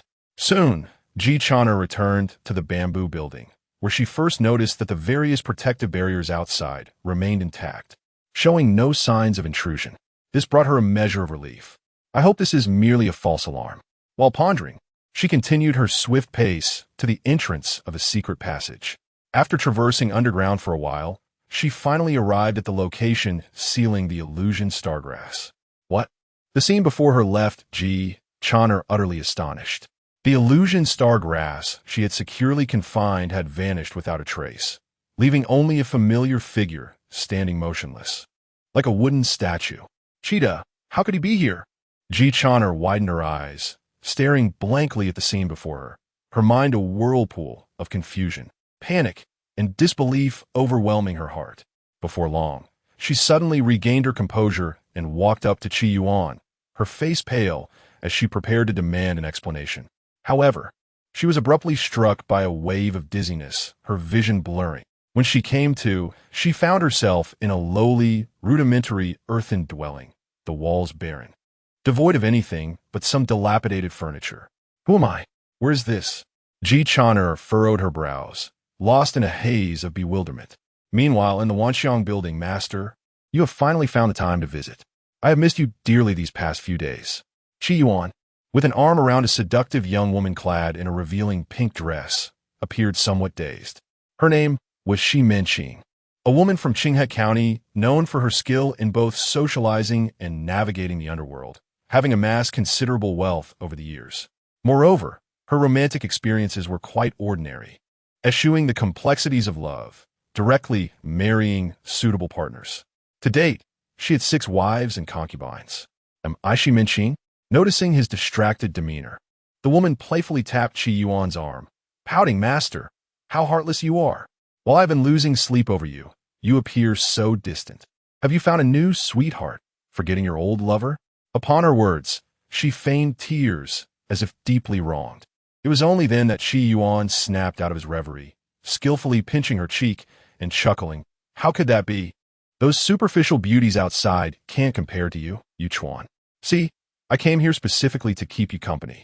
These words flowed from his lips as if instinctual, surprising even Yuan himself. The courtesan Yuan immediately transformed her pout into a smile, giggling as she nestled closer to him. "Master, you are indeed charming. You've made my heart race." Yuan instinctively replied, "I don't believe it unless you let me touch." "How dreadful." Yuan shyly pushed him away. "Master, I have prepared the finest spirit wine for you. Please try it." At this midday hour, the Tianxiang building was already bustling, filled to capacity. The expansive hall, adorned lavishly, housed numerous guests indulging in debauchery, the air thick with the scent of perfume. Strangely, while Yuan felt at ease in this environment, he could not muster any enthusiasm. Before him, Yuan, with her delicate features, and alluring figure, seemed to be the epitome of beauty, yet he remained emotionally detached, as if observing mere air. In essence, he did not embody the demeanor expected of a seasoned libertine. Sensing Qi Yuan's lack of interest, a wiry man with a pointed face and mustache approached him, lowering his voice. "Master, I have something that will surely pique your interest. After you succeed, don't forget my share." Qi Yuan raised an eyebrow, intrigued. "What is it, brothering?" From his somewhat chaotic memories, he recalled that the man was named Boju, one of his many acquaintances. Despite the title of Baron, it bore no real significance. He adopted it merely for good fortune. Ultimately, Boju had lived up to familial expectations. Growing into a notorious street thug, clever and silver-tongued, he had thrived in Qinghai County, earning the favor of many influential figures. Now animated by Qi Yuan's interest, Boju eagerly continued. "A couple from Yanggu County moved in next door a few days ago. The husband, Wu De, is a bumbling fool selling pancakes, quite unremarkable in appearance. However, the highlight is his wife." Qi Yuan was not particularly excited. He simply stood up, dismissing the conversation. "I have matters to attend to, brothering. Enjoy yourself here. We shall gather another day." With that, he tossed a pouch of silver onto the table and departed Wanxiang building. Once outside, Qi Yuan let out a long sigh, contemplating a visit to his family's pharmacy. As he walked halfway, a gust of wind swept by, and in the next moment, a slender bamboo pole supporting a curtain fell from a window, landing squarely on his head. Chapter 60. Hoping their perspectives will normalize in the library of Falling Cloud Valley, Biao glanced around nervously, relieved to find no one paying her any attention. She quickly returned the book 36 Secret Techniques of the Boudoir to the shelf, her cheeks blooming with a rosy hue. She never imagined that one day she would be perusing such an embarrassing book in a library. It was simply exhilarating. Fortunately, she had confirmed an important fact. Kissing a man would not lead to pregnancy.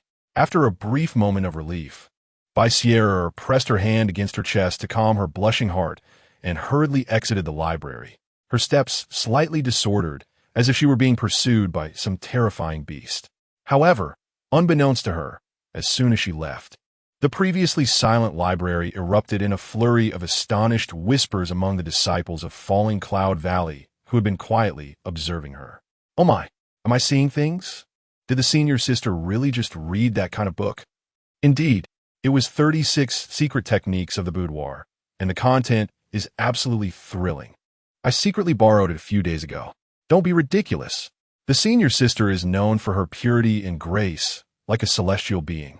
How could she possibly be interested in such images? You must have seen it wrong. At that moment, a young disciple interjected, "Haven't you heard? The senior sister has openly confirmed her romantic feelings for Cheetah, who just won first place in the outer sect competition. They have secretly become dual cultivation partners. It is said that she has even moved into Chi Shitty's cave residence. Given that the senior sister has a partner, it is only reasonable for her to occasionally learn techniques from those images to enhance their intimacy, right?" Upon hearing this, many male disciples, who were hearing this rumor for the first time, sighed and lamented, their expressions filled with despair. "I refuse to accept this. Cheetah isn't even half as handsome as I am, yet he has won the senior sister's favor. Why is that? My heart aches. After waiting for so many years, I never expected this secret admiration to be nothing but a fleeting illusion. It's so unfair. Such a stunning senior sister is marrying an ordinary fellow. The heavens are unjust." Sighing, one disciple mourned, "This news is truly heartbreaking.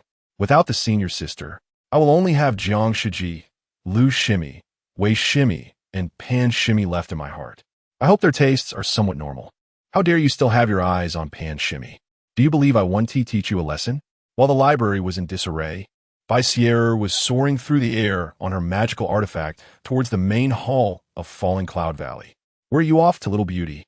Suddenly, a somewhat lecherous laugh echoed from afar, followed by a flash of light that blocked her path. Biao furrowed her brows, gazing warily at the young man who had suddenly appeared before her, and asked coldly, "Who are you?"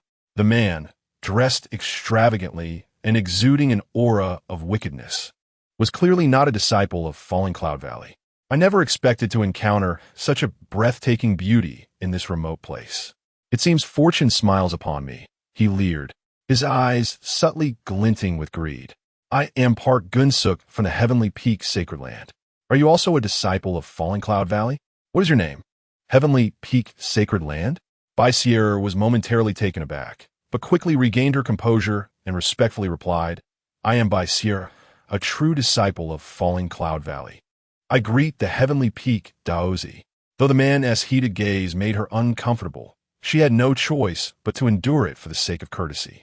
Heavenly Peak Sacred Land was one of the most powerful forces in this realm, and Falling Cloud Valley was as insignificant as an ant in comparison. The man before her was not someone she could easily offend. There's no need for such formality, Shun Wuji chuckled. By Shimmy, you need not be so polite. I have always been fond of beautiful women. Since we have met, why not find a place to have tea and chat? It would be a delightful way to bond over our shared paths. How does that sound? Upon hearing this, Sierra immediately shook her head in refusal. Brother Park, I'm sorry, but I have urgent matters to attend to and cannot spare time to reminisce. Shin Wuji's eyes narrowed, and his tone turned unfriendly. It is a blessing that I have taken an interest in you. Do not be ungrateful. Sierra gritted her teeth, about to refuse again when a sharp voice interrupted. Shitsi, do not be rude. Daozi Park is a distinguished guest of Falling Cloud Valley. If you dare to slight him, even your father Qingwu cannot protect you. You are the daughter of the Valley Master of Falling Cloud? Upon learning this information, Shun Wuji became even more intrigued. He had not expected Qingwu to have such a stunning daughter despite his disheveled appearance. Seeing the lack of respect in his words towards her father, Sierra could no longer tolerate the pretense. She coldly stated, I have urgent matters to attend to and cannot accompany you. Please allow Elder Ian to entertain you instead. Farewell. With that, she gracefully turned and walked away in another direction. Impudent. Elder Ian Xinyuan's expression darkened as he was about to step forward to intercept her, but was held back by Shun Wuji. No need to pursue her. I have plenty of charming and compliant women at my disposal. A woman with character like her will be much more enjoyable to train, he laughed. Your words are wise. Master, Elder Ian quickly agreed, then shifted the conversation, speaking in a lowered tone, as per your instructions. I have preemptively contacted those elders within the valley who are dissatisfied with the Bai family, convincing them that Qingwu is colluding with the evil sect. Once you have a way to eliminate Qingwu, your identity as a Daozi from Heavenly Peak Sacred Land will be enough to suppress any dissent and elevate me to the position of Valley Master. At that point, everything in Falling Cloud Valley will be yours. After hearing this conspiracy, a sinister smile crept across Shun Wuji's face. What is Falling Cloud Valley to me? This time, not only will I possess you, but I shall also acquire that precious item you have diligently safeguarded.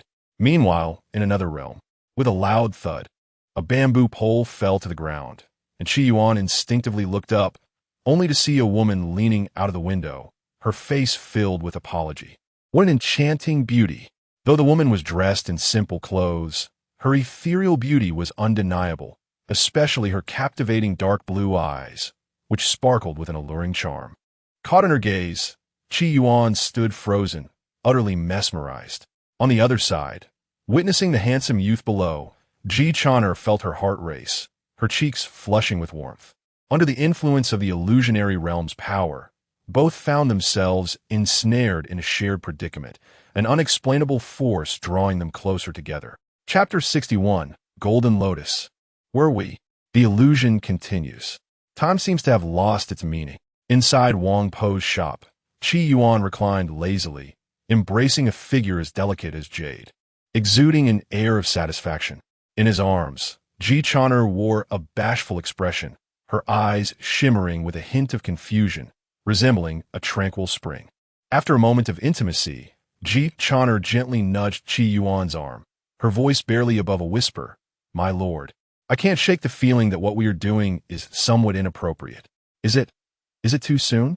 You know, I am not in the least bit hasty, Yuan teased, playfully caressing her flawless face, then chuckled reassuringly. Dear lady, fret not. Tonight, I shall send a grand sedan to escort you into my home, and from this day forth, you shall be my seventh wife. At that moment, a cacophony erupted outside the door, followed by an enraged shout that pierced the air. "Wang's wife, step aside. I am going in to find my lady, and I shall see what unspeakable deeds this pair is committing inside." Upon hearing this, Ji Chan'er's countenance paled, panic overtaking her. "This is bad. That Wu De." Suddenly, she sensed something amiss. Though she had memories of being married, she held no recollection of this so-called husband. Only knowing his name was Wu De strangely. Not long ago, she was still a maiden. Countless suspicions flooded her mind, deepening her uncertainty. Before long, an utterly terrifying thought struck her, leaving her fair face ashen. Could it be? Bang! The door was violently shattered, and a short, stout man barged in. In the next moment, as if a mirror had shattered, the surrounding scenes dissolved, and her consciousness returned to clarity. After a dizzying whirl, Ji Chan'er felt her mind clouded and her body weary, but upon realizing her current state, she was utterly shocked. How could this be? Her beautiful eyes widened in disbelief, and only when a chill enveloped her did she snap back to reality. "Get away!" Quickly, she struggled to break free from the man's embrace, enduring waves of agonizing pain as she hastily retrieved her dress from the floor and donned it. After a prolonged period of disorientation, Ji Chan'er finally regained her composure, dragging her weakened body towards Yuan, her voice laced with resentment. "You foolish wretch. I once saw potential in you, considering you worthy of being inducted into the holy sect, granting you an incredible opportunity. Yet, I never anticipated your malevolence surpassed my expectations. You brazenly committed vile acts, and with mere cultivation at the Qi refinement stage, not only did you steal my millennium spiritual herb, but you also dared to tarnish my pure body. Even the most notorious of demonic ancestors would not possess such audacity. Your actions warrant 1,000 deaths." Amidst her raging fury, an indescribable emotion surged within her, causing her to feel unsettled, and the murderous intent she had summoned gradually dissipated. However, this petty thief's cultivation was pitifully low. How could he possess the means to steal a millennium spiritual herb? There must be more to this story. This insufferable scoundrel deserves not an easy death. I must at least extract the whereabouts of the millennium illusory star grass from him. Temporarily convincing herself, Ji Chan'er slowly returned to her original position, casting a cold gaze at Yuan, who remained ensnared in the illusion and said nothing. Bang! Bang! Bang! After delivering a thorough beating to Wu De, Yuan shook himself free from the illusion, rubbing his nose in a daze. He soon spotted Ji Chan'er beside him and blurted, "Golden Lotus, where are we?" Noticing Ji Chan'er's complexion darkening, he quickly regained his senses, nearly exclaiming in shock. How could he have inadvertently fallen into such a predicament? That mischievous child, always reading those scandalous tales, truly should not be expected to conjure a respectable illusion. Recalling the role he had just played as the infamous lecherous Shi Menxing, he felt a wave of nausea, wishing he could reprimand that wayward little spirit. To make matters worse, merely glancing at Ji Chan'er's expression, he realized who had taken on the role of Pan Jinlian. No wonder it felt so authentic. She was indeed the real deal. Perhaps due to her disoriented state, Ji Chan'er had neglected to maintain her disguise, revealing her true visage.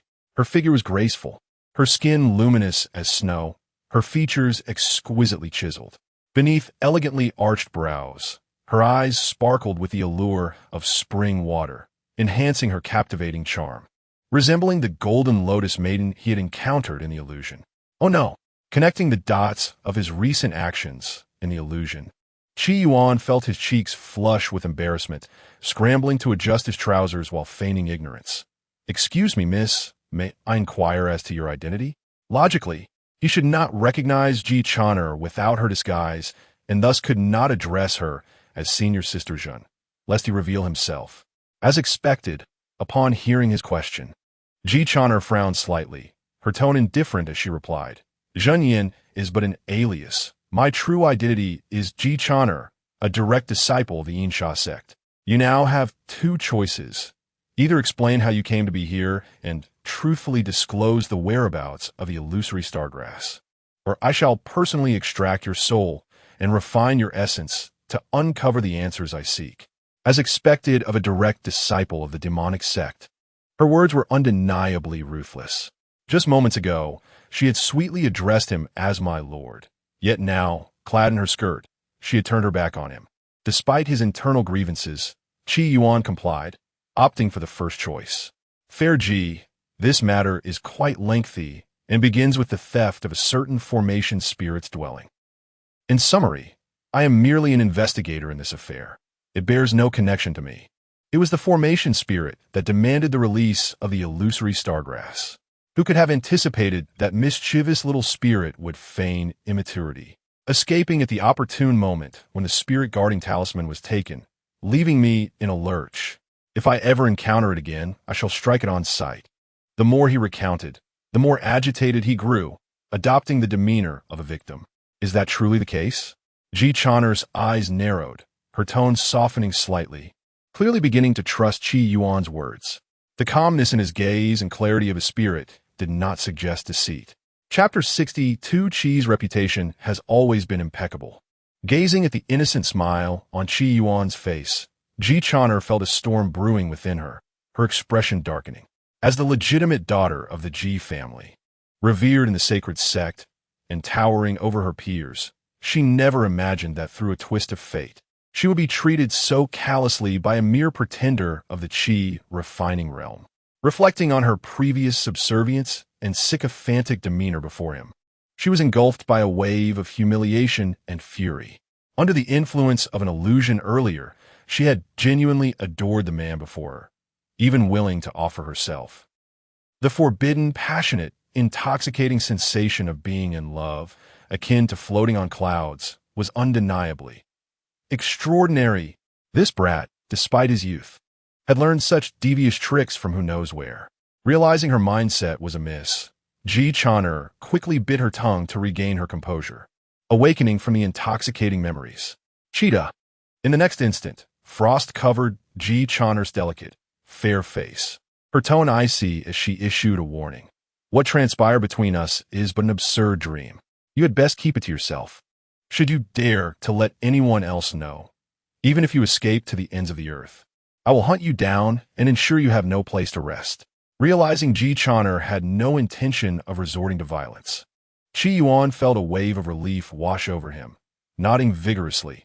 Rest assured, Miss Ji, today events will remain between us. Although he was not particularly afraid of Xianxia turning against him, she had just become his first woman, and it would be rather tragic to turn adversaries on the spot. What further troubled Yuan was the awkwardness of their identities.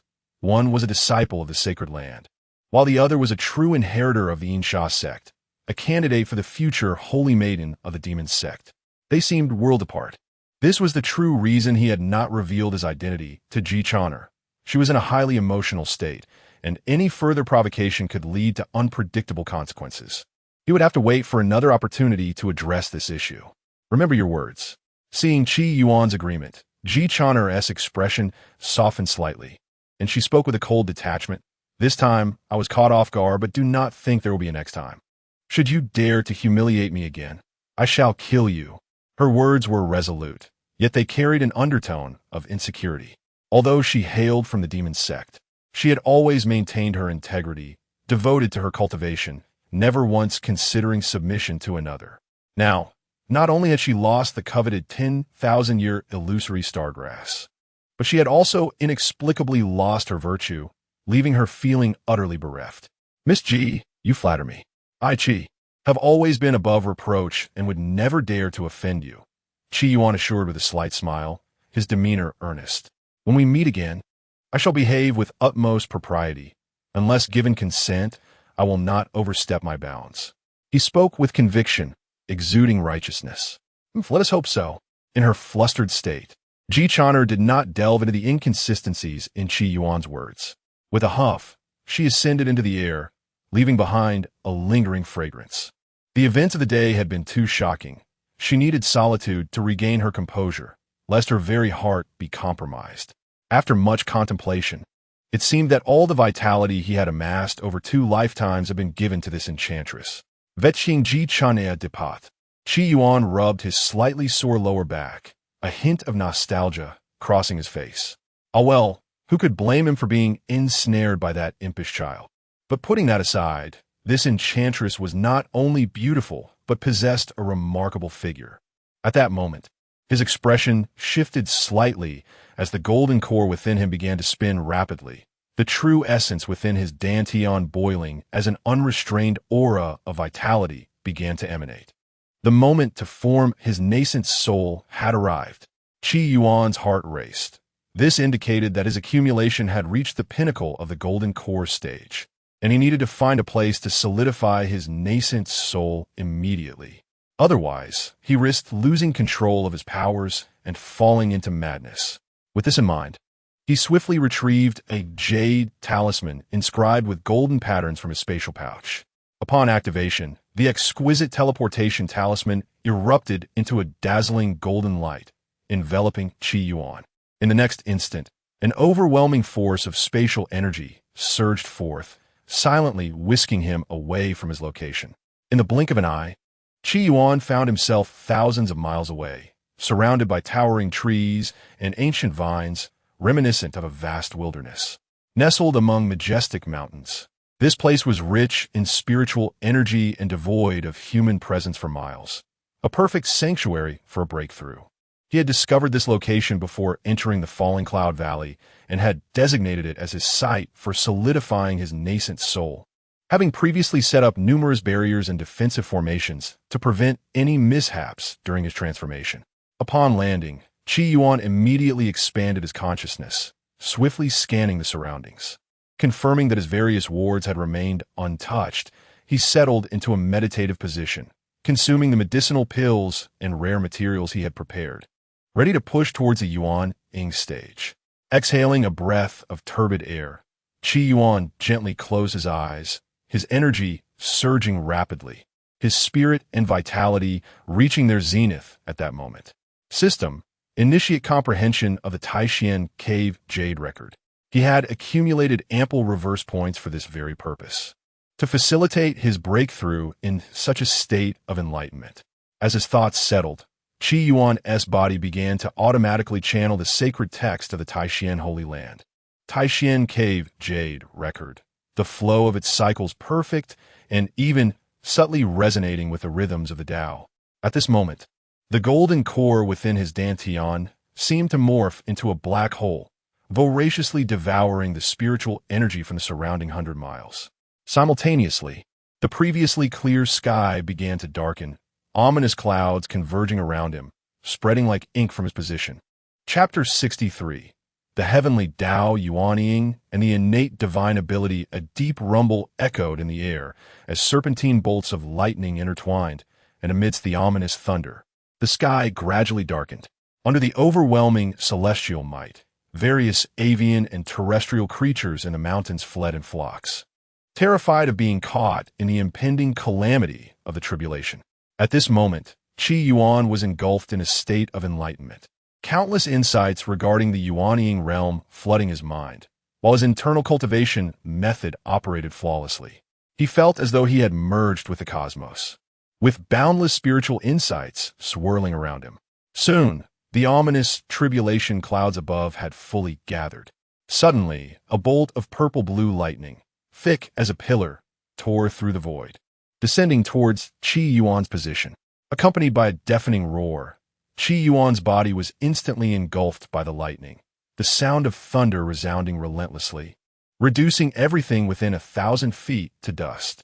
Crack, crack, crack. This bolt of tribulation lightning seemed to shatter some form of shackles binding Qi Yuan. The golden elixir within him, trembling violently, shattered like porcelain, revealing a translucent infant of mere inches in length. The infant bore an uncanny resemblance to Qi Yuan, exuding an ethereal aura, as clear and reflective as crystal. It was indeed a high-quality divine Hua Yuanying. Following this, Qi Yuan, as if enlightened, swiftly extracted a wisp of heavenly Tao essence from the system space and infused it into the newly formed Yuanying. In the next moment, with the infusion of the heavenly Tao essence, the Yuanying erupted in a dazzling display of brilliance, illuminating the surroundings as if it were broad daylight. An expansive, lofty aura emanated from this newborn Yuanying, and faintly, A halo representing purity and perfection appeared behind it, seemingly capable of encompassing all of existence. As the heavenly Tao Yuan gradually took shape, the dissipating tribulation clouds above began to condense once more, escalating rapidly, soon obscuring much of the sky. The air was thick with a sense of impending destruction. In no time, a bolt of tribulation lightning, far more ferocious than its predecessors, tore through the dark clouds, instantly enveloping Qi Yuan and creating a massive pit beneath him. After the second bolt of thunder struck, the storm clouds gradually dispersed, revealing a cerulean sky. At the bottom of the pit, a shadowy figure clumsily rose from the ground, trembling as it raised its right hand towards the heavens. However, just as the middle finger was raised halfway, it was withdrawn as if to protest against the heavens. Though a moment's hesitation held him back, the state of enlightenment had now concluded, and Qi Yuan managed to stand upright, surveying the scattered equipment around him with a pained expression. Logically, the process of forming a Yuanying should not invoke a tribulation. Such trials were typically reserved for those breaking through to the transformation stage. He had never anticipated that he would face tribulation during his Yuanying formation, and thus had made no preparations now. His garments had been reduced to ashes by the two bolts of lightning, his body charred. And even his storage bag had been obliterated by the tribulation, its contents strewn about the ground in a dismal display. Fortunately, the items of great importance were tucked safely within his personal space, with the storage bag merely serving as a fade, containing only low-tier spirit stones and pills. Otherwise, the losses would have been catastrophic. Hadn't the text stated that cultivators were immune to lightning during Yuanying formation? Yet here he was, caught completely off guard. Not only one bolt, but two.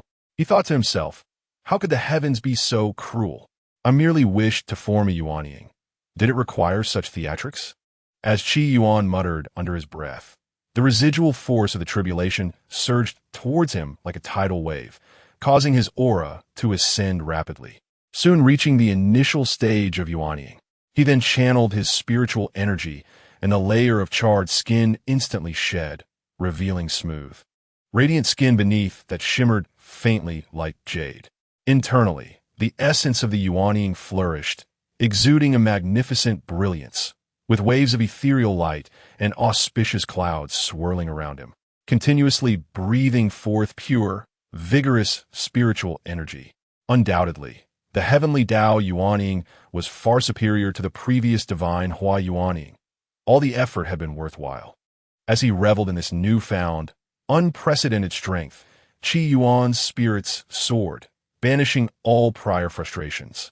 After a moment of contemplation, he felt as though golden runes were swirling in his once black and white pupils, while his bones and flesh resonated with a thunderous roar, akin to dragons and serpents awakening amidst the stormy heavens. Simultaneously, his aura surged at an astonishing rate, ultimately reaching the pinnacle of the mid-stage Yuanying. This state persisted for several breaths before abruptly halting. As the peculiar runes in his eyes vanished, his cultivation returned to the initial stage of Yuanying. The power was commendable. Qi Yuan reopened his eyes, a satisfied expression gracing his features. Having condensed the heavenly Tao Yuanying, his strength had surged dramatically, and he had acquired an innate divine ability, Blood God's 4 refinements. This divine ability allowed him to greatly enhance his combat prowess through the consumption of his own vitality in a short span, the degree of enhancement being proportional to the amount of blood consumed. True to its name, Blood God's 4 refinements could activate 4 levels of blood burning, with the terrifying 4th level even granting a temporary quadrupling of the user's power. However, the consequences of the 4th level were severe, often leaving the user on the brink of death. Qi Yuan had just utilized the 2nd level, which allowed him to unleash his vitality without significant repercussions, effectively doubling his strength in an instant. This showcased the formidable nature of this innate divine ability, a true weapon for the weak to triumph over the strong. In the realm of cultivation, such a powerful technique would be deemed at least of the saint grade level, rivaling the top-tier legacies of the 7 sacred grounds. Moreover, as Qi Yuan's innate divine ability blood god-esque for refinements, could be wielded flawlessly without the need for mastery, only growing stronger as his cultivation advanced. The unexpected boon of acquiring such a potent divine ability upon achieving the heavenly Dao Yuan was indeed a delightful surprise.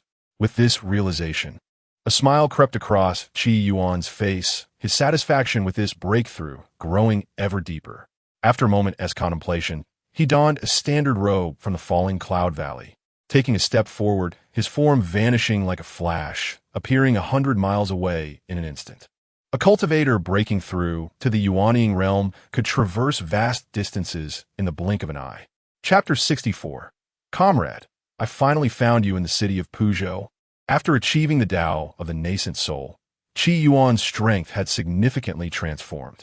He swiftly arrived at a magnificent city, its walls stretching over 100 miles, towering more than 30 zhang, resembling a colossal beast lying at the foot of the Kanglan Mountains. Puzhou was a crucial southwestern stronghold of the Great Xia Kingdom, home to a population of millions, where immortals and mortals coexisted in a vibrant and opulent atmosphere, bustling with various merchant caravans. The Great Xia Court was one of the forces under the jurisdiction of the boundless Holy Land, known for its submissiveness towards other sacred places, maintaining long-standing tributes, and prioritizing human relationships, which allowed it to endure and flourish over time. It was said that within the royal family of Great Xia, there resided a harmonization realm cultivator, regarded as a local hegemon. As the sun began to set, the streets remained lively with throngs of people and the clamor of spiritual beasts. Qi Yuan strolled through the streets, reminiscent of attending a temple fair in his past life. Initially, he intended to return directly to Luoyun Valley, but halfway there, he received news from Liang Huai about the completion of a particular task. Thus, he decided to detour to Puzhou City to inspect the task results of the 2 disciples from the sacred land. In just 6 or 7 days, news had arrived, demonstrating the efficiency of the elite disciples within the sacred place.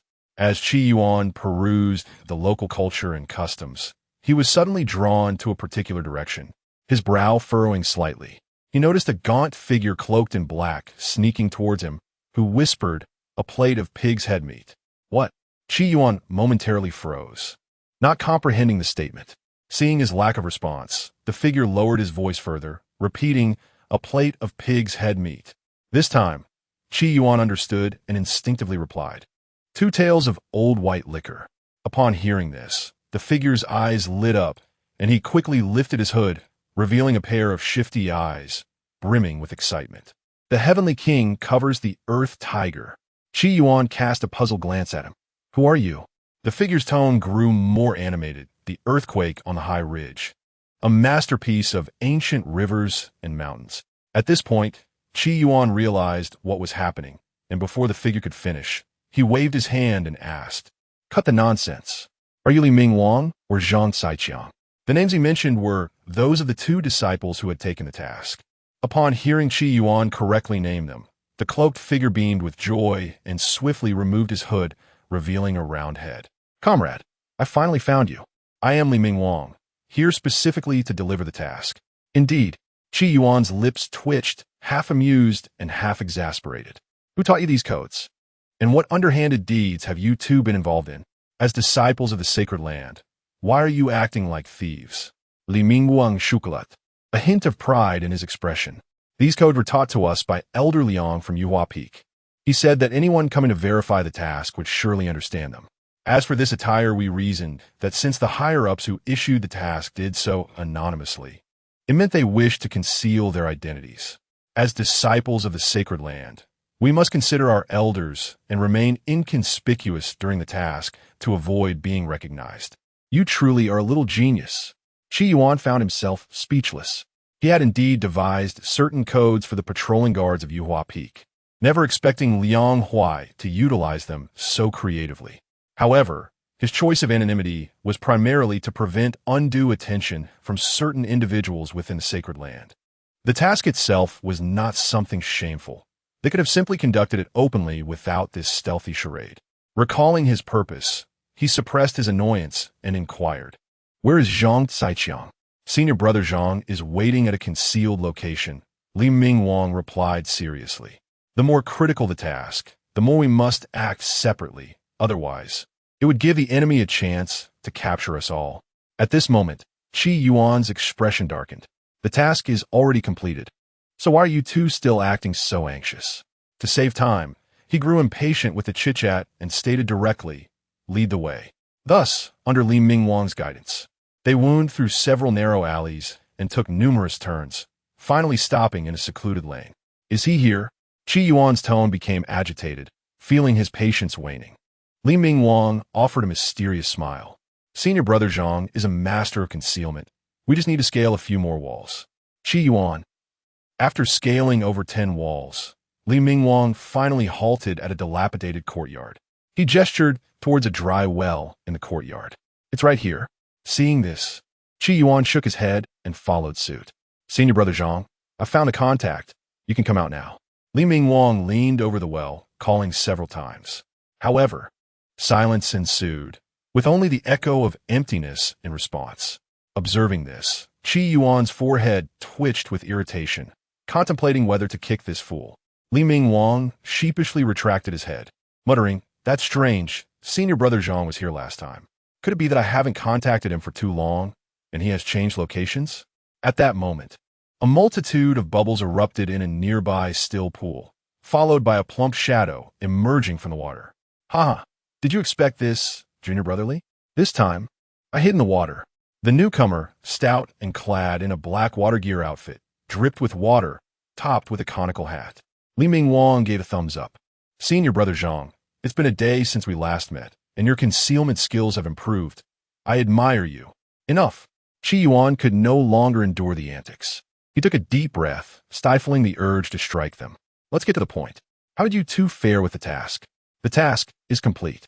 We await your inspection, Zhang Caiqiang replied cheerfully, lifting a large jar from his storage ring and slamming it on the ground with a resounding thud. The ground shook thrice. What is this? Qi Yuan squinted at the jar, which was filled with a grayish-white powder, his brow furrowing. To be honest, Zhang Caiqiang rubbed his hands together excitedly. The task required investigating the missing cultivators, specifically stating that we must see the living or the dead. However, all the victims had their blood and essence drained, leaving behind nothing but some bones. Not only could we not identify them, but we couldn't even discern their gender. To provide evidence of task completion, we had no choice but to bring back the ashes. Ashes? Gazing at the jar filled to the brim with ashes, Qi Yuan fell into deep contemplation. Surely, these two were not jesting with him? How could two mere fledgling disciples of the esteemed Tai Xuan Sacred Land be involved in such a peculiar situation? He seriously suspected they might have taken shortcuts during their entrance assessment Chapter 65, a temporary compromise enough for the antics. Look at the smug expressions on your faces. Qi Yuan inhaled deeply, his demeanor stoic. Now recount the details of your task in full. Should there be a single superfluous word, it shall be deemed a failure. Upon hearing this, the duo, Wulong and Fengshu, fell silent, promptly beginning to narrate their experiences. The matter unfolded thus. Soon, it would be Junior's sister Xianxia's 90th birthday, and I intended to prepare a surprise to foster our relationship. Before Zhang Caiqiang could finish, Li Mingwang, beside him, stiffened, urgently tugging at Zhang's sleeve. Wait, how did you know Junior's sister Xiang's birthday was approaching? Why was I not informed? Zhang Caiqiang disdainfully shook off Li Mingwang's hand, responding haughtily, naturally. My rapport with Junior's sister Xiang far surpasses yours. You are merely the most bothersome among her myriad admirers. Such intimate matters are not for your ears. I advise you to keep your distance from Junior's sister Xiang. Your status is unworthy of her caliber. I, however, am a different story.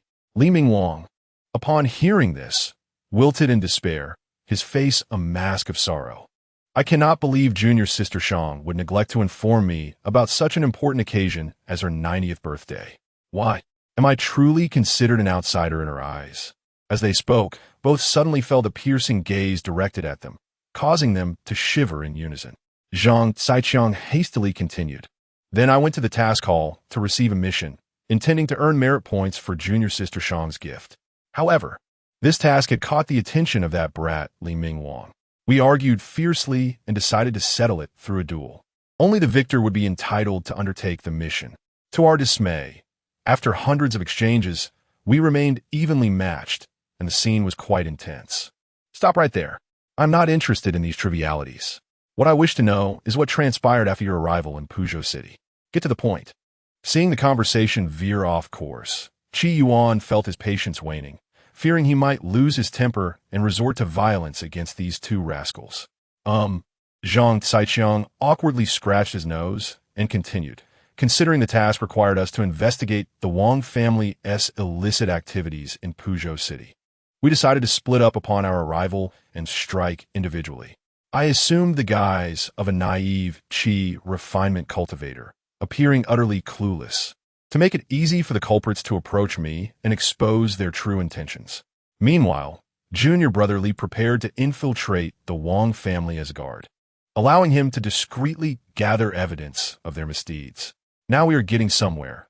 Yuan nodded, acknowledging that despite their apparent absurdity, the pair had devised a sensible plan when it came to serious matters. However, Xianxia suddenly cast a furious glare at Li Mingwang, his voice dripping with anger. To uncover the truth behind the missing cultivators, I played the fool for several days. Little did I expect that the one who knocked me out would be that traitorous Li Mingwang. Yuan was bewildered, casting a puzzled glance at Li Mingwang. Honestly, I had no choice. Li Mingwang sheepishly rubbed his nose, his tone laced with resignation. At that time, I concealed my cultivation to the peak of qi refinement and successfully infiltrated the Wang family as a senior guard. Perhaps due to my cleverness and ability to ingratiate myself, I quickly became familiar with the steward of the Wang residence. Subsequently, he revealed a lucrative scheme to me, stating that for every young, robust cultivator I could capture, I would earn 200 spirit stones. The more I captured, the more I would earn. Kidnapping. Yuan was taken aback. Could it be? Damn you, Li Mingwang. Before Li Mingwang could elaborate, Xianxia erupted in anger. Didn't you claim it was a misunderstanding? So, you did this intentionally. And do you really think I am worth just 200 spirit stones? As he spoke, he dragged Li Mingwang before Yuan, exclaiming, "Comrade, please arbitrate. We are both disciples of the holy sect. Yet this chap took advantage of my distraction to knock me unconscious and deliver me to the Wang family's dungeon. When I awoke, I found myself under the watchful gaze of a deranged old man. I nearly soiled myself in fear. Would you not consider this a betrayal of our sect?" Li Mingwang shuzhao blesly. As a disciple of a prestigious sect, I would never engage in the abduction of the innocent. To maintain my cover within the Wang family, I had no choice but to temporarily put you in a compromising position. I initially thought one of the female members of the Wang family had taken a fancy to a strong man. Who would have imagined that the Wang family patriarch was so depraved, concocting forbidden arts to extract the essence from living beings to prolong his life? What? The case of the missing cultivators was orchestrated by the Wang family? Yuan was stunned, the coincidence striking him as too incredible. After regaining his composure, he inquired with curiosity what happened next. Seemingly recalling his moment of valor, Xianxia's anger dissipated, replaced by pride as he proclaimed, "Though the situation was dire, Xianxia, would not tarnish the reputation of her sect. That old pervert, despite his madness, was merely at the early stage of golden core. With 3 punches and 2 kicks, I sent him sprawling, demonstrating that righteousness prevails over evil." As he spoke, he retrieved a round, severed head from his storage ring and carelessly tossed it onto the ground. "You see, I did not lie. This old scoundrel is Wang Tianda, the patriarch of the Wang family." Yuan looked down, indeed seeing the head, its hair white, skin withered, resembling decayed wood. Eyes wide open in a frozen expression of horror, unable to rest in peace even in death. Truly, the celestial net is vast and intricate, ensnaring all wrongdoers. It seems the Wang family has met its just fate for their myriad misdeeds. After a moment of contemplation, Yuan gently shook his head, stowing the patriarch's head into his storage bag. He then solemnly inquired, "What became of the other members of the Wang family?" At this, Xianxia replied coldly, a murderous glint in his eyes, Wang Tianda, in his desperate bid for life, slaughtered hundreds of innocent cultivators. His heinous acts are beyond redemption. According to the rules of the holy sect, those who practice forbidden arts are to be exterminated without mercy. Thus, we meticulously identified all those complicit, including the head of the Wang family. All who were privy to his actions have been dealt with, and they have now joined their patriarch in the afterlife. The remaining members of the Wang family, though spared from death, are unworthy to remain cultivators. All who possess the potential for cultivation must have their spiritual roots severed and their dantians destroyed, ensuring that no future harm can arise. Chapter 66. I await your good news. You both have performed commendably. After listening to the two regarding their handling of the matter, Yuan nodded in approval, a rare expression of praise escaping his lips. If the 7 sacred lands were truly a group of honest and benevolent gentlemen, they would have been obliterated long ago by the ruthless and cunning forces of evil. It is inconceivable that they could have remained steadfast for countless millennia, firmly establishing their dominance in the realm of cultivation. On the contrary, the enduring legacy of the 7 sacred lands is built upon stringent rules and incisive methods. When faced with elements that must be eradicated, they show no mercy whatsoever. From a moment the Wang family's patriarch was discovered practicing dark arts, the Wang family's fate was sealed, leaving them with no chance of redemption. Even if a few remnants escaped, their paths were severed, ensuring they could never rise again in Pu Prefecture. Excellent. It seems the evidence has proven valuable. Our efforts in gathering that jar of ashes were not in vain. Seeing the acceptance from the task evaluator, Li Mingwang and Zhang Saiqiang were immediately elated. Thank you for your understanding, brother. Let us 3 head to the Drunken Joy Pavilion to celebrate. My treat. Li Mingwang excitedly slapped his thigh, then winked enthusiastically at Yuan. Before a response could be given, Zhang Saiqiang swiftly kicked him aside and glared. Li, are you out of your mind? You were the one who said you would treat. Why are you hitting my thigh? Listen here, Li Mingwang. If you don't clarify the incident where you struck me last time, I'll sever ties with you immediately. Yuan was at a loss for words regarding these two. With an exasperated sigh, he said earnestly, it seems your choice to conceal your identities was wise. Remember, when you venture out, never disclose that you are disciples of the Tai Xuan Sacred Land. It would be quite embarrassing. Upon hearing this, the two debaters froze momentarily. Li Mingwang, puzzled, asked, what do you mean? Our Tai Xuan Sacred Land is among the most elite forces in the world, renowned for its prestige and glory. There is no shame in proclaiming it. You two have misunderstood. What I mean is that it would bring disgrace to the sacred land. Yuan, unwilling to waste further words, pulled a token from his sleeve and tossed it into their hands. Upon your return, present this token to the task hall, and they will acknowledge your completion of the task and reward you accordingly. After delivering this, he waved goodbye and prepared to depart. Brother, wait. Before Yuan could take a step, Zhang Saiqiang hurriedly called him back. What is it? Yuan furrowed his brow. Zhang Saiqiang exchanged a glance with Li Mingwang, then leaned closer to Yuan with a beaming smile. To be candid, this task was exceedingly simple. To prevent us from taking any detours, that elder even marked the true culprit for us, which made us feel somewhat embarrassed. Yuan raised an eyebrow, perplexed. What do you mean? With a slightly awkward smile, Zhang Saiqiang continued.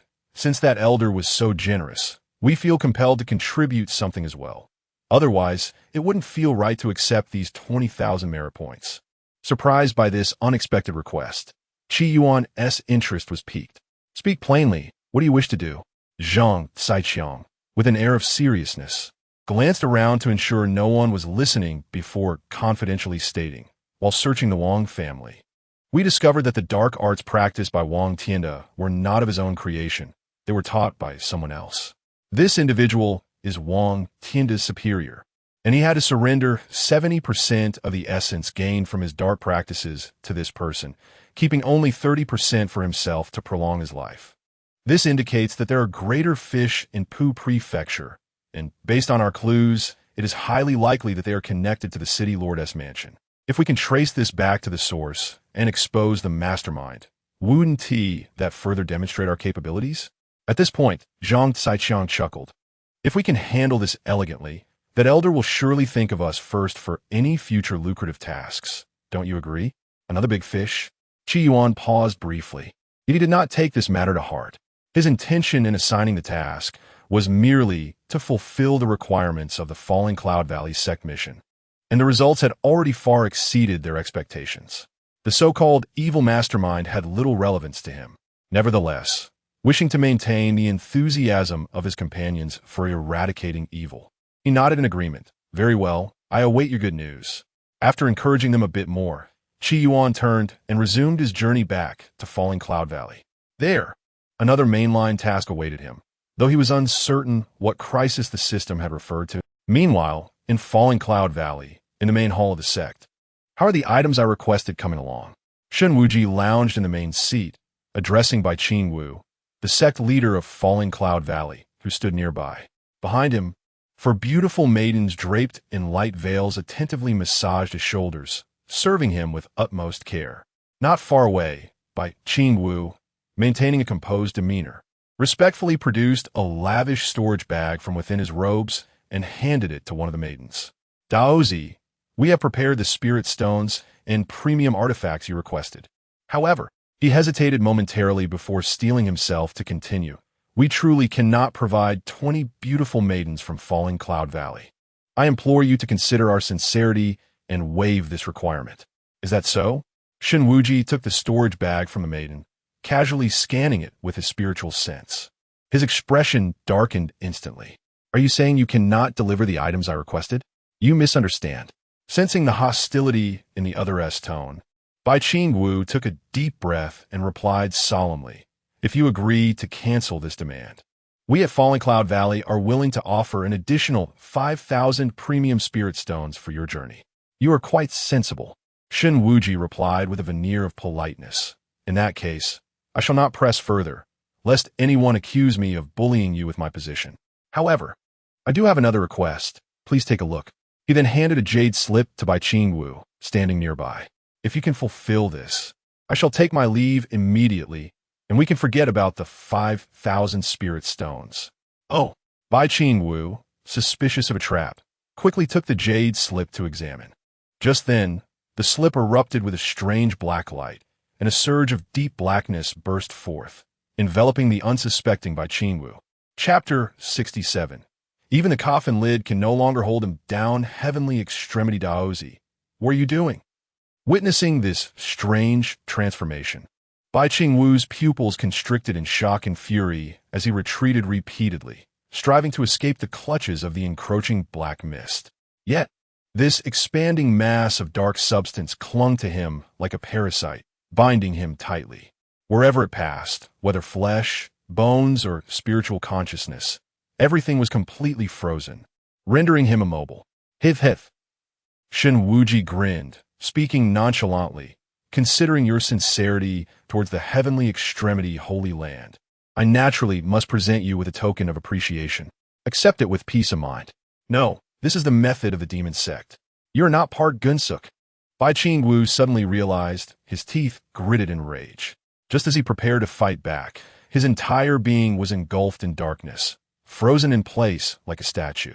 This intense commotion immediately drew the attention of the disciples outside the hall, and soon a group of guarding disciples rushed in, only to be struck dumb by the scene before them. What is happening? Master, what have you done to our master? How has he ended up like this? In an instant, chaos erupted in the hall. All the arriving disciples were in a state of panic, unsure of how to proceed. Logically, they should have immediately apprehended the suspect accused of harming their master. However, they had been repeatedly instructed over the past few days that the individual before them was a distinguished guest from the Falling Cloud Valley, whose status was exalted, and that they must not offend him. This was a direct order from their master. In their state of bewilderment, they lacked the courage to confront the Daozi of the heavenly extremity Holy Land, who was at the nascent soul stage. Meanwhile, Shen Wuji remained comfortably seated in the main seat, leisurely sipping tea, entirely indifferent to the various gazes directed at him. Before long, another commotion erupted outside. An elder Yuan from the Dao entrance pavilion stormed in, flanked by several other elders.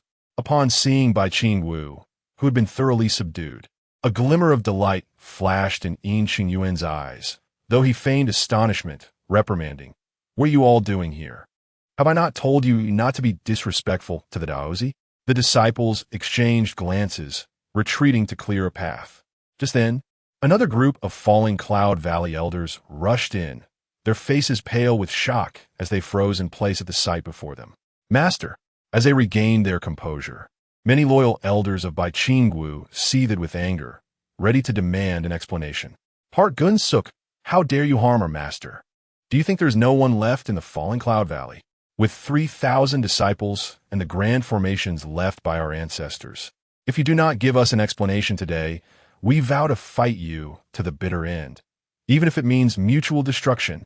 Indeed, we have served you with utmost sincerity and respect, yet you resort to poisoning our master. What kind of reasoning is this? Even if we must bring this to the heavenly extremity Holy Land, we shall seek justice for our master. As the crowd's righteous fury surged, the situation teetered on the brink of chaos. Shen Wuji suddenly smiled coldly, his tone chillingly calm. Bai Qingwu, the master of Falling Cloud Valley, has secretly cultivated evil arts, colluding with the demon path. Upon being exposed by me, he became enraged and attempted to harm me, which is why he was subdued on the spot. Are you all implying that the entire Falling Cloud Valley stand with Bai Qingwu? If that is the case, I shall summon reinforcements from the Holy Land and raze Falling Cloud Valley to the ground to prevent future calamities. At these words, the hall fell into a deathly silence. The esteemed master of Falling Cloud Valley was actually accused of colluding with the demon path. This was an outrageous allegation, almost absurd. Yet coming from the Daozi of the heavenly extremity Holy Land, it struck terror into their hearts. Should these charges stick, not only would Bai Qingwu suffer disgrace, but the entire Falling Cloud Valley could face ruin. In that moment, even Bai Qingwu's most loyal followers could not suppress their hesitation, their morale plummeting. Nonsense. My father has always been upright and loathes evil. How could he possibly collude with the demon path? Just then, a clear and crisp female voice shattered the silence in the hall. The crowd turned to see Bai Shiro striding in, her expression icy as she glared at Shinwuji, her face a mask of sorrow and anger. You are clearly slandering him, deliberately framing him. If you have no guilt in your heart, release my father immediately so he can confront you publicly. The truth will be discerned by our esteemed masters. What a sharp-tongued little beauty, Shinwuji scoffed, mocking her. If I were to release your father right here, and he were to confirm his practice of demonic arts, what would you do then? Upon hearing this, Bai Shiro trembled slightly, a flicker of unease flashing through her mind.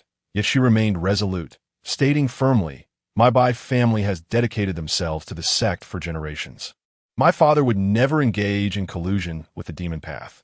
If you can prove that my father indeed practices demonic arts, both my father and I shall willingly accept your punishment. Ha ha! Hearing those words, how could I disappoint your goodwill?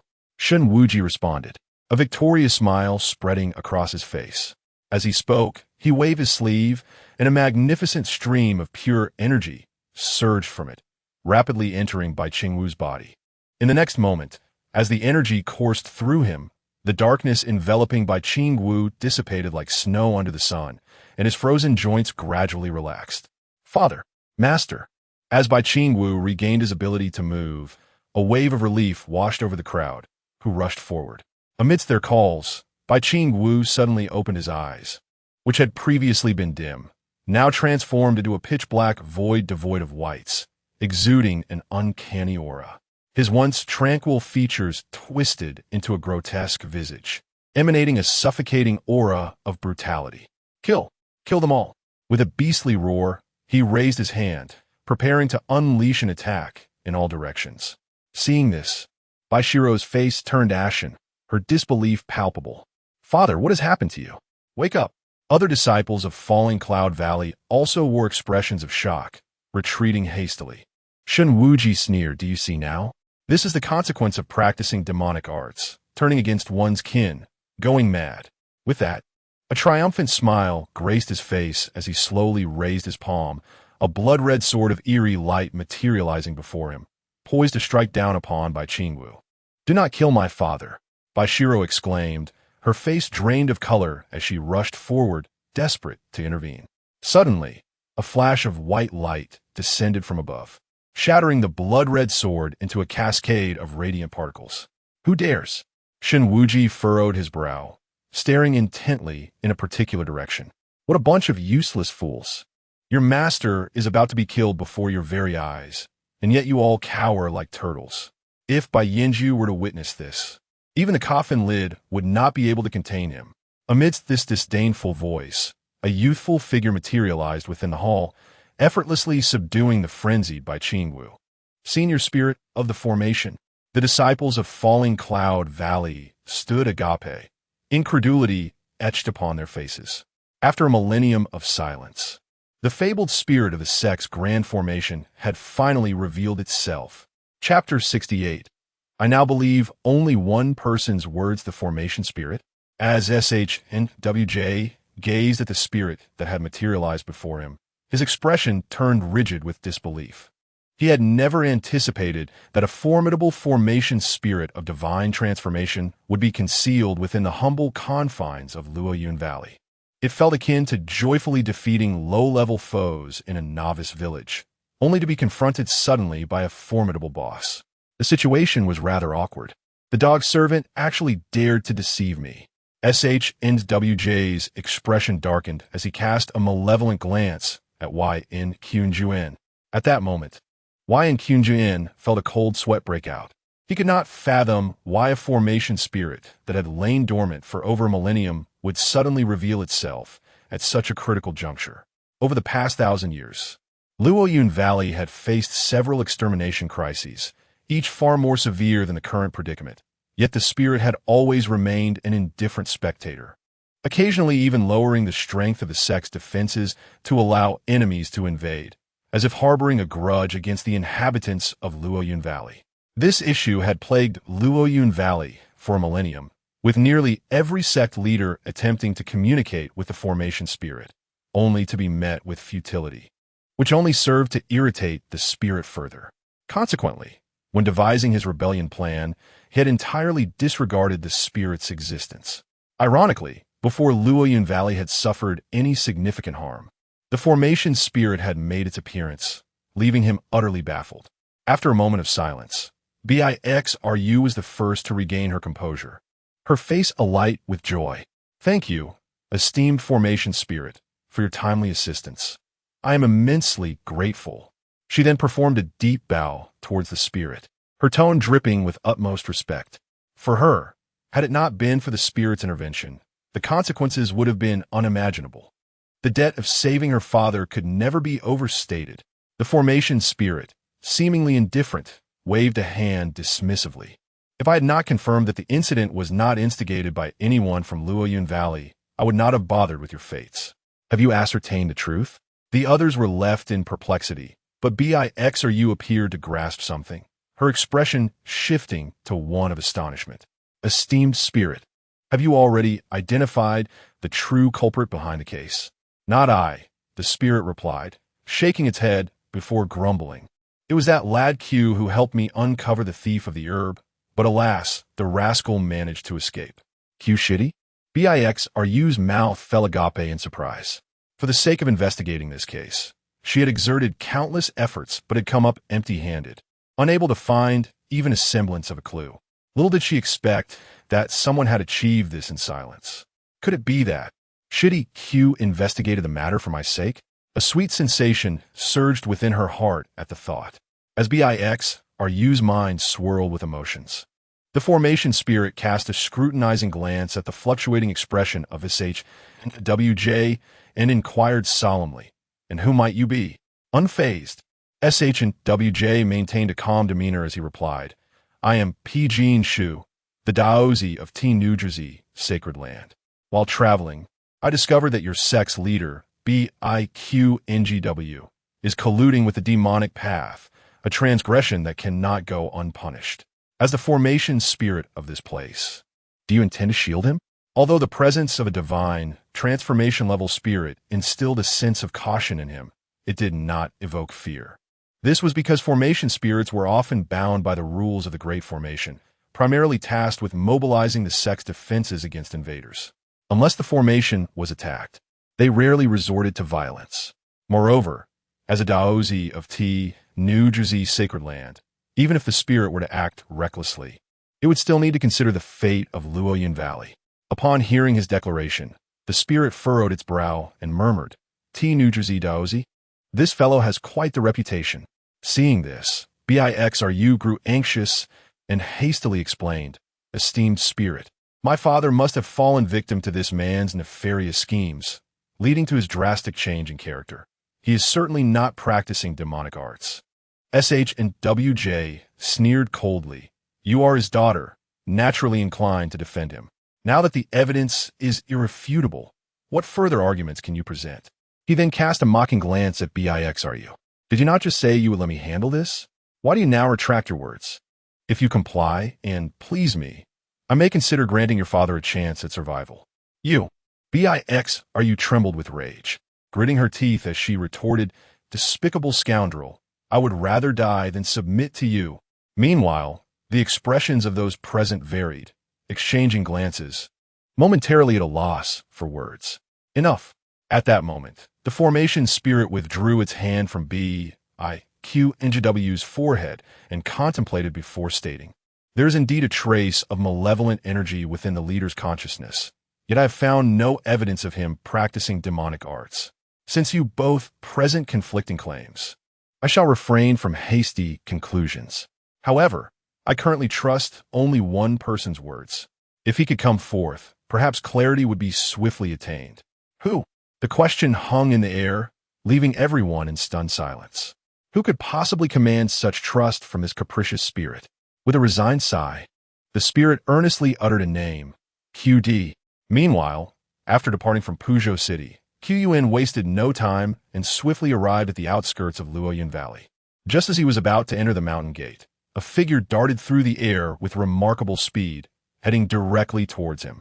As the figure approached, it reined in its speed and landed a short distance before Yuan. What is he doing here? Upon recognizing the visitor, Yuan's eyelids twitched, and a sense of wariness crept over him. Esteemed friend, I would like to inquire if this is Luoyuan Valley? The speaker was a young man in his 20s, clad in a deep green robe with distinct facial features, a flat nose and small eyes, resembling a hairless monkey at first glance. Upon closer inspection, he appeared even less appealing. Yet Yuan understood that this individual was no ordinary person. He was Jean Shu, the Daozi of New Jersey Sacred Land. Chapter 69. We are not acquainted. Upon realizing that the other party did not recognize him, Yuan's vigilance eased slightly as he nodded gently. This is indeed Luoyuan Valley. Curiosity stirred within him. He wondered why this fellow had come to such a place. Could it be that a brothel had opened here unbeknownst to him? Finally, the green-robed man sighed in relief, glancing around before fixing his gaze on Yuan. I am Park Zhengji. May I inquire how to address you, kind sir? Yuan's expression faltered momentarily.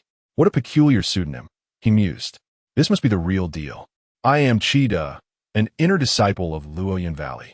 Noticing that the other was deliberately concealing his identity, Yuan narrowed his eyes slightly, opting not to expose him on the spot. After all, his own identity was a fabrication as well. There were two peas in a pod. Ah, so your brother Da? Our fates are indeed intertwined. Upon hearing this, Park Zhengji's eyes sparkled with excitement. He stepped forward, casually draping his arm over Yuan's shoulder, and spoke warmly. I have long heard your esteemed name and wish to visit you in Luoyuan Valley. I never expected to run into you today. Indeed, life is full of unexpected encounters. As he spoke, an exuberant smile spread across Park Zhengji's somewhat abstract face, as if he had just met a long-lost friend. Stop right there. Have we met before? Yuan felt a chill run down his spine and quickly shrugged off the arm draped around him. Let us get to the point. We are not acquainted. He thought to himself, this so-called celestial extremity Taoist must have a screw loose. Ha, of course we haven't met. Park Zhengji chuckled. However, I am quite forthright and enjoy befriending heroes from all walks of life. Now that we have met, if you don't mind, we could find a place in Luoyuan Valley to share a drink and discuss our aspirations. With such a demeanor, you dare to call yourself a lover of heroes? Perhaps you mean to befriend courtesans instead.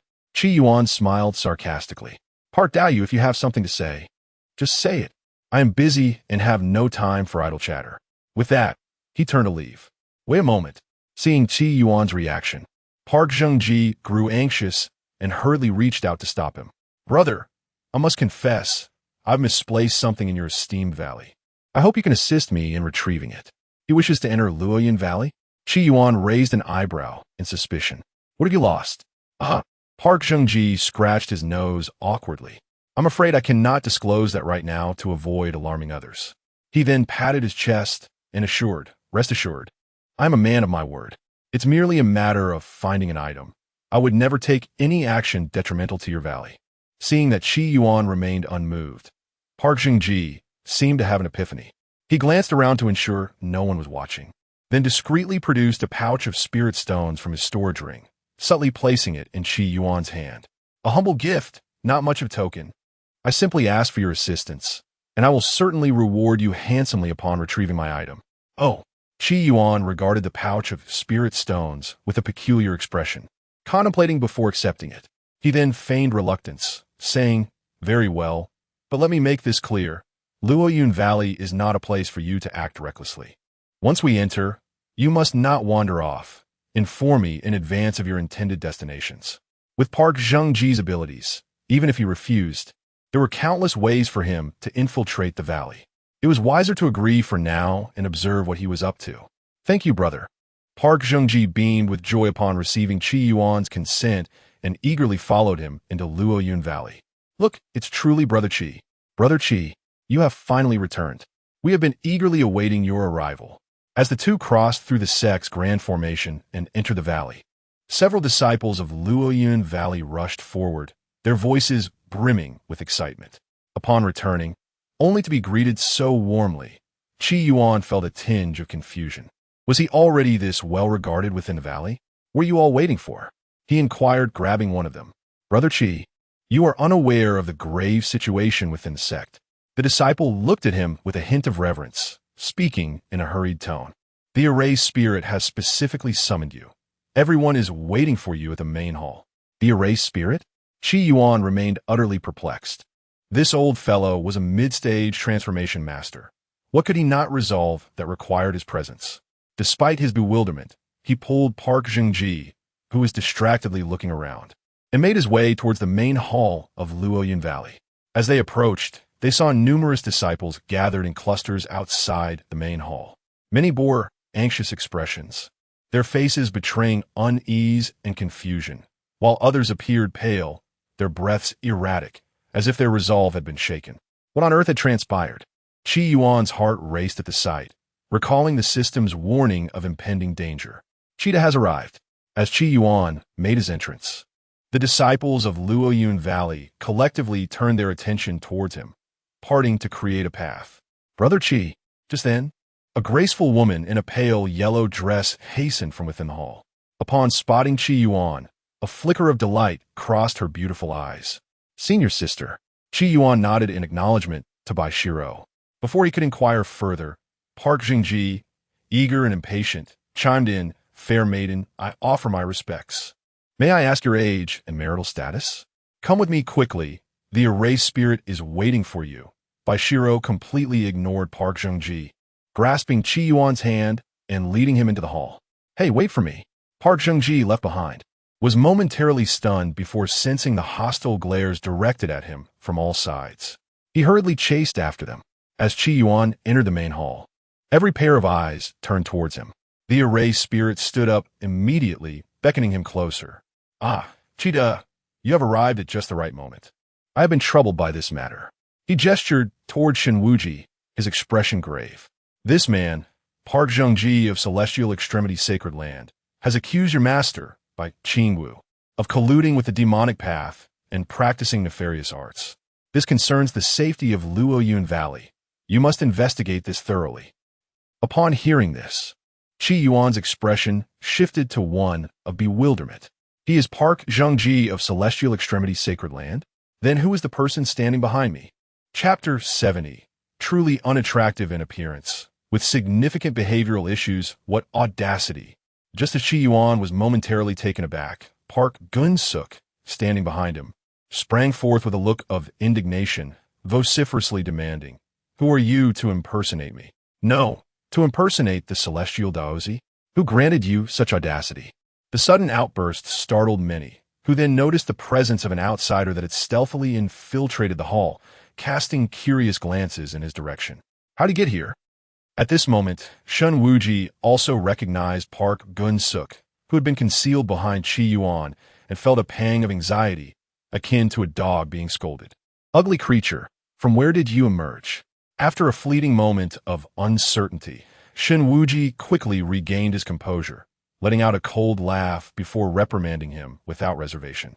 As a distinguished disciple of the demon sect, maintaining composure and twisting the truth were fundamental professional skills. This minor disruption was insufficient to rattle him. Strangely enough, despite the commotion, the maidservants surrounding Shun Wuji seemed oblivious to the turmoil, standing silently by his side and gazing at him with affectionate eyes, as if nothing else could occupy their attention. "Who are you calling ugly? Do you dare to face my wrath?" Seemingly provoked by the term ugly creature, Park Gun-suk erupted with fury, rolling up his sleeves, ready to strike. "Calm down, Brother Zhang." Before he could take a step forward, Qi Yuan grasped his arm, stating, "You just accused him of impersonating the celestial Daozi. Do you have any evidence?" Of course he is not the celestial Daozi. At this moment, Park Gun-suk's face reddened with rage as he glared at Shun Wuji, his teeth clenched. "Believe me, the celestial Daozi from the Holy Land does not resemble him at all. He is a fraud." In response, Shun Wuji scoffed derisively, retorting, "Then tell me, what should the celestial Daozi look like?" Upon hearing this, Park Gun-suk straightened his back, proudly declaring, "Of course, he should look like me." Instantly, the atmosphere within the hall shifted to one of awkwardness, including the array spirit. Nearly everyone regarded Park Gun-suk with incredulous expressions, tinged with a hint of pity. Not only was he unattractive, but his intellect also seemed lacking. How could a prestigious Holy Land possibly select someone with such a rodent-like appearance to be the Daozi? It was a disgrace to the Holy Land. In truth, outside of the celestial Holy Land, very few in the cultivation world knew what the celestial Daozi actually looked like. Even the occasional leaked portraits had been artistically enhanced, bearing little resemblance to reality. For the celestial Holy Land, while their Daozi possessed exceptional talent, he was indeed quite unattractive and had significant behavioral issues, making it prudent not to showcase him prominently, lest it tarnish the sect's illustrious image. Thus, discussions of the celestial Daozi often evoked an air of mystery and secrecy. "What are you all looking at? Is it impossible for the celestial Daozi to look like this?" Noticing the skeptical gazes directed at him, Park Gun-suk grew increasingly agitated, urgently tugging at Qi Yuan's sleeve. "Brother, this man is nothing but a counterfeit. You must believe me." "Enough." Qi Yuan disdainfully shook off his grip and turned to face Shun Wuji, speaking with warmth. "My friend here accuses you of impersonating the celestial Daozi. Of course, I do not concur. However, to thoroughly clear your name and leave my friend with no retort, could you please present something that verifies your identity? If you can provide such proof, I assure you I will sever ties with this fellow and hand him over to you without hesitation." "Brother, I thought of you as my closest friend. How could you treat me this way?" Upon hearing this, Park Gun-suk looked at Qi Yuan in disbelief, his eyes gradually reddening, portraying the image of a heartbroken youth on the verge of abandonment. However, Qi Yuan appeared oblivious, his gaze still fixed on Shun Wuji. "Oh!" Shun Wuji raised an eyebrow, casting a sidelong glance at Park Gun-suk, a smile curling at the corners of his mouth. "You said it yourself. If I can produce the proof, you from the Falling Cloud Valley must hand over this ugly creature to me. No backing out." At this moment, his heart was brimming with joy. This Qi Yuan was indeed his lucky star. If he could capture the celestial Daozi with the assistance of the Falling Cloud Valley, it would be a dream come true. With such an extraordinary achievement, he would undoubtedly gain renown within the holy sect, becoming the uncontested pride of the younger generation. Even the position of Holy Son would be rightfully his, with no room for doubt. As the prospect of immense wealth beckoned him, Shun Wuji unhesitatingly retrieved the Daozi token from his bosom, presenting it prominently before the onlookers. This was the exclusive token of the celestial Daozi, crafted from a unique 5-colored celestial jade, rendering it impossible to counterfeit. With this 5-colored celestial jade, I trust it will prove my identity? Let me see. Yuan nodded with a smile, moving closer to Shenwuji to accept the palm-sized token. Brother, that token belongs to me. Return it at once. Seeing the token, Park Gun-suk suddenly grew agitated, ready to lunge forward to seize it. However, he was swiftly kicked away by the array spirit, crashing against the wall with a resounding thud. Now do you see? Quickly return the token to me. As Shenwuji sensed the verification nearing completion, he hastily reached out for the token. Yet, before he could finish his sentence, he watched as Yuan darted away to the side of the array spirit, the token disappearing from his grasp. Shenwuji. Upon realizing what had transpired, his fury erupted, howling. What is the meaning of this? Return the 5-colored celestial jade at once, or the Daozi shall not be merciful. However, Yuan, unfazed, casually rubbed his nose and replied with utmost seriousness, Well, I'm sorry, but the token appears counterfeit. However, I find you to be quite genuine, leaving me in a quandary. Given the significance of the matter, I must discern its authenticity. Thus, I shall take it to the celestial Holy Land for verification. Rest assured, I am a man of integrity. Even if it turns out to be counterfeit, I will return it to you in due course. The sudden turn of events left the assembly in stunned silence, their minds struggling to comprehend the unfolding chaos. Chapter 71, Destruction. I am truly weary. No, wait. I almost allowed myself to be ensnared by this little rascal. Shenwuji suddenly came to his senses. He was, after all, the Daozi of the heavenly extreme sacred land. If his identity token were to be seized by a mere Qi refining realm character, he should not display such a humiliating reaction. Realizing this, his murderous intent surged, and he menacingly threatened, Youngster, do you comprehend the gravity of your actions? According to the rules of the heavenly extreme sacred land, openly snatching a Daozi token is a crime deserving of death. And you from the falling cloud valley. If you continue to allow this farce, it will be hard for me not to believe that you are in cahoots with him. Coupled with your sect master's collusion with demonic forces, it is enough to ensure that everyone within Falling Cloud Valley meets a grave fate. Upon hearing this, many elders from Falling Cloud Valley immediately changed their expressions and hurried to mediate. Daozi, you have misunderstood. This is merely Qi Da's personal act, unrelated to our Falling Cloud Valley. Qi Shidi, you should promptly return the token. Your actions could endanger us all. Indeed, return it quickly. You cannot bear the consequences of such recklessness. Amidst the cacophony, Yuan realized it was time for him to intervene. He strode directly to Yuan's side, his voice cold as he proclaimed, I have long said that this child is a troublemaker. See, he has now stirred up a great disaster. Cheetah, if you still consider yourself a disciple of Falling Cloud Valley, return the token to the Daozi immediately and bow to him in apology, accepting whatever punishment he deems fit. Otherwise, for the sake of our sect's survival, I, as an elder, will have no choice but to expel you. After delivering these words, Yuan bowed respectfully to the array spirit beside him, saying, Predecessor array spirit, I am Yuan, an elder of the Dao Hall. Our sect is in dire peril. If any misstep occurs, not only will the lives of our 3,000 disciples be at stake, but also the legacy established by our ancestors will be obliterated. Thus, I implore you to allow us to handle Cheetah. If we can navigate this crisis, Falling Cloud Valley shall honor you as our esteemed elder and serve you for generations, never to defy. His words, sound and sincere, immediately garnered the approval and resonance of several cultivators from Falling Cloud Valley. Elder Ian is indeed thoughtful. In this stormy time, we need a prudent figure like him to steer the situation. Yes, this disciple is audacious, reckless. Leaving him be will surely lead to calamity, and he must be severely punished. You're going too far. Before Yuan could respond, Baishiro, standing beside him, stepped forward, her beautiful eyes filled with fury as she rebuked, My father remains unconscious, and you only know to cower before the so-called Daozi, achieving nothing while making things difficult for our Qi Shidi. If anyone seeks to punish Qi Shidi, they must first contend with my cold moon sword. As she spoke, she effortlessly revealed a short sword radiating a ghostly blue light, resolutely placing herself protectively behind Qi Yuan. Meanwhile, Pu Genjue rose from the ground, brushing off the dust from his clothes, and nonchalantly approached Qi Yuan's side, mockingly saying, "A bunch of fools. Have you lost your minds while cultivating?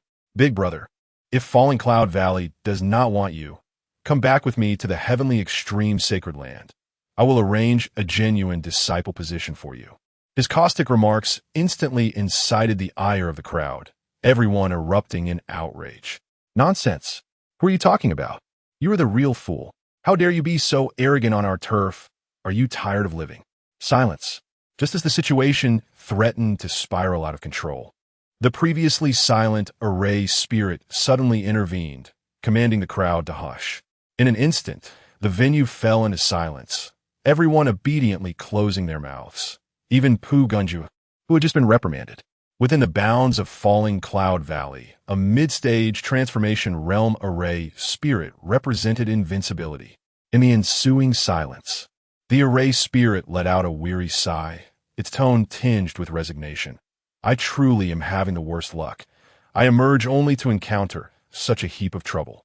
Had I known, I would have preferred to hide in my cave and enjoy peace." It then turned its gaze to Qi Yuan, articulating each word carefully. "You little trickster certainly would not engage in self-destructive actions without reason. Since you dare to act this way, there must be a motive behind it. Now, this mess is yours to resolve. I only wish to hasten my demise. I am truly tired."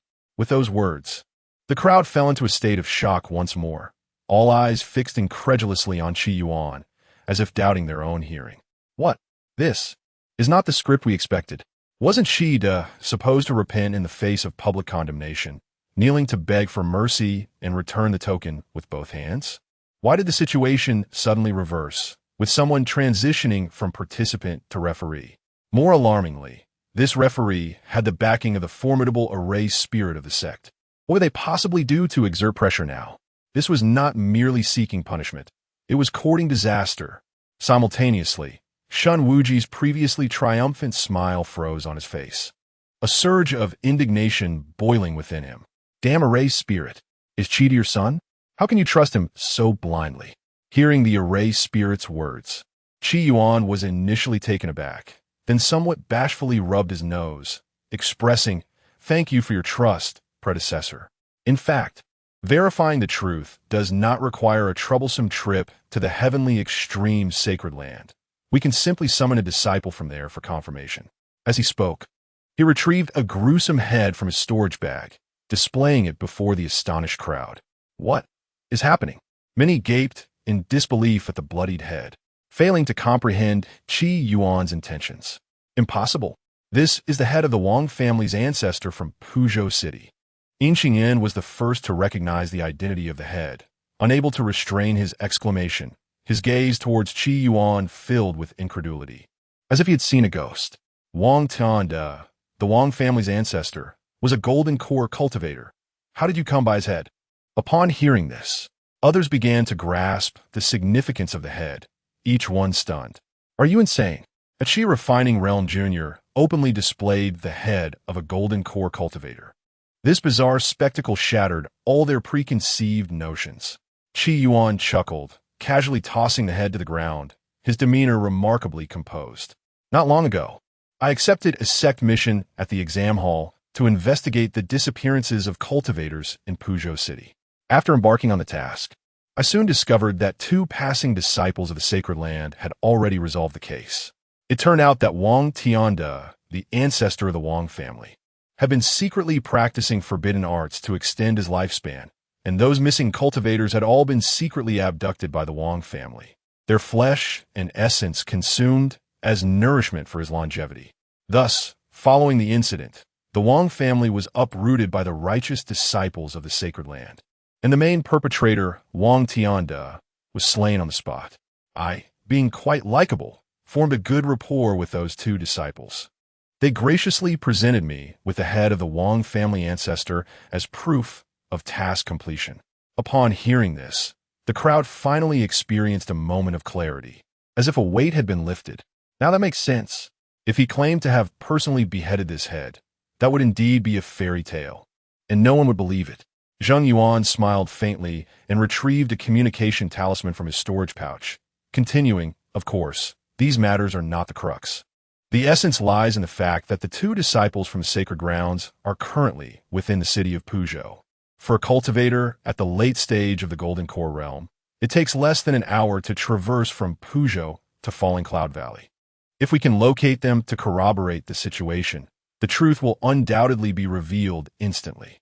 The mention of disciples from the heavenly extreme sacred ground caused Shen Wuji's expression to change dramatically, a chill ascending from his feet and surging towards the crown of his head. Such cultivation levels would surely denote elite intersect disciples at the heavenly extreme sacred ground. It was impossible for them not to recognize the appearance of their own Daozi. If they truly arrived, he would undoubtedly be in peril. At this moment, everyone was engrossed in what seemed to be a plausible narrative, naturally assuming that the disciples mentioned by Zheng Yuan were indeed from the heavenly extreme sacred ground. Chapter 72, How is it? Did we bring shame to the sacred land? What should I do? Shen Wuji's expression fluctuated between gloom and uncertainty, as an inkling of retreat began to stir within him. It is crucial to note that within the Falling Cloud Valley resides a divine spirit of the transformation realm.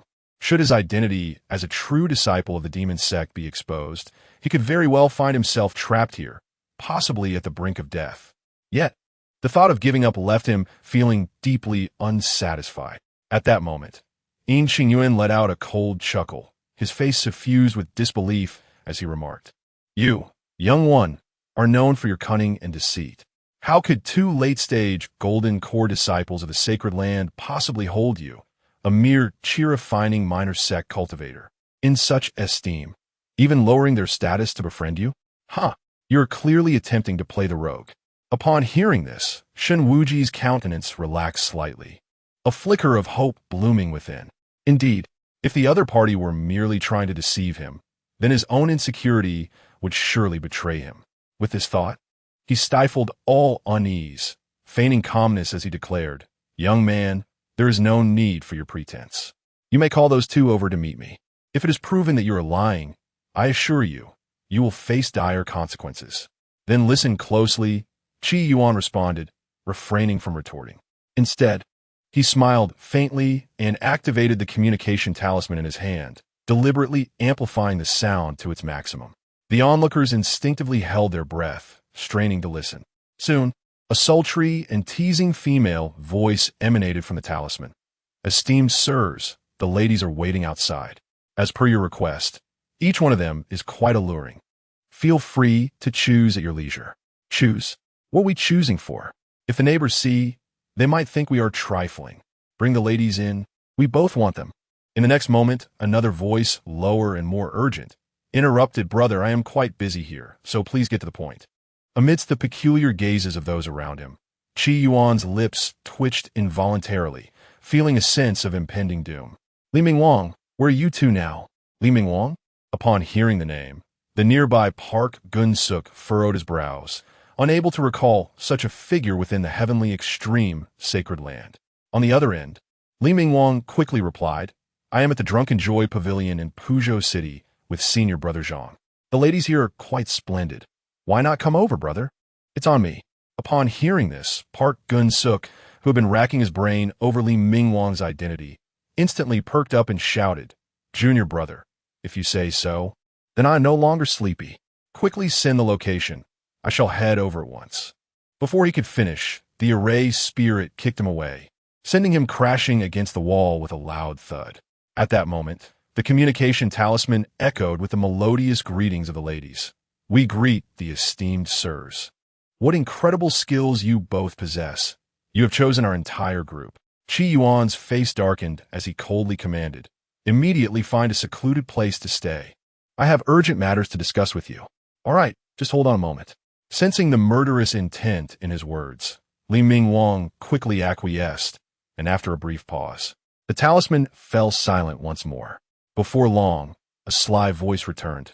Rest assured, comrade, we remember your instructions. We will not reveal our identities as disciples of the sacred land. There is a minor sect called Falling Cloud Valley nearby. We just told the madam that we are cultivators from there. With a hint of pride in his tone, Li Mingwang continued, how about that? Did we bring shame to the sacred land? Upon hearing this, the people of Falling Cloud Valley were left speechless. Enough of your chatter.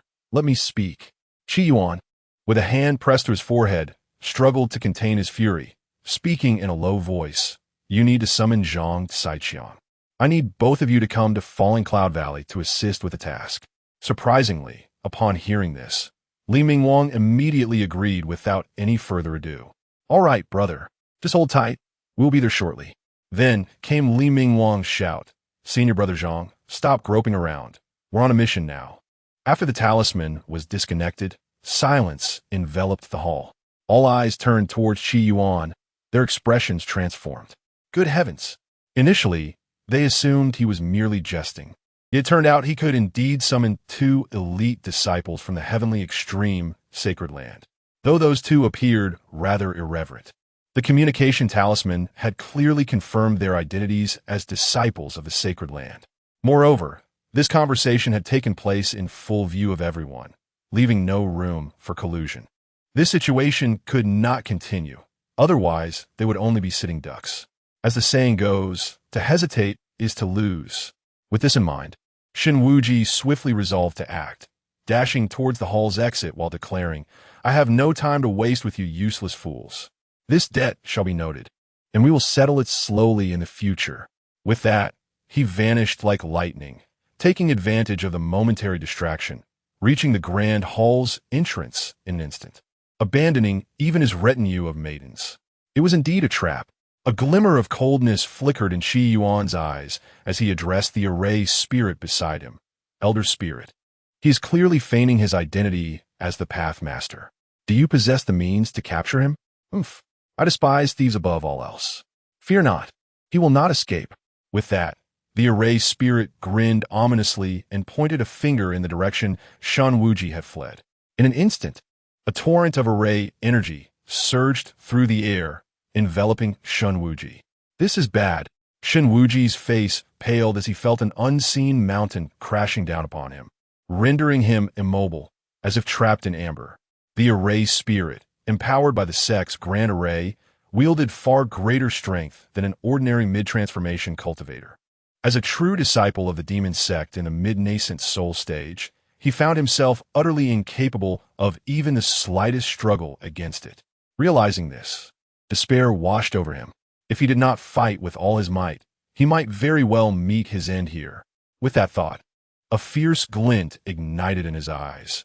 He disregarded the risk of revealing his techniques and began to channel the demonic energy within him with all his strength.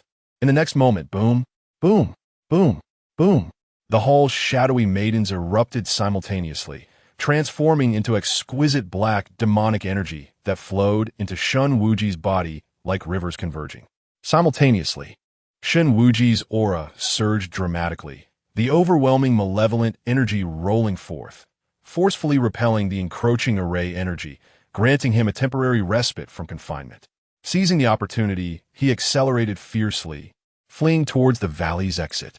Little demon spawn, your true nature has finally been revealed. The array spirit sneered. If I let you escape, I would be the laughingstock. As it spoke, its figure flickered and vanished, evidently in pursuit. Due to the abruptness of the event, it took quite some time for those in the hall to regain their senses, each one looking utterly bewildered, their expressions reflecting sheer horror. The shadow demon fetus. Just moments ago, they had mistaken a demon cultivator for the Pathmaster of the heavenly extreme. Even more terrifying was the realization that this demon cultivator nearly placed a scandalous label of collusion with the demon path upon their own sect leader, almost leading to a catastrophic disaster. Chapter 73. Your ambition is quite overwhelming. What now? Perceiving the peculiar glances of those around him, Ancient Yuan felt an overwhelming urge to spit blood. He had initially believed that aligning himself with the cunning SHNWJ would effortlessly secure him the position of the leader of the falling cloud valley. However, he was blindsided as the tides turned drastically, transforming a promising situation into utter chaos in less than half an hour. The sole piece of good news was that despite his recent suspicious actions, he had not yet completely severed ties with his dignity. With some clever posturing, he might still manage to obfuscate the truth. For now, he could only hope that SHNWJ would perish soon and, crucially, that he would take the secret of his betrayal to the grave. Otherwise, all would be lost. This wretched scoundrel. Yuan cast a discreet glance at Yuan standing in the hall, his heart seething with rage. Suddenly, recalling something, he approached Yuan, his voice cold and measured. "Q, my son Hong has gone missing recently. I heard he had a task for you at the examination hall before his disappearance. Do you know where he might be now?" "You mean Xianxia?" Yuan replied nonchalantly, his expression unchanged. "I have no idea where he went. Perhaps, burdened by guilt, he feared exposure and fled the scene." "How dare you speak like that? My son has always been of good character. How could he be guilty of anything?" Yuan's face darkened, his tone icy. "He must have gone out to travel. When he returns, I shall ensure he teaches you a lesson in manners." With the entire hall's attention upon them, even though his fury simmered, he could not act against Yuan, and thus he had to endure for now, vowing that this detestable youth would one day pay dearly for his insolence. Yuan shrugged indifferently, a smirk playing on his lips. "Very well, I shall await that day." Then, shifting the conversation, he continued, "However, since Elder Yuan is here, I have a question I wish to pose." At his words, Yuan's demeanor sharpened, his vigilance heightened. "Speak your mind. No need for circumlocution." Yuan nodded with a radiant smile, casually querying, "Then, might I ask you, Elder Yuan, in front of everyone, why, as a respected elder of the Dao Hall, are you colluding with the demonic sect to harm your own leader?" This declaration caused an uproar in the hall, shock evident on the faces of many, their disbelief directed toward Yuan. Compared to the dubious actions of Yuan, the disciples of the Falling Cloud Valley were evidently more inclined to trust Yuan's words. It was apparent to all that had it not been for Yuan's intervention, the sect might still be unknowingly nurturing a demonic cultivator, the consequences of which were too dreadful to contemplate. If this colossal blunder were to spread, even if the Falling Cloud Valley narrowly escaped annihilation, their reputation would be irreparably tarnished, becoming fodder for gossip for eons to come. Yuan, so you are a traitor. Beside Yuan, Biao was initially taken aback, but her expression swiftly turned frigid as she admonished, "How could my father hold you in such high regard? Only for you to engage in such despicable acts? Do you have no conscience?" Meanwhile, Jin Shu, who had just risen from the ground, crossed his arms and adopted the demeanor of a bystander, exclaiming, "What else is there to ask? This fellow must have intended to usurp your father's position. To think he would plot to become the leader while still at the golden elixir stage. Your ambition is truly overwhelming." You speak nonsense." As he observed the other elders, who were usually at odds with him, subtly encroaching, Yuan's expression turned ashen, frustration bubbling to the surface. "Do not slander me. I was merely deceived, believing that demonic cultivator was indeed the Daozi of the Tianji. Everything I did was for the sake of the lives of the 3,000 disciples of the Falling Cloud Valley. How can you tarnish my name? Do you have any evidence of my collusion? You seek evidence?" Yuan, uninterested in further debate, withdrew a sound recording talisman from his robe. Upon activation, a familiar voice resonated throughout the hall. "Recently, I have been targeted and sidelined by some adversaries within the sect, causing my affairs to falter and my reputation to plummet. While I can endure personal losses, should the plans of the holy sect be jeopardized, I would be utterly culpable." The voice was clear and resonant, and the entire assembly heard every word distinctly. Though it was a mere 2 sentences, it was evident that the speaker held profound loyalty to the holy sect. Even the leader of the YNSH sect would likely commend and reward him upon hearing it. Yuan was momentarily at a loss. "What? So you truly are a traitor?" Before he could fully process the situation, several inner sect elders, who had been watching him with ill intent, swiftly subdued him, binding him tightly.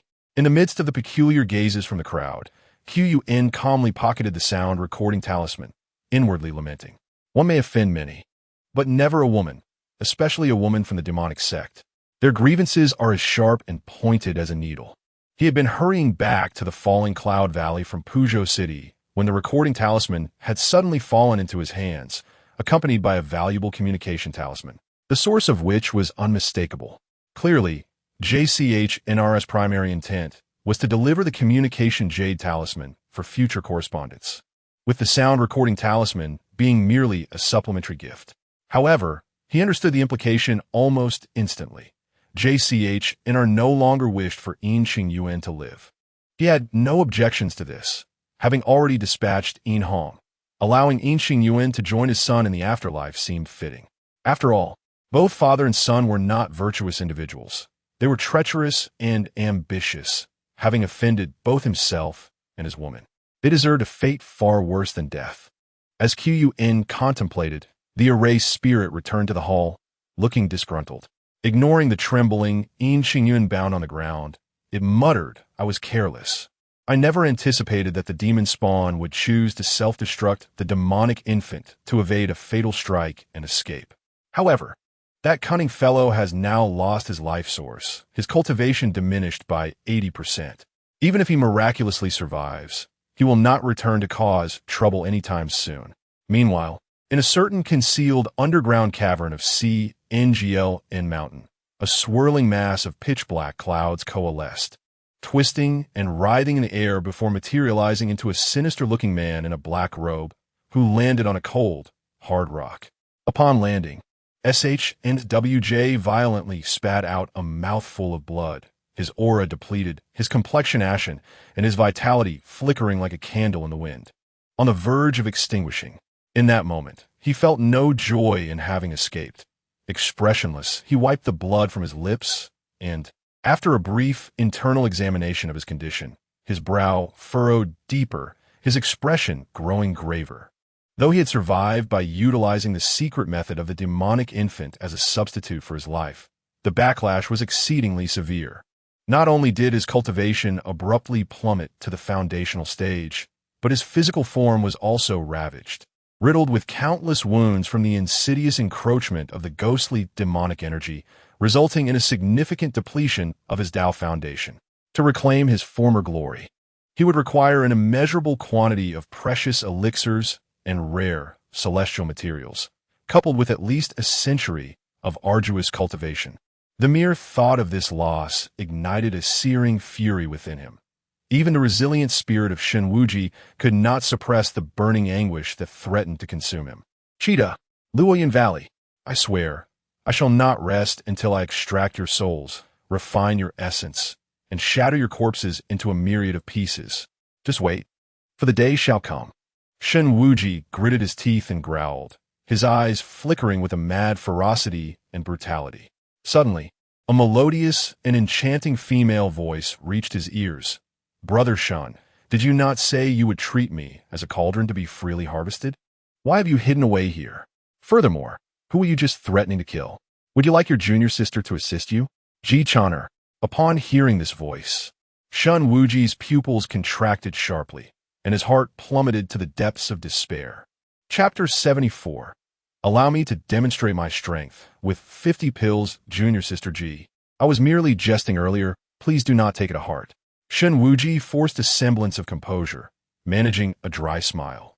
Moreover, I have already been exposed as an impostor by the people of Falling Cloud Valley. I may have gravely injured an array spirit in the transformation realm. Yet even in that dire moment, I did not drag you down with me. Considering I did not impede your good fortune, might you spare your elder brother this one time? At that moment, he was filled with both astonishment and dread, yet he still referred to himself as her elder brother, striving to feign an innocent demeanor in hopes of awakening a non-existent sense of compassion within her. As a disciple of the Holy Sect, he was acutely aware of their modus operandi. While the Holy Sect generally discouraged its talented disciples from infighting, it certainly did not prohibit it. Moreover, given the vast distance from the Holy Sect, should they discover that their true inheritor's soul lamp had extinguished and send someone to investigate, he would likely be beyond saving by that time. If given the choice, he would prefer to confront 100 righteous masters rather than face this merciless junior sister. Huh, you still have the audacity to claim you did not thwart my good fortune? As his words fell, a graceful and enchanting figure emerged from the darkness beneath. Clad in a flowing purple gown, her skin was as fair as snow, and her features were painted with exquisite artistry. Reminiscent of a purple datura flower blooming in the night, stunningly beautiful. Under normal circumstances, upon encountering such a breathtaking woman, Shun Wuji would have flirted. But now he dared not even glance her way, fearing the wrath of this cold-hearted enchantress. With his head bowed, he repeatedly pleaded for mercy. Junior Sister Ji, I acknowledge my fault this time. If you could spare my life, I shall immediately swear a great oath of the heart demon, vowing never to oppose you in this lifetime. He continued, furthermore, during this time, I have extorted many false Taoist sects under the guise of the heavenly extremity's disciple and have amassed a considerable fortune. I am willing to offer it all to you. What say you? Under the threat of death, his voice trembled, beads of sweat cascading down his cheeks. Spare your life? Upon hearing this, Ji Chan'er's lips curled into a chilling arc, her tone growing ever more sinister. Had you not disrupted my plans, I would not have left Falling Cloud Valley to seek out Granny Chi for arrangements against you. If I had remained there, that thing would not have escaped so easily, and I would not have fallen into a delusion, suffering such a significant loss. It is undeniable that everything stemmed from you. How could I quell my resentment without your demise? What? Though Shun Wuji was utterly bewildered, he sensed the lethal intent in her words. He trembled violently, gritting his teeth as he replied, Ji Chan'er, do not forget that I am the scion of the Shun family. Should you kill me, my father will not let this go unpunished. Do you wish for a war between the Shun and Ji families? Ji Chan'er laughed coldly. Do not feign grandeur here. You are not worthy of instigating a conflict between the two families. Your father does not have only you as a son. Should you perish, your brothers might even be grateful to me. With a delicate lift of her slender hand, her alabaster fingertip gently pointed in the air. In an instant, a blood hole blossomed in the center of Shun Wuji's brow, his gaze dimming immediately. In his final moments, he wore a look of incredulity, unable to fathom what he had done wrong or why Ji Chan'er was so intent on his demise. After resolving Shun Wuji, Ji Chan'er opened her palm and expertly extracted his soul. In a cacophony of piercing screams, Shun Wuji's soul was promptly reduced to ashes, beyond the salvation of even a great Luo golden immortal. Subsequently, Ji Chan'er swiftly conjured a ball of spiritual fire, which rapidly consumed Shun Wuji's corpse, leaving no trace behind, not even a speck of ash. She meticulously searched the area, ensuring that all traces were eradicated before finally exhaling a sigh of relief. From the ground, she retrieved a storage bracelet adorned with exquisite patterns. Killing you, yet your possessions remain mine, Ji Chan'er murmured to herself, then casually erased the mark he had left on it, probing within with her consciousness for a careful inspection. In the next moment, her eyes brightened, a look of delight crossing her face.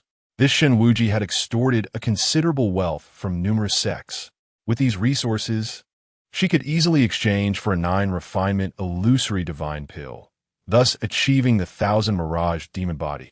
Meanwhile, at Falling Cloud Valley, ding, the host has completed the main quest, surviving the crisis in Falling Cloud Valley and uncovering all hidden demonic sect spies within.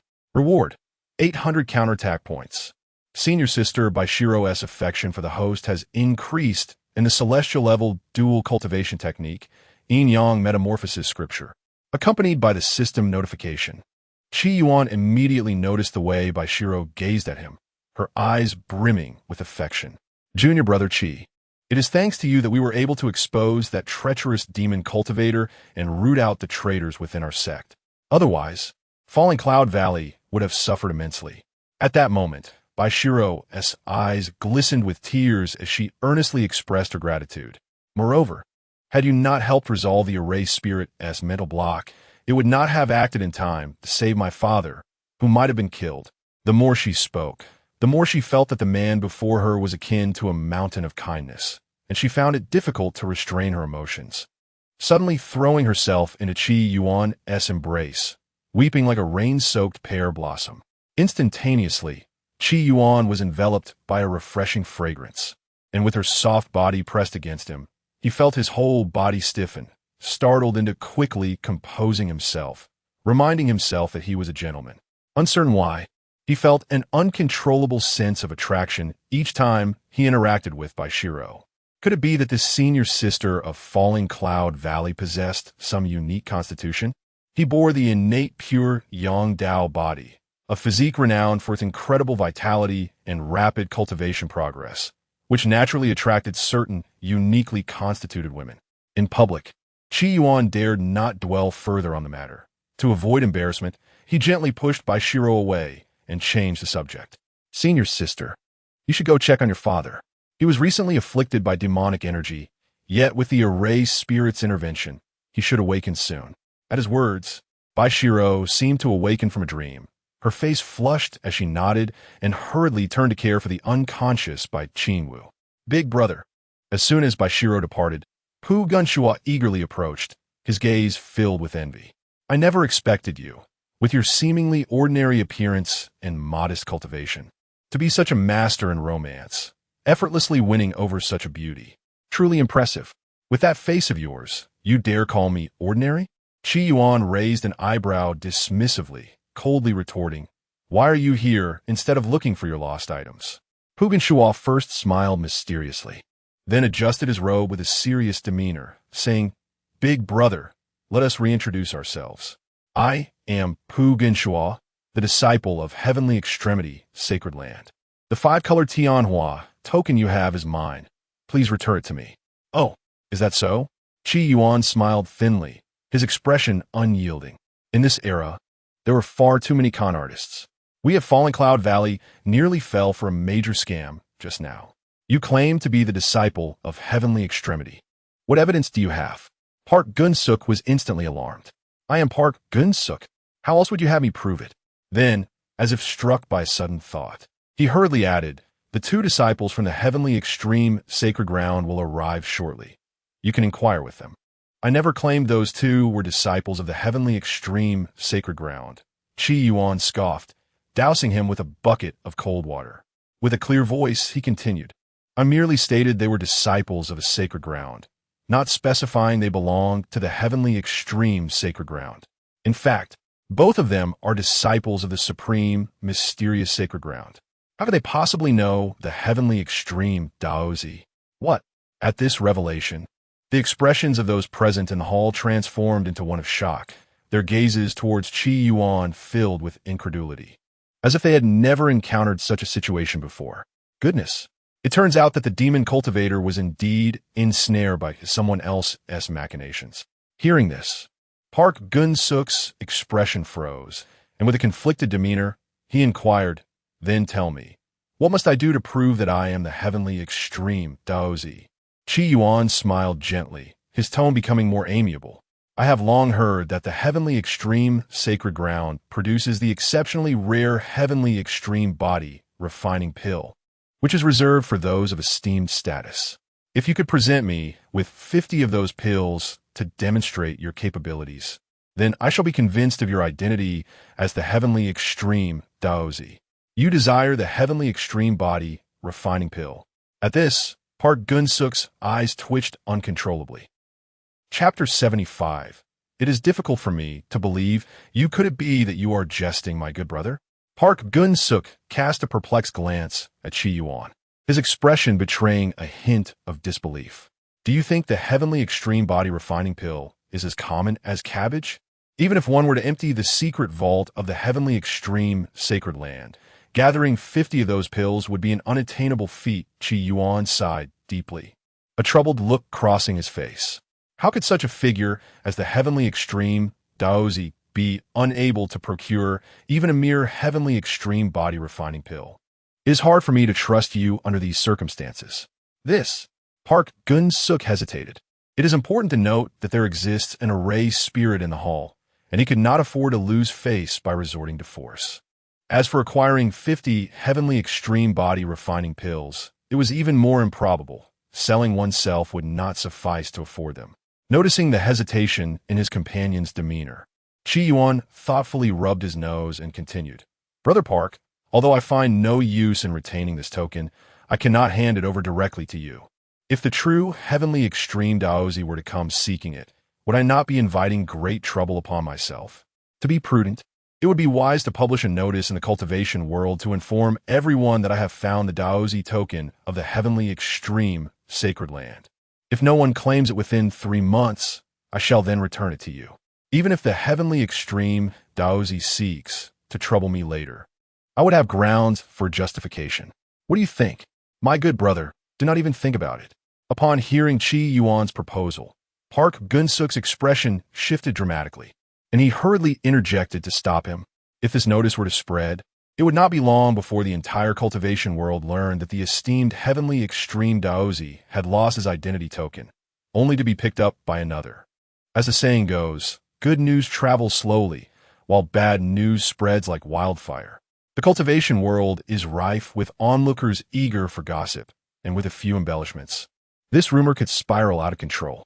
At that point, not only would he be humiliated, but the entire heavenly extreme sacred land would also lose face. Moreover, the token had been lost while he was indulging himself elsewhere. His own master would have to take matters into his own hands. Realizing this, Park Gunsuk promptly abandoned his struggle and, with a pained expression, retrieved a jade vial from his storage bracelet. Gritting his teeth, he declared, My good brother, though I do not possess 50 heavenly extreme body refining pills, I currently have only 3. They are all yours. Simultaneously, his heart bled at the thought. These 3 pills had been bestowed upon him when he first ascended to the position of Daozi, and due to their immense value, he had been reluctant to consume them, intending to wait until he was on the verge of breaking through to the divine transformation stage. Little did he expect they would end up in someone else's hands. In the world of elixirs, there are 7 tiers, classified according to their efficacy and rarity: immortal, Dao, saint, heavenly, earthly, profound, and yellow. Among these, the yellow tier elixirs are the most basic and commonplace, such as the qi gathering pills used by qi refining stage cultivators, which any alchemist can easily concoct. Conversely, the foundation establishment pills used by cultivators at the foundation establishment stage belong to the intermediate profound tier, and only alchemists capable of producing profound tier elixirs are recognized as such. The heavenly extreme body refining pill aids cultivators in tempering their physical bodies, significantly enhancing their strength. It is a bona fide saint tier elixir. Although it is merely at the beginner level of the saint tier, its value far surpasses that of heavenly tier elixirs. The elixir Yuan seeks, the creation and repair pill, belongs to the advanced saint tier, even rarer than the heavenly extreme body refining pill.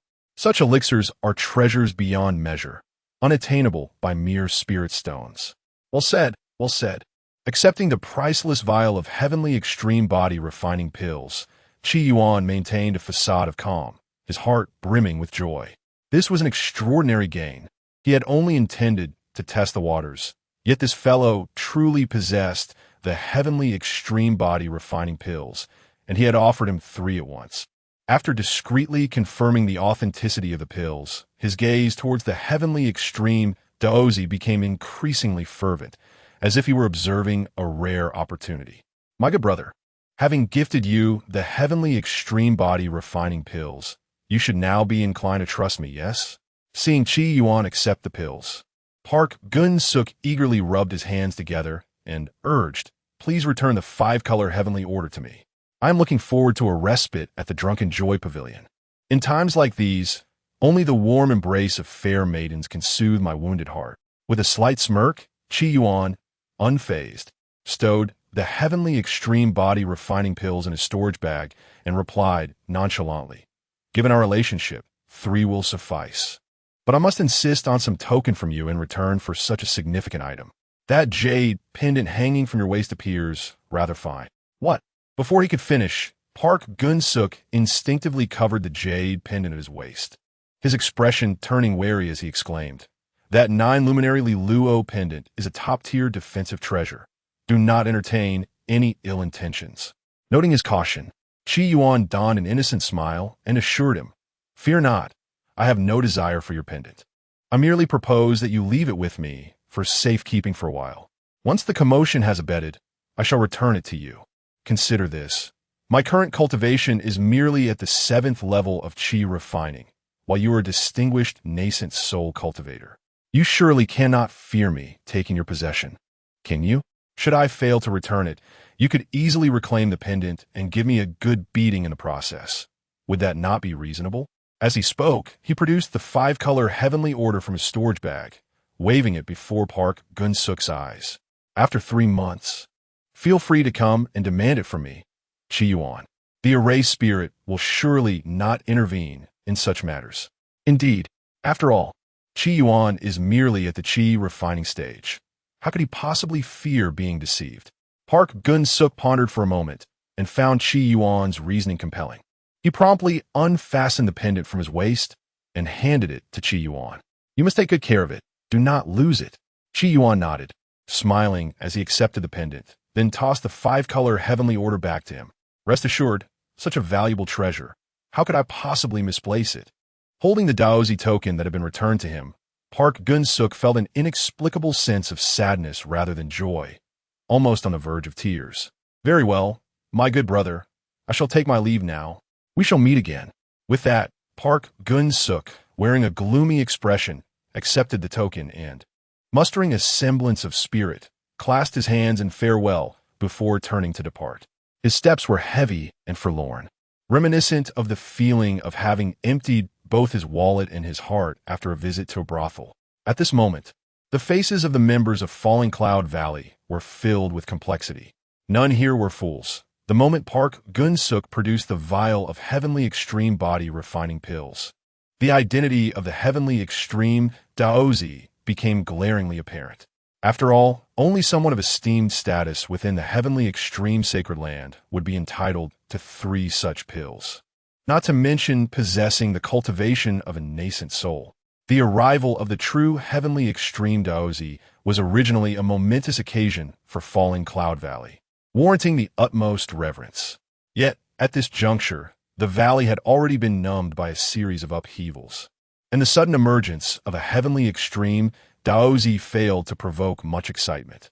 If blame were to be assigned, it would fall upon a certain individual whose extraordinary prowess had rendered every move entirely unpredictable, leaving everyone exhausted and agape, as if their jaws were dislocated.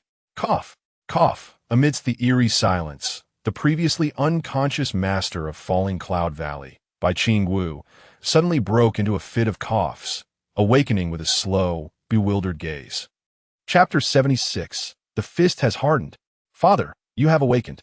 Master, you have finally come to. Everyone has been eagerly awaiting your return to restore order. Previously, that nefarious creature had the audacity to falsely accuse you of colluding with the demonic path. I vehemently oppose such slander.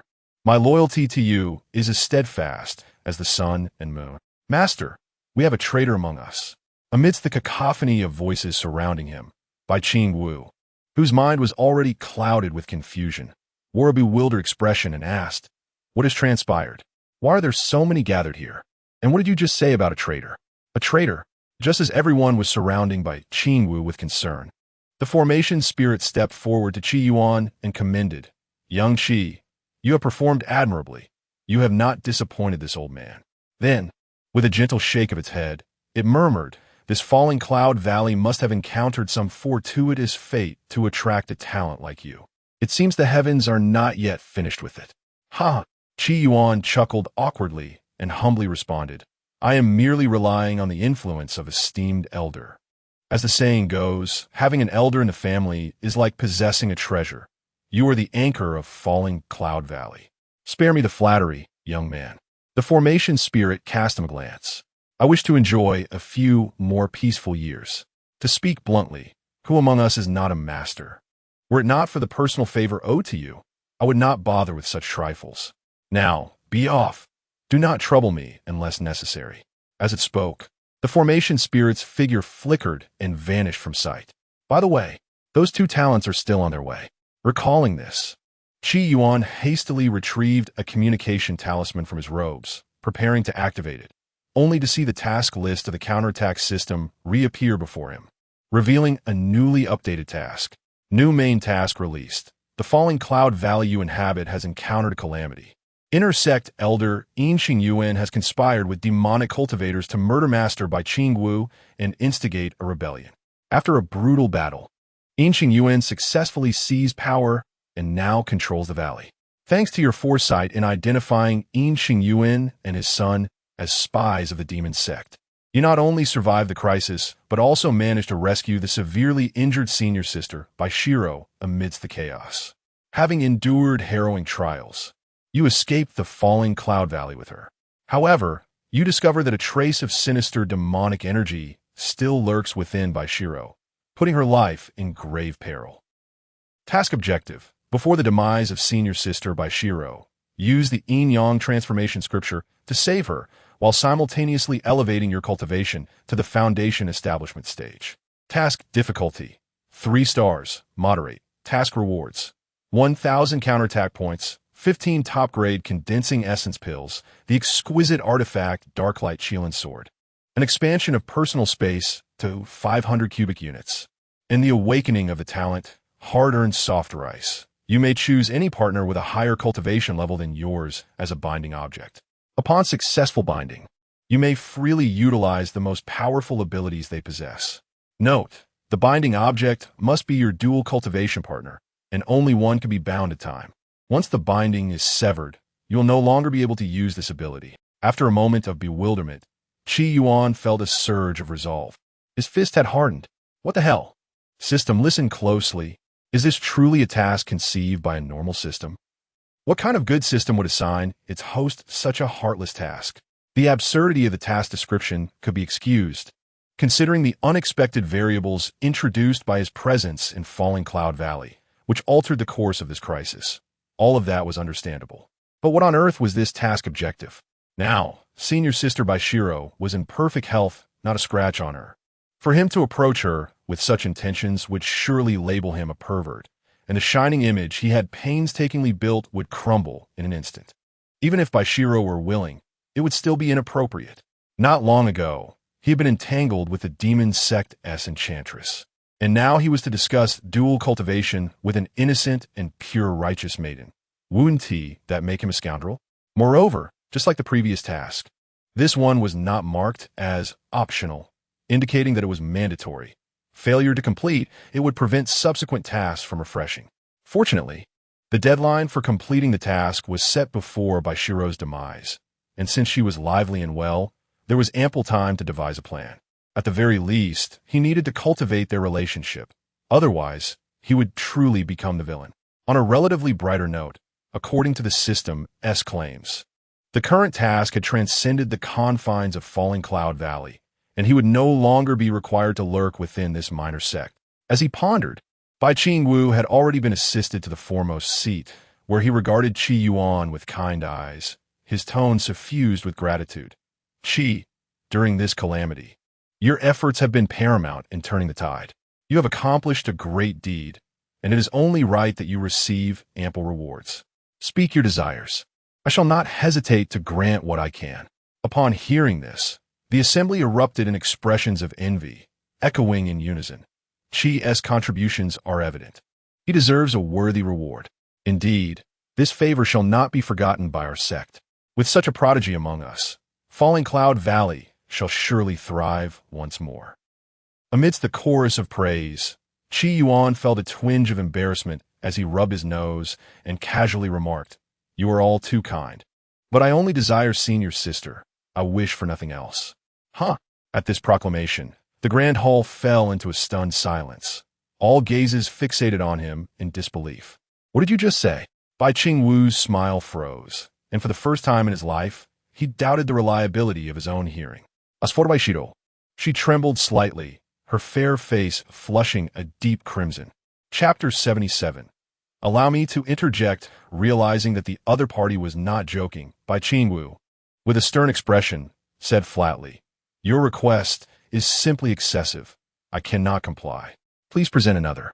"No need to change," Yuan replied with a slight smile, reiterating earnestly, "I only wish for senior sister." Bang!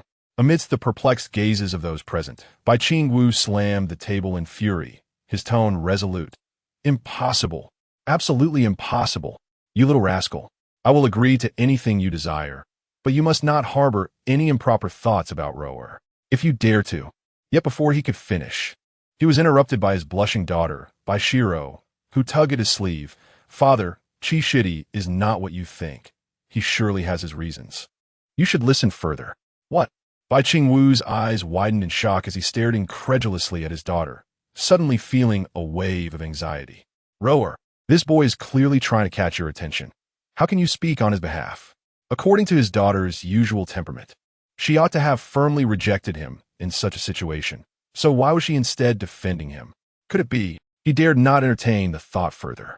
Baishiro lowered her head shyly, her voice barely above a whisper. Qi Shidi treats me very well. I am willing to trust him. Ro, are you? Upon hearing this, Bai Qingwu felt as though he had been struck, his chest tightening painfully, nearly causing him to spit blood. Although his daughter's words were subtle, the underlying implication was clear even to a fool. Imagining that the flower he had so carefully nurtured was about to be taken away, he wore a look of despair. After regaining some composure, he glared at Qi Yuan, who stood there as if unperturbed, and gritted his teeth. You better give me a reasonable explanation right now. Otherwise, I shall not treat you kindly. Father. Sensing the tension, Baishiro quickly stepped in front of Qi Yuan. Please do not intimidate Qi Shidi. He is your savior. I'm so infuriated. Bai Qingwu felt his eyelids twitch violently, as if about to explode. He rolled up his sleeves and approached the two, exclaiming, No way. I must first give this boy a beating, and if necessary, I will compensate him with my life. Observing this, the onlooking elders hurriedly intervened. Sect leader, please do not act impulsively. They are merely young people being foolish. Why bother with such matters? Everyone, leave at once. This is a family matter for the sect leader, and there is nothing to see here. Also, bring a few people to detain the traitor Yuan for trial in the law enforcement hall. His cultivation has been abolished, so keep a close watch on him to prevent suicide out of guilt. A few astute elders cleared the unrelated individuals from the scene, leaving only the esteemed leaders of the sect. Amidst the chaos, Qi Yuan, who found himself at the center of attention, suddenly chuckled lightly and said aloud, Everyone, please allow me to interject. At the same time, a formidable aura emanated from him, instantly engulfing the entire hall. All present were momentarily taken aback, instinctively turning to look at him. As they gazed, they fell into a state of utter bewilderment, some even pinching themselves to confirm they were not dreaming. Who am I? Where am I? What should I be doing? A series of existential questions echoed in their minds, rendering them dazed and motionless. A nascent soul practitioner, Bai Qingwu, being the sect leader and having recently gone through a life-and-death crisis, was the first to regain his senses. He scrutinized Qi Yuan with vigilance, asking in a low voice, Who exactly are you? And, where's the real Qida? He sensed that this individual was not merely a nascent soul practitioner, but an extraordinary one. The aura he exuded was profound and dense. Despite being in the early stages of nascent soul, it instilled fear in Bai Qingwu, a late-stage nascent soul cultivator, which was simply unfathomable. Such a person was rare, even among top-tier powers, certainly not something a small sect could cultivate, and he could not possibly be a rogue cultivator. Bai Qingwu's voice shattered the silence, and others began to regain their composure, their gazes toward Qi Yuan filled with astonishment and wariness. Having just survived calamity, the emergence of another mysterious nascent soul powerhouse sent shivers down their spines. Baishiro, unable to contain herself, took a few steps back, her almond-shaped eyes glistening with moisture as she trembled. You, how did you become a nascent soul practitioner? Are you truly Qi Shidi? Qi Yuan nodded slightly, his tone gentle. Senior sister, rest assured, since entering the Falling Cloud Valley, I have been Qida. At that time, you specifically went to save Lin Jun, but I arrived first. You left quietly without revealing yourself, and if I were not Qida, I could not possibly know of this matter. Upon hearing this, Baishiro felt a weight lift off her shoulders, murmuring to herself, Indeed, you are he. That is good. Esteemed comrades of Falling Cloud Valley, Qi Yuan surveyed the room with an impassive expression before retrieving a luminous, ethereal little seal from his robe, slowly stating, To be candid, I am Yuan, disciple of the Tai Xuan Sacred Land. Under my master's orders, I descended the mountain to travel. Along the way, I detected the presence of a demonic sex enchantress who is currently disguised as Xianxia, lurking within Falling Cloud Valley with unclear intentions. To uncover the true machinations of the demonic sect, I decided to conceal my identity and join Falling Cloud Valley as the rogue cheetah. He later discovered that the demonic sect indeed had ulterior motives, attempting to collude with spies to secretly control Falling Cloud Valley, thereby planting a thorn within the righteous path. As he spoke, his visage momentarily transformed, revealing his true appearance. To thwart the nefarious plans of the demonic sect, I engaged in battle with that enchantress for several rounds before driving her away, and only then did I return to deal with another treacherous demonic cultivator. Fortunately, your valley is protected by a divine spirit of the transformation god realm, which easily handled that demonic sect's true disciple, sparing me from taking action. Tai Xuan Daozi. At this moment, the high-ranking members of Falling Cloud Valley stared in astonishment at the strikingly transformed, extraordinarily poised young man before them, rendered speechless. What an astonishing turn of events! They never expected that just after sending away a celestial extreme Daozi, another Tai Xuan Daozi would suddenly appear. Though there's no specific ranking among the 7 sacred lands, when it comes to influence in the cultivation world, the Tai Xuan Sacred Land eclipses the celestial extreme Sacred Land, which resides in the northernmost corner. Thus, in comparison, the status of Tai Xuan Daozi is indeed more substantial than that of celestial extreme Daozi. In the midst of an eerie silence, Yuan turned to Biao, who stood with her mouth agape and a dazed expression, a warm smile gracing his face. The reason I express my desire for senior sister is that she possesses exemplary character and extraordinary talent, fully deserving of superior cultivation. If Uncle Bai consents, I can take senior sister to the Tai Xuan Sacred Land and recommend her as a true disciple of the Sacred Land, ensuring her path will be smooth and her future bright. To boldly and openly abscond with the precious daughter of the master of Yuan Valley. The simplest and most effective approach would be to reveal one's identity directly. After all, the tasks of Yuan Valley have been completed, and he now harbors no reservations, free to act as he pleases. Upon hearing this, Bai Qingwu snapped back to attention, his eyes widening as he gazed intently at the small seal in Yuan's hand. With a countenance marked by complexity, he remarked, "This seal indeed belongs to the esteemed Tai Xuan Daozi. Yet I find it hard to believe that such a distinguished figure would descend to our humble locale to serve as a menial worker." At that moment, an outer disciple of Yuan Valley entered to report, "Esteemed master, 2 unfamiliar cultivators have arrived outside, claiming to be in search of someone." Chapter 78. Wishing Daozi eternal life and prosperous fortune.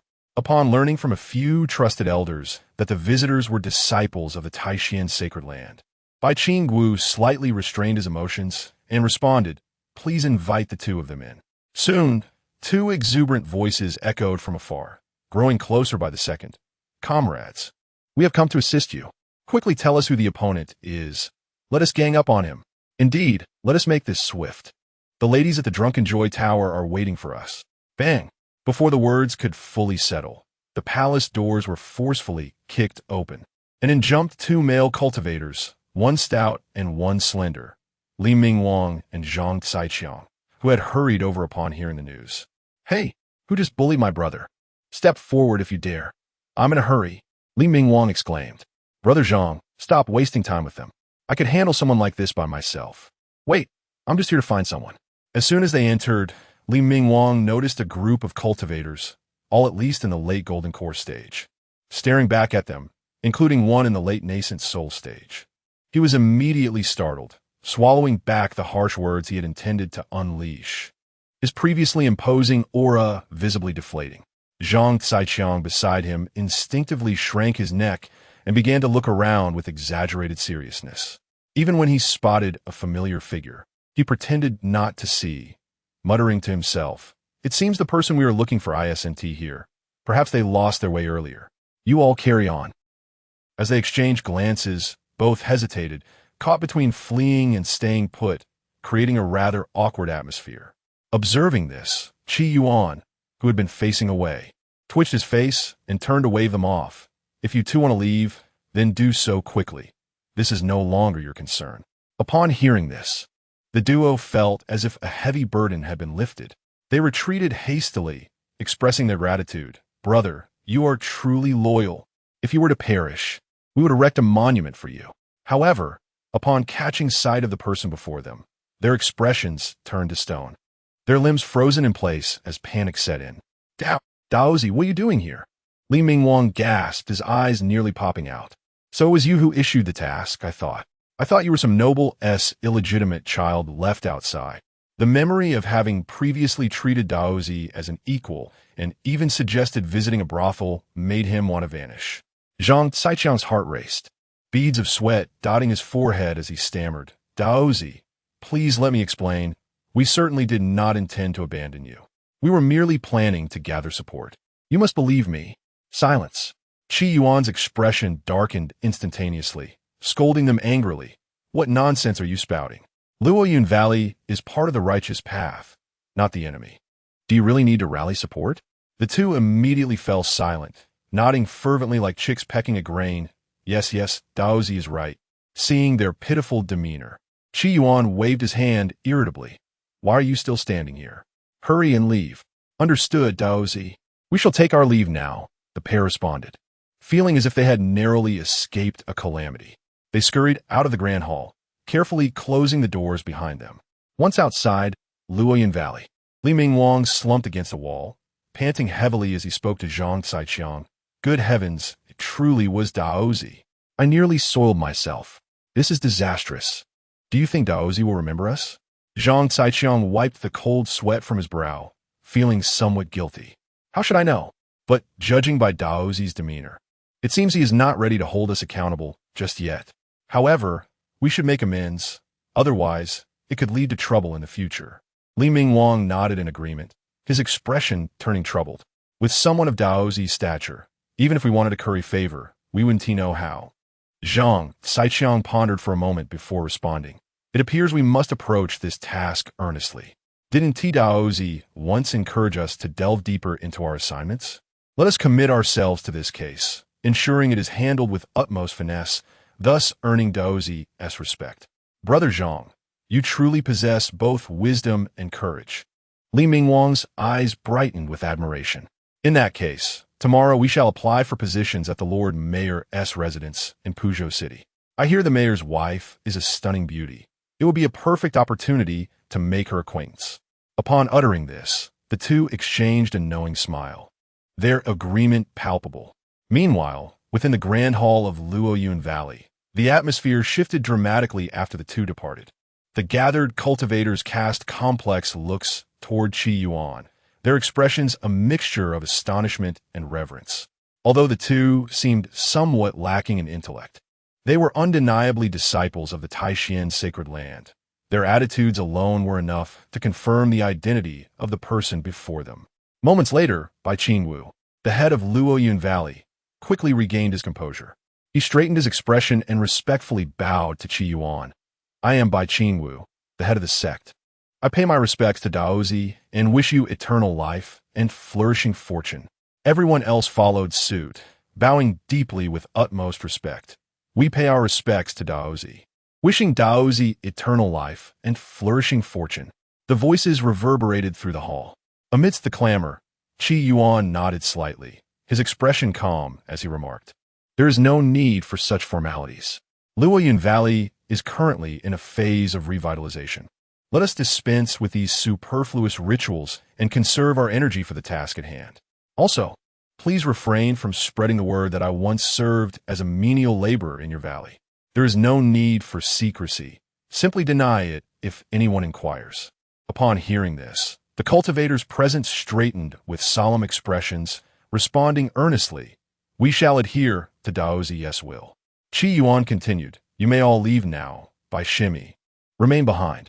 The crowd paused momentarily before bowing and exiting. Only Bai Qingwu remained, his expression conflicted as he opened his mouth to speak, but was swiftly pulled away by a few trusted elders. Chapter 79. Are you truly from the Tai Xuan sacred land or the He Huan sect? After everyone departed, Qi Yuan turned his gaze to the still days by Xiang Ro, and with a smile, inquired, "Senior sister, would you care to return to the Tai Xuan sacred land with me?" Upon hearing this, Bai Xiang Ro finally seemed to awaken from her reverie. She slowly lifted her delicate head, her beautiful eyes shimmering with a hint of confusion, which quickly transformed into determination, as if she had resolved something within. "Qi, Daozi, you truly need not be so kind to me. It was only when you revealed your true identity that I realized the vast chasm between us. Whether it be in cultivation, status, or the path that lies ahead, it all evokes a sense of unattainability within me. My desire to join the Tai Xuan sacred land is not born from disdain for the place that nurtured me, but rather from the belief that only there can I hope to bridge the gap between us, so as not to become a burden or a hindrance to you." As she spoke, her gaze was fixed intently upon Qi Yuan, her eyes sparkling, and a faint smile gracing her lips. "Besides, over these past 2 months, even you, the esteemed Tai Xuan Daozi, have called me senior sister. If you were to distance yourself from me further, would it not be an embarrassment for me as your senior sister?" Hearing her words, Qi Yuan was momentarily taken aback before bursting into laughter. "Senior sister, to catch up with me, the Tai Xuan Daozi, is not an easy feat." He then calmly produced a jade slip from his storage bag and handed it to Bai Xiang Ro with a serious demeanor. "This technique is a closely guarded secret of our Tai Xuan sacred land. Once mastered, your cultivation will undoubtedly flourish. Should you encounter any confusion, do not hesitate to seek my guidance." "What technique?" Bai Xiang Ro furrowed her brows, hesitating. "But I have not officially become a disciple of the Tai Xuan sacred land yet. Is it appropriate for you to impart such knowledge beforehand?" Qi Yuan's eyes twinkled as he smiled. "Fear not. This technique rightfully belongs to me and cannot be deemed as private transmission. Please accept it. I believe, given your talents, you will soon comprehend it fully." "Very well." Intrigued by his demeanor, Bai Xiang Ro took the jade slip and extended her consciousness into it. Suddenly, her body trembled slightly, her breath becoming erratic, and a blush spread across her flawless face. Before long, Bai Xiang Ro, as if jolted, quickly withdrew her consciousness, shooting Qi Yuan a fierce glare with her water-like eyes, her expression a mix of indignation and embarrassment. "How can you be so vexatious? Using such a technique to tease me and claiming it as a closely guarded secret of the Tai Xuan sacred land? Are you truly from the Tai Xuan sacred land or the Huan sect?" Her tone carried a touch of anger, mingled with embarrassment, rendering her even more captivating. Qi Yuan had anticipated her reaction, maintaining an impassive expression as he replied earnestly, "Senior sister, your words are misguided. As a saying goes, there are myriad paths to attain longevity. This Yin-Yang Transformation Sutra is indeed a legitimate celestial-grade technique. Mastering it will allow you to harmonize Yin and Yang, facilitating your path forward and avoiding many detours." Bai Xiang Ro, her cheeks flushed, cast him a sidelong glance, her tone tinged with a hint of reproach. "You speak so convincingly. Have you trained with other women before?" "Absolutely not." Qi Yuan immediately denied, unwavering in his response. "I swear to the heavens, I have never practiced the Yin-Yang Transformation Sutra with any other woman. You are the first I have chosen to share this technique with upon hearing this." Bai Xiang Ro subconsciously felt relieved, though she still retorted, her face tinged with embarrassment. "Who cares to practice with you? You can practice it yourself." With that, she shyly exited the grand hall. Watching Bai Xiang Ro's flustered retreat, Qi Yuan let out a peculiar sigh. "This ridiculous system truly does not treat me like a human." Yet, despite her initial resistance, senior sister ultimately accepted the jade slip. Could it be? There's hope? With this thought, he felt a surge of energy, realizing he needed to exert even more effort moving forward. Not long after, at the outer sect of the Falling Cloud Valley, "Brother Qi, you are actually the Daozi of the Tai Xuan sacred land." Lin Zhen, the child of destiny, displayed an exaggerated expression, his mouth agape as he stared at Qi Yuan, utterly astonished, remembering that he had once considered himself a peer of the Tai Xuan Daozi. He couldn't help but feel as if he were dreaming. Qi Yuan smiled nonchalantly, nodding in affirmation. "You heard correctly. I am indeed the Tai Xuan Daozi." I infiltrated the falling cloud valley to thwart the schemes of the demon sect. Now that my mission is accomplished, it is time for me to depart. Regardless of my identity, it does not affect our relationship. Do remember to visit me at the Tai Xuan Sacred Land for a drink when you have the chance. Of course. Lin Jun nodded vigorously, his eyes filled with admiration as he gazed at Yuan. As the esteemed Tai Xuan Daozi, to willingly disguise yourself and serve in this humble place for the sake of the righteous cause is truly commendable. You are indeed a model for our generation. Let us not dwell on that. Yuan waved his hand dismissively. Brother Lin, please summon that elder. Last time, he mentioned he had a task for me. Were it not for the thought of the creation pill, he would not waste time with this fool. Pursuing senior sister was far more enticing. The next moment, a slightly surprised voice echoed in his mind. Young friend, I did not expect you to have condensed your heavenly Dao primordial infants so quickly. Truly impressive. Senior, you flatter me. Yuan replied humbly, were it not for your timely guidance. I might have strayed from path and found it hard to tread the road of the heavenly Dao.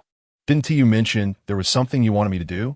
Now that I have achieved the heavenly Dao primordial infant, I dare to intrude, hoping to offer my humble assistance. Ha ha! In simple terms, you seek the whereabouts of the creation pill, don't you? No need for such roundabout approaches. However, you are quite clever. I enjoy dealing with intelligent individuals, unlike that Lin Jun, who is quite a hassle to communicate with after a hearty laugh. The deep, resonant voice continued. This matter is rather lengthy. Over 100,000 years ago, two terrifying celestial beings battled in the depths of the endless void, shattering the fabric of the cosmos. The aftermath was so devastating that even some passing great completion cultivators perished unknowingly in the chaos. Upon hearing this, Yuan's expression grew increasingly respectful, unable to resist interjecting. Your description is so vivid. You must have been one of those celestial beings? Celestial beings. What an impressive existence to have encountered. However, the elder remained silent for a moment before replying. No, I was merely one of those great completion cultivators who happened to pass by. Yuan. Chapter 80. Is this appropriate? Ahem. Those two celestial beings truly lack a sense of public decency. They couldn't even find an uninhabited place to engage in their battle, thus implicating you, an innocent passerby. Sensing a hint of sorrow in the other's words, Yuan could only cough awkwardly a couple of times to mask his embarrassment, offering a few comforting words that cost him nothing. The elderly man with the surname, sure, seemed to have come to terms with his fate, murmuring, "It is the will of heaven. What can be done? I have traversed the vastness of time for countless years, relishing both benevolence and vengeance, vanquishing formidable foes. Yet I ultimately cannot escape the cycle of destiny." He then mustered a semblance of spirit and continued. I failed to embark upon the path of the celestial way in my earlier years. After achieving the pinnacle of my cultivation, I discovered that my path ahead was utterly severed. My aspirations of becoming an immortal could only rest upon the elusive notion of celestial fate. Celestial fate? Yuan's heart skipped a beat. According to this mysterious being of the Great Ascension, the path to immortality was fraught with insurmountable challenges. Beyond the arduous and unforgiving route of the celestial way, there existed an unconventional path, that of acquiring celestial fate. Unlike the tangible methods of attaining immortality through the celestial way, celestial fate was akin to waiting for a pie to fall from the sky, entirely dependent on fortune. Celestial fate could manifest as an accidental acquisition of a celestial artifact, a miraculous elixir, a legacy from an immortal, or perhaps even an individual who is the reincarnation of an immortal. In essence, anything that could elevate a mortal to immortality could be termed celestial fate. However, I have always belonged to the unfortunate lot. I barely awakened the system, which is nothing but a troublesome and dim-witted entity. Clearly, I cannot rely on celestial fate to achieve immortality. It is far more practical to tread the path of the celestial way. As his thoughts swirled, the elder continued. At that time, I had already departed from the vast world of Yunming, venturing into the boundless void in search of celestial fate, until I encountered that unexpected calamity.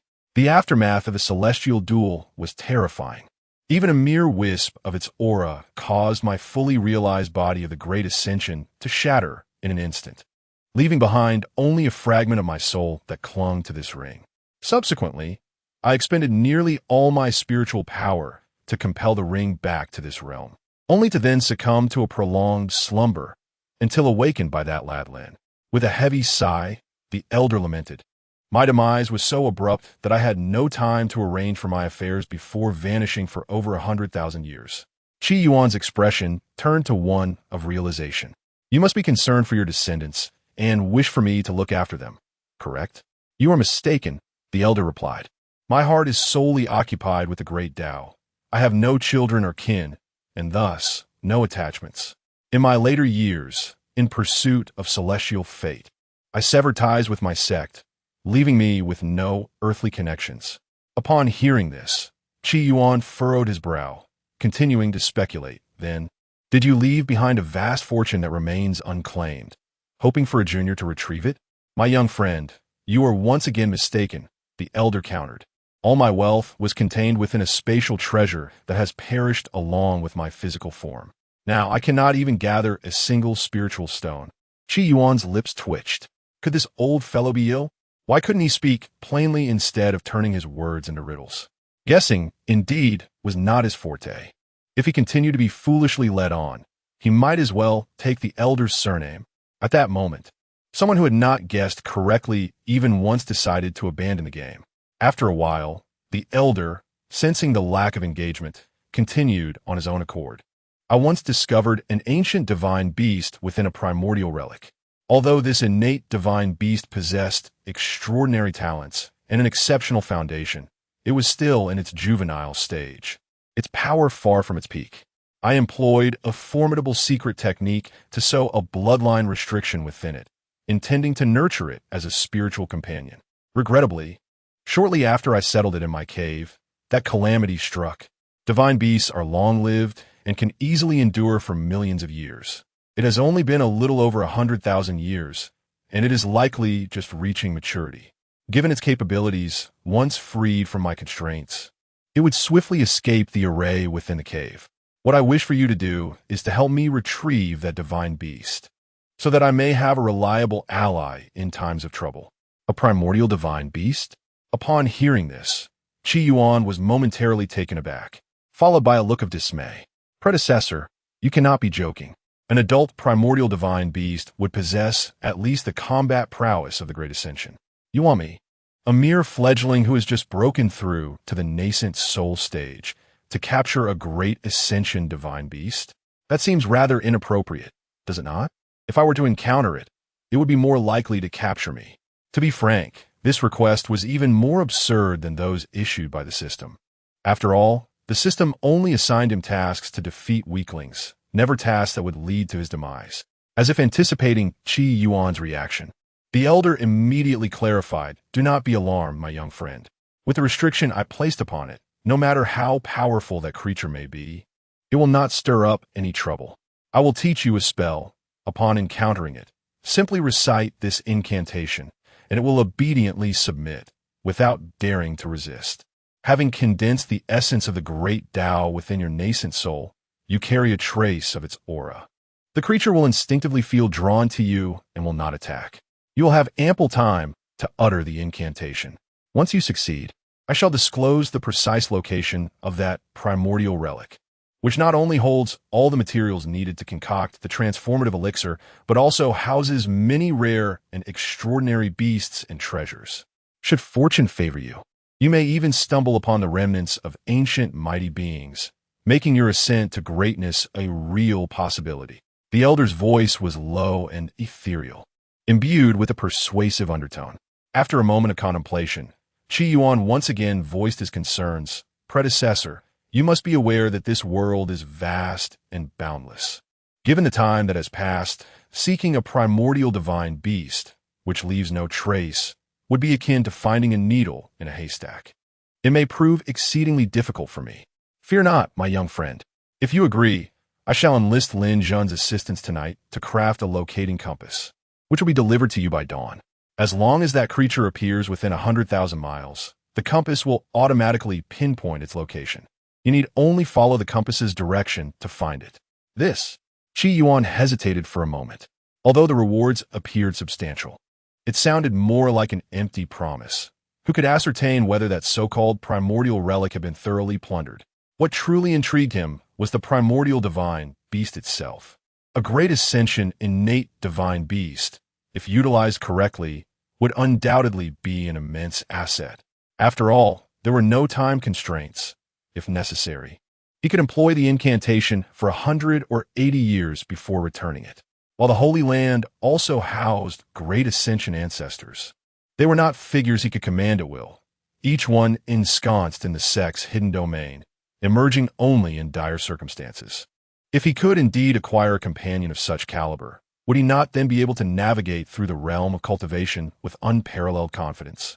With this thought, Yuan finally resolved, in that case, I am willing to give it a try. Chapter 81. It turns out I was narrow-minded the following day. After acquiring the compass from Lin Jun, Yuan ventured once more to the back mountain, retrieving the still sleepy little white fox from its burrow. Shortly thereafter, amidst the heartfelt farewells of the people from Falling Cloud Valley, he boarded the flying vessel with Baishiro. This high-grade magical artifact was originally the exclusive transport of the valley's leader, Bai Qingwu, who, in a show of paternal affection, graciously offered it for their journey to the supreme Xian sacred land. As the flying vessel transformed into a streak of light and soared into the sky, Bai Qingwu sighed with a complex expression, preparing to return when he was halted by an elder from the library. Leader, the supreme Xian Daozi once instructed us not to publicize his time spent as a servant here. Should I still record this matter in the library? Are you foolish? Is there even a need to ask? Such a rare event must certainly be documented meticulously. Bai Qingwu shot him a disdainful glance, adding that not only should it be recorded, but it should also be publicized widely, so that neighboring sects would know of the supreme Xian Daozi's visit to their valley. Furthermore, the emphasis should be on the Daozi's praise for his daughter's exceptional talents, as he had specially invited her to become a true disciple in the supreme Xian sacred land. Understood? The elder from the library nodded, half comprehending, and then inquired, so, should we mention the Daozi's time as a servant in the outer sect's herb garden during the announcement? Clueless, Bai Qingwu's expression reflected his disappointment in his subordinates. What servant? What herb garden? The supreme Xian Daozi took time out of his busy schedule to inspect Falling Cloud Valley, provided crucial guidance on the issue of the demonic sect spies, and kindly instructed us on the cultivation of spiritual herbs. By the way, go find a skilled artist to create a grand portrait of Daozi Qi, titled The Supreme Xian Daozi Inspecting Work at Falling Cloud Valley. Once completed, ensure it is displayed prominently, so that visiting guests can see it immediately upon entering the valley. Upon hearing this, the senior members of Falling Cloud Valley suddenly understood, exclaiming in admiration, as expected of a leader, you have already devised a comprehensive strategy, and your few words have enlightened us all. The leader is wise and valiant. We are in awe. On the flying vessel, the four-eyed spirit fox had shrunk to about a foot in size, curled its tail, and obediently lay in by Shiro's embrace, occasionally glancing at the man reclining on the soft couch with a mix of reverence and fear. This master of mine is formidable. Previously, the fox demon had harbored fantasies of escaping the beast contract, but now, facing a nascent soul cultivator, all such thoughts had extinguished. During this time, with its impressive illusionary skills, the fox demon had reigned supreme among the various beasts in the back mountain of Falling Cloud Valley, living quite comfortably. Who would have known that just after a couple of days of bliss, it would be captured and brought back by this master? If it weren't for the fox's ability to charm and please the beautiful human woman, it would likely have been confined to a narrow beast pouch by now. Contemplating the grim fate that awaited it, the fox demon felt hopeless and despondent. Baishiro gently stroked the soft fur atop the fox's head, smiling as she said, "Little Bai, I never expected you would accompany me to the supreme Xian sacred land.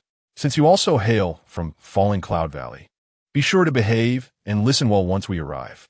The fox demon suppressed its sorrow and replied listlessly, "Don't worry, sister. I will certainly behave." Having grown up in the back mountain of Falling Cloud Valley, it had no idea what the supreme Xian sacred land was, merely wishing to laze about and take each day as it came. Satisfied with the fox's agreeable response, Bai Shiro nodded and turned her gaze to Qi Yuan, who was reclining on the soft couch. Qi Shi, Daozi, shall we head directly to the supreme Xian sacred land now? Shiro, there is no need to call me Daozi. There are no outsiders here. Just call me by my name. Qi Yuan waved his hand dismissively, unconcerned. Of course, you may continue to call me Qi Shidi. Perhaps I have grown accustomed to it, and it feels a bit strange not to be addressed that way. Slightly flustered by the affectionate tone in his words, Bai Shiro's cheeks flushed. All right then, when we're alone, I'll call you Qi Shidi. But when there are others around, I'll refer to you as Daozi. That is more like it. A smile graced Qi Yuan's lips, though his gaze held a hint of unease. We must first make a stop at Puzhou City. There's a matter that requires my attention there. Last night, he had suddenly received a message from Ji Chaner requesting to meet him at a certain location within Puzhou City. Initially, he had considered declining, but after some internal struggle, he ultimately agreed. As a man of responsibility, he could not simply turn his back on someone in need. He feared that if he stood up Ji Chaner, she might recklessly return to Falling Cloud Valley in pursuit of him. I can take little Bai to stroll around the streets. Although Puzhou City is close to Falling Cloud Valley, I have never been there before, Bai Shiro said eagerly, completely trusting him. I heard there are millions of people in Puzhou City. It must be bustling. As they conversed, a magnificent city loomed in the distance. Meanwhile, in Puzhou City, at the city lord's mansion, in the expansive courtyard, a group of newly appointed servants, clad in fresh livery, stood in 2 neat rows, attentively listening to the housekeeper's lecture. Listen carefully, all of you. Now that you have entered the city lord's mansion, you must abide by its rules. The city lord's mansion does not tolerate idlers. Should anyone dare to slack off or violate the rules, they will face punishment or even be expelled from the mansion, never to be employed again. Do you understand? Upon hearing this, the new servants felt a chill run down their spines and quickly responded in unison. We understand. The housekeeper snorted coldly, fixing his icy gaze on the group. Moreover, anyone who approaches the ladies' quarters without permission will be dealt with severely. If you wish to secure a long-term position, do your duties sincerely. Do not listen to what you should not, do not see what you should not, and do not ask what you should not. Otherwise, do not blame me for being merciless. Your tasks have already been assigned before entering the mansion. Now, go about your work. With that, the housekeeper swept away, and the servants dispersed, each attending to their assigned duties. Li Shidi, at that moment, Zhang Caiqiang, mingling among the crowd, approached Li Mingwang, who also wore a servant's cap, and whispered, "What task were you assigned?" Li Mingwang scratched his hat nonchalantly. "I've been assigned to serve the young master as his attendant." "What about you, Zhang Xixiao?" Upon hearing this, Zhang Caiqiang's expression immediately soured, his face filled with indignation. "Why is it that you get to be an attendant while I have to clean the latrines?" Li Mingwang was taken aback for a moment, then burst into laughter. "Well, you do look strong. It makes perfect sense for you to be suited for such a task." Seeing Zhang Caiqiang's face darken further, he quickly changed his tone, attempting to console him. "Zhang Xixiang, don't be upset. Think about it. With this job, you can roam freely within the city lord's mansion under the pretense of cleaning the latrines. Besides, the city lord's lady must inevitably attend to her needs, right? You catch my drift?" Zhang Caiqiang paused, and then a look of realization dawned upon him, his spirits lifting as he exclaimed, "You're right. I was indeed narrow-minded." Chapter 82 Xianxia. What is your opinion of Tai Xuan Daozi? In the city of Puzhou, Qi Yuan concealed his presence and assumed the guise of Qi Da, meandering through the narrow alleys until he arrived at a secluded courtyard. Guomin. Before he could knock, the wooden door swung open automatically, revealing a melodious female voice from within. Upon hearing the voice, Qi Yuan raised an eyebrow and strode into the courtyard. In the center stood a stunning woman clad in a purple dress, Ji Chaner, who had summoned him. At this moment, she appeared calm, yet her gaze towards Qi Yuan was imbued with an air of aloofness, as if she wished to keep him at arm's length. "Cheetah," she said, lifting her eyes slightly, her expression impassive. Has Baishiro sought you out during this time? Has she, like me, been intimate with you?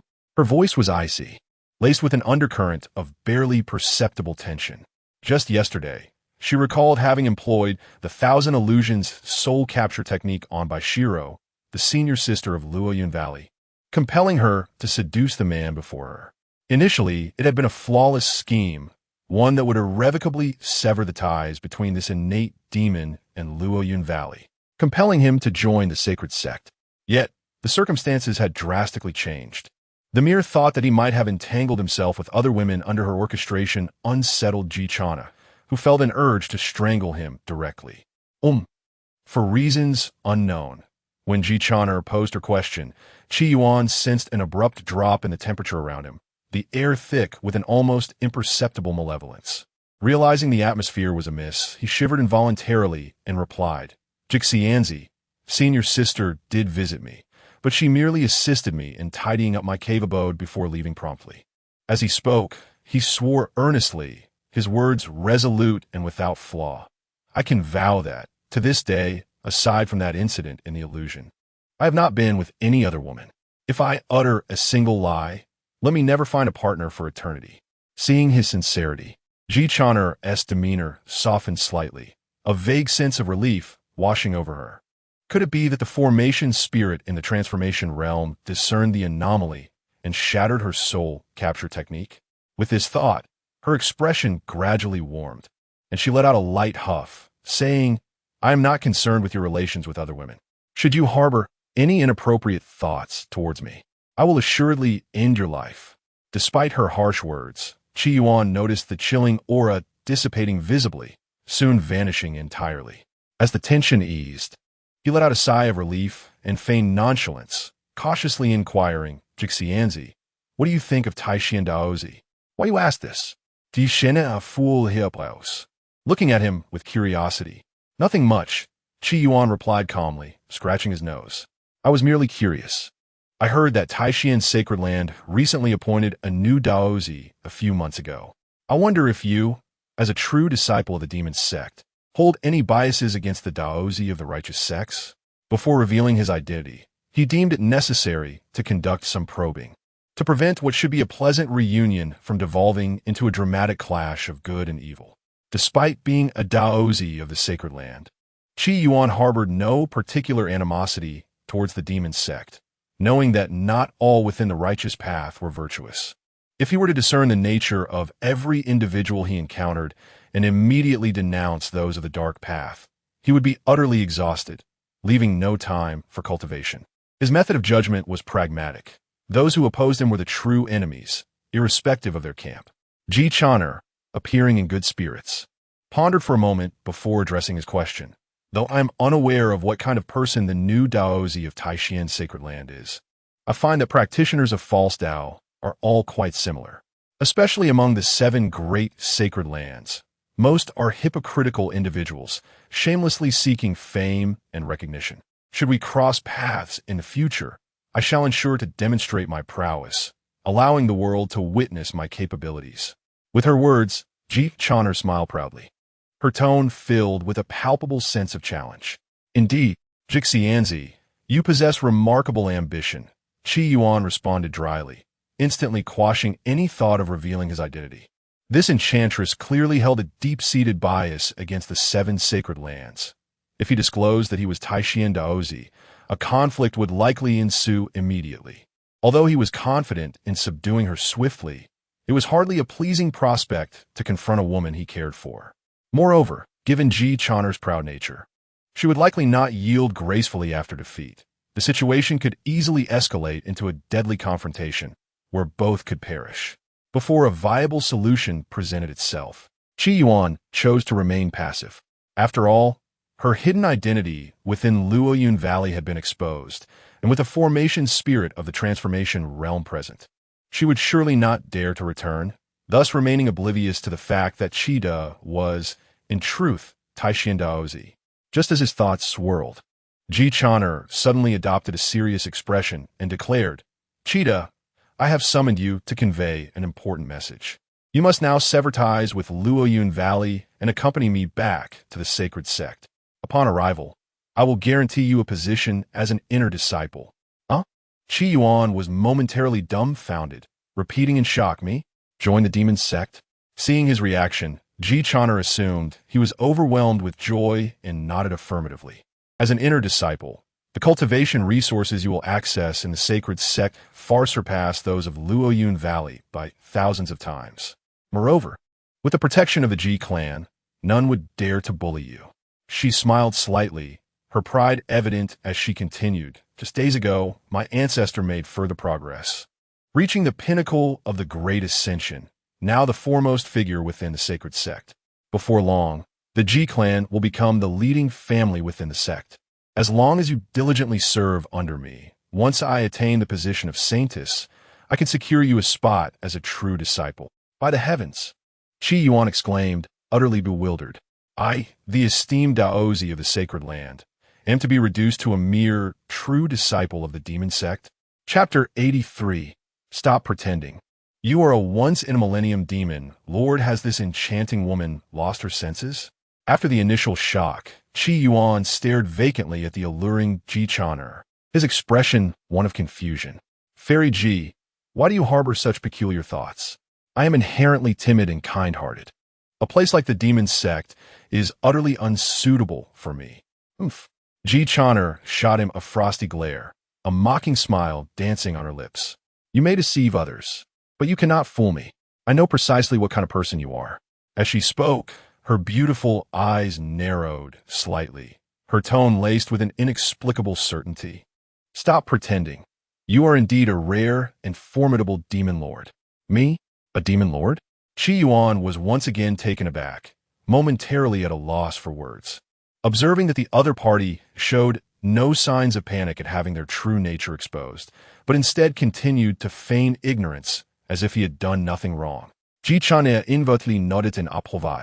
This man, unruffled in such circumstances, indeed possessed a heart as steadfast as rock, and his demonic nature was profound. With this alone, he would surely not remain inconsequential in the future. With this thought, she grew even more resolute in her suspicions, stating earnestly, since that is the case, I shall now unveil your true face and see how you will defend yourself. The 3 questions I previously posed to you are, in fact, the 3 questions of clarity that every disciple of the sacred sect must answer upon entry, specifically designed to assess their demonic nature. Only those who answer these 3 questions correctly are deemed worthy to become disciples of the sacred sect. Your responses surpassed even the standard given by the demon ancestor. Can you deny that this is due to your inherent inclination towards darkness? Upon hearing this, Yuan couldn't suppress a wry smile. He never anticipated that his casual responses to what could only be described as foolish questions would lead to him being labeled a natural-born demon lord. Seeing that Yuan was rendered speechless, Chan'er raised her delicate lips in triumph and continued, individuals like you often harbor a suspicious nature, incapable of trusting anyone. For you, the Falling Cloud Valley is merely a stepping stone to be utilized. How could you develop loyalty to such a small sect? Have you forgotten that in that illusion, your appearance was entirely different? The illusion reflects one's truest self, proving that your current visage is a facade. If I am not mistaken, Qidao is merely a pseudonym for you. Your name, appearance, and history are all fabrications, clearly indicating preparations for betraying Falling Cloud Valley. Such insidious intentions, deceiving your fellow disciples, and you still dare claim to be timid and kind-hearted? At that moment, Yuan finally grasped the situation. Chan'er, this enchanting woman, sought to recruit him precisely because of his perceived wickedness. Although her reasoning might have strayed far from the truth, he had to concede that she had inadvertently hit upon several accurate points. With his disguise now shattered, he chose to reveal his true self, calmly stating, Chan'er. My real name is Yuan. What else do you know? Feel free to share. Gazing at the familiar, handsome face before her, Chan'er was inexplicably reminded of the tender moments shared in the illusion. Meanwhile, a faint blush crept onto her fair cheeks as her tone softened unconsciously. Yuan, return with me to the sacred sect. The day you ascend to the rank of true disciple will also grant you the qualification to marry into the Ji family. At that time, I can request the ancestor to bestow upon you a 9-turn spirit elevation pill to enhance your spiritual root. Her affection-laden words stirred a flutter in Qi Yuan's heart. Yet he quickly steadied himself, responding with a stiff tone, "Are you instructing me on how to conduct my affairs? Woman? What?"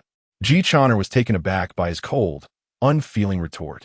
In terms of status, she was a nascent soul cultivator, the daughter of the Ji family, revered within the esteemed Xianxia sect. In terms of beauty, as one of the 4 great beauties of the sacred sect, she was the dream goddess of countless male cultivators, always surrounded by admirers. Now, here she was, willingly lowering her pride to recruit a man of merely Qi refining stage, even promising various enticing conditions and hinting at a potential marriage. To her astonishment, this man's attitude was so resolutely indifferent. "Have you lost your mind?" Ji Chaner glared at Qi Yuan, disbelief evident in her eyes. Qi Yuan smiled faintly and stepped forward, provocatively lifting her delicate chin, his voice low and assertive. "Listen, I do not appreciate others dictating my life, nor will I marry into the Ji family, so you might as well abandon that thought. If one day I choose to join the demon sect, I will seek them out on my own without your interference. Besides, the position of true disciple in the demon sect means little to me. I have heard that the position of Holy Son remains vacant. If I am to take a title, let it be that of the Holy Son of the demon sect." He understood that to gain the upper hand when dealing with a woman as domineering as Ji Chaner, he must assert even greater strength and dominance. Otherwise, he would merely be led around, never able to hold his head high again. Having resigned himself to the situation, why should he fear this enchanting woman who could not match him in strength? This audacity, how dare he?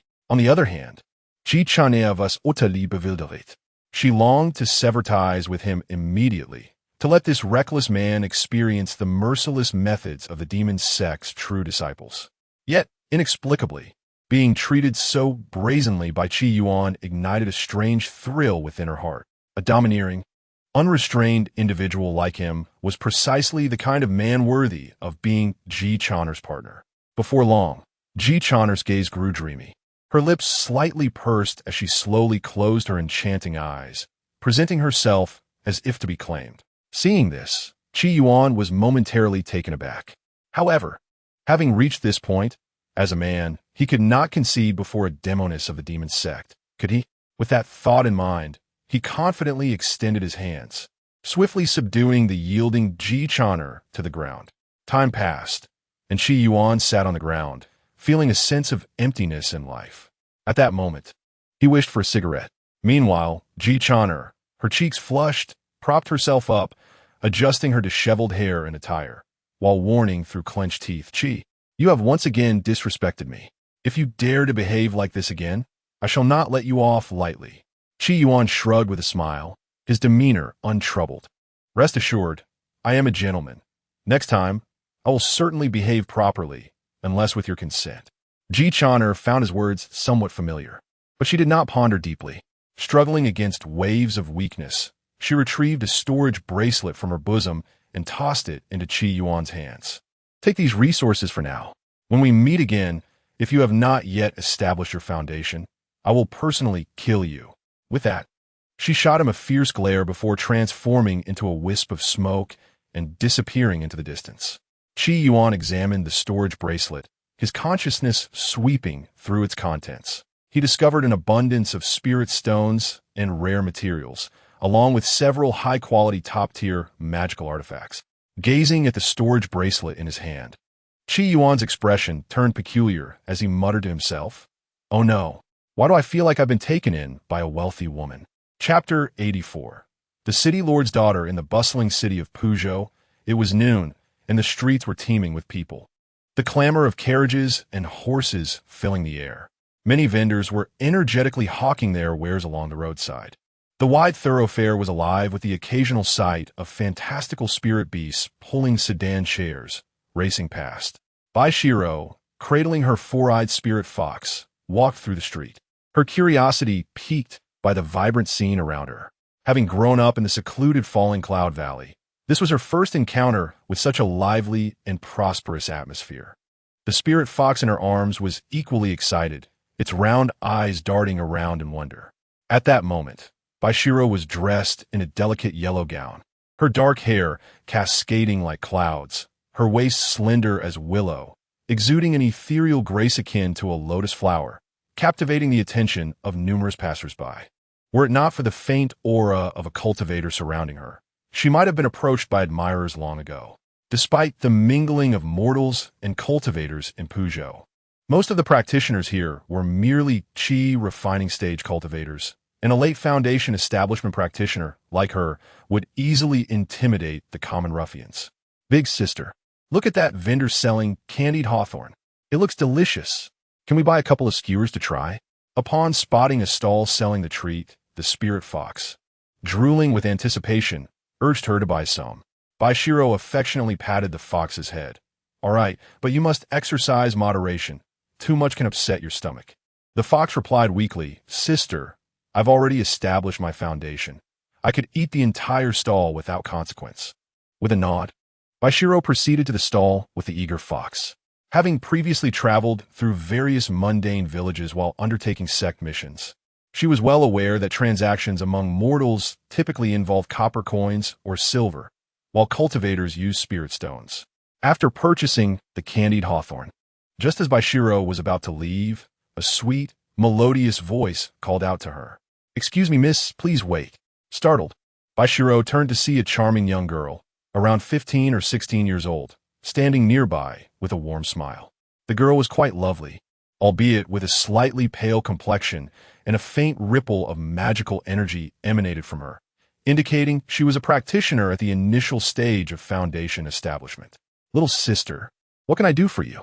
Baishiro asked, a hint of curiosity in her voice, while inwardly astonished by the girl's remarkable talent at such a young age. The girl, covering her mouth with a delicate hand, giggled softly. Sister, you are truly beautiful. All the men on the street were captivated by you. My name is Kailan, and my father is the city lord, Xianxia. The moment I saw you, I felt an inexplicable sense of familiarity, and I hope I didn't startle you. Ah, so you are missing. My apologies for not recognizing you, Baishiro replied, her expression softening. The relationship between Puzhou and Falling Cloud Valley had always been amicable, both serving as allies in times of need. Xianxia, the city lord, was once a high-ranking official in the imperial court, exiled here due to political strife, possessing the strength of a mid-stage golden core cultivator, making him a formidable figure in Puzhou. Moreover, he retained many connections within the Daxia court, including a powerful cultivator at the god transformation stage in his distant family, ensuring that even ordinary nascent soul practitioners treated him with deference. After exchanging pleasantries, Kailan smiled gently and said, Sister, a ghost-faced moth of mid-foundation establishment has recently appeared outside the city, attacking passersby and merchant caravans, resulting in the deaths of dozens of innocent citizens in just half a month.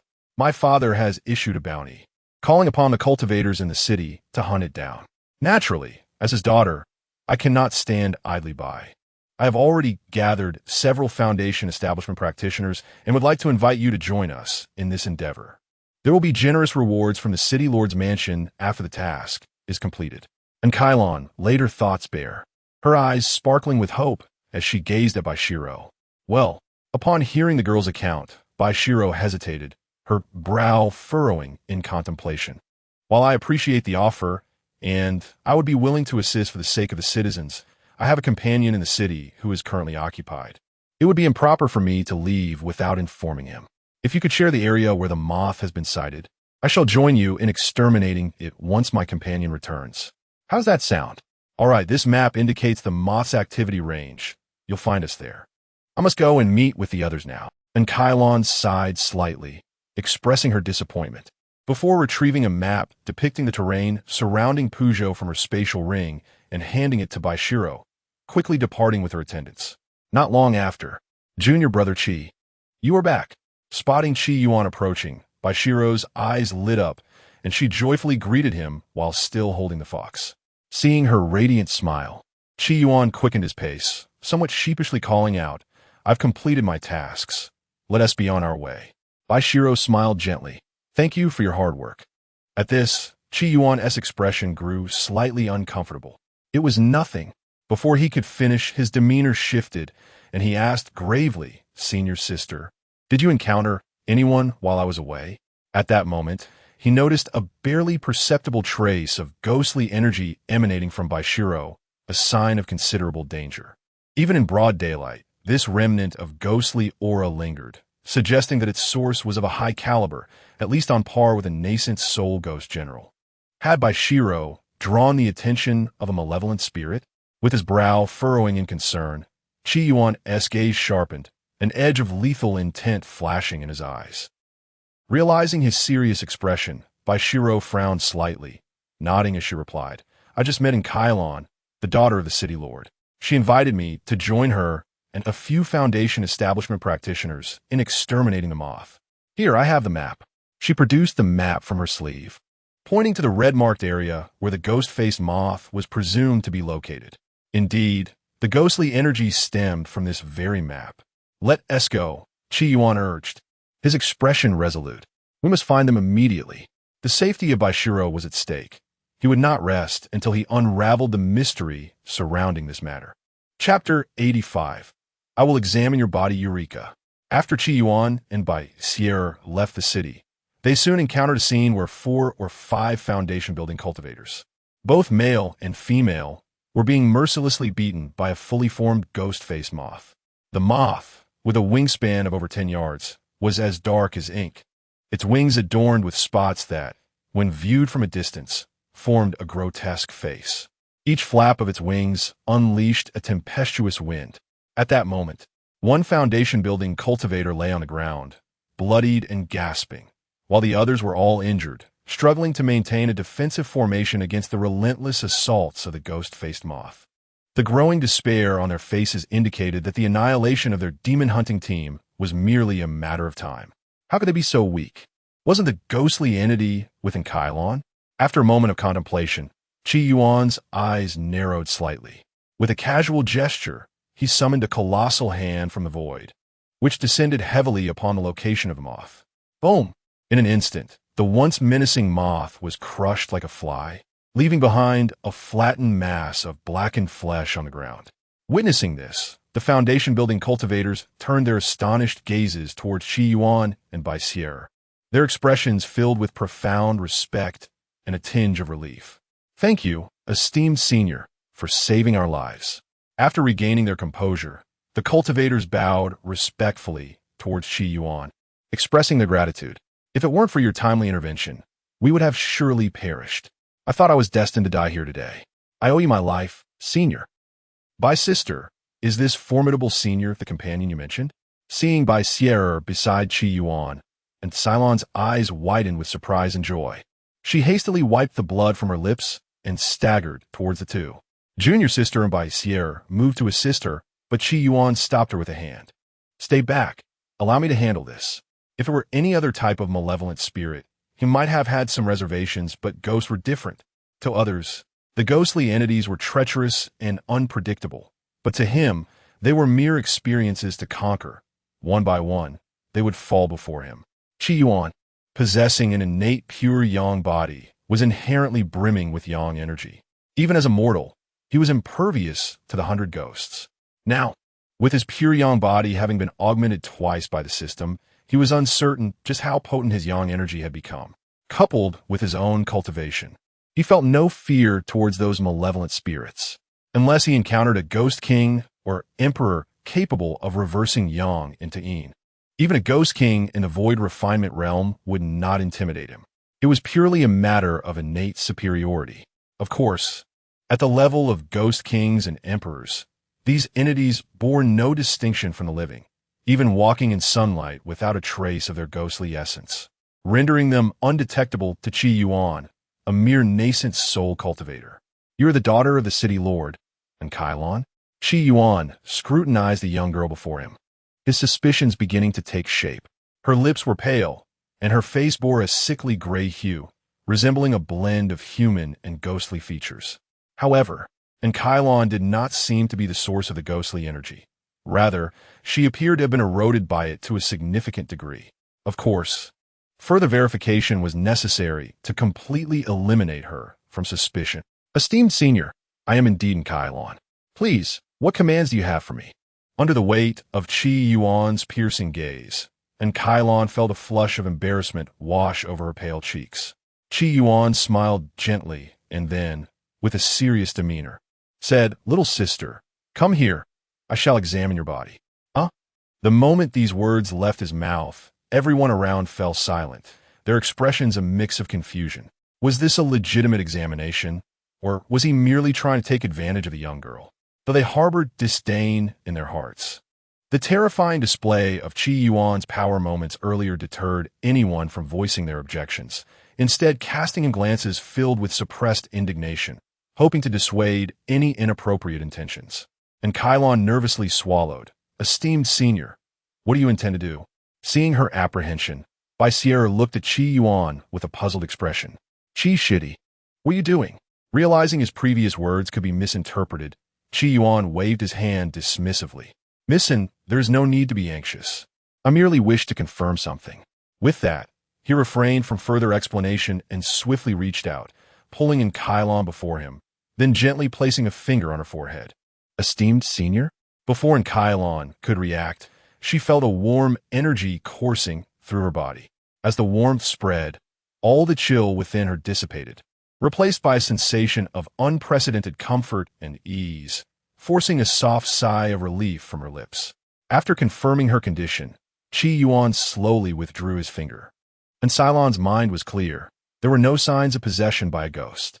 The ghostly energy she carried was likely due to prolonged contact with such entities, resulting in passive contamination. Just as his thoughts raced, and Kylon, now recovered from her initial shock, suddenly knelt before Qi Yuan, her expression filled with fervent gratitude as she bowed deeply. Her voice trembled with emotion. "Esteemed senior, your benevolent assistance is beyond my gratitude. I implore you to aid my mother at the city lord's estate. If you can restore her health, I vow to serve you for life in repayment." The city lord's wife? Qi Yuan raised an eyebrow, his mind involuntarily recalling the case involving the Wang family. He asked in a deep voice, "What exactly is going on?" "Indeed," and Kylon nodded, her eyes clouded with sorrow. "I came to hunt the ghost-faced moth because I heard that grinding its eyeballs in a powder allows one to perceive spirits far beyond their own cultivation level. I suspect my mother's no longer human, but has transformed into a ghost." Meanwhile, at the city lord's estate, Xianxia trudged through the halls of the estate, burdened with 2 buckets of foul-smelling refuse. The servants passing by recoiled, covering their noses in disgust. "Damn it, I can't believe I fell for Li Mingwang's trick, thinking cleaning the latrines would be a pleasant task. Instead, it's filthy, stinky, and exhausting. I hardly saw any beautiful ladies, while there were plenty of men." Xianxia cursed under his breath, feeling increasingly frustrated. He had no idea that, in a prestigious household like the city lord's, latrines were typically reserved for men, while the female residents used their private chambers for such matters, including maids and nannies. He had even planned to sneak in some illusionary talismans when no one was around. Of course, as a member of a righteous sect. To uncover the malevolent beings hidden within the city lord's estate, he knew he had to pay close attention to such secluded areas. Fortunately, his unique status allowed him to enter any part of the estate that had a latrine. Regardless, he felt confident that he had already won the wager with Li Mingwang. Not long after, Zhang Caiqiang arrived at the entrance of a serene and elegant courtyard. Upon seeing the buckets he carried, the guard stationed at the entrance merely frowned and stepped aside, allowing him passage without objection. Success. Zhang Caiqiang entered the courtyard of the city lord's wife with a swagger, a smile playing at the corners of his mouth. The expansive grounds were adorned with exquisite scenery, pavilions, towers, and artificial hills nestled amidst lush greenery and blooming flowers, each corner reflecting the opulence of the lord's residence. Everything here was splendid, yet for some inexplicable reason, there lingered a hint of chill. Zhang Caiqiang pondered silently. Chapter 86. "Madam, do not look back. I am the city lord." Upon entering the courtyard of the city lord's wife, Zhang Caiqiang walked a short distance before being halted by a young maid, whose complexion appeared somewhat pale. While delicately covering her nose. The maid pointed towards the three-story building at the center of the courtyard and said, "Hey, when you dispose of the waste, do not approach that building. It is where the madam rests, and unauthorized individuals are strictly prohibited from coming near." The maid's face turned green from the foul stench, and her voice trembled with palpable fear as she spoke of the building. "Oh," Xianxia chuckled innocently, feigning ignorance as he asked, "Miss, what do you mean by that? Does the madam not use the restroom like everyone else? Are you foolish? The madam is like a celestial fairy. How could she possibly need to relieve herself?" The maid glared at him with disdain. "I said do not go over there, or you will bear the consequences." With that, she turned and hurried away, as if lingering would induce her to retch. It was rumored that the city lord's wife was already in her 40s. Even if she were a fairy, she would be an old fairy. Conversely, only someone as youthful and vibrant as Sister Xiang could be called an old fairy. Otherwise, they would merely be an old hag. After muttering a few complaints, Xianxia casually found a place to set down the waste bucket, and with a swift movement, he stealthily approached the small building. Peering through the window, he scanned the interior and found the first floor completely empty, devoid of any presence. It seemed the occupants were upstairs. Convinced that there was no anomaly, Xianxia skillfully climbed through the window, making not a single sound during the process. Upon entering, a chilling aura enveloped him, sending a shiver down his spine. This old fairy resides in a place laden with sinister energy, he thought to himself as he cautiously ascended the stairs. In an instant, he reached the second floor and caught a glimpse of the interior, which instantly captivated his gaze. The room was adorned with exquisite and elegant furnishings, showcasing meticulous craftsmanship. On an opulent jade bed lay a graceful figure. The woman was clad in a long crimson gown embroidered with golden threads, her lustrous black hair cascading like a waterfall over the bed. Though her face remained obscured, the alluring curves of her silhouette ignited Xianxia's imagination. "I found her." Xianxia suppressed his excitement and stealthily retrieved a capturing talisman from his pocket, intending to record the evidence of his victory in the wager.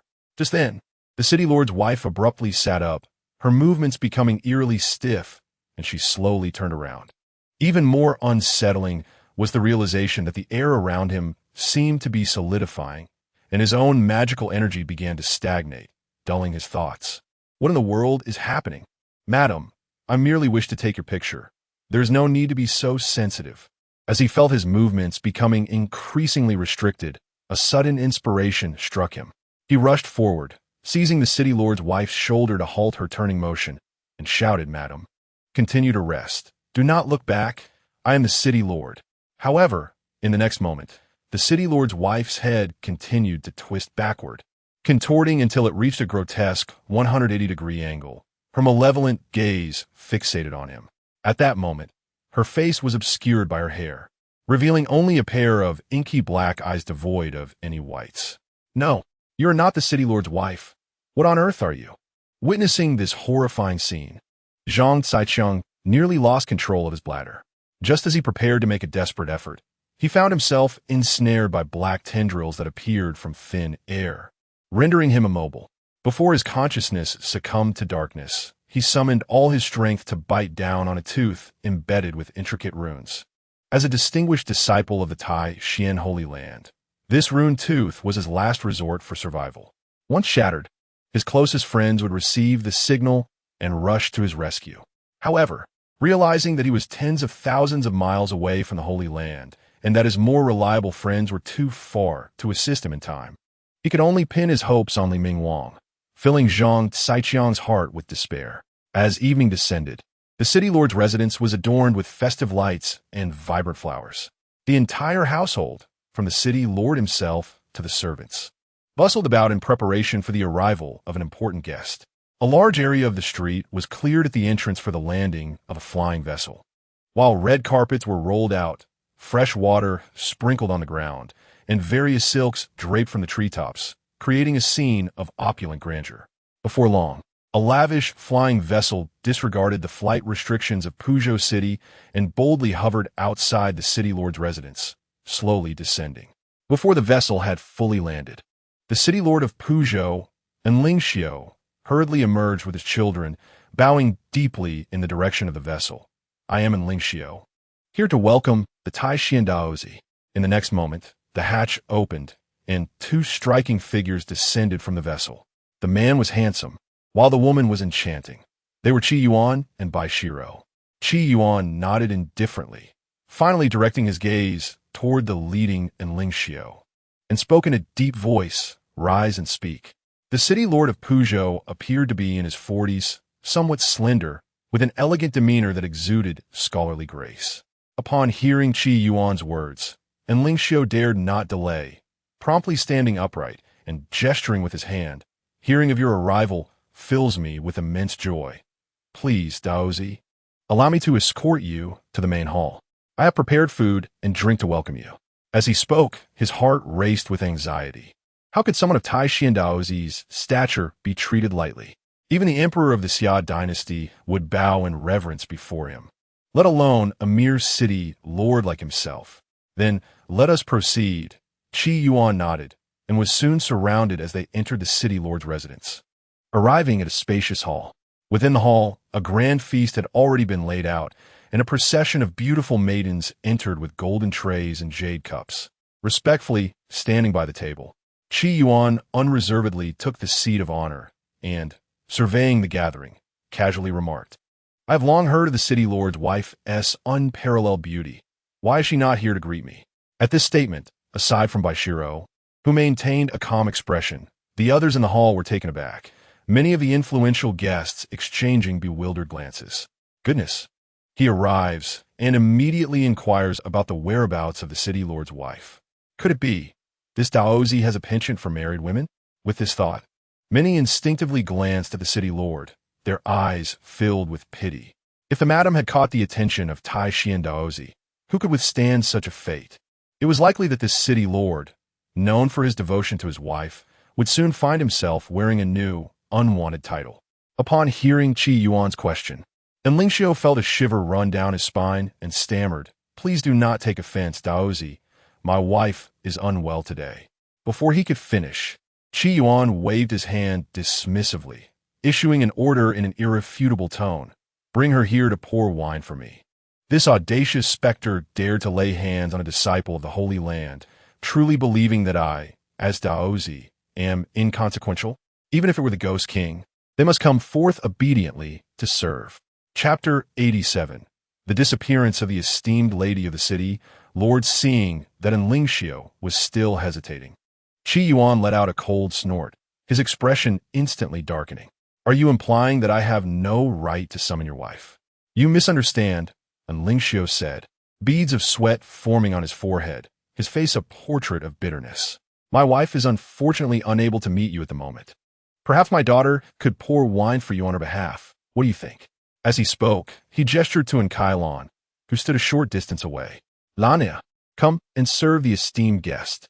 At this declaration, the entire hall fell into stunned silence, gazes towards Xianxia growing increasingly peculiar, tinged with a hint of admiration.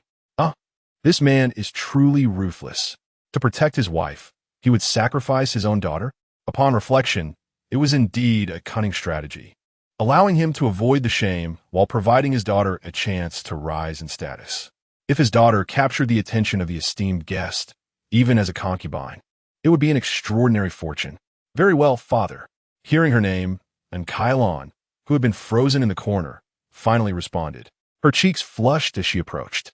Trembling, she took the jade jug from the maid and cautiously poured wine into Yuan's cup. "Esteemed guest, please enjoy this wine." Yuan picked up the cup with a playful expression, chuckling lightly. "So this young lady is the daughter of your esteemed wife. Even better. Quickly, summon her to join us. I shall take both." Good heavens, is this how the 7 great sacred lands operate these days? As his words echoed, everyone was left dumbfounded, their expressions reflecting a sense of incredulity. This esteemed guest was indeed extraordinary, his every word and action defying common expectations, showing no restraint before such a large audience. In the face of various gazes, Yuan remained unfazed, one arm casually encircling Biao's delicate waist, while the other leisurely swirled his jade cup. exuding an air of audacity. Esteemed guest, you. Realizing that the other party was not jesting, and Lingxiu's temples throbbed, his complexion shifting between shades of green and white. After a moment of suppressing his fury, he managed to force out a response. Very well, since you insist. I will summon my wife to accompany you in drinking. With that, a subtle, cold glint flickered in his eyes as he turned and strode out of the hall. Once the city lord departed, the atmosphere within the hall suddenly grew lively. Many dignitaries from Puzhou City, eager to curry favor with Qi Yuan, stepped forward to offer toasts, showering him with flattery. I have long heard of the esteemed guest's reputation. Seeing you today is indeed a sight to behold. Esteemed guest, I have a bottle of exceptional rejuvenating elixir that will surely invigorate you. Though I'm yet to marry, I have a younger sister of exquisite beauty and amiable disposition. Esteemed guest, my daughter, though only 18, is charming and delightful. My third wife was once the belle of the drunken immortal pavilion. Should you be interested, I invite you to my residence. As the absurdity of their offers escalated, Qi Yuan swiftly cleared his throat to interrupt. Just as he was about to decline, someone suddenly exclaimed, "Look, the city lord's lady is coming."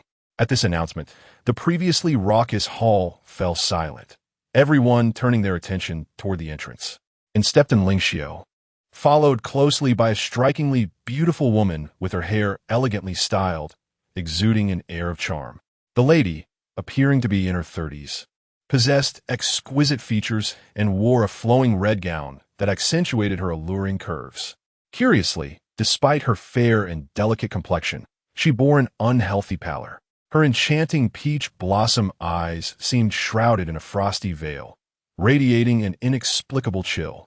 In the midst of the crowd's eager gazes, Lingxiu shed his earlier anxiety and led his wife to the table, his tone laced with significance. My lady, this is the esteemed guest from the Tai Xuan sacred land. You must treat him well and not neglect our honored visitor. Upon hearing this, the city lord's lady, her expression vacant, nodded numbly before kneeling in greeting. I pay my respects to the esteemed guest of Tai Xuan. After the formalities, without waiting for Qi Yuan's response, she moved gracefully to his side, respectfully presenting a wine jug. Esteemed guest, this 8-treasure rejuvenation brew is crafted by my own hands, composed of 8 rare ingredients aged for 500 years. It nourishes the body and replenishes vitality. Please do try it. Is that so? Qi Yuan smiled faintly. Very well. Come a bit closer and serve me the drink personally. Beside them, Kylon watched anxiously, her hands twisting her garment as her heart raced. Baishiro, however, cast a discreet glance toward Lingxiu, her eyes filled with vigilance and wariness. Since you command, I dare not refuse. As she spoke, the city lord's lady stepped closer to Qi Yuan, lifting the jade cup to offer him. However, to everyone's astonishment, after taking the cup, he did not drink, but instead shattered it upon the ground. With a resounding crash, shards flew in every direction. The sight left everyone in shock, including Lingxiu, who momentarily stood frozen, unsure of how to react. In the next instant, Qi Yuan suddenly lunged forward, seizing the city lord's lady and pinning her down, striking her forehead with a resounding slap. With a sharp cry, the city lord's lady emitted a piercing, agonized wail, markedly different from her previous melodious tone, now sounding low and hoarse, akin to the rasping of torn fabric, chilling to the bone. Dark, inky smoke began to pour from her form. As the temperature in the hall plummeted, a pervasive aura of resentment and coldness surging forth. Before the ominous mist could spread further, Qi Yuan snorted coldly, his body radiating a brilliant light, as if a blazing sun had risen within him, illuminating the surroundings. The overwhelming yang energy swiftly dispelled the haunting shadows, restoring clarity to the hall. In mere moments, the city lord's lady, trapped beneath him, had disintegrated into a pile of bones. In light of this shocking transformation, the guests at the table fell into a stupor, their eyes filled with bewilderment as they gazed at Qi Yuan. What is happening? The esteemed city lord's lady has vanished in an instant. The hall was engulfed in a profound silence, the sound of a pin dropping discernible. What are you doing? Observing the skeletal remains of his wife, And Lingxiu's eyes widened in fury and disbelief. You know full well what I'm doing. Qi Yuan replied, his eyes narrowing slightly. I would never drink wine brewed from the dead. With that, he turned his gaze toward Lingxiu, his tone growing increasingly frigid. Your wife has long since perished. The true city lord has been usurped by you. If my suspicions are correct, your mastery of the necromantic arts reveals you as a creature of the Mingyi sect, does it not? How did you know? And Lingxiu's expression shifted dramatically. He had never anticipated that his deep concealment would be unraveled by this Tai Xuan guest before him. However, he quickly regained his composure and, with a menacing tone, declared, Youngster, it would be wise for you to feign ignorance. After all, considering your formidable background, I have no desire to take your life. Yet, should you truly seek your demise, I would not hesitate to send your soul to the river of the dead. At worst, I would relinquish this title of lord and assume a new form. I shall not shy away from revealing that, after years of meticulous transformation, this place has become a sanctuary of countless malevolent spirits. Since you have slain my ghostly servant, it is only fitting that you repay this with your own blood and essence. As he spoke, a dense aura of darkness cascaded from the void, as if the entire Lord-S mansion were being gradually stripped from reality. Above, a crimson blood moon quietly emerged. Chapter 88. Is it possible that my fate, Li Mingwang, will not flourish this time? The blood-red hue spread across the hall, which once thrived in splendor, now unveiled its sinister and terrifying visage as if a hypocritical veil had been torn away. A palpable aura of ghostly energy enveloped the corners of the Lord's mansion, transforming the once empty courtyard into a realm of flickering shadows, accompanied by eerie whispers that echoed like countless wandering spirits. In Qi Yuan's perception, the surrounding energy was on the verge of coalescing into liquid form. All within the mansion, apart from him and by Shiro, succumbed to a drowsy haze induced by this mist, collapsing one after another. Under the influence of the formation, and Lingxiu's aura surged wildly, rapidly ascending to the pinnacle of the transformation stage, even surpassing the typical strength of that level. Keek, seeing Qi Yuan petrified by his overwhelming presence. And Lingxiu threw his head back in maniacal laughter, proclaiming, though my tiny ghost body has yet to recover to its prime, you, a mere nascent infant, cannot contend with me. Remember this. The one who shall slay you is Lu Jiuan, the left protector of the Mingyi sect. Before his laughter could fade, an incongruous voice interjected. Old ghost, what'd you call Lu Jiu? And Lingxiu momentarily paused, instinctively replying, Lu Jiuan. The voice persisted, Lu what you want? Lu Jiu. Realization struck midway, and he erupted in fury. Who are you? Step forward and speak to me. In the next instant, a figure darted from the pile of unconscious bodies, shouting, Daozi, your subordinate is here to assist you. Lu Jiuan, taste my bowl of boy's urine. Before the words had fully left his mouth, a large puddle of pale, yellow liquid cascaded down, drenching Lu Jiuan's head and face. Lu Jiuan was immediately assailed by a foul stench, and upon realizing the nature of the liquid, he trembled in disgust and roared, Damn you, I shall tear you apart. As he spoke, the ghostly mist surrounding him roiled violently, swiftly dispelling the offending liquid. Witnessing the ineffectiveness of his carefully prepared boy's urine, Li Mingwang panicked, frantically retrieving a second bowl from his storage ring. You old ghost are quite formidable. Now taste my bowl of black dog-s blood. Another wave of foul, dark red liquid was hurled towards the opponent. Observing Li Mingwang's remarkable performance, Qi Yuan, who initially intended to strike, felt a twitch in his expression and silently stepped back, pulling Bai Shiro with him. Bai Shiro, her mouth slightly agape, queried in bewilderment, Qi Shidi. Isn't he a disciple of the Tai Xuan Sacred Land? What's he doing? Can boy's urine and black dog-s blood truly have an effect? Qi Yuan's face darkened, his expression impassive as he replied, If one were to confront weaker spirits, these substances might possess some restraining effect. However, against a peak transformation stage ghost, the only outcome is to mock the adversary before meeting one's end, thus dying with a semblance of dignity. Seeking death, Lu Jiuan, Naturally unwilling to fall for the same trick twice, deftly sidestepped the black dog's blood attack. He then extended his palm, transforming it into a ghostly, claw-like appendage, howling towards Li Mingwang. As the left protector of the Mingyi sect, being doused in boy's urine was indeed a profound disgrace. At this moment, his hatred for Li Mingwang far eclipsed that for the Tai Xuan Daozi. You little brat, if I do not flay your skin and shatter your bones, my wrath shall never be quelled. The malevolent, ghostly claw descended with an astonishing force, arriving before Li Mingwang in an instant. Feeling the terrifying might emanating from the claw, Li Mingwang's lugs beakanatun kuntruyabli. This old ghost is too fearsome.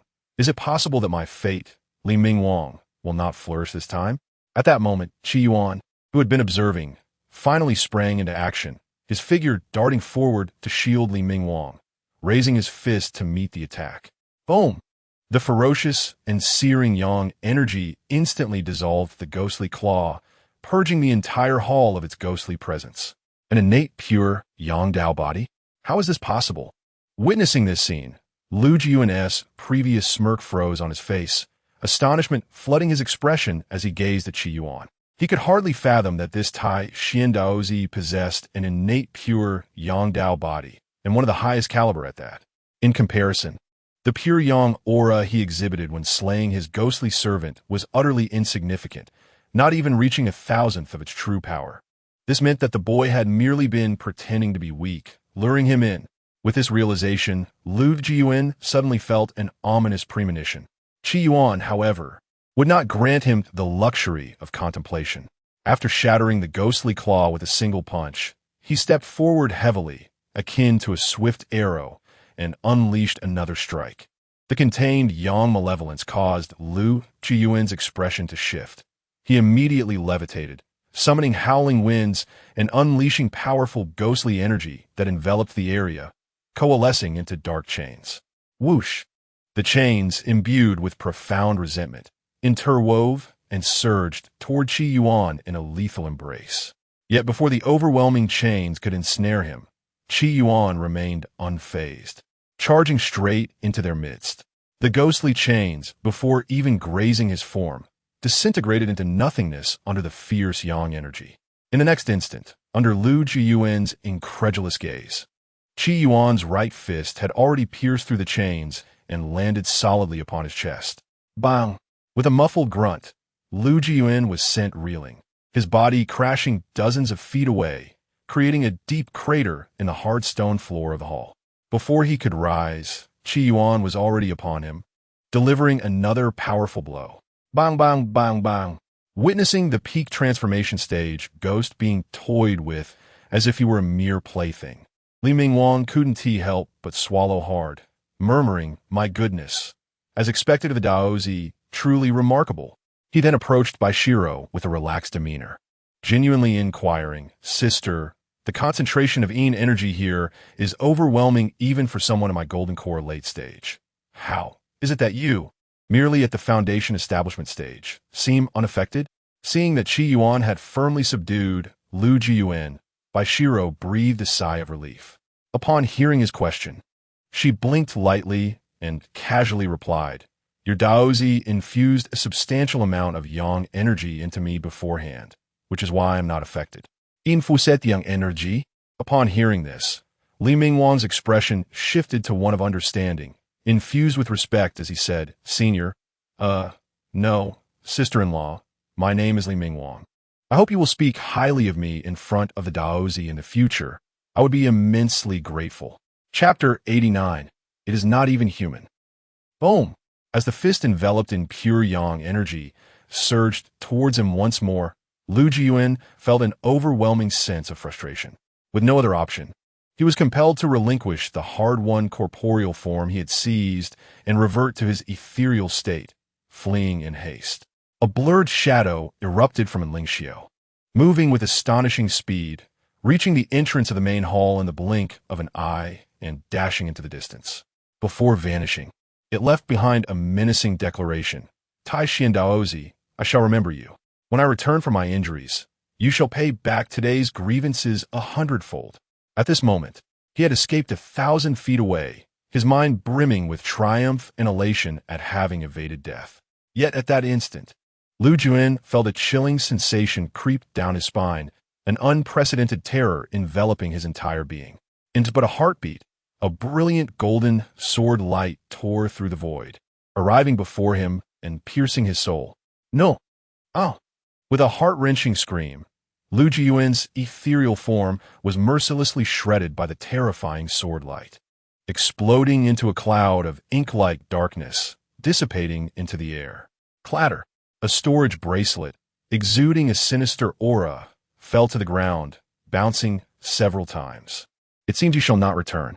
After confirming that the left protector of the Mingyi sect, Lu Juan, had completely perished, Yuan slowly sheathed his Xianxia sword, nonchalantly approaching to collect the bracelet. This old specter, despite his age, was a peak transformation cultivator. He must possess numerous valuable items worth a meticulous search. Though the path of the ghost is insidious and treacherous, fraught with evident weaknesses, fear of light, fire, and yang energy, these flaws are glaringly apparent. Unless one is already deceased, promising cultivators seldom choose this path. Lu Yuan, as the left protector of the Mingyi sect, only fully transformed into a ghost after dying once, embarking on the path of soul, seizing for immortality. As previously stated, unless one has transcended the majority of the ghostly path shortcomings, like the Ghost Emperor, other specters finding themselves against a Yuan in cultivator possessing an innate pure yang body are indeed fortunate. This is precisely why Yuan dared to brazenly infiltrate the city lord's mansion. It was clear that even if the Summer Emperor were to personally arrive, he would not dare touch a hair on Tai Xuan Daozi. The fate of the aforementioned left protector of the Mingyi sect now serves as a stark reminder. With the formation's creator dead and his Dao extinguished, the myriad of malevolent energies swiftly dissipated, retreating like a receding tide. The scene within the city lord's mansion transformed once more, quickly returning to its original state. As Yuan turned, he saw Li Mingwang rushing towards him, exclaiming, "I knew it! How could that old ghost Lu possibly be your match? Even the sect leader of the Mingyi sect would be of no use. Daozi's might reverberates across the realm. Your virtues and martial prowess are unmatched. My admiration for you flows like an endless river." Enough! Yuan waved his hand in disdain, halting his flattery. "Go find Zhang Caiqiang. If he is still alive, he is likely still imprisoned. Right? I haven't found senior brother Zhang yet. He can't have really perished, can he?" Li Mingwang's expression immediately fell, and he spun around to rush out. "Daozi, please wait here. I will bring senior brother Zhang's ashes to you." As the dark energies faded, those who had been unconscious in the hall began to awaken, bewildered, scanning their surroundings. Upon seeing the two skeletal remains on the ground, they were instantly struck with fear. At this moment, Yuan, standing in the hall, cast a stoic glance at them and slowly spoke. The left protector of the Mingyi sect, Lu Jun, seized the body of city lord in Lingxiu and, under the guise of the city lord, preyed upon the blood and essence of passing cultivators to cultivate his malevolent, ghostly arts. The city lord's wife, possessing a pure Yin constitution, also fell victim to Lu Yuan, used as a vessel to nurture ghostly servants. Had he succeeded, it wouldn't be long before the entire city of Puzhou would descend into a realm of ghosts. Alas, there is no impenetrable wall in this world. After discovering clues, two inner disciples of the Tai Xuan sacred land resolutely decided to infiltrate the city lord's mansion under the guise of servants to investigate the truth, only for one to accidentally be captured. As fate would have it, I happened to be in the vicinity and, upon receiving a plea for help from my fellow disciple, rushed to their aid, only to see this impostor reveal his true nature with minimal effort. Later, this lair attempted to resist, but was eradicated on the spot by me. Now that the demon has been vanquished, you may all leave as you wish." What? The city lord and was a hidden demon of the Mingyi sect? Upon hearing the unfolding events, the crowd was stunned into silence. No one doubted the veracity of Yuan's words. Given his standing, he could procure anything without obstruction, rendering any need for deceit unnecessary. It was utterly unforeseen that they had merely been invited as guests, only to find themselves embroiled in a momentous conspiracy. Even more astonishing was the fact that, while the Mingyi sect may not be a top-tier force, it is indeed formidable. The left protector's position ranks just below the sect leader and deputy leader, at least at the level of transformation, potentially even refining void. Yet he was effortlessly slain by Tai Xuan Daozi of the Yuan realm. Such occurrences are simply unprecedented. Father, mother, just as everyone was reeling from the shocking news. And Kylon stumbled forward to the two skeletal remains, tears streaming down her face as she wept uncontrollably. Seeing her plight by Shiro, whose mother had long since passed and who had almost lost her father recently, felt a surge of sympathy and compassion, hastening forward to offer gentle comfort. Suddenly, a joyful call rang out from outside. Daozi, Brother Zhang, is not dead. I rescued him from the cellar. Yuan turned to see Li Mingwang, supporting the limping Zhang Caiqiang as he entered. Zhang Caiqiang appeared significantly thinner than the last time they met, his eye sockets dark, cheeks hollow, and he wheezed with every few steps, looking utterly drained. What happened to him? Observing the usually optimistic Zhang Caiqiang in such a despondent state, Yuan could not help but inquire, for Daozi must always show concern for the well-being of his subordinates. Sai, don't mention it. When I went in to find him, Brother Zhang had already hung his belt from the cellar beam. If I hadn't intervened, he would have hanged himself by now. Li Mingwang sighed. He wouldn't say a word to me about anything. Yuan's curiosity deepened as he turned his gaze to Zhang Caiqiang. Junior Brother Zhang, have you been possessed by ghost? I'm such a fool, truly. Zhang Caiqiang shook his head, his eyes devoid of life, as he murmured. Why did I have to provoke the city lord's wife when I could have simply tended to my duties? What on earth is wrong with you? Yuan furrowed his brow, urging him to stop being cryptic. Don't mention it. Zhang Caiqiang slightly raised his head, tears welling in his eyes. My essence has nearly been drained by the ghost. Li Mingwang scoffed. Come on, man, you're a golden Dan cultivator. Your essence will replenish itself in a couple of days. Why worry about this? Suddenly, recalling something, Li Mingwang smirked. I remember that the ghost who possessed the city lord's wife was a female ghost, right? Could it be that you gained something and then acted coy? As he spoke, he noticed that Zhang Caiqiang's face had turned pale, even tinged with green. Li Mingwang was instantly taken aback, his eyes filled with pity. Could it be a male ghost? If that's the case, Brother Zhang is truly unfortunate. Yet, Zhang Caiqiang shook his head once more, his voice trembling as he spoke. No, it is not even a ghost transformed from a human. I was truly foolish indeed. Upon hearing this, Yuan wished to offer some words of comfort, but found himself at a loss for how to begin, longing simply to walk alone in silence. Chapter 90. Such great favor, it must not go unrewarded. Cough, cough. After dispersing the startled onlookers, Li Mingwang cleared his throat with vigor and explained to the somewhat calmed siblings. Miss, young master, I, through my investigations, have discovered that your mother passed away 2 to 3 years ago due to a failed foundation establishment. Your father, the Lord of Puzhou City, was deeply attached to your mother and could not accept this harsh reality. Thus, he concealed the news of your mother's death and ventured into various ruins alone, seeking a way to revive her, until he was ultimately possessed by the old ghost, Lu. Huh? Is your investigation so accurate? Yuan was astonished, realizing that this seemingly unreliable Li Mingwang had proven to be quite adept at solving cases. In just 2 short days, he had unraveled the mystery with astonishing clarity, vividly detailing many nuances as if he had witnessed them firsthand, nearly rivaling Conan. Even Zhang Caiqiang, who had been dazed nearby, turned slightly incredulous. When did you become so capable? You can uncover such hidden matters? In response, Li Mingwang adjusted his servant's hat and, with a hint of pride, stated, It's nothing. I was assigned as the young master's attendant, which allowed me unrestricted access to the study. There, I fortuitously discovered the Lord's diary, which contained everything clearly. Is that even possible? Yuan's expression was peculiar. And Xianxia, a distinguished golden core cultivator and the city lord, had maintained a habit of writing in a diary.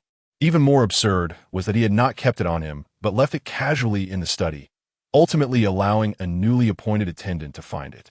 It seemed that Lu Jian was also a person disinclined towards reading, for after possessing Xianxia, he never entered the study.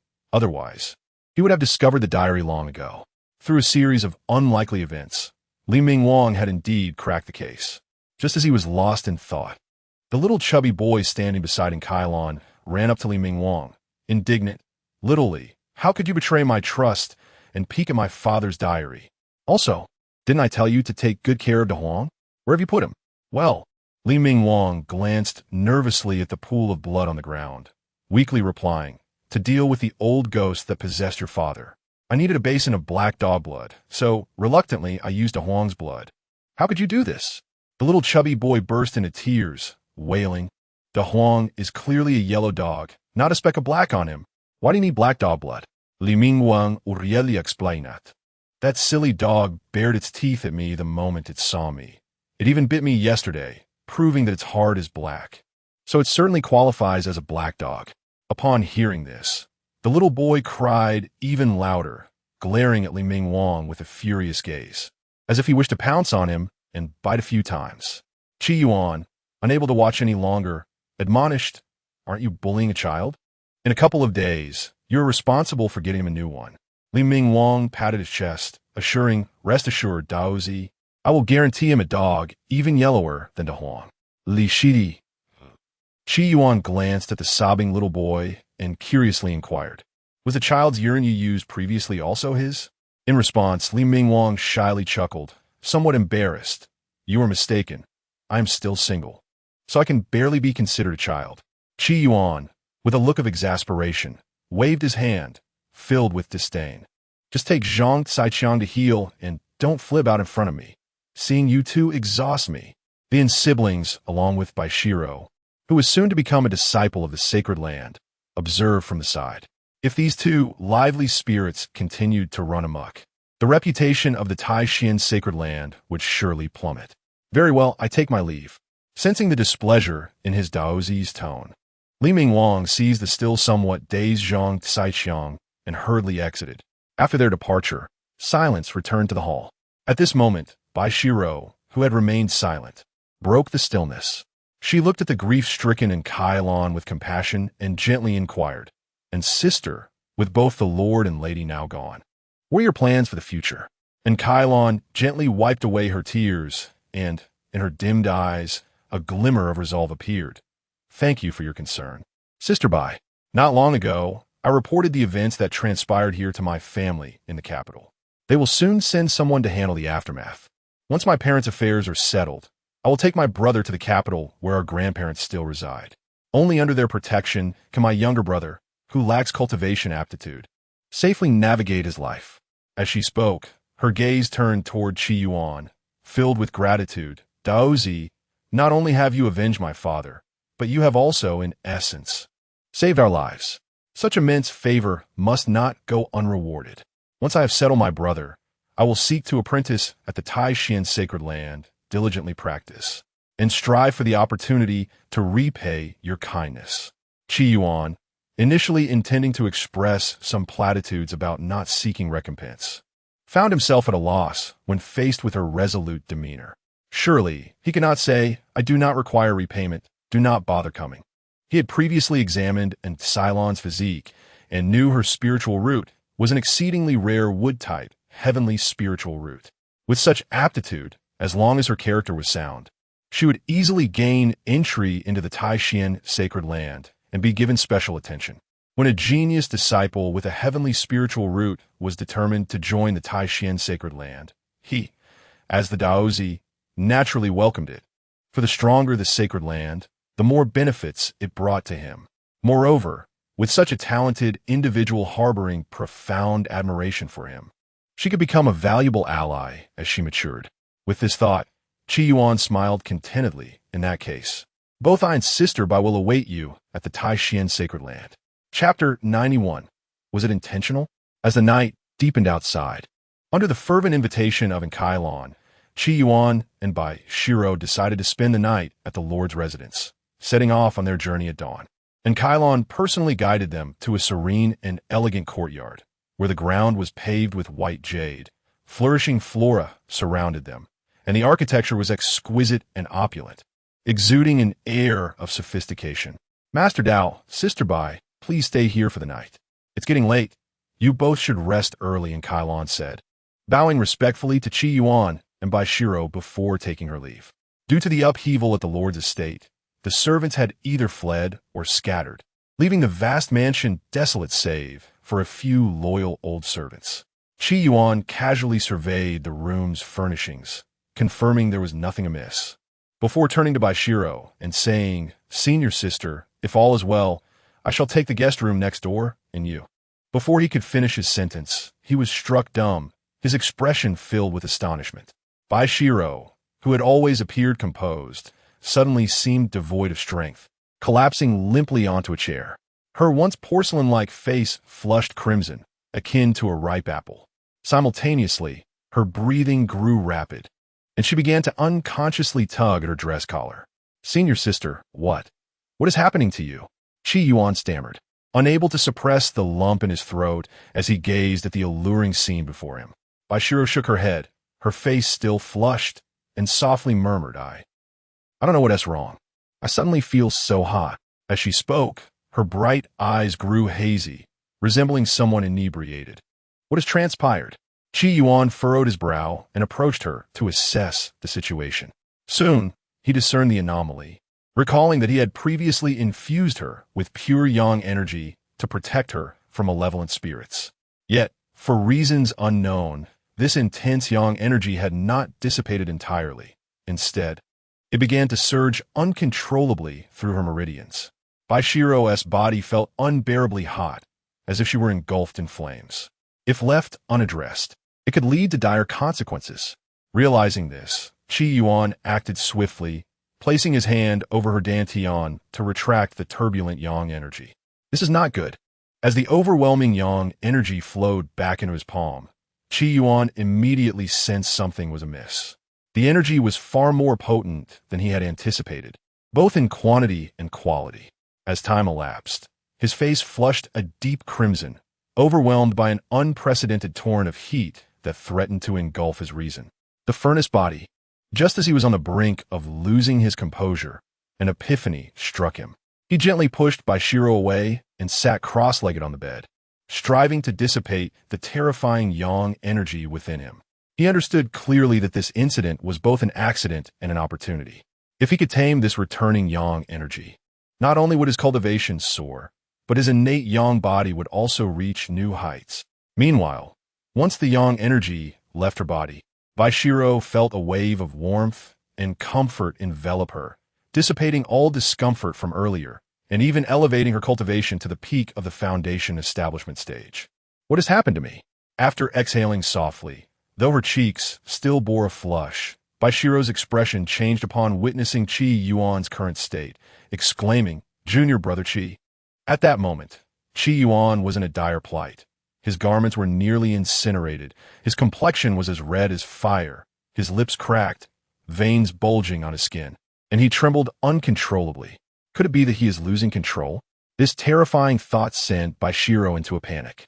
Without hesitation, she rushed to his side, whispering urgently into his ear, "Junior brother Qi, I can save you. Clear your mind immediately, relax your spirit, and circulate the Yin-Yang Transformation Sutra." In the next instant, as Qi Yuan endured his torment, he felt a familiar sensation on his lips, followed by a cool and sweet essence flooding his mouth, invigorating his spirit. Feeling slightly better, Qi Yuan instinctively craved more, reaching out to embrace the fragrant, soft body beside him. Soon, a wave of extreme, Yin energy coursed through his limbs, gradually extinguishing the raging flames within him. Ding! Mission accomplished. Use Yin-Yang Transformation Sutra to save senior sister Bai Shiro and elevate your own cultivation to foundation establishment. Reward 1,000 counterattack points, 15 premium essence solidifying pills, the exquisite artifact Darklight Qilin Sword, and an expansion of personal space from 300 cubic feet to 500 cubic feet, along with a new talent, living off soft rice. Ding! Reward have been automatically deposited into the host's personal space. The new talent can be bound to a target on the system's talent interface. The system's cold notification echoed in his mind as Qi Yuan slowly opened his eyes, momentarily dazed. Once clarity returned, He found himself gazing at Baishiro's ethereal beauty beside him. At that moment, Baishiro lay with her eyes closed, a hint of fatigue etched upon her brow. Her long, thick lashes fluttering gently, evoking a sense of tenderness. Huh? Qi Yuan's heart raced, and he abruptly sat up, the chill on his upper body jolting him into full awareness. The scenes of earlier flashed through his mind like fleeting images, stirring a tumult within his heart. He had never anticipated that Baishiro, the esteemed senior sister of the righteous sect, would possess the extraordinary furnace body. The yang energy he had previously transmitted had uncontrollably multiplied within her, reaching a level that even he, its master, could scarcely endure. Had it not been for a selfless act of rescue, he would have likely been overwhelmed by the sheer volume of yang energy. With this realization, Qi Yuan cast a complex glance at Baishiro, feeling a tumult of emotions within. He had initially intended to cultivate their relationship gradually, hoping to complete the system's mission in a more harmonious manner to avoid appearing too callous. However, fate had taken an unexpected turn. Additionally, he noted with astonishment that the quantity of spiritual energy within him had more than doubled, akin to an ocean, robust and abundant. The Taoist Yuan infant had also undergone a transformation, becoming more solid and refined, exuding an ominous energy. Mid-stage Yuan infant. Qi Yuan was once again taken aback. After 2 enhancements from the system, his spiritual root had already reached an astonishing level. Whether sleeping, eating, or drinking, his cultivation grew continuously, with a single day of practice equating to half a month for others. Yet despite this, he had only been a month away from breaking through to the Yuan infant realm, and now he had unexpectedly achieved mid-stage overnight.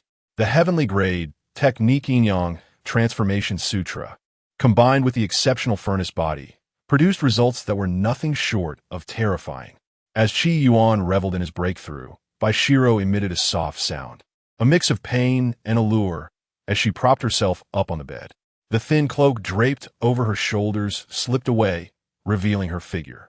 Noticing Qi Yuan's gaze lingering a bit too long, Baishiro quickly realized the implications and hastily pulled the cloak to cover herself, her voice soft and uncertain. Did you do that on purpose? Chapter 92. The dog system has a new task again. Qi Yuan's expression stiffened slightly as he donned a garment, explaining, Senior sister, you know me. I have always maintained my integrity and purity. Please do not tarnish the reputation of a good person. Who could have anticipated that your unique constitution would lead to a mutation of that vital yang energy within you? I merely assisted in drawing it back to save you, nearly suffering a backlash in the process. Enough. Before he could finish, he was interrupted by the crimson-faced Baishiro, who hastily adjusted her thin cloak. Even your yang energy is so improper. How can you still claim to be pure? Turn around and do not look back. Of course, Qi Yuan readily complied, turning his back with an air of nonchalance, having already seen what needed to be seen. After a while, Baishiro finally donned her dress, her voice tinged with shyness and unease. All right, you can turn back now.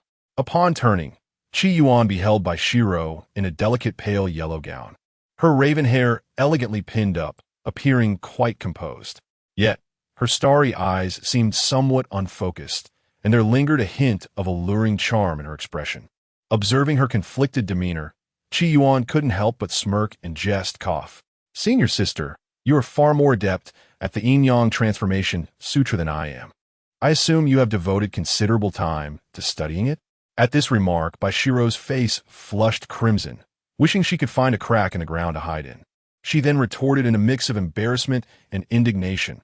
How dare you bring that up? If not to save you, do you think I would wish to cultivate such a technique? Leave. I no longer wish to speak with you.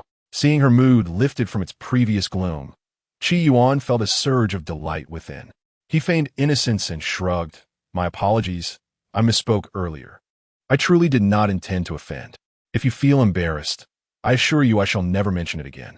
You expect there to be a next time? Baishiro glared at Qi Yuan with furrowed brows, ready to push him out of the room. However, her legs suddenly weakened and she stumbled forward. In a flash, Qi Yuan caught her, his tone earnest. No need for a next time. I must sincerely thank you for saving my life. whether in gratitude or vengeance. I prefer to resolve matters swiftly rather than let them linger. Instead of dwelling on this, why not clarify your doubts regarding the yin-yang transformation sutra right now? With a graceful wave of his sleeve, he conjured a barrier around the room, enveloping them in a protective shroud. What are you doing? Before Baishiro could react, she found herself swept into his arms, her mind momentarily clouded. As she exhaled softly, her furrowed brows relaxed. Here, a vast narrative is omitted. As the morning sun streamed in, Yuan emerged from the room, intending to bid farewell to Enkailon. Just then, the previously barren task list of the system refreshed, revealing new lines of text. The dock system has a new task. Yuan's eyelids twitched, and he quickly composed himself to examine the details.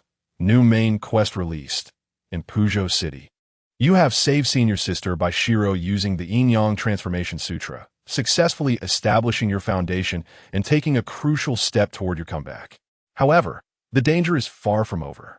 The newly appointed leader of Falling Cloud Valley, Yuan, has issued a kill order to the Wang family, demanding that they locate you both to eliminate you completely. Quest objective: with the assistance of senior sister Baishiro, defeat the early-stage golden core ancestor of the Wang family, Wang Tianda, within a month. Quest difficulty: 4 stars, difficult, due to his waning lifespan and forced cultivation of malevolent techniques. Wang Tianda's true strength has diminished to the pinnacle of foundation establishment. Quest rewards: 1,000 comeback points, 3 supreme rejuvenation pills, and an upgrade to insight mode. Yuan. Staring at the glaring words, Yuan instinctively rubbed his eyes, ensuring he was not mistaken before he felt utterly dazed. Once he regained his composure, he couldn't help but erupt in curses. Damn! System, you wretched thing. Normally, you let me bully the chi refinement stage. But this time you've truly lost your mind, asking me to defeat a dead person. The Wang family was already annihilated by Li Ming Wang and Zhang Caiqiang. Wang Tianda's head is displayed in the examination hall of Falling Cloud Valley. How am I supposed to defeat him? Shall I scatter his ashes? Taking several deep breaths, Yuan forced himself to suppress his fury, internally muttering, System, the target, Wang Tianda, is already dead. It is not too late to change the task. I shall pretend I did not see this. System, confirmation complete. The quest objective is accurate. Please complete it within the stipulated time. At this, Yuan's expression darkened, his forehead throbbing with veins, but the target is dead. Where do you expect me to find him? Should I just end my life too? The response was a monotonous, mechanical voice. After further verification, the quest content is accurate. Please complete it within the designated time. What the hell? Yuan gasped, nearly spitting blood. I knew it.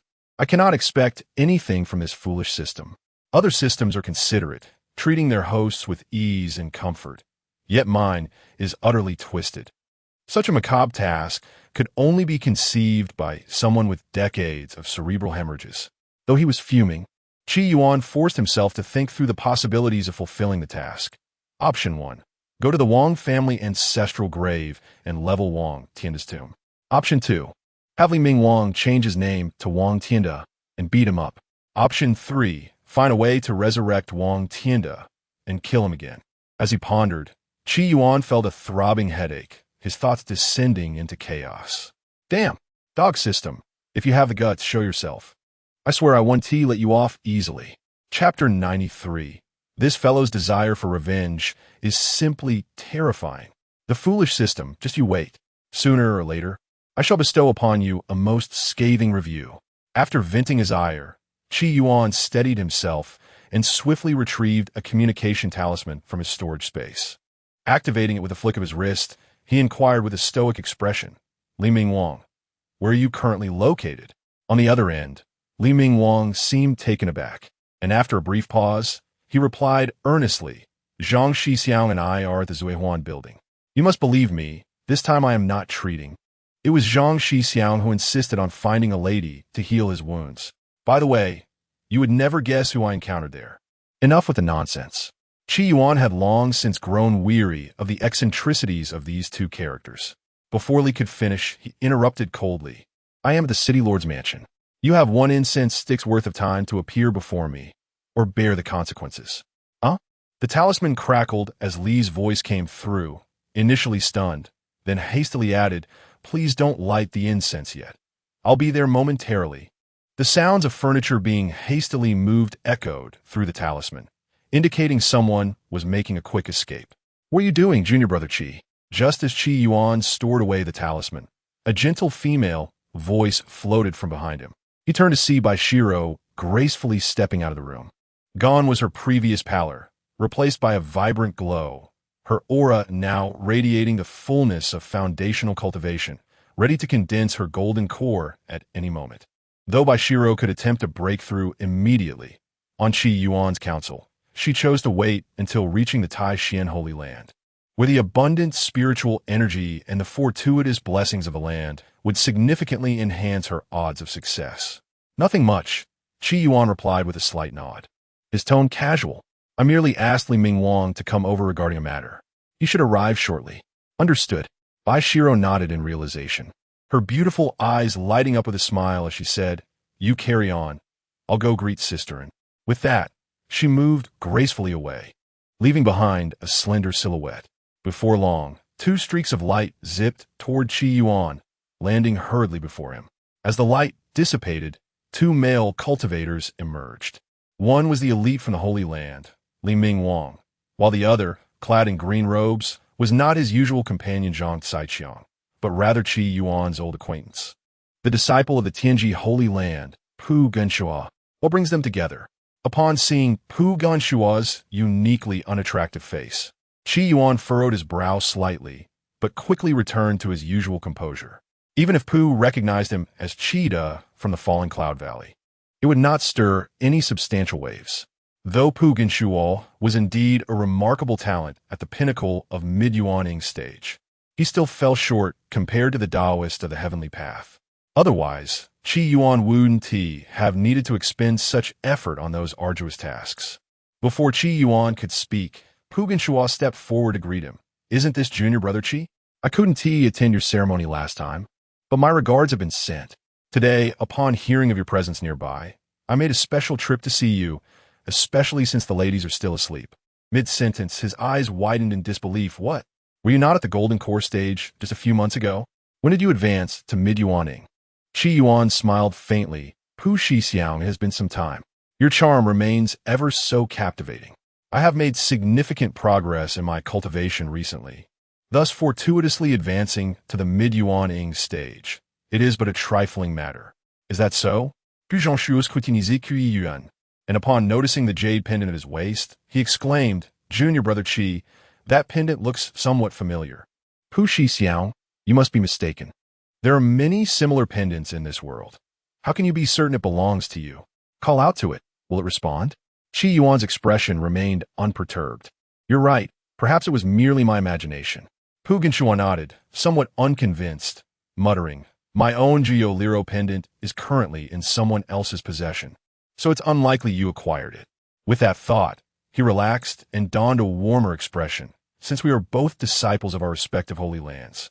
Encountering one another is fate. Why don't we go to Zuohuan building for a drink to celebrate? Qi Yuan paid him little mind, his gaze shifting to Li Mingwang standing aside as he solemnly asked, "Li Mingwang, tell me, is it true that the Wang family's ancestor, Wang Tianda, is dead?" "Wang family ancestor?" Li Mingwang was momentarily taken aback, seemingly surprised by Qi Yuan's sudden inquiry. However, seeing the seriousness in his expression, he did not dare be dismissive and nodded firmly. "Wang Tianda is undoubtedly dead. After confirming his crimes, I beheaded him on the spot. That old monster wasn't even at the Yuaning stage. I have never heard of a Golden Core cultivator surviving decapitation. He is certainly dead." Seeing Li's earnestness, Qi Yuan furrowed his brow, deep in thought. Unlike Yuaning cultivators, Golden Core cultivators lack the ability to exist independently of their physical bodies. Even if they had a doppelganger, the main body's death would lead to its obliteration. Unless there existed a miraculous technique allowing a cultivator to evade death through their doppelganger. But such a technique would at least be of the saintly tier. If Wang Tianda possessed such abilities, he would not resort to such crude necromantic methods to prolong his life. Just as Qi Yuan contemplated, Pu Genshua, intrigued, leaned closer to Li Ming Wang and whispered, "Li brother, what was the story behind the Wang family ancestor that your Taoist mentioned?" Pu Zhongshu, sharing a sense of camaraderie with Li Ming Wang, who was also a victim of debauchery, felt some goodwill and did not withhold information, recounting the tale of Wang Tianda. Unbelievable. I had no idea such a fiend was concealed within Puzhou City. Pu Genshua was filled with righteous indignation, exclaiming, "Li brother, you did well. It's a pity that killing him was too merciful. If it were me, I would have first extracted his soul and refined his essence, ensuring that old dog could never reincarnate." Wait. Upon hearing this, Qi Yuan's eyes lit up, grasping Pu Genshua's sleeve and asking, "What did you just say? Repeat that." Confused by Qi Yuan's fervor, Pu Genshua glanced at him and instinctively repeated, "I said let that old dog never reincarnate." "What about the previous sentence?" Qi Yuan pressed eagerly. Pu Genshua scratched his head. "Oh, the previous one was about extracting his soul and refining his essence." "Precisely," Qi Yuan exclaimed excitedly. "Then let us summon the soul of the Wang family ancestor and slay him once more." Unbeknownst to him, the two individuals beside him were left in a state of shock. What kind of grudge could provoke such a fervent desire?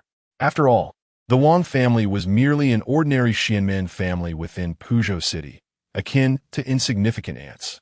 As the Taoist of Tai Xuan, not only had Qi Yuan initiated a mission targeting the Wang family that led to their demise, but now he also sought to resurrect the ancestor's soul merely to kill him again. Was this not excessively ruthless? As they came to this realization, Pu Genshua and Li Ming Wang exchanged peculiar glances with Qi Yuan, meticulously recalling whether they had inadvertently offended him in the past. If there is any, it must be remedied as soon as possible. This individual's thirst for vengeance is truly terrifying. Chapter 94.